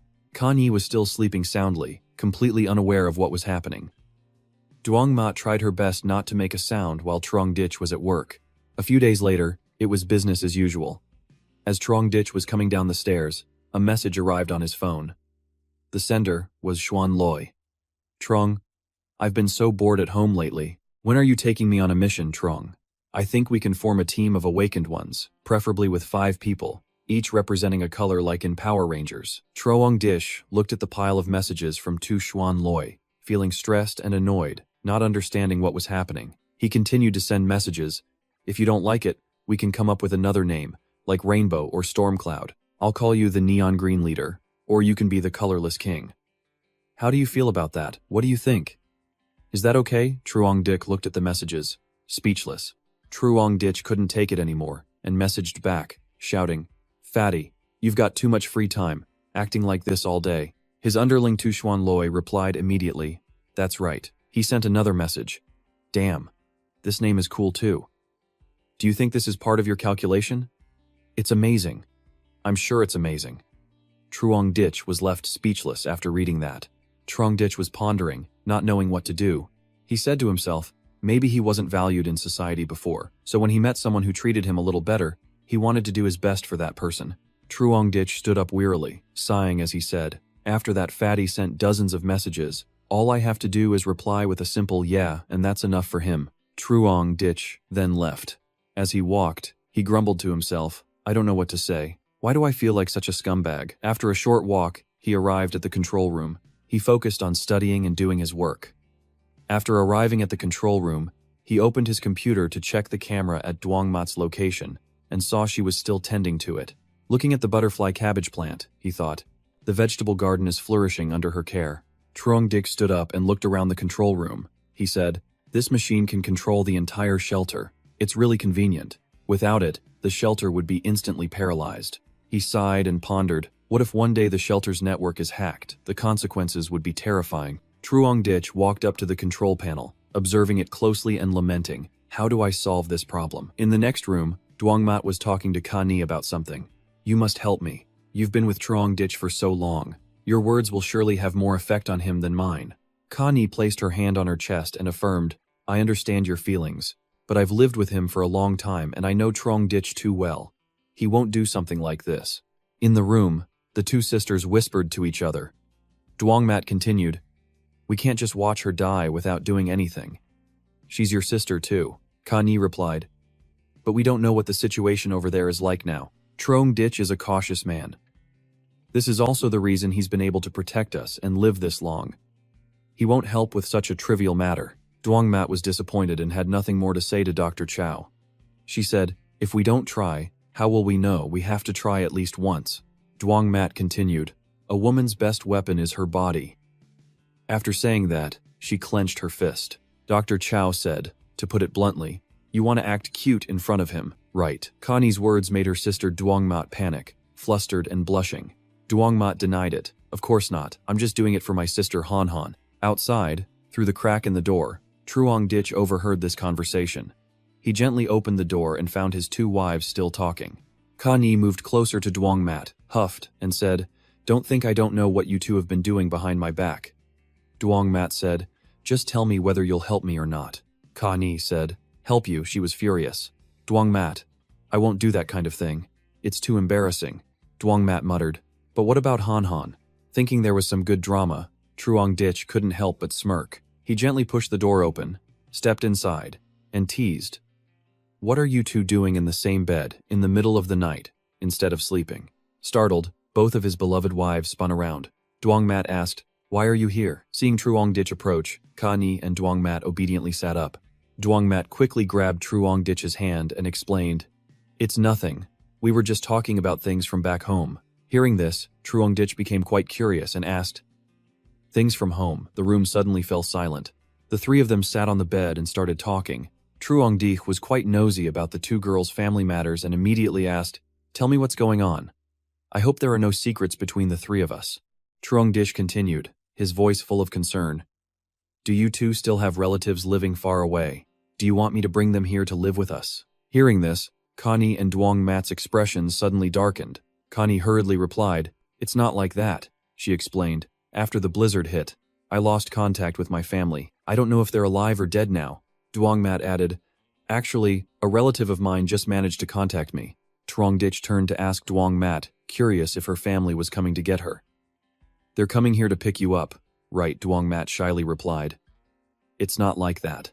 Actually, seeing her hesitate, Trongdich asked impatiently, is something wrong? Your family found you. They want to take you away. Dwangmat didn't beat around the bush any longer and got straight to the point. It's true that my family has contacted me, but it's not to take me away. It's... Dwangmat hesitated for a moment, her eyes filled with worry. Then, she gathered all her courage to tell the truth. The girl is in danger, and they hope I can save her. After hearing this, Trongdich seemed to understand. So that's it. You two were discussing this together. You want me to go save someone who has nothing to do with me. Having hit a nerve, Kani and Dwangmat were momentarily flustered. Dwangmat moved to hug his arm, her voice pleading. Please help me this one time. Right now, she's the only family I can find. I don't want to lose her. Seeing Trongdich remain silent as a stone, Dr. Chow couldn't stand by either. She also approached and took his hand. Putting on a lost kitten face, she said, Trongdich, I know this has nothing to do with you, but she is my relative. If you ask us to watch her die, we will regret it and feel guilty in our hearts. Trongdich's face contorted into a frown. He replied coldly, you're asking me to go save someone at a time like this. Do you know what the situation is like outside right now? Trongdich let out a sigh, leaned back against the headboard, and said, my information has been leaked. Who knows how many people are eyeing the supplies I have in this high-level shelter. Seeing the tense situation, Dr. Chow and Dwangmat lost all hope and let go of his hands. Trongdich sat up straight and said decisively, leaving here means going out on an adventure. Would I do something like that for a stranger? With that, Trongdich stood up to leave but was immediately held back by Kani and Dwangmat, who hugged him tightly. Dwangmat burst into tears. Trongdich, I can't just watch her die. Kani also couldn't hold back her tears. She said between sobs, as long as you agree to save her, I'll agree to any request you have in the future. Kani moved closer, whispering into Trongdich's ear, as long as you agree to this, Dwangmat and I will work with you on all fronts. Hearing this, Trongdich's attitude did a complete 180. He was secretly overjoyed, but still pretended to ask again just to be sure, really. Kani and Dwangmat put on their cutest faces. Kani asked again, will you agree? Dwangmat sighed wearily. She said, Han Han's legs have never been good. In such harsh weather, I'm afraid she won't last long out there. Just thinking about it breaks my heart. Trongditch heard the name and it sounded familiar. He asked again to be sure. Her name is Han Han. An idea flashed through his mind. Could that Duong Han Han be the genius computer hacker they once mentioned? He recalled what Ka Ni and Duong Mat had told him. 18 years old, paralyzed legs, but a reliable computer genius. A computer engineer is a person that even the shelter couldn't hope to get. Seeing the advantage, Trongditch quickly changed his tune. He held the two girls' hands tightly, his voice firm. All right, you two don't have to say anymore. If she's your sister, then she's my sister too. If she's in any danger, how could I just stand by and watch? This sentence made his two wives overjoyed and excited. Connie looked at Trongditch with a completely different expression, shining as if he had a halo. She thought to herself, I never expected a person who only thinks for himself like him would also have a moment of kindness to help others. Duong Mat exclaimed happily, Trongditch, thank you so much. He then pretended to be hurt and replied, What, in your eyes, am I, Trongditch? Only a person who acts for personal gain and has no regard for human feelings. Trongditch began to act deeply, his expression changing constantly. He said, You two are mistaken. My coldness is just how I act towards outsiders. As for the people by my side, I cherish and love them dearly. Hearing these sweet words, Connie and Duong Mat were moved to tears. Connie blushed and said, I never doubted you. I know you're a man who's cold on the outside but warm on the inside. Duong Mat continued, her voice full of determination. Trongditch, this time I will definitely repay you. I'll please you to no end. Trongditch chuckled, teasing her cousin Duong Mat. Only once. You're underestimating me, aren't you? Duong Mat moved closer, smiled faintly, and whispered, How many times it can be will depend on your skills. The next morning, the three of them sat down in the living room to talk. Trongditch asked directly, Tell me the details of Han Han's current situation. Connie turned to Duong Mat and said, Why don't you tell him? Duong Mat then said, Han Han is trapped in Thienthan Academy. This academy is the top aristocratic school in Thienhai City. It's extremely secretive, and no information is leaked to the outside. Ordinary people don't know about it and find it hard to access. This school covers everything from kindergarten to university, only training the children of the elite and noble, and it's also a place that recruits geniuses. After graduation, everyone from there becomes a seed for the political and business worlds. He wasn't too surprised after hearing that.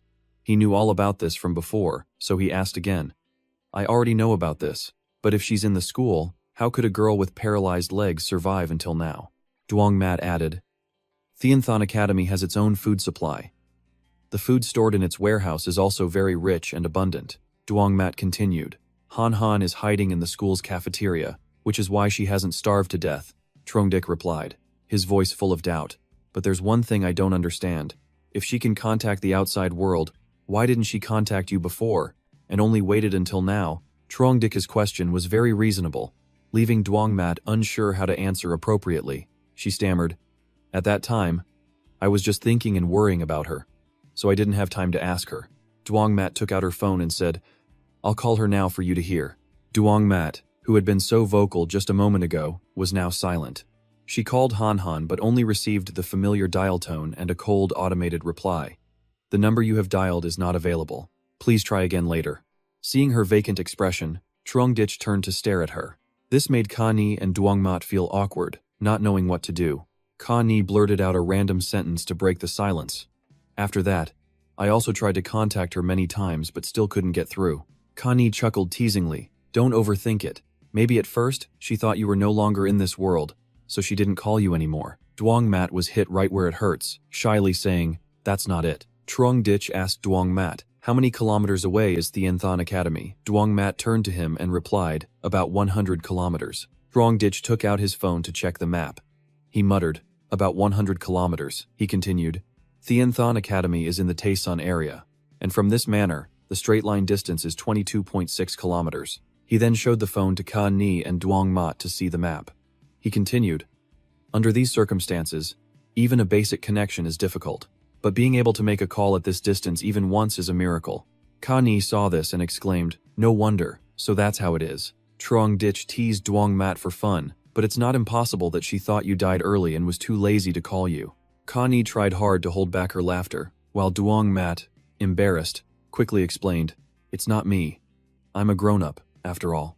After teasing Duong Mat, Trongditch turned and left. Before leaving, he said, "Let's go to the control room. Maybe we can use the shelter's computer." After a short walk, the three of them arrived at the control room. Trongdich started searching on his supercomputer. After searching for a while, he let out a sigh. Trongdich said, "It seems Han Han is in a place with an unstable signal." As the three were talking, a strange voice suddenly came through. "Who are you?" Her sister Dwangmat heard her sibling's voice and exclaimed happily, "It's Han Han." It's her. Dwangmat started talking to her sister Han Han. "Han Han, it's me, Dwangmat. Where are you? Tell me quickly, and I'll come find you right away." The girl Han Han on the other end of the line replied, "I'm in the school cafeteria. It's very dangerous here. Get me out of here quickly." The sounds from the other end of the line were intermittent. Trongdich leaned closer to the machine and asked again, "What's the danger there?" Unclear sounds came through to Trongdich. "They killed." Then a loud scream rang out, stunning Trongdich for a moment. Next were voices of fear. "Run, run fast, monster, monster." After hearing this, Trongdich, Kani, and Dwangmat were all frozen, their faces pale with fear. The scary and eerie sounds continued to echo from the landline. Trongdich anxiously moved closer to listen carefully. He thought to himself, "The sounds of limbs and bones being torn apart are even more tragic than what I heard while surviving in the old residential area." Then, Kani and Matt also moved closer to listen, but by then, there were no more sounds. He turned around and pondered. "I originally thought it would be a simple matter of going there and bringing the person back, but now it seems the situation is more complicated than I expected." Trongdich shook his head wearily, but had no choice but to accept it. He thought to himself, "I'm a person who really dislikes trouble." Then, while he was deep in thought, her sister Dwangmat and Kani came to plead with him, "Help us save my little sister." Trongdich smiled and replied, "Don't worry. I said I would go save her, so I definitely will." Hearing his words, Dwangmat and Kani became cheerful and excited. Trongdich began to simulate the process and calculate a rescue plan. "I have an awakened person on my hands now. This is a bit troublesome, but for the current me, it's not a difficult matter." He thought, that scream was most likely from a genetically mutated awakened or a mutated creature. He then took out his phone and contacted Xuanloi. Xuanloi answered the call and replied, "Trongdich." "What's up?" Trongdich said. "I have to travel far from home to Tianthon Academy to rescue someone. Can you come with me?" Hearing about a long-distance rescue adventure, he was very excited. Xuanloi immediately replied, "Going to save someone? Okay, I'll go with you." Then, Trongdich contacted Chu View about going to Tianthon Academy to rescue someone. Without a moment's hesitation, he agreed. Chu View messaged back, "No problem. As long as I can help you, I'll do it." Trongdich was thinking, Duang Han is a girl with paralyzed legs. The fact that she could survive for over a month proves that those things aren't so tough that three awakened people like us can't handle them. He then moved to the dining hall to eat, replenishing his energy for the long journey ahead. "Eating too much can affect my movements. If I burn too much energy, the food and water in my spatial ability will be enough to supplement it." While eating, he considered his mobile weapon loadout, which he could keep in a ready state inside his spatial ability. The pistol is also ready, and the warheads have much stronger firepower than before. Then, Trongdich took out his phone to contact Xuanloi. While waiting for him to answer, Trongdich thought, the opponent is a mutated variant, I can't underestimate it. At this moment, Xuanloi picked up the phone. He said to Trongdich, "I've crossed the river, I'll wait for you by the road." Hearing that, Trongdich got up and stopped eating. Before leaving, he instructed Kani and her cousin Dwangmat. "I have to leave now. During the time I'm away, to ensure your safety, please go down to the basement room and hide." Dwangmat asked curiously, "Why go down to the basement? Isn't this room very safe?" Kani stopped her, saying, "If he tells you to go, just go." Kani, understanding the situation, urged Dwangmat to leave immediately. Before leaving the kitchen, Kani said, "All right, don't ask anymore. Just focus on doing what we need to do." Kani and her sister Dwangmat left. On their way down to the basement, Dr. Chow thought to herself, "He's doing this because the news about Han Han was something we made up to trick him. In a way, it fits his usual way of working." After Kani and Dwangmat went down to the basement, Trongdich closed the door. He was outside. "This is to be safe. Even if someone breaks in, they won't be able to threaten your safety. I've also prepared enough food and water. You two just take care of yourselves." At this point, Kani and Dwangmat were each given a private room by Trongdich, who prepared all the necessary supplies and food for them. Kani said, "Trongdich, thank you. You must bring Han Han back safely." he replied. As long as she's safe and sound when I get there, I should be able to bring her back safely, without any harm. Truong Dik sighed and left. If possible, I wouldn't want to be on guard against the people around me like this. Truong Dik frowned in annoyance and thought. But in these apocalyptic times, to survive, one must be careful and not let a single mistake happen. He said this as he left. Xuanloi said, Boss Truong Dik is here to pick me up. A moment later, he arrived at Xuanloi's location. Seeing Truong Dik arrive, Xuanloi waved his hand and shouted, Truong, I'm here, over here. Truong Dik approached and said, Didn't we say to meet here at 10 inches the morning? Why are you so early? Xuanloi scratched his head, chuckled, and replied, It's because I was afraid of being late, so I came early just in case. Truong Dik sighed in exasperation. He took the car out of his spatial ability. He opened the door of the snowmobile and said, Get in. It's cold outside. Not a good place to talk. Tu Xuanloi obeyed, replying, Yes, Truong. After both of them got into the large displacement car, Xuanloi asked, Where are we going and what are we doing today? Truong Dik replied, We're going to a school to rescue someone. He exclaimed in surprise. Saving someone I understand. That person must be a very important relative or friend to you, right? Truong Dik said. You could say she's very important. That's right. You can consider it that way. Truong Dik drove while pondering. Duong Han's computer and software skills are indeed what I want, so I will use every means to save her. On the way, Tu Xuanloi talked non-stop about everything under the sun. Truong, I'm not bragging, but Tu Lele, our village's beauty, probably has a crush on me. He continued, The way she looks at me is different from how others look at me. That's right.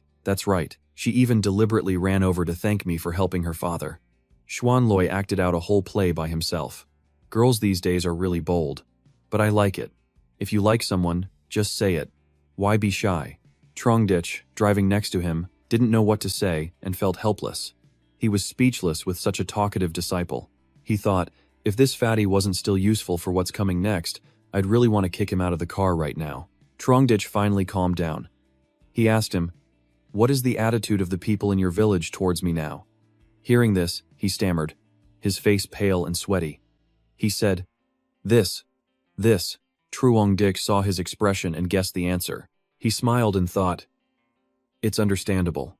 I killed more than half of the able-bodied men in the village. It would be strange if they looked at me favorably. Xuanloi was bowing his head when he suddenly heard Truong Dik say, He's here. Xuanloi immediately looked up and saw Chu View driving a snowmobile, waiting for them. Chu View saw Truong Dik arrive and said, Truong Dik, it's been a long time since we've seen each other. He quickly got out of the snowmobile, happily approached, and said, Long time no see, uncle. How are you doing now? Chu View was also very cheerful, raising his hands to show off a few moves for Truong Dik. I feel like I'm 10 years younger now, like a 20-year-old. My physical strength and spirit are at their peak. The two of them chatted and laughed happily. At this moment, Xuanloi also got out of the car and walked over to Truong Dik. Truong Dik introduced the two of them. This is Tu Fat. His name is Xuanloi, an ice ability user who can control ice and snow. And this is Chu View Kai Kwang, an enhancement type ability user, a respectable retired soldier. The three of them looked at each other, laughing and talking happily. Chu View and Xuanloi both had the same thought in their minds. So, the three of us here are all awakened. Truong Dik looked at his uncle and Xuanloi and thought, The apocalypse has just begun, and there are very few awakened people. The probability of three of us gathering at the same time is very low. Chu View spoke up and asked Truong Dik, What exactly are we doing this time? Are we just the three of us going there? Xuanloi added, If the three of us are going together, I'm afraid the opponent's skills are not simple, right? Truong Dik waved his hand. No, he said. It's not as complicated as you two think. We're just going to a school to save a female student. She's a friend of mine. We just found out she's in a school over 100 kilometers away. Truong Dik put his arms around Chu View and Xuanloi's shoulders. He continued, I found something unusual nearby, possibly a mutated creature. To ensure our safety, I called you and Xuanloi here. Xuanloi asked doubtfully, A mutated creature? Not a mutated person. Truong Dik chuckled and replied, Can only humans mutate? If humans can mutate, then any creature with cells can mutate as well. Truong Dik, Chu View, and Xuanloi chatted happily for a while. Truong Dik collected Chu View's snowmobile, and the three of them took the large displacement vehicle. The three got on the vehicle, still chatting happily, as they headed towards the Thon Academy. At the academy, everyone was in a panic, hiding in the school's soccer stadium. At this moment, Han Han was sitting in a wheelchair. Next to her, her childhood best friend, Truong Mung Nung, approached and said to Han Han, "Why don't you just die? Sitting in a wheelchair only bothers other people." Han Han looked dejected and cried. She didn't know what to say. Her friend stood up for Han Han and comforted her. Another girl clasped her hands together, her tone filled with pessimism. "Everyone, do you think we can continue to live? We can definitely keep living, we definitely can. But so many people have already died." The girl said as she covered her face with her hands. "Lai Human, Vien Tutu, Tre Hoan, Dong Tunya." The mean girl still wouldn't leave Han Han alone. After walking a short distance, she turned her head to look back, feeling even more annoyed. Why? Everyone else has died, yet she still acts like it has nothing to do with her. Thinking this, she pointed a finger straight at Han Han's face, her tone accusatory. "So many people have died. Why is this cripple still alive? Every time we run, we have to bring her along. It's so annoying. Teacher Luong is really too soft. He should have just thrown her to the monsters to eat." The others heard this and joined in with their vicious curses. That's right. What's the use of her being alive? With her condition, she'll probably die of illness someday anyway. I think she's a jinx. She doesn't die herself, but she always gets us into trouble. I think she's a burden too. If she died, everyone wouldn't have to suffer like this. A girl suddenly had an idea that couldn't be more cruel. If she dies, the monster won't spare us. But, if there's a next time, can we leave her behind to lure the monster? That way, at least her life will have some meaning. It's already come to this. What is she struggling for anyway? Even if she lives, she's just a cripple. We've protected her for long enough, so we've done our part. Right, maybe we shouldn't bring her next time. Amidst the noisy crowd, a young man scratched his head and said, "What's the use of talking? Teacher Luong never has the heart to leave anyone behind.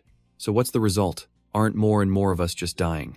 So many people in the gymnasium were ganging up to bully a disabled girl. Han Han couldn't take it anymore and stammered, Trong Mong Nung." Even more excessively, Truong Mong Nung bent down and whispered into Han Han's ear, "Duong Han Han, I'm begging you, please just go and die. Okay, you're a complete burden right now. It's disgusting." Being looked down upon to this extent, Han Han could only bow her head, tears streaming down her face. The crowd behind them enthusiastically cheered for Truong Mong. Well done, this ungrateful burden needs to be taught a lesson. Suddenly, a kind-hearted girl stood up to protect Han Han. "Truong Mong Nung, that's enough. We're all classmates. How can you say such cruel words?" Truong Mong Nung burst out laughing as if she had heard the funniest joke in the world. "Ha ha ha. Lu Kan Yen. Who do you think you are to talk to me like that? A person like you who got in through connections is worthy of speaking to me, a young lady. Have you forgotten your place?" Lu Kan Yen was furious and shouted, "So what if your family has money? In this situation, can more money save you? Shut up. No matter when, the gap between you and me can never be erased. As long as we get out of this hellhole and see the sun again, you and I will still be people from different worlds." With that, Truong Mong Nung turned to Han Han. "Duong Han Han, because you've implicated everyone, that's why so many of our classmates have died. Go die, don't live anymore." Lu Kanyen still tried to protect her friend. "Truong Mong Nung, Han Han is a person too. She has the right to live. What right do you have to talk to her like that? You can't blame Han Han for the deaths of others." Another girl from below also spoke up. "But a disabled person who can only sit in a wheelchair has indeed implicated everyone." Vicious gossip started to spread like mushrooms after rain. "Truong Mong Nung is right. You really are a burden. Everyone tolerated you out of classmateship and didn't leave you behind. But you shouldn't be so ungrateful. Are you using your disability to guilt trip us? That's really disgusting. Can you please stop dragging us down?"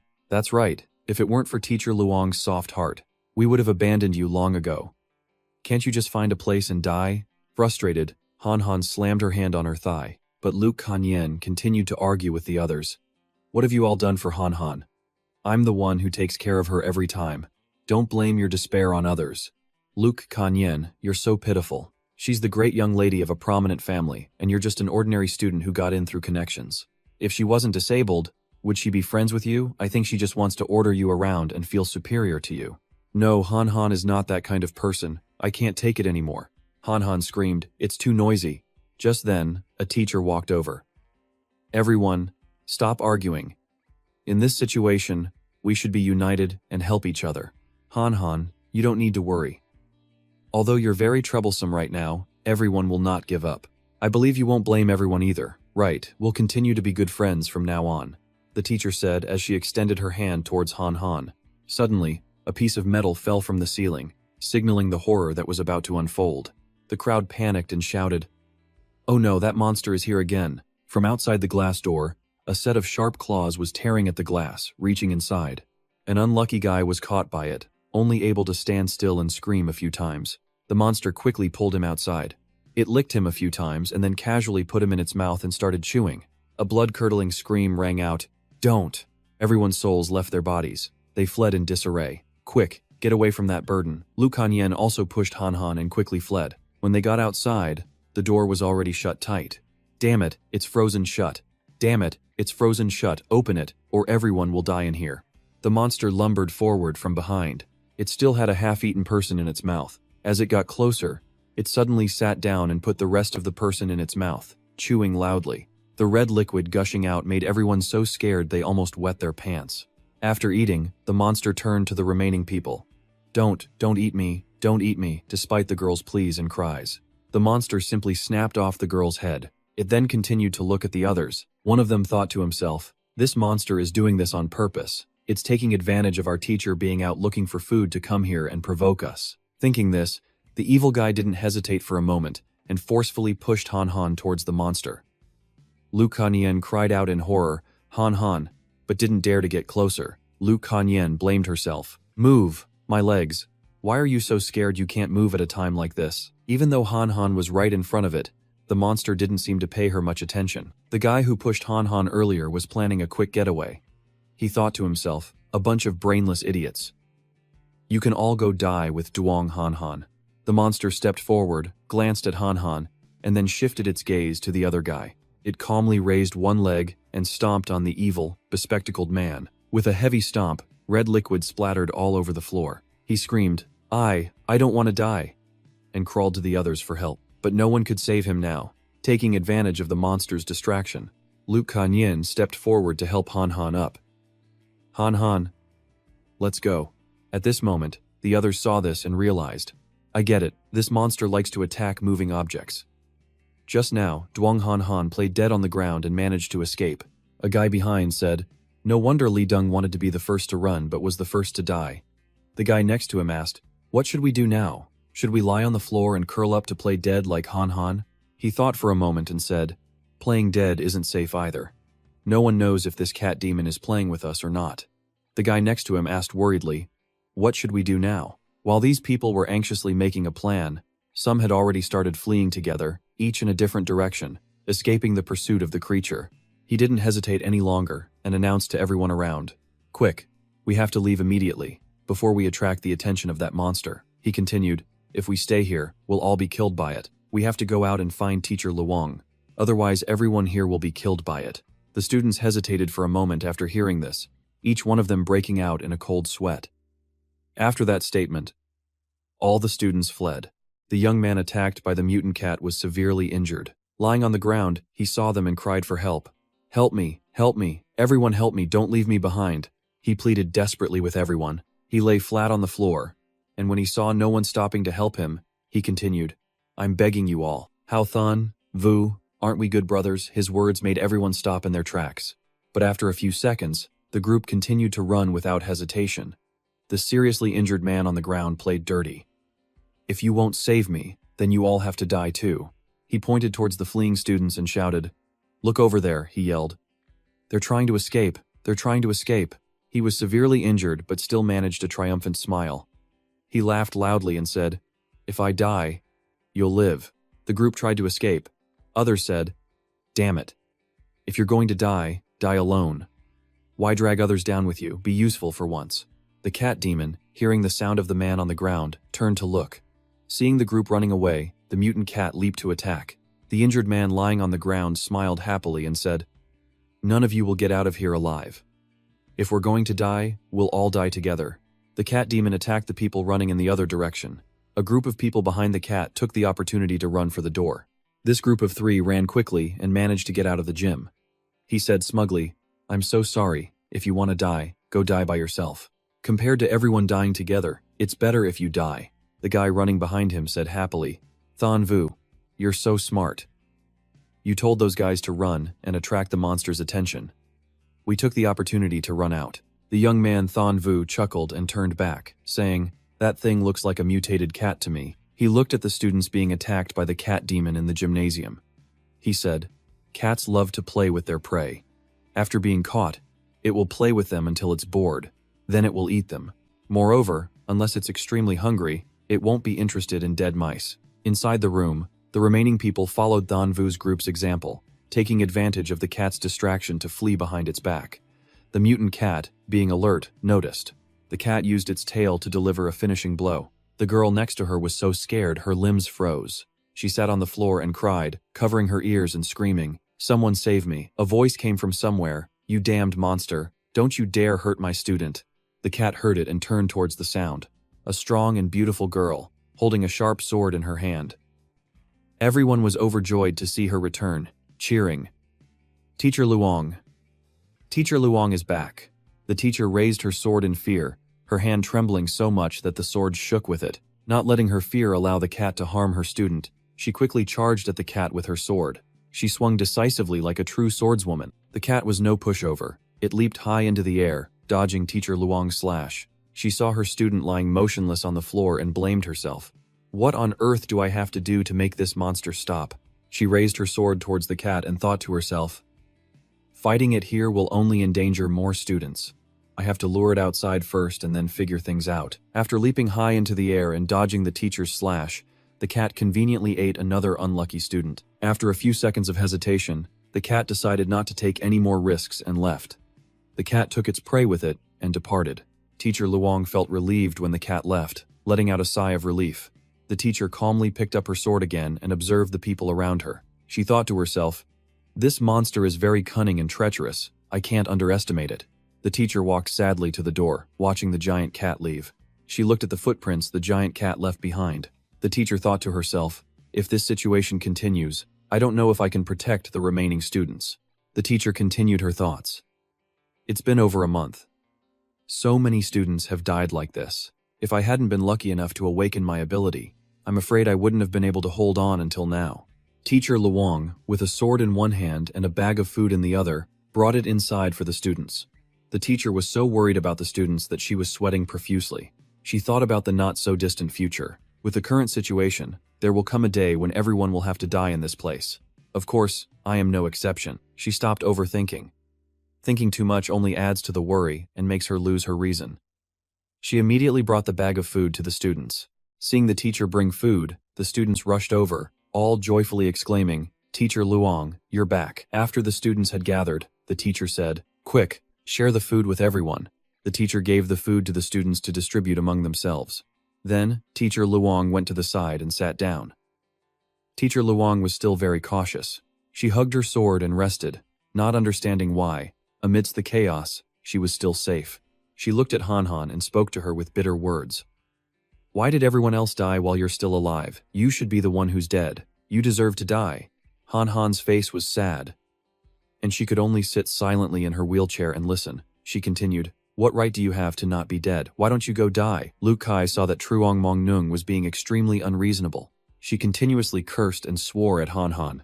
Luke Kan Yen couldn't take it anymore and raised her voice to defend Han Han. "Do you have any sense of reason? How can you blame Han Han for this?" Everyone saw the two of them raising their voices and arguing. They all paid close attention and watched intently. Seeing that the situation was quite tense, a girl with long, flowing hair stepped forward to intervene. "I just can't stand the sight of her." "What about it?" The girl who intervened lowered her voice and said, "Truong Mong Nung, don't say that anymore." After intervening, the girl brought some food to Han Han. The girl handed the food to Han Han. "Eat something, friend." Truong Mong Nung found this very annoying. She ran over and pushed the kind girl's hand away, causing the bag of food to fall to the floor. "Don't waste food. She's not worthy. The school's food supply is limited. A cripple like her will die sooner or later anyway. Eating is just a waste of food. It's better to leave that food for someone more useful." The sounds of their bickering caught Teacher Luong's attention. She turned a blind eye, thinking, "It's this again." Every day, some students have a mental breakdown. The teacher hugged the sword in her hands.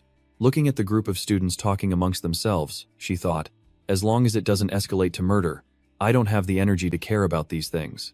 I have to focus completely on dealing with that giant mutant cat. The blonde girl was terrified, holding her head to one side. She was trembling and her mouth was stammering. She said, "Useless. It's all useless. No matter how much we argue, we're all going to die. We'll all be eaten by that cat." The blonde girl stood up and screamed, "Don't you all understand yet?" Her words caught everyone's attention. "We are all just food that it deliberately left behind. It wants us as its reserve food supply. We've survived until now only because it likes to eat fresh food." The students' faces turned pale upon hearing this. The blonde girl became more and more scared as she spoke. Her face had now turned a pale green, a mix of ashen and purple. She said, "We have no hope left. No rescue will come for us. This world has officially entered the apocalypse." The young man Thon Vu, holding a bag of food, said, "The rescue team will definitely come." Hearing him say that, the expressions on everyone's faces didn't improve at all. The young man Thon Vu opened the bag of food that his friends had distributed and took some out to replenish his energy. As he ate, he said, "We are all society's talents. In the future, we will surely stand at the pinnacle of our country. Our achievements will be immeasurable. How can we die here like this?" The young man Thon Vu looked up at the sky and said, "Our future is still ahead of us. Good things are waiting for us. As long as we can get out of here and contact the outside world, my family will definitely send people to rescue me. Life is not a dream. Just imagine it. We're almost there." The three of them quickly got out of the car. Truong Dich carefully equipped himself with another gun. He instructed Chu View and his disciple Xuan Loi, "Everyone, stay alert." Chu View saw that everything in front of him was just a white expanse of snow. He said, "But it's all covered in snow here. How can we determine the position of the person you're looking for?" He then took out his phone to make a call but couldn't get through. He felt this was going to be tough. He held the phone and tried to call again, saying, "The phone signal is also very weak." Truong Dich walked over to Chu View and his disciple Xuan Loi. He suggested to them, "We'll have to search the hard way. I don't know what else to do in this situation. This school area is very large. There must be a tall building visible. The map shows the university's layout. As long as we find one building, we can find Han Han's location." Xuan Loi then said, "This kind of school for the rich has a very large area. I heard it even has a soccer stadium." Truong Dich patted his disciple's shoulder and said, "The area of this school is about 3,000 acres. We can drive and search slowly. No need to rush." Chu View suggested, "How about this? We split up to search. That way, our search speed will be faster." Truong Dich was worried. He turned to Chu View and said, "No need, uncle. Safety is the most important thing. We should all search together. It will be safer. It's okay to be a little slow. The most important thing is that we stick together." After considering, discussing, and making a decision, he continued to drive Chu View and his disciple Xuan Loi to search. He drove through the rugged ice and snow mountains to find Han Han's hiding place. A moment later, he drove the car to a place up ahead. There was a tall building still partially sticking out of the snow. After getting closer, the three of them got out of the car and started searching. At this moment, he took out his phone and looked at it. He said the location of this center is in the southeast, which is the area in front of the school gate. He looked at the building in front of him and said, "The dormitories and cafeteria are in the north, very far away." His disciple, Xuan Loi, suggested, "It's possible they're hiding in a spacious place like a classroom, a gymnasium, or a soccer stadium." Xuan Loi continued, "After all, there must be a large space under the snow. Otherwise, there wouldn't be enough air, enough oxygen concentration. We also have to consider the possibility of the roof collapsing under the weight of the snow." Truong Dich looked very worried. He said, "That's not certain. This school is very large. We'll choose the most likely areas to search. First are the dorms and the cafeteria. These two places are the most likely. Second is the gymnasium and the stadium, and then the classrooms. We'll just search in that order." Without another word, Xuan Loi activated his ability, blowing tons of thick snow off the building to find an entrance. After clearing the snow from the building, Xuan Loi excitedly reported, "Truong, we can get in this way." Truong Dich saw his younger brother about to rush in, so he stopped him abruptly and asked, "What's the use of going down there? We're not here to collect telescopes or microscopes." Xuan Loi turned back and replied, "You have a point." But Truong Dich continued to think, "I should collect all the equipment here first. Maybe it will be useful later. Uncle, I'll have to trouble you this time." He quickly approached Xuan Loi. He used his strength ability to push Xuan Loi into the building, while Truong Dich was looking towards Chu View. Then suddenly a giant cat appeared right behind Truong Ditch. He heard the sound of the cat's footsteps. Something was approaching. He immediately picked up his gun and turned to look. Truong Ditch was shocked to see the massive cat in front of him. He thought to himself, "It's a mutated creature." The giant cat and Truong Ditch stared at each other, neither making a move. He watched it for a while and saw it did nothing. He thought to himself, "What's so strange about this? Looking at it, I don't feel like it wants to kill me." The cat stood still, staring at Truong Ditch. Truong Ditch didn't dare to make a rash move and stood still for a moment, observing. Inside the building, Chu View and Xuan Loi were coming up from downstairs, unaware of the giant cat's presence. When the two of them came up, they saw the giant cat. Xuan Loi was horrified to see the cat in front of him, so he shouted, "Truong." As soon as he finished speaking, Xuan Loi used his ability to attack the cat without hesitation. Truong Ditch saw Xuan Loi attacking and hurriedly tried to stop him. Xuan Loi, wait a minute. He couldn't stop him in time. The ice shards hit the giant cat demon but had no effect on it, only making it more agitated and angry. The giant cat rushed towards Truong Ditch quickly. Seeing it charge forward, he immediately used his spatial ability to wrap himself in it, enhancing his agility. After wrapping himself in his ability, he jumped high, avoiding the mutant cat's swipe. He quickly drew his gun and fired a few shots at the cat. Then he landed coolly. He thought to himself, "What is this? Armor-piercing rounds can only scratch its skin." The cat continued to charge. Xuan Loi saw it coming too fast and his own attack was ineffective. Chu View stood in front, activated his muscle enhancement ability, and said, "Xuan Loi, you get back." After saying that, he threw a punch straight at the mutant cat's head. After that powerful punch, the cat was only pushed back a little. Behind Chu View and Xuan Loi, the ice under their feet had shattered due to the immense force. After taking a full hit from Chu View, the giant cat was slightly injured. It staggered, crying out in pain. Truong Ditch moved a good distance away. He took out a sniper rifle from his ability's space. He looked at it and thought, "I wonder what this creature evolved from. Is it a cat, a lion, or a tiger that escaped from a zoo?" Without thinking further, he prepared to take aim at the target in his mind. No matter what species it is, this monster is extremely dangerous. Using the scope to aim at the cat, he thought to himself, "A pistol's power is not enough to deal with this cat. I have to use this powerful sniper rifle." The giant cat stopped attacking Chu View and Xuan Loi, knowing it couldn't win, and turned to leap towards Truong Ditch. He quickly aimed and locked onto the target. He fired without hesitation, bringing the cat down. The bullet from the rifle flew straight into the cat's head. That shot only made the mutant cat bleed a little, and enraged it. The enraged cat stepped closer to Truong Ditch. This cat is very smart. It curled itself into a ball like a pill bug and rolled like a ball towards Truong Ditch, to the surprise of the three men. Truong Ditch was so surprised that he let out a few curses. But it was fine. He was very confident and stood his ground. The giant cat rolled closer and closer. He raised his hand and used his ability to suck it in. He thought to himself, "At this distance, I have no reason to run from it." The giant cat rolled towards Truong Ditch at a very high speed. He quickly used his ability to suck all things into his spatial dimension. He watched the giant cat approach and thought, "As long as it gets sucked into my spatial dimension, no matter what kind of creature it is, it will be bound to death by the frozen world inside." This cat seemed to have an incredibly sharp sixth sense. Its eyes turned bloodshot as it sensed the danger coming from Truong Ditch. The giant cat immediately leaped backwards, not daring to get any closer to him. The cat then quickly fled. To the astonishment of the three men, Truong Ditch angrily clenched his fist and said, "What a pity." He thought, "I was so close to catching that monster."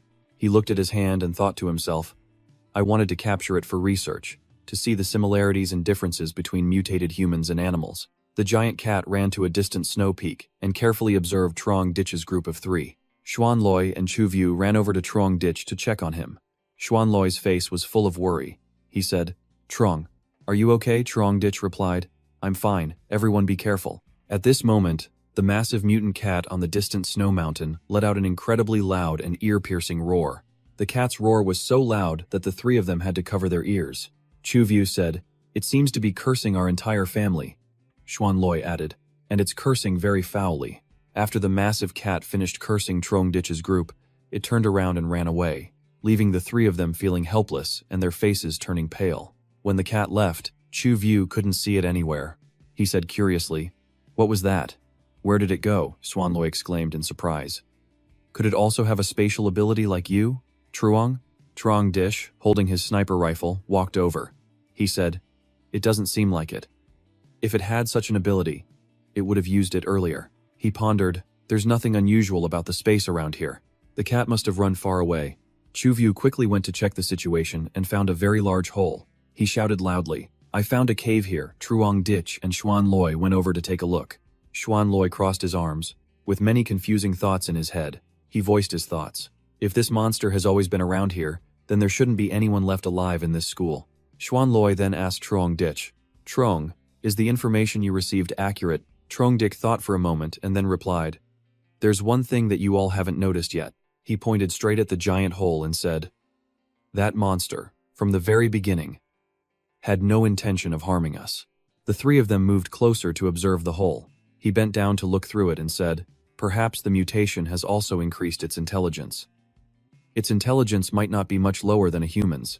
Truong Dich and his two companions stared intently into the giant hole. Truong Dich thought to himself, "And it's because of these giant holes that the air below can circulate, providing oxygen for everyone to breathe." At this moment, he made a bold decision. He said, Let's go down there and see." His disciple was a bit startled and shouted, "What? We're going down there from here?" He continued in a panicked voice, "What if we run into that mutant monster? That's its territory down there, boss." Truong Dich spoke with displeasure, turning around to say, "Think carefully about what you just said." Truong Dich said loudly, "Kid, have you forgotten what kind of ability you have? You, who can control ice and snow, are afraid to fight in the snow." Xuan Loi sweated, stammering shyly, "Oh right, you have a point." At this moment, Chuvyu led the way by jumping down first. Truong Dich and Xuan Loi followed behind. The three of them descended into the hole together. What awaited them? At this moment, the three of them descended into the snow pit created by the mutant cat. Inside the snow pit, countless large tunnels leading to different places appeared. Truong Dich took out an oil lamp to light the way. Chuvyu led the way, and Xuan Loi was a little scared and worried. "I can't believe this cat lives here and dug so many tunnels. An underground tunnel system like this surely means there are many of them." Xuan Loi scratched his head and asked, "But if we can't find our way under the snow anymore, what should we do?" Truong Dich took out a box of something, maybe a marker, and said, "We have to use this to leave marks so we don't get lost in this tunnel." Chuvyu suddenly noticed and said, "There's a strong smell of blood in the cave." Xuan Loi stroked his chin, pondering, and said, "It's probably the blood left by that cat. Who knows how many people it has eaten? We should take the path with the lighter smell." Truong Dich, holding the modern oil lamp, stepped forward and said, "With the three of us here, and this place being full of snow, which is your home turf, can't you be a little braver?" Truong Dich, holding the oil lamp in one hand, took out a golden pistol with the other, and said, "If you encounter this mutant monster, it should be the one running." Chuvyu turned to look at Truong Dich and exclaimed in surprise, "Oh, a shiny golden gun." Truong Dich raised the gun high and said, "That's right," with a proud expression.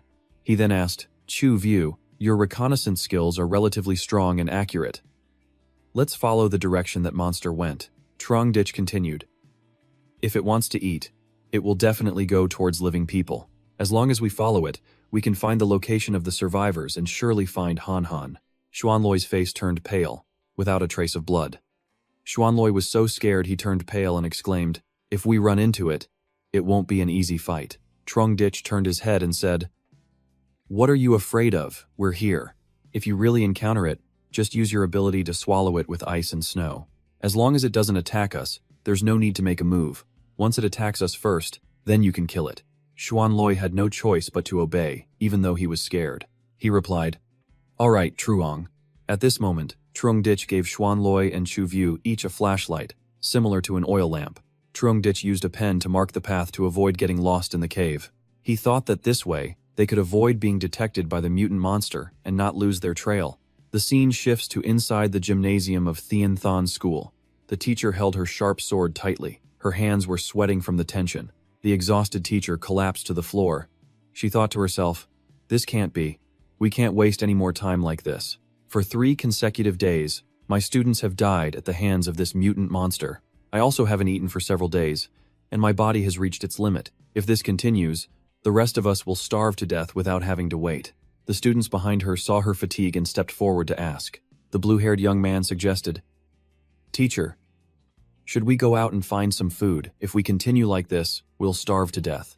A girl looked sad and said, "Teacher, you are our only hope. If you stay here, if you don't go out to find food, I don't know what will happen to everyone here." Teacher Luong's face contorted with anger, but she still ignored it. She thought, "These students think I'm not going out to get food because I'm afraid of that cat, so they've come here to ask me to get food for them, to fulfill my duty as a teacher." The teacher was furious, gripping her sword tightly. She thought to herself, "I am a teacher. I shouldn't be too easy on my students." The teacher stood up, pointed towards the door, and said, "What will happen if I leave here and it comes back to attack you? What will you do?" The shameless student stood up and said, "So, Teacher Luong, this time when you go out to get food, you must come back faster. Go quickly and come back quickly."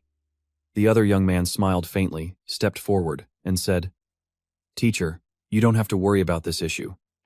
We will do our best to protect our classmates. You can go without worry.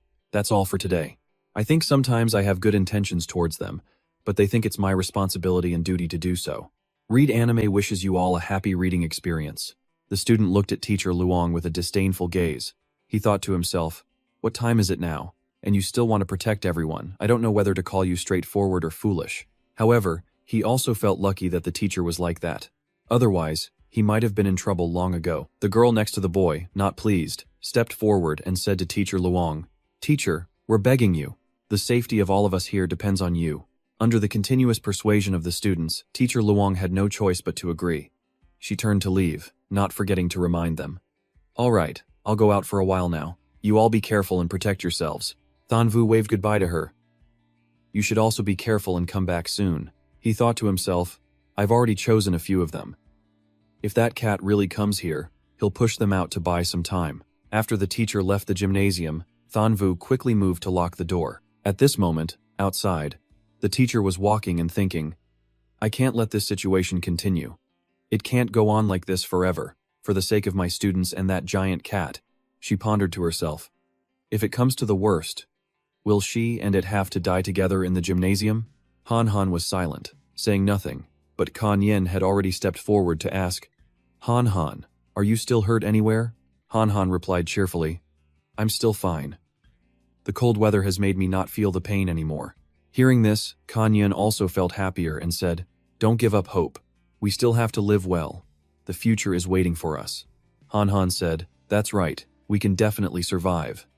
The girl Truong Mongnung approached from behind and said sarcastically, "You guys are really daydreaming.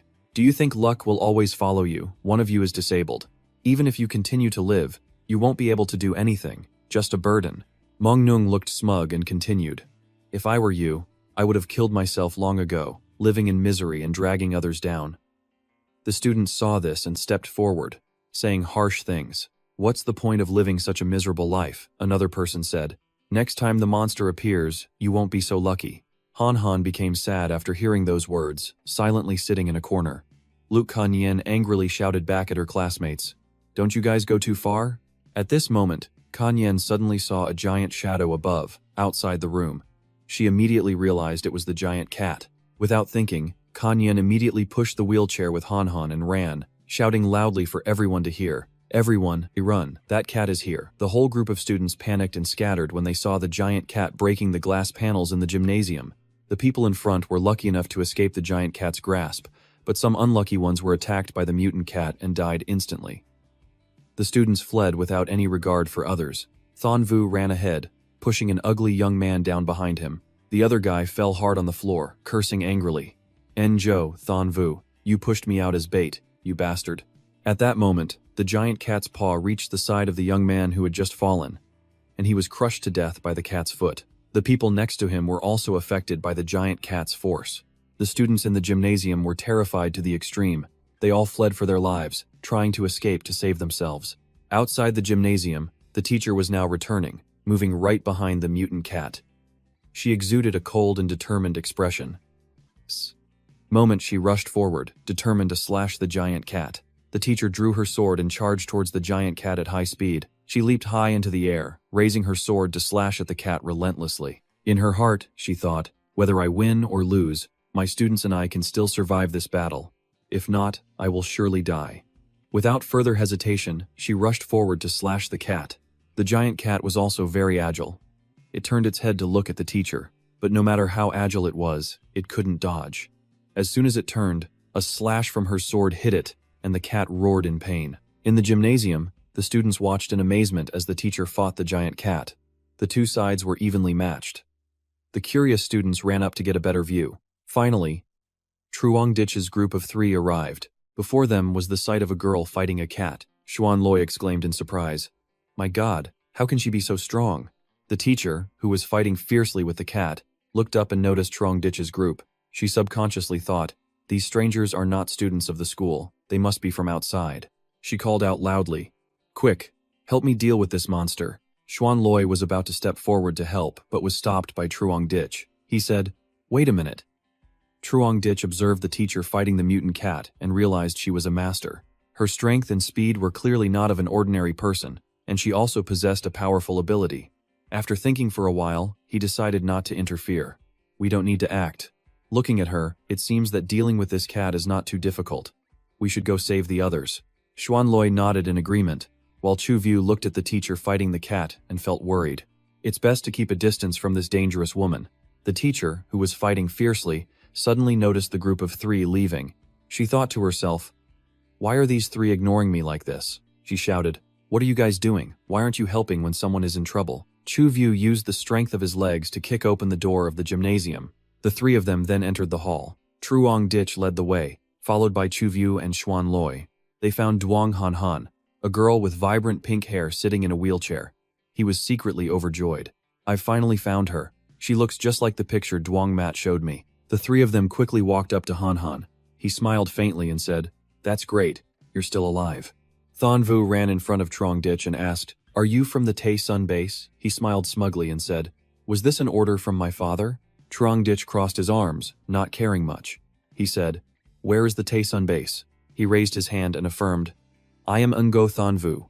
My father is Ngo Kien Kwok. I'm sure you are familiar with his name." Truongdich chuckled.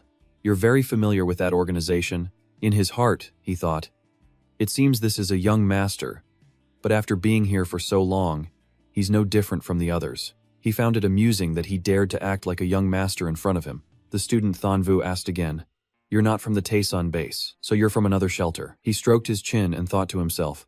He continued strangely, "It's clear that this place is closest to the Tae-sun base. It doesn't make sense that my father wouldn't send people here." After understanding the student Thonvu's meaning, Truongdich considered the issue further. There are other shelters. That means Thienhai City has many shelters. Out of curiosity and thought, he asked the student Thonvu again, "How much more do you know about these shelters?"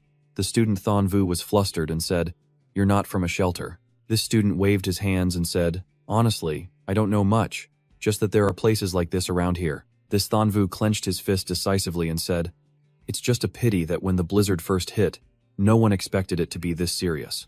Otherwise, I would be there by now." After hearing the student's explanation, he understood. He thought to himself, it really doesn't seem like he knows any intelligence. After all, he's been trapped here for so long. If he had the ability to contact the outside world, he would have contacted his powerful father to come and save him long ago. Truongdich ignored the words of the student Thonvu and the others present. The people next to them said, "My father is Vuong Sung-kwan, the chairman of Kwan Sung Group. If you can get me out of here, my father will pay you any amount of money." Another person also said, "If you can get me out of here, if you want money, I can give you money. If you want to do this or that, or be a gangster, I can also ask my parents to help you." Another person also said, "My mother is Truong Mylan, you probably know her." But Truongdich didn't care. He still walked past them and went to Han. Chu and Tu Xuanloi followed behind, feeling a lot of pressure. The 2 of them thought to themselves, with so many people, how can we possibly save all of them? Truongdich still unhesitatingly approached Duong Han, ignoring the boasts from the surrounding students. Chu could only look on helplessly and move forward because there were too many people blocking the way. He gently asked the red-haired girl in the wheelchair, "Are you Duong Han?" The girl nodded and replied, "Yes." Truongdich chuckled and spoke to Han in a soft voice. He then explained why he was here. "My name is Truongdich. Do you know Duong Mat and Ka Ni? Your 2 sisters asked me to come here to save you. Will you come with me and leave this place?"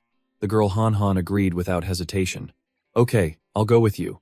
Han thought to herself, "There's no need to doubt or argue. The person who agreed to come and save me now is definitely not a bad person." Han agreed, and immediately, Truongdich took the wheelchair and led her away. He said, "All right, follow me."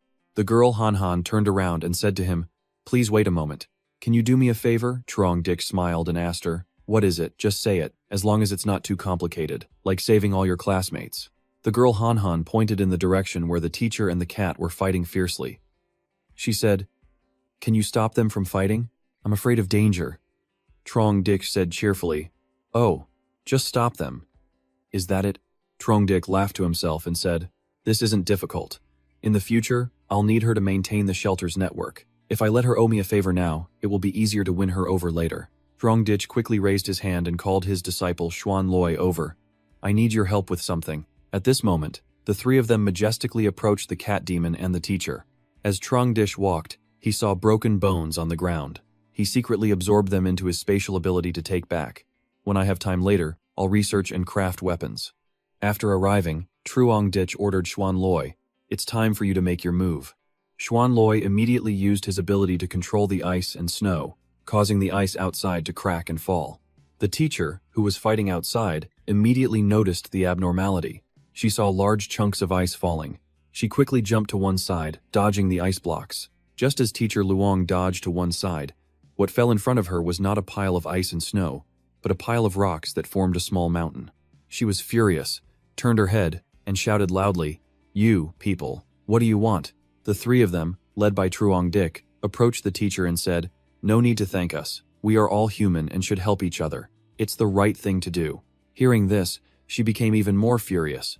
Her face contorted with anger. The teacher couldn't stand it. She pointed her sword straight at Truong Dick's face and said, "Do you know what you've just done? I was about to defeat that cat." She was extremely furious and continued, "This was the last chance. If I miss this opportunity, it won't fall for the trap again." Truong Dick still smiled calmly and said, "Oh, is that so?" He chuckled, then turned and left with Chu View and Xuan Loi. Before leaving, he added, "I just wanted to help you. I was just afraid you would lose to that cat." Truong Dick entered the gymnasium. As he walked, he said, "If it wasn't for your students being worried and afraid you'd get hurt, and coming to beg me, I wouldn't have bothered to help you." The teacher lost her chance to take down the cat. She was already angry, and his sarcastic remarks made her lose her composure and exclaim, "You bastard," the teacher shouted. "Stop right there." Then she advanced towards Truong Dick. He took out a golden pistol from his spatial ability. Before she could lunge and attack Truong Dick, he quickly jumped to one side and fired back with his gun. The teacher was not simple either. She quickly used her sword to slice the bullet in half, causing the two halves to swerve to the sides. Truong Dick was very surprised and had to admire her. "I can't believe she could slice a bullet in half with her bare hands." After that shot from Truong Dick, she became even more furious. She ignored her surroundings and charged forward with her sword. Truong Dick stood still and smiled to himself. "I was just waiting for this moment." The teacher flew forward to slash him. Just as he activated his spatial ability, the Dimensional Devour skill, it sucks in everything in front of it that it touches. In just a few short seconds, the teacher was completely swallowed by his ability. After being captured in the spatial dimension, Truong Dick lost his balance and fell to the snow. Chu View and Xuan Loi saw this and worriedly exclaimed, "Truong, are you okay?" Truong Dick immediately stood up. He raised his hand to signal that he was fine and said, "I'm okay, don't come over here." Immediately after, he released her. After returning to the real world from the spatial dimension, she fell to the ground. The teacher lay on the ground, panting to catch her breath. She asked in confusion, "What was that just now?" He sat down and said to the teacher, "I had good intentions to help you, but you drew your sword and charged at me. You're truly a strange and incomprehensible woman." He picked up the sword from the snow and said, "To prevent you from doing anything at any time, it's better for me to keep this dangerous thing for you." He held the teacher's sword in his hand and pondered. "This sword can slice a bullet in half, so it's obviously a high-grade weapon. Of course, I have to keep it." Hearing this, she immediately stood up. The teacher replied, "Give me back my sword." Truong Dick turned and walked away, replying, "All right, don't be angry anymore. Getting angry is bad for your skin." He then turned and went into the gymnasium, waving to some students. He pointed at some male students and said, "Go over there and help your teacher rest." Immediately after, 2 male students helped the teacher into the gymnasium to rest. The teacher asked, "What are you all here for?" He then gestured towards the girl in the wheelchair. He explained to her, "I was entrusted by her family to come and pick her up." She was quite surprised by the words "pick up." At this moment, her attitude changed 180 degrees. She spoke softly with an adorable and affectionate gaze. Then, can you take all of us with you? When the students heard the word leave, they all joyfully exclaimed, "It's very dangerous here. Have you seen that cat? It's eaten several hundred people in this school." Another person said, "I'm begging you." Another student said, "My father will repay you later. You can have as much money and as many girls as you want." Truong Dik saw these students pushing their luck and shouted loudly, "I'm only here to take her. If others want to leave, find your own way. I'm not here to wait for everyone."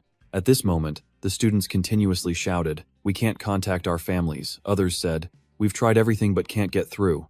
The teacher looked up at the sky, but all she saw was ice and snow. She thought to herself, "Looking at your condition, you must be living very well, with an ideal place to live and plenty of food." She didn't feel embarrassed about the recent incident and said, "Can you please have some compassion and save these children? They are the hope of the future." Truong Dik just chuckled at this statement. The hope of the future. He then enlightened the people here. "Are you saying that only the children of high-ranking and wealthy people are the hope, while the children of ordinary people out there are not? I don't see any superior value in any of you. Is your arrogance your superior value?" The students all looked dejected after hearing Truong Dik's words, because it was true. Truong Dik shook his head, rejecting the idea. "If you are all so outstanding, you can surely persevere and survive this snowstorm on your own." He sighed and said, "I'm sorry, I'm just an ordinary person. I can't save you elites." Truong Dik turned to Han Han and said, "I'm here to take Duong Han Han. I don't care about the others." The student Truong Mung Ngu heard this and glared at Duong Han Han with anger. She thought to herself, "He's only taking this burden. On what basis? On what basis does she deserve this?" These students didn't hesitate and rushed to restrain Han Han and her best friend. Tru Mong Nung threatened, "You must take us with you, or I'll strangle her." At this moment, her best friend was on the ground but still worried about her friend. Hen Hen Lithego, Teacher Luong witnessed this and panicked, saying, Don't, you are all classmates, don't kill each other now." Truong Mong Nung threatened loudly, "If you don't take us, then no one is going anywhere." Truong Dik was unfazed. He chuckled and said, "Why are there so many people in this world who think so highly of themselves?" Truong Dik quickly took his gun out of his spatial dimension. He fired continuously without hesitation, not missing a single shot. Immediately after, the students who were threatening Duong Han Han were shot and killed. The students next to them screamed in terror and fled. "Murderer! Murderer!" The teacher was also sweating with fear, but she was still concerned about the other students. She said, "Why did you kill these children?" Truong Dik approached Han Han and didn't forget to answer her. None of them are children anymore. They know how to use a classmate's life to threaten others. You call that a child? Seeing Han Han silent, Truong Dik looked at her and thought to himself, "Is she scared?" Stiff Truong Dik sighed and walked up to her. "The psychological trauma will pass after a while." Truong Dik raised his hand and said cheerfully, "Let's go, I'll take you home." The girl happily replied, "Yes." Han Han then said, "I wonder if you can take my friend with you."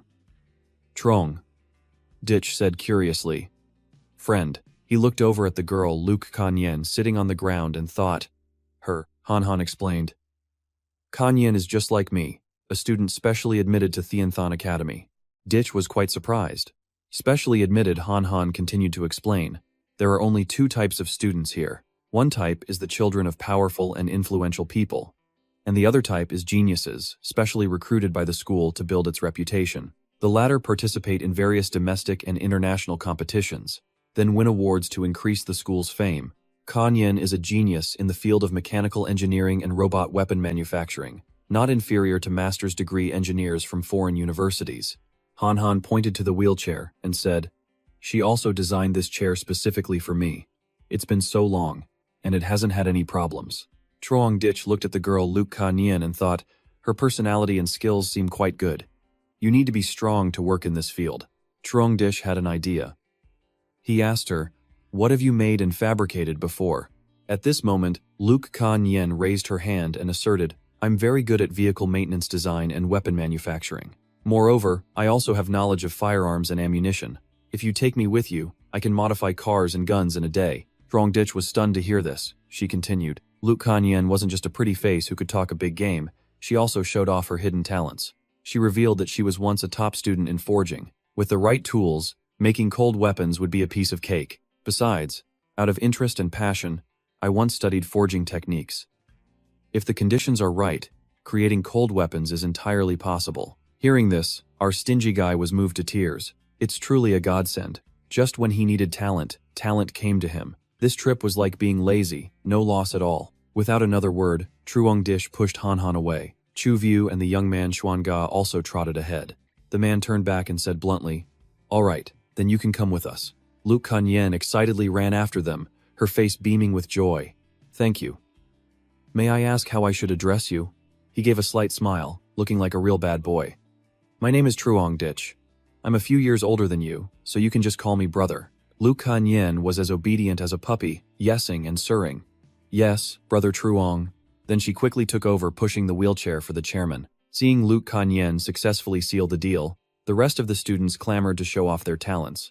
"Brother Truong, I'm useful too." One showed off his expert driving skills. "I know how to drive. My combat driving skills are very good." Another boasted of being a polyglot. "I know 18 languages and can be your free interpreter." Another young man played the tearful card. "If everyone leaves, we'll die here." Suddenly, a red-haired girl appeared out of nowhere, shouting, "Hey, wait," and ran to block their path. The girl's expression was worried. "Teacher Luong is very weak right now, and that monster has been released. After you leave, what if it comes back?" This girl's face hardened, and she continued to rap. "If it wasn't for you guys interfering, that monster would probably have been killed by her. Even if you want to go, you should at least help us solve that problem first."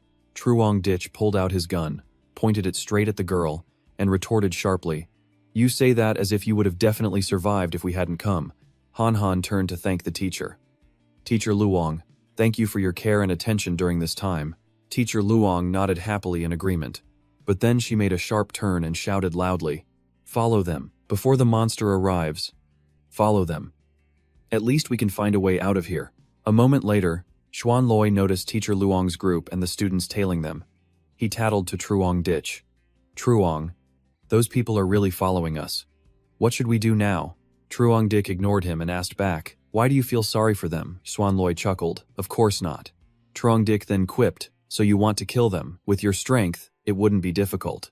Teacher Luong's group heard this and were scared witless, sweating bullets despite the freezing cold.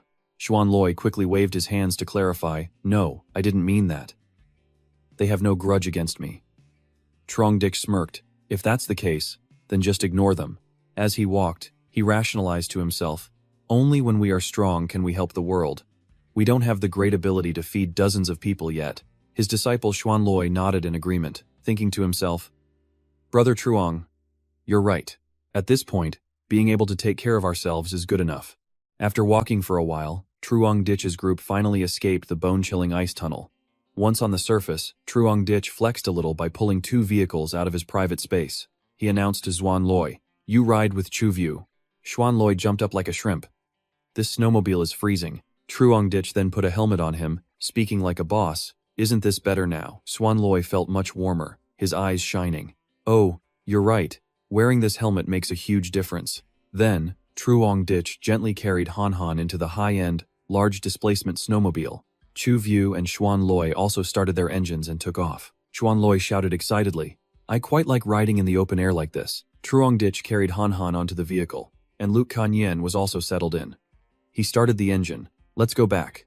And the 3 of them sped off. Just then, the teacher's group finally crawled out of the tunnel.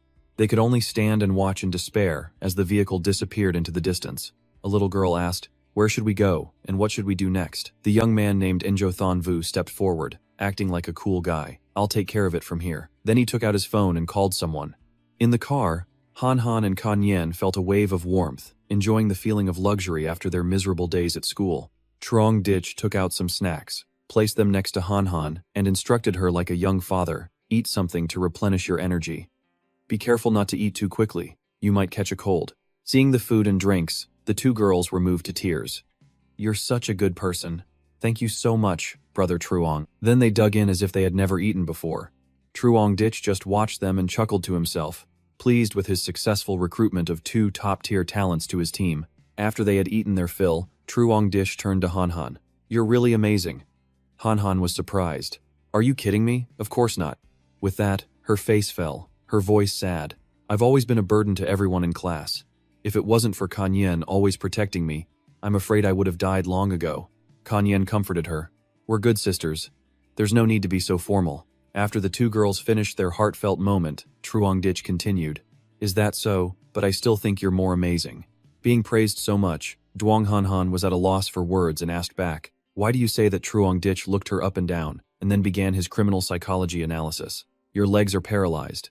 Since childhood, you haven't been able to move like a normal person, only able to get around in a wheelchair. But under the threat of that monster, you've managed to live peacefully until now. Think about it. Isn't that amazing? Are you hiding something from me? You might say it's because you were lucky or because the girl in the back of the car protected you. But it's been a whole month. That monster must have attacked at least a few times. Once or twice, I can accept as luck.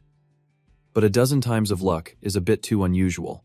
So I can confirm that your survival until now is not based on luck, but on an arrangement you had with that cat. Am I right? Hearing Truong analysis, Kan Yen was stunned and looked at them in horror. What are you two talking about? Meanwhile, Han was silent for a moment, then smiled mysteriously. Brother, you are truly a very smart person. No wonder you've survived until now and can even support my two foolish sisters. Seeing Han confirm it, Truong continued, humbly flexing. It's not that I'm smart, it's just that from an outsider's perspective, I can see the whole picture more clearly. Especially just now, when the teacher was about to defeat that cat.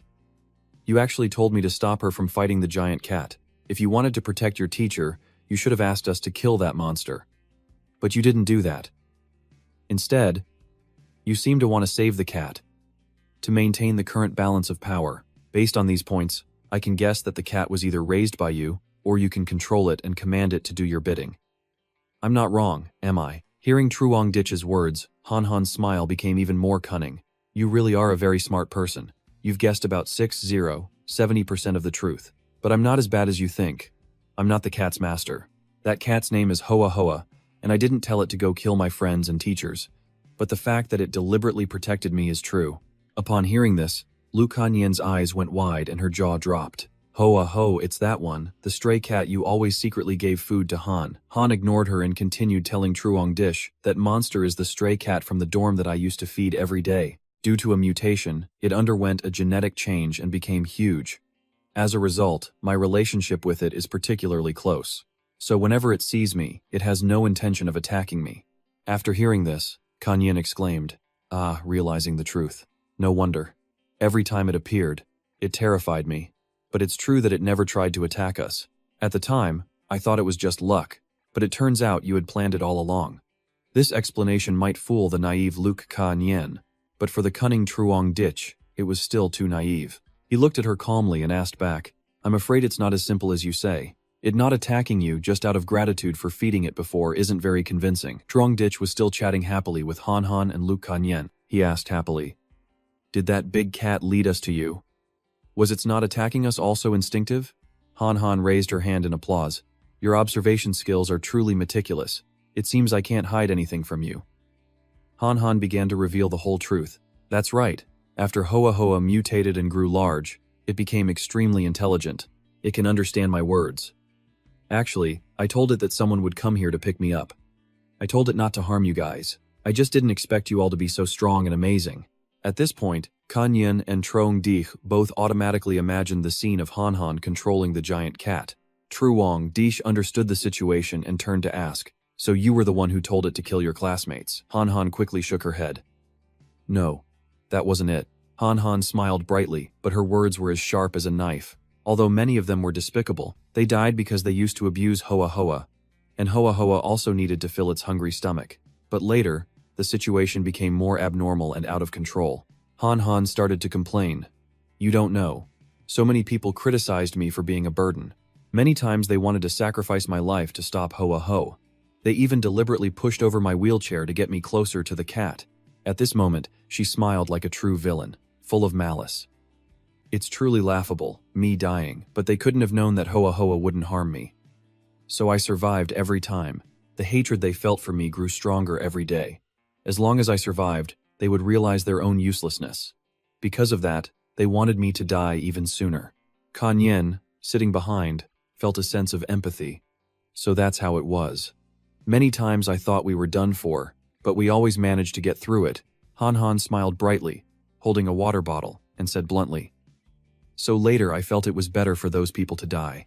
After saying that, She smiled happily as if nothing had happened. So after that, one time when Hoa Hoa was playing with them, it killed them one by one. It was indeed related to me. Han Han's smile had now turned into the smile of a murderer. The girl moved closer and asked, "Do you think I, Han Han, am cruel?" Trong Dick chuckled to himself, thinking, cruel. In that regard, she's just like me. While driving, he replied, "They're no relatives of mine. Whatever she did, it was for her own reasons. I don't really care about them.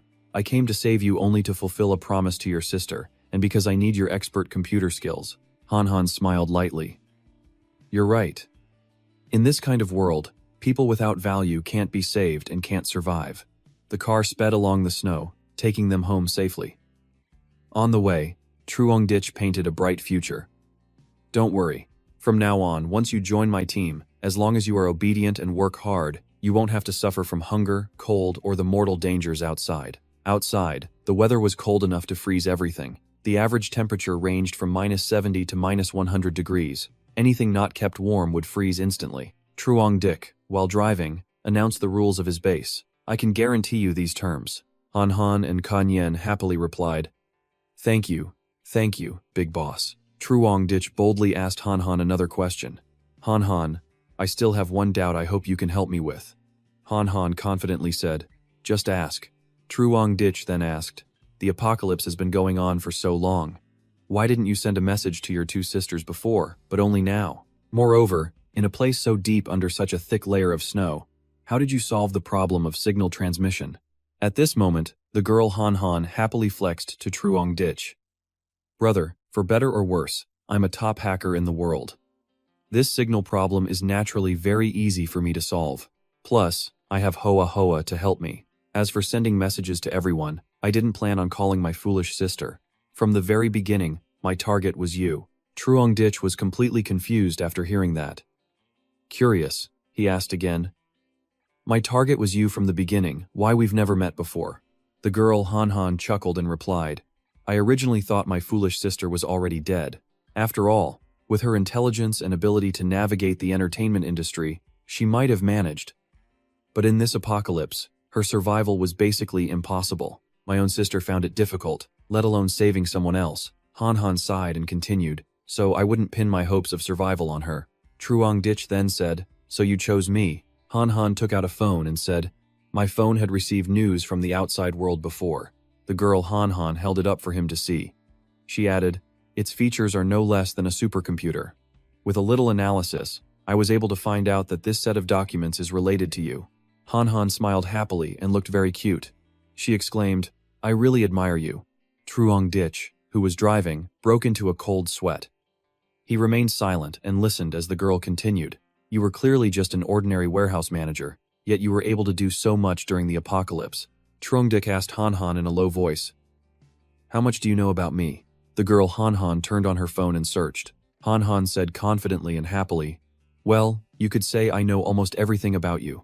As long as it can be found on the internet, I can find it with just a snap of my fingers, no matter how difficult."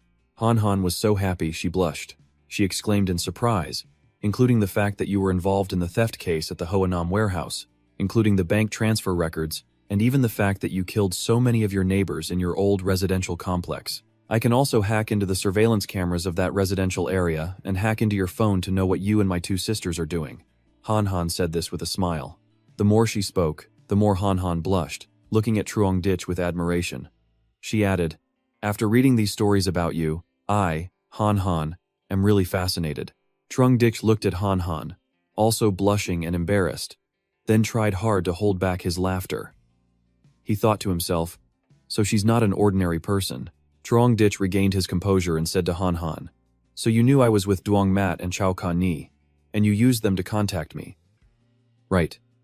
In his heart he wondered, being targeted by such a beautiful and talented person, "I don't know if this is a good thing or a bad thing." Han Han chuckled and said, "Although I didn't know if you would come to save me, if you hadn't come, I would have definitely gone to find you." At this point, Han Han blushed shyly, looking very cute. Han Han continued, "But you really did come to save me. I feel very, very happy." Truong Ditch looked at the girl and thought, "I thought everything was under my control, but I never expected to fall into a trap set by someone else." He also smiled back and said, Han Han, I want to ask you a question. You and that big cat have such a good relationship. Will it obey all of your commands? The girl Han Han shook her head. Han Han then said, Have you never had a cat before? Han Han explained to Trong Dich. An animal like a cat can only be considered a friend. It will follow whoever is good to it, but it's very difficult to become its master, especially a stray cat. He sighed. Is that so? Then it's difficult. Truong Dik thought with disappointment. I was hoping to recruit that big cat with its useful combat power. Then suddenly, Truong Dich discovered the mutant cat was following behind them. Truong Dich saw it was still tailing them through the car's rearview mirror. Truong Dik looked at Han Han and Luke Kanyen chatting happily and thought, in the end, that cat still couldn't bear to leave Han Han. Global Ice Age. I built a safe room in the apocalypse. At this moment, the massive cat was still running, following Truong Dich's car, to accompany the girl Han Han. Truong Dich, while driving, observed it through the car's mirror and thought, an emotional animal like a cat is a very difficult thing to grasp, especially a stray cat that roams around. It won't easily trust humans. Moreover, it's very difficult to tame it. Han Han saw it chasing them, so she stuck her head out and looked back. And she said, Kanyen, look, Hoa Hoa is following us here. Luke Kanyen also looked out and said, it really is behind us. It's followed us for such a long way. It must want to come to our new home. Then Truong Dik chuckled to himself, thinking, I still have a lot of food for that cat in the warehouse. I'll try giving it some dry food and kibble. Maybe those foods are much tastier than human flesh. Without a second thought, Truong Dich floored it and drove straight home. If it comes, I'll tame it and add it to my team. If it doesn't, that's fine too. A little while later, he finally brought Han Han and Kanyen back to his front door. Chu Viu and Xuan Loi also arrived at Truong Dich house shortly after. He gave each of them some supplies as a reward for their help this time. Xuan Loi accepted it and thanked Truong Dich. Thank you, Truong. Truong Dik chuckled and said, You two worked hard today. Chu Viu, who was refueling, also spoke up. What's with the formalities between us? If you need anything else, just call me uncle. I'll be there. Immediately after, Chu Viu got on the snowmobile and left with Xuan Loi. The two waved goodbye, and Truong Dich also waved back. See you all later. Then, Truong Dich led the girl Han Han and Kanyen into the house. As soon as they entered, Kanyen said in amazement, Oh my god, this is my dream paradise. It's hard to imagine that in the apocalypse, there's still such a happy and warm place. Han Han also agreed and said, That's right. Truong Dich patted Luke Kanyen's shoulder and said, As long as you help me, I guarantee everyone's safety. In this place, you can stay here and enjoy life until the end. Kanyen happily replied, I will wholeheartedly work for you from now on.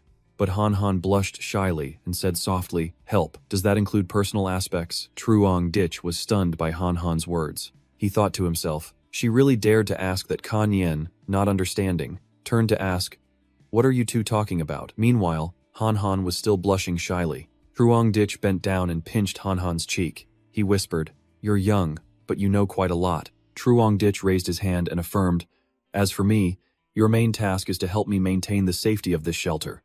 Do you understand? Truong Dich stood up, crossed his arms majestically, and thought, Although Han Han is very beautiful, to me, her greatest use is as a top-tier computer hacker expert. I, Truong Dich, am not the type to want to do something with every beautiful person I meet.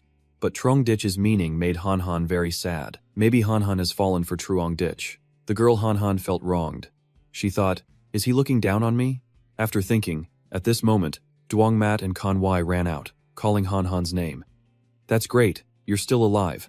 Duong Mat ran to her sister Han Han, held her hand tightly, and said, It's really you. Why didn't you contact me sooner? You must have suffered a lot outside. Right. Do you know how worried I was about you? Han Han replied bluntly. You just became famous by taking advantage of men's fantasies about you. Outside, you rely on your body. To be honest, you have no right to say anything. If it wasn't because I knew you were with Truong, I wouldn't have even bothered to contact you. After she finished speaking, her sister Duong Mat was a little sad because she wasn't praised by her sister, only criticized. Truong Dich lay on the sofa resting, watching their situation and thinking. It seems their sisterly relationship is not very harmonious, but that's also very normal. He held his glass of water, drank it, and thought further, My cousin became a national goddess, the object of desire for countless men. It's normal for a computer genius with a high IQ like Han Han to look down on her. Kan was also surprised after hearing that and asked Han Han, since when did Han Han become so formal with others? At this moment, Truong Ditch's whole family sat down and chatted happily. Han Han quickly introduced herself to her two sisters. Ah, Kan Yen is my best friend at school, a specially admitted student in mechanical engineering. Kan Yen then said to everyone, "You can just call me Kan Yen." I've always heard Han Han talk a lot about everyone. As expected, a family of beautiful girls. Kan Yi nodded happily. This girl is great too. Her sister Duong hid her mouth and chuckled, saying, "Your mouth is really sweet. It would be great if Han Han could be as straightforward as you." Truong Ditch approached and patted Duong Mat's shoulder, instructing her, "Go cook a nice meal to welcome the two new arrivals." Then, he turned to Dr. Kan Yi and said, "You go clean up a room for them." Kan Yi replied, "I know. Han Han's room, I cleaned it up before. Now I just need to prepare one more room." A little while later, Duong Mat had finished cooking and laid out a table of delicious food. Truong Ditch had also come to the table and was waiting for the food. At this moment, Han Han and Luke Kan Yen also arrived. Kan Yen pushed Han Han's wheelchair to the table. Han Han said cheerfully, "Truong, we're done with our showers." Truong Dick replied happily, "Come on, everyone, have a seat." Everyone sat at the dining table, enjoying the delicious food. After eating their fill, while eating, Truong Dick said, Han Han, from now on, the internet security in the house will be your responsibility. Is there any problem with that? The girl Han Han happily replied, "Just leave it to me." Kan Yen sat up straight, tense. She asked Truong Dick, "Do you have any instructions for me?" He chuckled and said, "Don't be so tense, I'm not going to eat you." Truong Ditch then said, "You're an expert in the field of mechanics. I want to ask you something. If I ask you to manufacture ammunition and weapons, can you do it?" Kan Yi blushed and replied, "Actually, firearms and ammunition are not difficult to manufacture, but they require advanced and professional machinery." Kan Yen calmed down and said, "Moreover, in terms of manufacturing, the materials needed cannot be bought on the foreign market. If it's cold weapons, it's easy. Many materials can be obtained from other metal tools in the house, but you still need tools to make them." Truong Dick replied with 4 simple words, "That's not difficult." Truong Ditch stood up and walked out of the dining room, saying, "Come with me for a bit. I'll give you a few things." Kan Yen immediately got up and followed Truong Ditch to a large area in the basement. Truong Dick then took out countless modern machinery and tools from his spatial dimension. Luke Kan Yen said in amazement, "What are these?" She ran over to look and touched them all around. Truong Ditch said, "Take a look and see if these things are useful. If it's not enough, I still have more." The girl, Kan Yen, looked them over and was very surprised, exclaiming, "These are all high-end and high-quality items. The price is very expensive. This one costs several million, even tens of millions of yuan to import." Truong Ditch added a few more sentences. "If it's not enough, I'll go collect more from some ironworks and bring back the necessary machinery." Kan Yen replied, "No problem. Having these things here is enough. Although some of the equipment is not usable, I can disassemble it for parts and modify it." He then instructed the girl, "Just get things sorted out. Then I'll tell you what equipment I need you to make for me." Kan Yen raised her hand to show her strength and said, "Don't worry, Truong. Just leave these matters to me." Before he left, he remembered a problem. He then asked, "That's right. If you're in the mechanical engineering field, you probably know about materials, right?" He then took out the sword he had taken from Teacher Luong yesterday. He said, "Take a look at this and see if it's some kind of divine weapon." He gave it to the girl, Kan Yen, to hold and added, "At that time, when I took it from her, her eyes looked like she wanted to kill me." Kan Yen held Truong Ditch's sword in her hands, overjoyed. "This is Teacher Luong's precious sword. I can finally hold it. It's truly a precious sword made of excellent material." At this moment, Luke Kan Yen drew the sword from its scabbard to examine it. After examining it, she sheathed it again and gave her assessment. This sword is called the Dragon's Cry sword. It was forged by Vien Lam, the best swordsmith in the country. Kan Yen handed the sword back to Truong Dick and added, "It's not a handmade product, but a cold weapon crafted with the most advanced, cutting-edge technology in the country. I've heard that the human alloy material is the hardest metal in the world discovered to date. It can even cut diamonds." Truong Dick looked at the sword in his hand and chuckled. "I never thought it was so powerful." The girl Kan Yen replied, "That's right. This metal was only researched and created about 10 years ago. It was originally intended for use in the manufacturing of weapons for the standing army. But because the manufacturing cost was too high and the raw materials were extremely rare, it was abandoned by many companies. Kanye added another point, but some people have used it to create cold weapons and forged this invincible precious sword. Luke Kanyen pointed at the sword in Truong Dix's hand and explained in detail. This sword is named Long Am. It is said that teacher Luong earned it by performing a great service while acting as a bodyguard for an important political figure. To repay the debt of saving his life, he awarded her this unique sword to praise her loyal and courageous heart. To teacher Truong, that sword is an immense honor, which is why she values it more than her own life. Truong Dich knew this sword was very rare and could be considered priceless. He chuckled to himself. A good item. No wonder Luong Duyet could rely on it to fight that big cat. If it were an ordinary sword, it would probably have been damaged and broken long ago. Truong Dich held the sword in his hand with great confidence and said, "A good item. Well then, I'll keep it safe for your teacher Luong." After Truong Dich finished instructing Kanyin, he returned to the dining room. The whole family ate very happily. Kanyi said, "Eat slowly, don't choke, dear. You two must have had a tough time at Thien Thon Academy, right?" her sister Duong Mat said worriedly. "There's still a lot of food and soup on the table. If you're still hungry, we can cook more. Don't go hungry and get a stomachache." The girl Kanyen ate while saying, "There's no shortage of food at school." The whole family ate very happily. Everyone listened quietly as Kanyen told Truong Dich. "Our school only has over 350 students but has more than 20 large and small cafeterias. The food in the house is so abundant we can't finish it, not to mention there's also an internal supermarket." Kanyen continued, "But luckily you saved us. Otherwise, in this freezing weather, even with more food, I'm afraid we wouldn't have been able to hold out for long." Truong Dich then said, "It's also lucky that you were under the snow and had many people with you, so the temperature wasn't too cold." Truong Dich chuckled and spread his arms in a welcoming gesture. "From now on, just work hard here, and I won't let anyone go hungry." The girl Kanyen happily replied, "Thank you, brother Truong." A little while after eating, everyone went to the living room to rest. Kanyen quickly turned on the TV for entertainment. The latest news appeared on the TV. It's been over a month since the blizzard disaster struck, and there are still no signs of it ending. The temperature continues to drop sharply. Most connections between regions on Earth have begun to be lost, leading to fierce struggles for supplies between regions. The extreme weather has caused many regions on Earth to fall into a state of anarchy, and most armed organizations formed by the people have begun to use force to control resources and human life. While the news anchor was reporting on the current situation, Kani and Duong Mat's fear deepened. They both hugged Truong Dich while Han Han and Kanyen sat next to them, continuing to watch. Truong Dich then said, "The situation is getting worse and worse." Duong Mat leaned into Truong Dich's embrace and said, "Hasn't the chaos been here for a long time? I just never expected it to become so terrifying." Truong Dich rested his chin on his hand and said thoughtfully, "It's not like before. It was just a few organizations with armed forces wanting to do something, but at least they were still wary of the power of higher-level forces. But the extreme cold of the apocalypse has lasted for more than a month.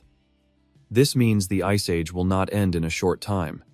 Those people will no longer need to worry about being eliminated. Naturally, they will act without restraint or caution." Han Han added, "It's like the regulations of some units. They exist, but maybe not everyone has to follow them. But as long as they are there, people will be somewhat cautious and won't do things that are too extreme. But now, there is no more order." Immediately after, Truong Dich continued, "With the central authority lost and local powers rising up everywhere, there can only be one outcome. That also means a period of chaos like warlordism and infighting is likely coming soon." Everyone remained silent, listening intently to him. Truong Dich pointed outside the safe house to the people frozen in the snow. He said, "Once that time comes, human life will truly be worth less than grass. So let's be happy while we're alive." After watching TV, Truong Dich took Han Han to the base's control room. As they walked, Truong Dich introduced, "Han Han, look at your new equipment." Truong Dich then pushed the wheelchair, taking Han Han for a tour of the computer control room. Immediately after, Han Han got to work familiarizing herself with the supercomputer in the room. Truong Dich saw Han Han's focus and said, "From now on, the security of the safe room and the information network here will be your responsibility." Truong Dich looked at the girl Han Han, engrossed in operating the supercomputer, and thought, "A computer genius with an extremely intelligent mind, but she's paralyzed from the waist down. There's really no one more suitable for this place than her." Truong Dich stood right behind Han Han and watched. She performed the operation skillfully, her hands moving non-stop. It was as if this control room was made for her. After observing for a while, Truong-dich curiously approached and asked her, "Han Han, how is it? Are there any errors in this network?" The girl, Han Han, said, "This house's internet system is the top personal network system from 10 years ago, with extremely powerful features." Truong-dich also listened attentively. Han Han pointed to the display in front of her and added, "Even now, it's stronger than many network systems in the world. Its artificial intelligence is extremely good. In theory, there are no errors." The girl Han Han said with a straight face, "But a top hacker can create a bug." The girl Han Han pointed to the screen where a red exclamation mark notification had appeared. Han Han explained, "In the last 2 weeks, the network system has been attacked over 1,000 times. If it's not detected in time, at most, in a few more months, this entire network system will be attacked and destroyed." Truong-dich thought with anxiety. As expected, after the Lukfong incident, I and this shelter have been noticed by outsiders. Truong-dich hastily asked the girl, "Han Han, can you fix this bug, and can you stop these people's attack tricks?" The girl Han Han chuckled and said, "Brother Truong-dich, don't you forget what my specialty is." The girl Han Han added, "Fixing the bug is very easy. Moreover, I will create a new, more advanced encrypted network for everyone to use. There's no need to use the old router anymore. Otherwise, it would be extremely easy for anyone to infiltrate through this wireless network." Truong-dich didn't quite understand and said, "You take a look and do it." With that, Han Han got to work, her fingers flying across the control panel with professional skill. A little while later, Han Han turned to Truong-dich and said, "Brother Truong, I'm done." Truong-dich became happy again. As the safety of this house was being increasingly enhanced, he patted Han Han's head in praise. "You're really good." The girl was happy and replied, "It's just simple protection, nothing difficult for me." The girl Han Han turned back and said, "Now let me see who it is that wants to hack into this network." With that, she got to work tracing the person who had tried to hack into the system. The girl Han Han was very excited. "If I can hack back into the opponent's network, it will be very interesting."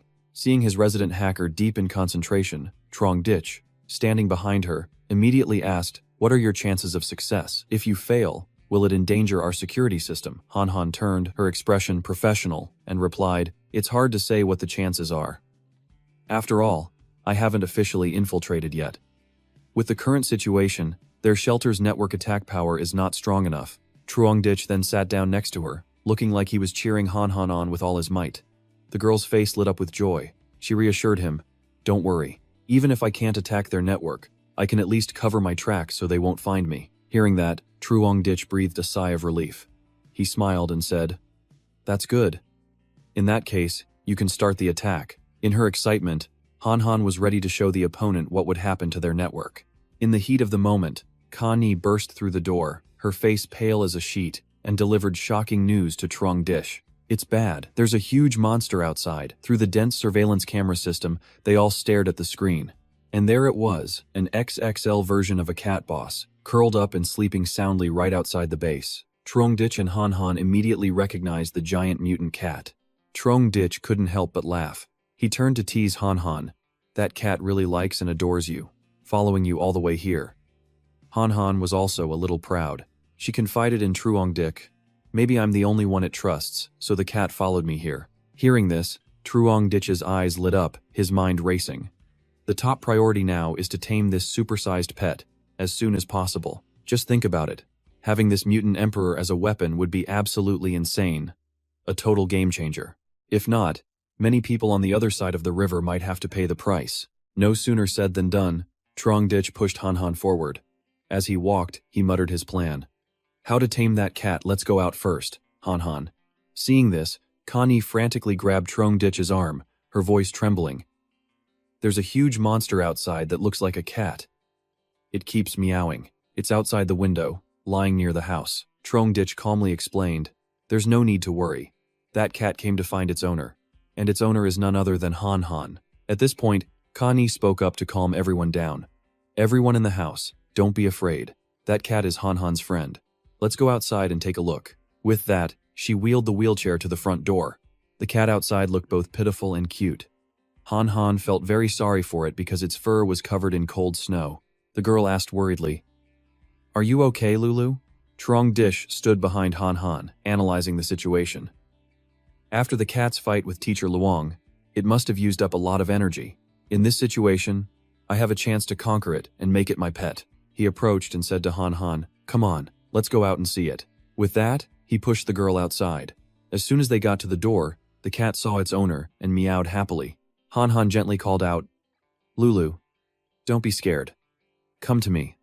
I miss you so much." The cat started to approach but suddenly stopped when it saw Truong Ditch. It remembered the last time he had beaten it up, so it was still a bit wary. Suddenly, Truong Dick extended his hand, and a pile of food materialized from his second dimension. Sardines, fish cakes, dry food, all the favorite dishes that no boss could refuse. The young man coaxed, "Lulu, come here and have something to eat." As soon as he held up the bag of food, the cat sniffed the air, craving it. Truong Ditch rejoiced silently. A cat is still a cat. As long as there's food, it will obey. But then the cat remembered its fight with Truong Ditch, and it flinched and backed away. Han Han saw this and turned to say, "Brother, Lulu is a stray cat. It's very wary. It took me over a month to build a good relationship with it, so it's natural for it to be afraid of you." Truong Dick listened and then said, "Over a month, I don't really care about that. But I'm worried it will attack Xuan Loi's Tujia village." At this moment, Truong Dish decided to talk directly to the cat. "Hello, Lulu. I know you still don't trust me much, but I can provide you with food. In return, you have to promise not to attack the villagers on the other side of the river. Do you understand? Is it a deal?" The cat stood up and meowed, as if it had agreed to Truong Ditch's deal. After a moment, he pushed Han Han into the house. It seems the situation is still stable, but for a cat this big, its food intake is no small matter. I have to find some food to feed it in the future. Han Han also agreed. I think so too. After entering the house, Ka Ni and Duong Mat exclaimed, "Impossible." She pulled Truong Ditch towards the door where the cat was standing. "Brother Truong, come with me. Quick."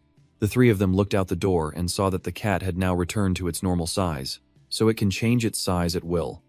Truong Dick thought to himself, "That's good too. I can let it into the house now."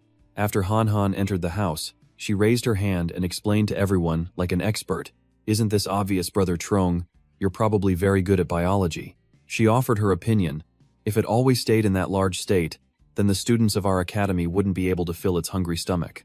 I've always had this suspicion. At first, it appeared and disappeared suddenly. Logically, with such a large size, just getting close would cause a huge commotion. But in reality, even a martial arts master like Teacher Luong couldn't detect it.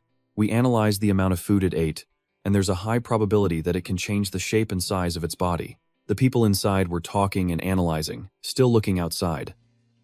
However, they saw the cat happily munching on bags of delicious snacks. Truong Ditch rested his chin on his hand and thought, "This problem is also easy to solve. How much can a tiny cat eat? It seems raising it is still an easy matter." Suddenly, Han Han leaned forward and looked out the window where the cat was eating. "Brother Truong, it seems Lulu is bleeding." Truong Dick rested his hand on the glass door and leaned forward to observe the cat. There was fresh blood on its body.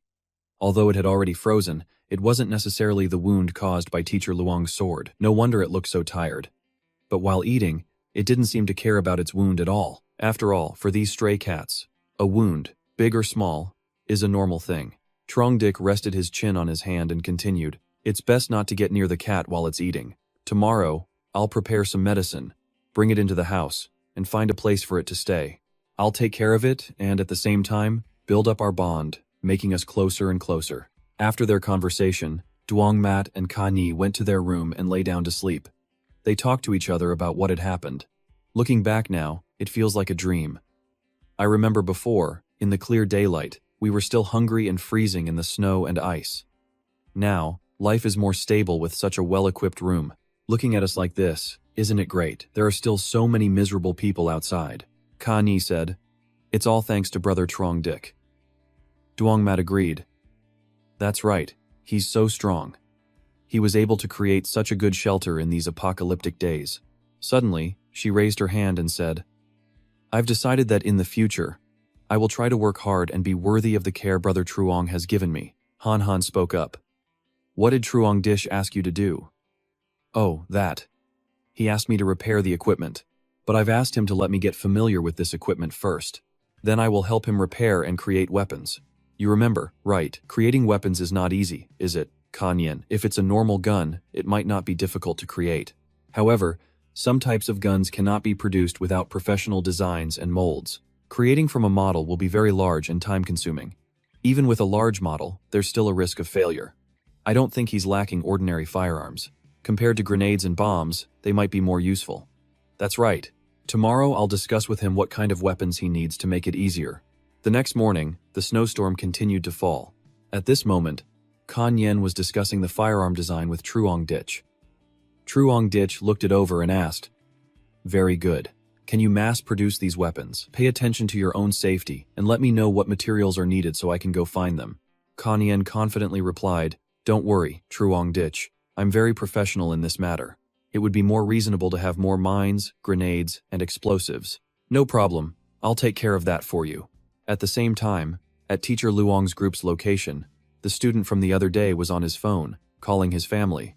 The person on the other end of the line answered, "I understand. For now, everyone stay put. Just stay there. I will contact someone right away to come and rescue you." Hearing this, everyone in the group cheered with joy. "Wonderful, wonderful. We're finally saved. We don't have to stay in this damned place anymore."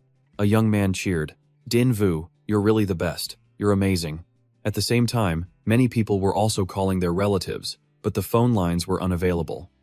They were confused. Could it be that our families have suffered? We don't know if they are alive or dead now. One person looked towards Din Vu and thought to himself, "Does his father really have the ability to come and rescue us?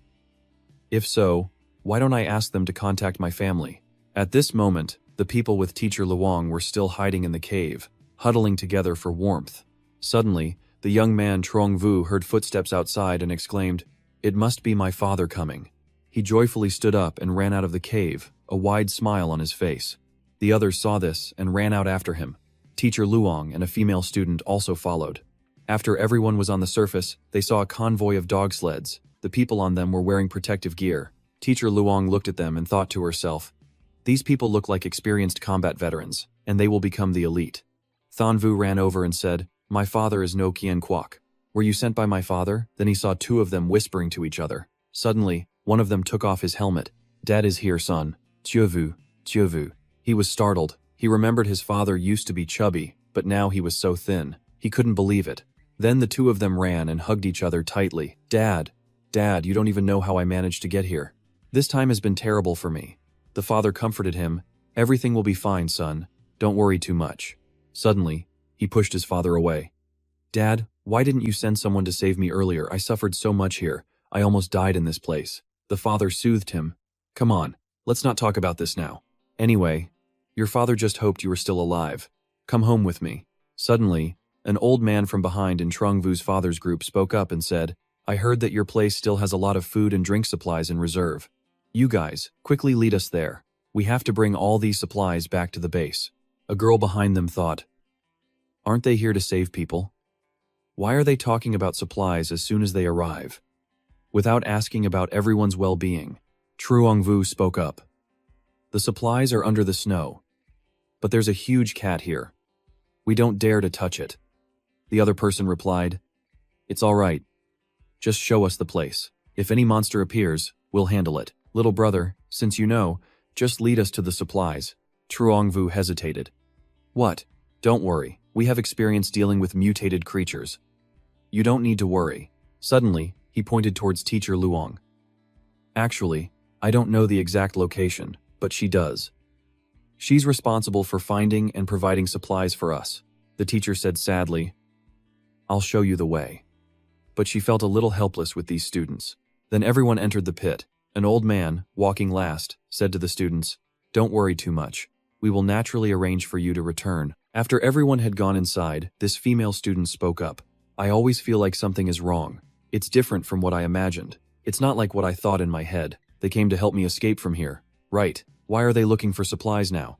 Suddenly, an old man climbed out of the pit and said, "You all, come here and move these things."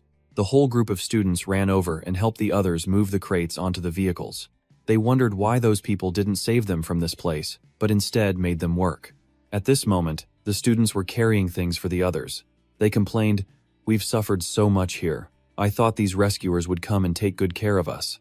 I never expected they'd just treat us like coolies. Carrying things is so tiring." One person turned to Truong Vu. Trongvu, why is what you said different from reality? You said they came to help us leave this place. Why do we have to do this? And that Trongvu stammered. I thought my father had a very high position before. Now it seems that's not the case at all. I hope you can understand. In an emergency, they don't have enough people to do the work, so they have to make us work hard. They're probably short on manpower.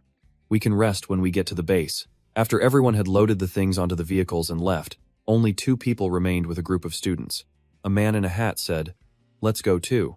Trongvu spoke up.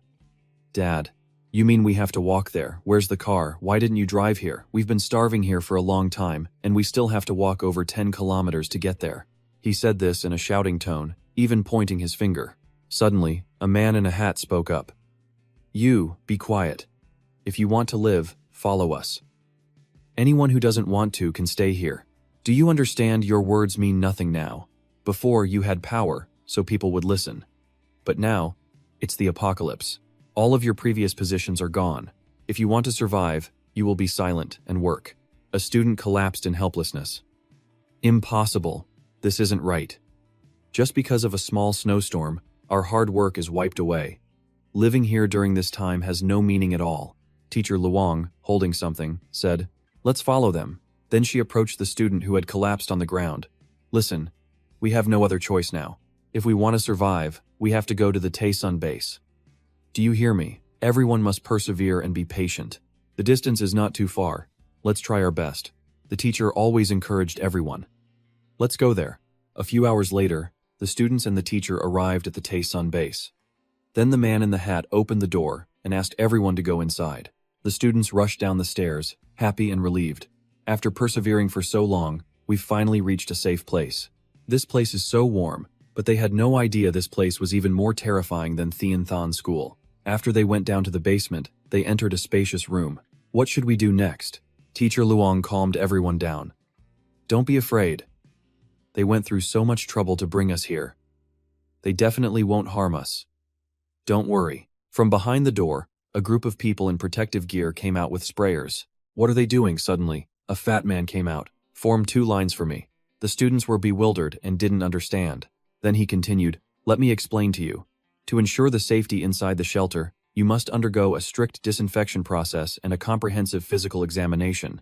Please cooperate with our work." Everyone split into 2 lines and they are still taking blood and testing it. The blood collection here is no less than that of major corporate hospitals.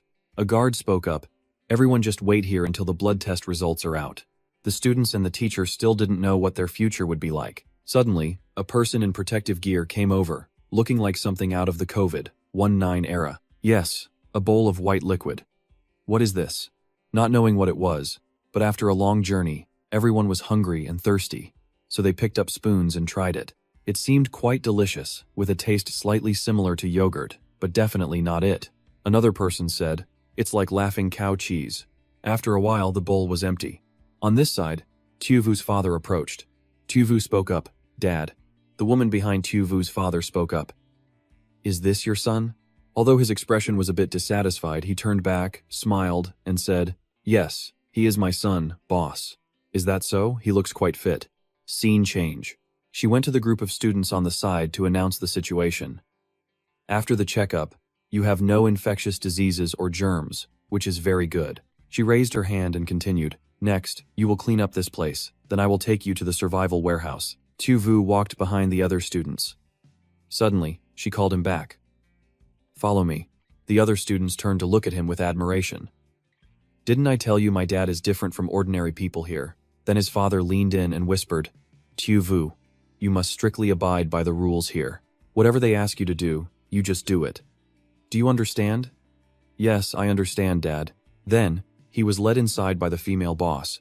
"I'm sure you all know what happened." The students outside turned around and said, "It's great to have a dad in a high position," but they didn't know their fate was also like a fish on a chopping block. After entering the room, the young woman told him to take a shower and clean himself up. He walked by and thought, "Why does this feel like someone's bedroom? Well, whatever, I'll take a shower first and figure it out later." After showering, he came out with a six-pack, looking toned. He widened his eyes and stared. The woman had changed into a sexy and revealing nightgown. She pulled him over and pressed her body against his. Tuvu was bewildered and didn't understand what was happening. How could this be? Scene change to the group of students. After being taken to the room, the group changed out of their work clothes. Many complained, "Why are these clothes so ugly?" A girl with glasses spoke up. "She must be the boss of this area.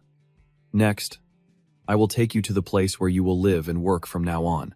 Everyone walked and talked. Life in this place is completely different from what I imagined. Then they entered a room and heard a creaking sound. Looking in, they saw many people on homemade bicycles, pedaling non-stop. "What is this? These people, what are they doing?" The girl with glasses said, "This is where you will work from now on. Your job is to generate electricity to power this base. These bicycles are actually generators connected to the electrical system of the base area. The rules of this area will soon be sent to each person. If you want to stay here, you must follow the rules. If not, the consequences will be very serious." Suddenly, her expression changed and she said, "You all must work hard and be careful. Otherwise, your food rations will be deducted." Suddenly, a few students knelt down and cried, "Teacher Luong, please save us. This place is no different from a factory. It's labor exploitation." Although everyone lived in danger back at Thianthan Academy, at least we had freedom, and the teacher protected us. "Don't be afraid, I'm here. Everything will be all right eventually." The girl with glasses turned back and said, "You can cry, but first you have to work. Let's go to work first, kids." As she walked, Teacher Luong thought, "I thought we would be provided with proper accommodation here, but now that we're here, it seems I was still too naive." The scene shifts to Tuvu. After she finished with him, she put on her coat and went out, while Tuvu lay there exhausted, a pitiful sight for a man. After going out the door, she met Tuvu's father. He said, "How was it? Did my son satisfy you, boss?" She smiled and said, "Not bad. I'm quite satisfied with your son's skills. Like father, like son." He smiled and said, "Don't say that. It's all in the past. Let me help you clean up the rest. From now on, I'll have the logistics team take better care of you and your son." He bowed his head and said, "Thank you, boss. If there's anything in the future, just say the word, and I'll bring my son right away." What deep father-son love. Truly father and son. At this moment, Tiu Vu's expression was extremely uncomfortable. His face was contorted with anger and frustration. Tiu Vu's mother entered the room and said, "Son, are you okay? If you want to survive in this place, you have to accept it, even if you don't want to. Come on, son, you just need to get used to it, and everything will be fine." "Dad, why didn't you tell me what this place would be like? I thought this place would be nice, but I never expected it to turn out like this."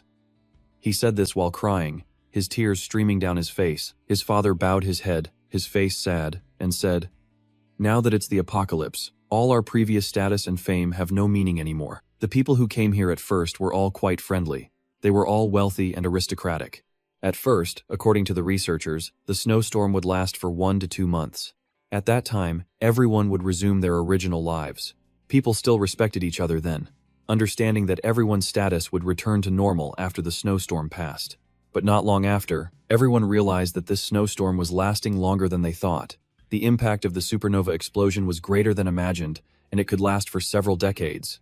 The world had entered an ice age, and everyone started to have different thoughts. Somehow, a group of people suddenly awakened great power. The gap in strength quickly widened, and the situation became like this. Where there are people, there are classes. Even though it's mostly the law of the jungle, everyone has to accept it. What happened today will be a lesson for you if you want to live in this Taesun Survival Center. If the people here want to live, they must surrender unconditionally and work happily. You should also be happy to be here. Your friends out there working will have it much harder than you." He patted Tuvu's head and said, "It doesn't matter even if you sell your desires to others. As long as you survive, nothing is impossible to sacrifice. You must try your best." The scene shifts to the teacher's side. Everyone asked her again, "Why do we still have to work? Teacher life here is so temporary and difficult. It's completely different from what we imagined before. My butt hurts from pedaling all day." Another person spoke up, saying their thighs hurt. "If we have to live like this from now on, we'd rather be dead. This is an extremely difficult time for us. The fact that we've survived is already much better than many people out there. Do you see the people around you? No one has a low status. There are even ministers and deputy ministers, but they are forced to pedal to survive," she said loudly. "A world where everyone enjoys the same happiness from the beginning has never existed. But thinking positively, at least we are all alive now and don't have to worry about survival. If you think like that, You will have the motivation to keep trying to live. A girl spoke up. We are the elite of the nation. Why are they treating us like cattle? We're just a bunch of kids. Why do they have to treat us like this? Teacher Luong. Can you think of a way? She replied. I'm just a teacher. My status here is the same as yours. Nothing different. Suddenly, Tu Vu walked over. Everyone looked up and awaited him. Everyone spoke up at once. How is your father? Can you say a word so we don't have to work here anymore? A young man next to him said, I don't mind if we request to work in the office. He said loudly, everyone, stop dreaming. After coming to this place, everyone has their assigned labor, and you can only get on the generator and pedal. He approached Teacher Luong and said, Teacher, I'm back. I've returned. Where have you been these past few days? He spoke up and said, My father and I went around this base. Now I have a general understanding of the situation here. He sat down on the bed and said, Teacher Luong, from now on, we can also rely on you. She looked up and understood the situation. If her previous status was useless, now that she had superhuman martial arts abilities, she would surely be valued here. Do you know what the current situation at the Taesun base is like? As far as I know, the leader of this place is Kwok Nyan. Many of his people have awakened their abilities. This group quickly suppressed the base and established a new order. This base is divided into 4 floors. Nyan's subordinates are all on the first floor and enjoy the best conditions. The researchers from the Science and Technology Institute are on the 2nd floor. They enjoy the same good conditions as before the apocalypse. The 3rd level is the armed forces with sophisticated equipment and physical fitness, including many of the most powerful super combat units trained in the regular army and some civilians with martial arts training. And we are on the 4th floor, the logistics, generating electricity and providing food to sustain the entire base. But we can't even think about resisting. The guards are on the 3rd floor, between us and the 2nd floor, and we can't fight against those monsters. If so, does that mean we'll live here for the rest of our lives? How can that be? I don't want to. I'd rather die. Why do you think they brought so many of us to this base? Mainly to replenish the labor force they had consumed before. Many people, like us, couldn't accept the reality here and chose to do foolish things. They don't care about our lives. Even if we could get out, our chances of survival would be very low. Suddenly, a young man grabbed Tu Vu's shirt and said, It's your fault for bringing us here. If you hadn't revealed our location, how would they have known to come? How could we have fallen into this hell? Tu Vu said, Did you not die at Thianthan Academy, Teacher Luong? If we want to change the current situation, we can only rely on you. You are not like us. In this base, people with superpowers will be valued. The students spoke up. Teacher, please help us. We can't do this heavy work. Please go and talk to the base to give us some lighter work. I will ensure your safety. But as for the work, I need to observe first. But teacher, my hands are all scraped up. This isn't something people should be doing. She said no more and climbed onto the bed to rest. You all get some rest. We have to work again tomorrow. Teacher, then at that time, please remember to talk about changing our job positions. Then suddenly a loud bell rang. Everyone rushed outside to see what was happening. A person with glasses holding a megaphone said, Good morning, everyone. Today is the 48th day. We have survived until this time. Everyone, please thank Mr. Kwok Nan for leading us to survive happily until this time. Then everyone lined up, raised their hands, and shouted loudly, Long live Mr. Nan. On this side, Teacher Luong and the group of students didn't understand what was happening, but they also joined in, raising their hands and shouting, Long live Mr. Nan. The girl with glasses held the speaker and shouted loudly, Yesterday, our team rescued a group of survivors from Thianthan School. From now on, we are all one family, living together in harmony. Everyone clapped and cheered. Their faces showed a bit of fear. Everyone, please get acquainted. This is the herd effect, using the crowd and the surrounding environment to brainwash people in order to manage the newcomers on the border. This is also like hypnosis, slowly, day by day. Being there for a long time, you can't escape. I've encountered many such cases before. Next, she, the one with the glasses, called each person up to introduce themselves. At the head was Teacher Luong, followed by the rest of the students. As each person introduced themselves, the people below all clapped and cheered. The host, holding the megaphone, raised her hand and said, Next is our usual morning meeting. Who is the host today you will all know in a moment. Next, everyone was rewarded with a bowl of Dutch Lady Vinamilk milk. Everyone took a sip and praised how delicious it was. As for Teacher Luong, she drank while thinking. It's okay, if I can't resist, I'll just accept my current life. At least I can survive for now, and I think this is fine. Better than dying in the cold outside. A moment later, a pink-haired girl led 2 guards. They were equipped with 2 guns. The host with the glasses from earlier approached and said, "Secretary Lai, why have you come to a place like this in person? If you have any questions or need any help, I will help you." She snatched the speaker and said loudly, "Yesterday morning, a new group of survivors was discovered. Among them is someone with special circumstances. Teacher Luong. Are you here?" She stood up and answered, "Yes, I am Teacher Luong."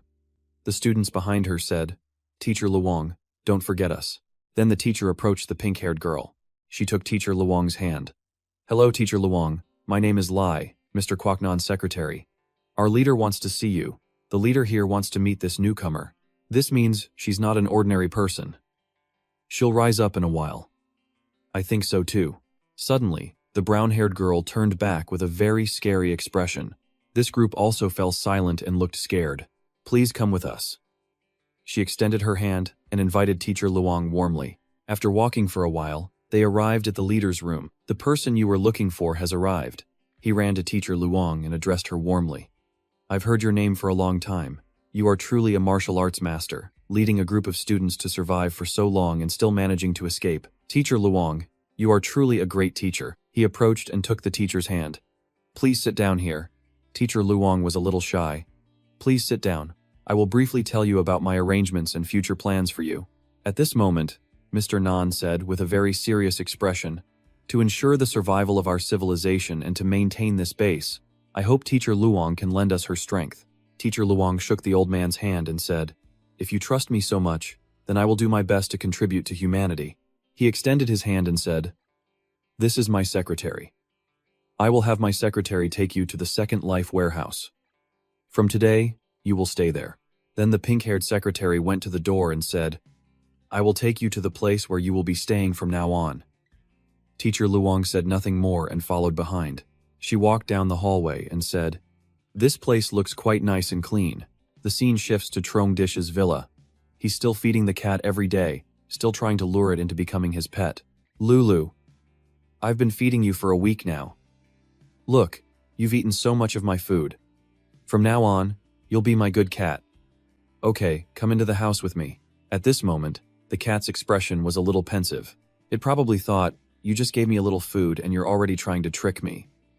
Trong Dick stood up and continued, "As long as you obediently come into the house with me, I guarantee you'll have this much food every day. The room inside is very warm and has a heater to keep you warm. Look how strong the fire inside is. It's cold outside. Come here and come into the house with me." As Truong Ditch was talking, the cat was licking its paw. At this moment, the cat looked into the house. It saw Han Han and her friend sitting inside, talking happily. It remembered the past, remembering the days of being an emperor, lounging on Han Han's soft lap, being pampered and petted by his owner. It was truly a perfect life. Truong Dick saw it dozing off and enjoying itself, so he coaxed it. "Lulu, do you want to come inside? Look how comfortable it is in there." The tempting words worked. The emperor sauntered to the door and meowed as if to say yes. Trongditch rejoiced silently. The fish has taken the bait. He continued his coaxing, adding more bait. "There are many other dishes in the house. Do you want to come in and try them?" He used all sorts of sweet words to trick the innocent cat. And then, the emperor fell into the trap. As soon as he saw the cat step into the house, Trongditch clenched his fist, his face beaming with joy, and exclaimed, "Finally, it's done." As soon as it entered the house, the emperor asserted its authority, flying straight to the sofa and beginning its familiar claw-sharpening routine. The expensive leather sofa was torn to shreds in an instant, but Truongditch had to grit his teeth and bear it, smiling broadly as he said, "No problem. You can go anywhere you want here. From now on, this will be your home." He said this while grimacing like a monkey eating a chili. "Oh my god, my expensive chair, and it's scratching it like that. But well, if you want to tame a boss, you have to accept sacrifices." Standing on the side watching, Kanyi broke out in a cold sweat. It's a good thing this cat can't turn into a woman. Otherwise, I'm afraid I wouldn't have any status in this house at all. After running around like crazy and wrecking the place, the emperor was finally tired. It curled up and took a long, sound nap. Seeing his chance, Trongditch cautiously approached, intending to pet it to increase the intimacy level. Who knew this boss was as cunning as they come? Before Trongdick could even touch it, it growled defensively. At this moment, as his hand got closer, It bared its teeth and bit him once before settling down to sleep again.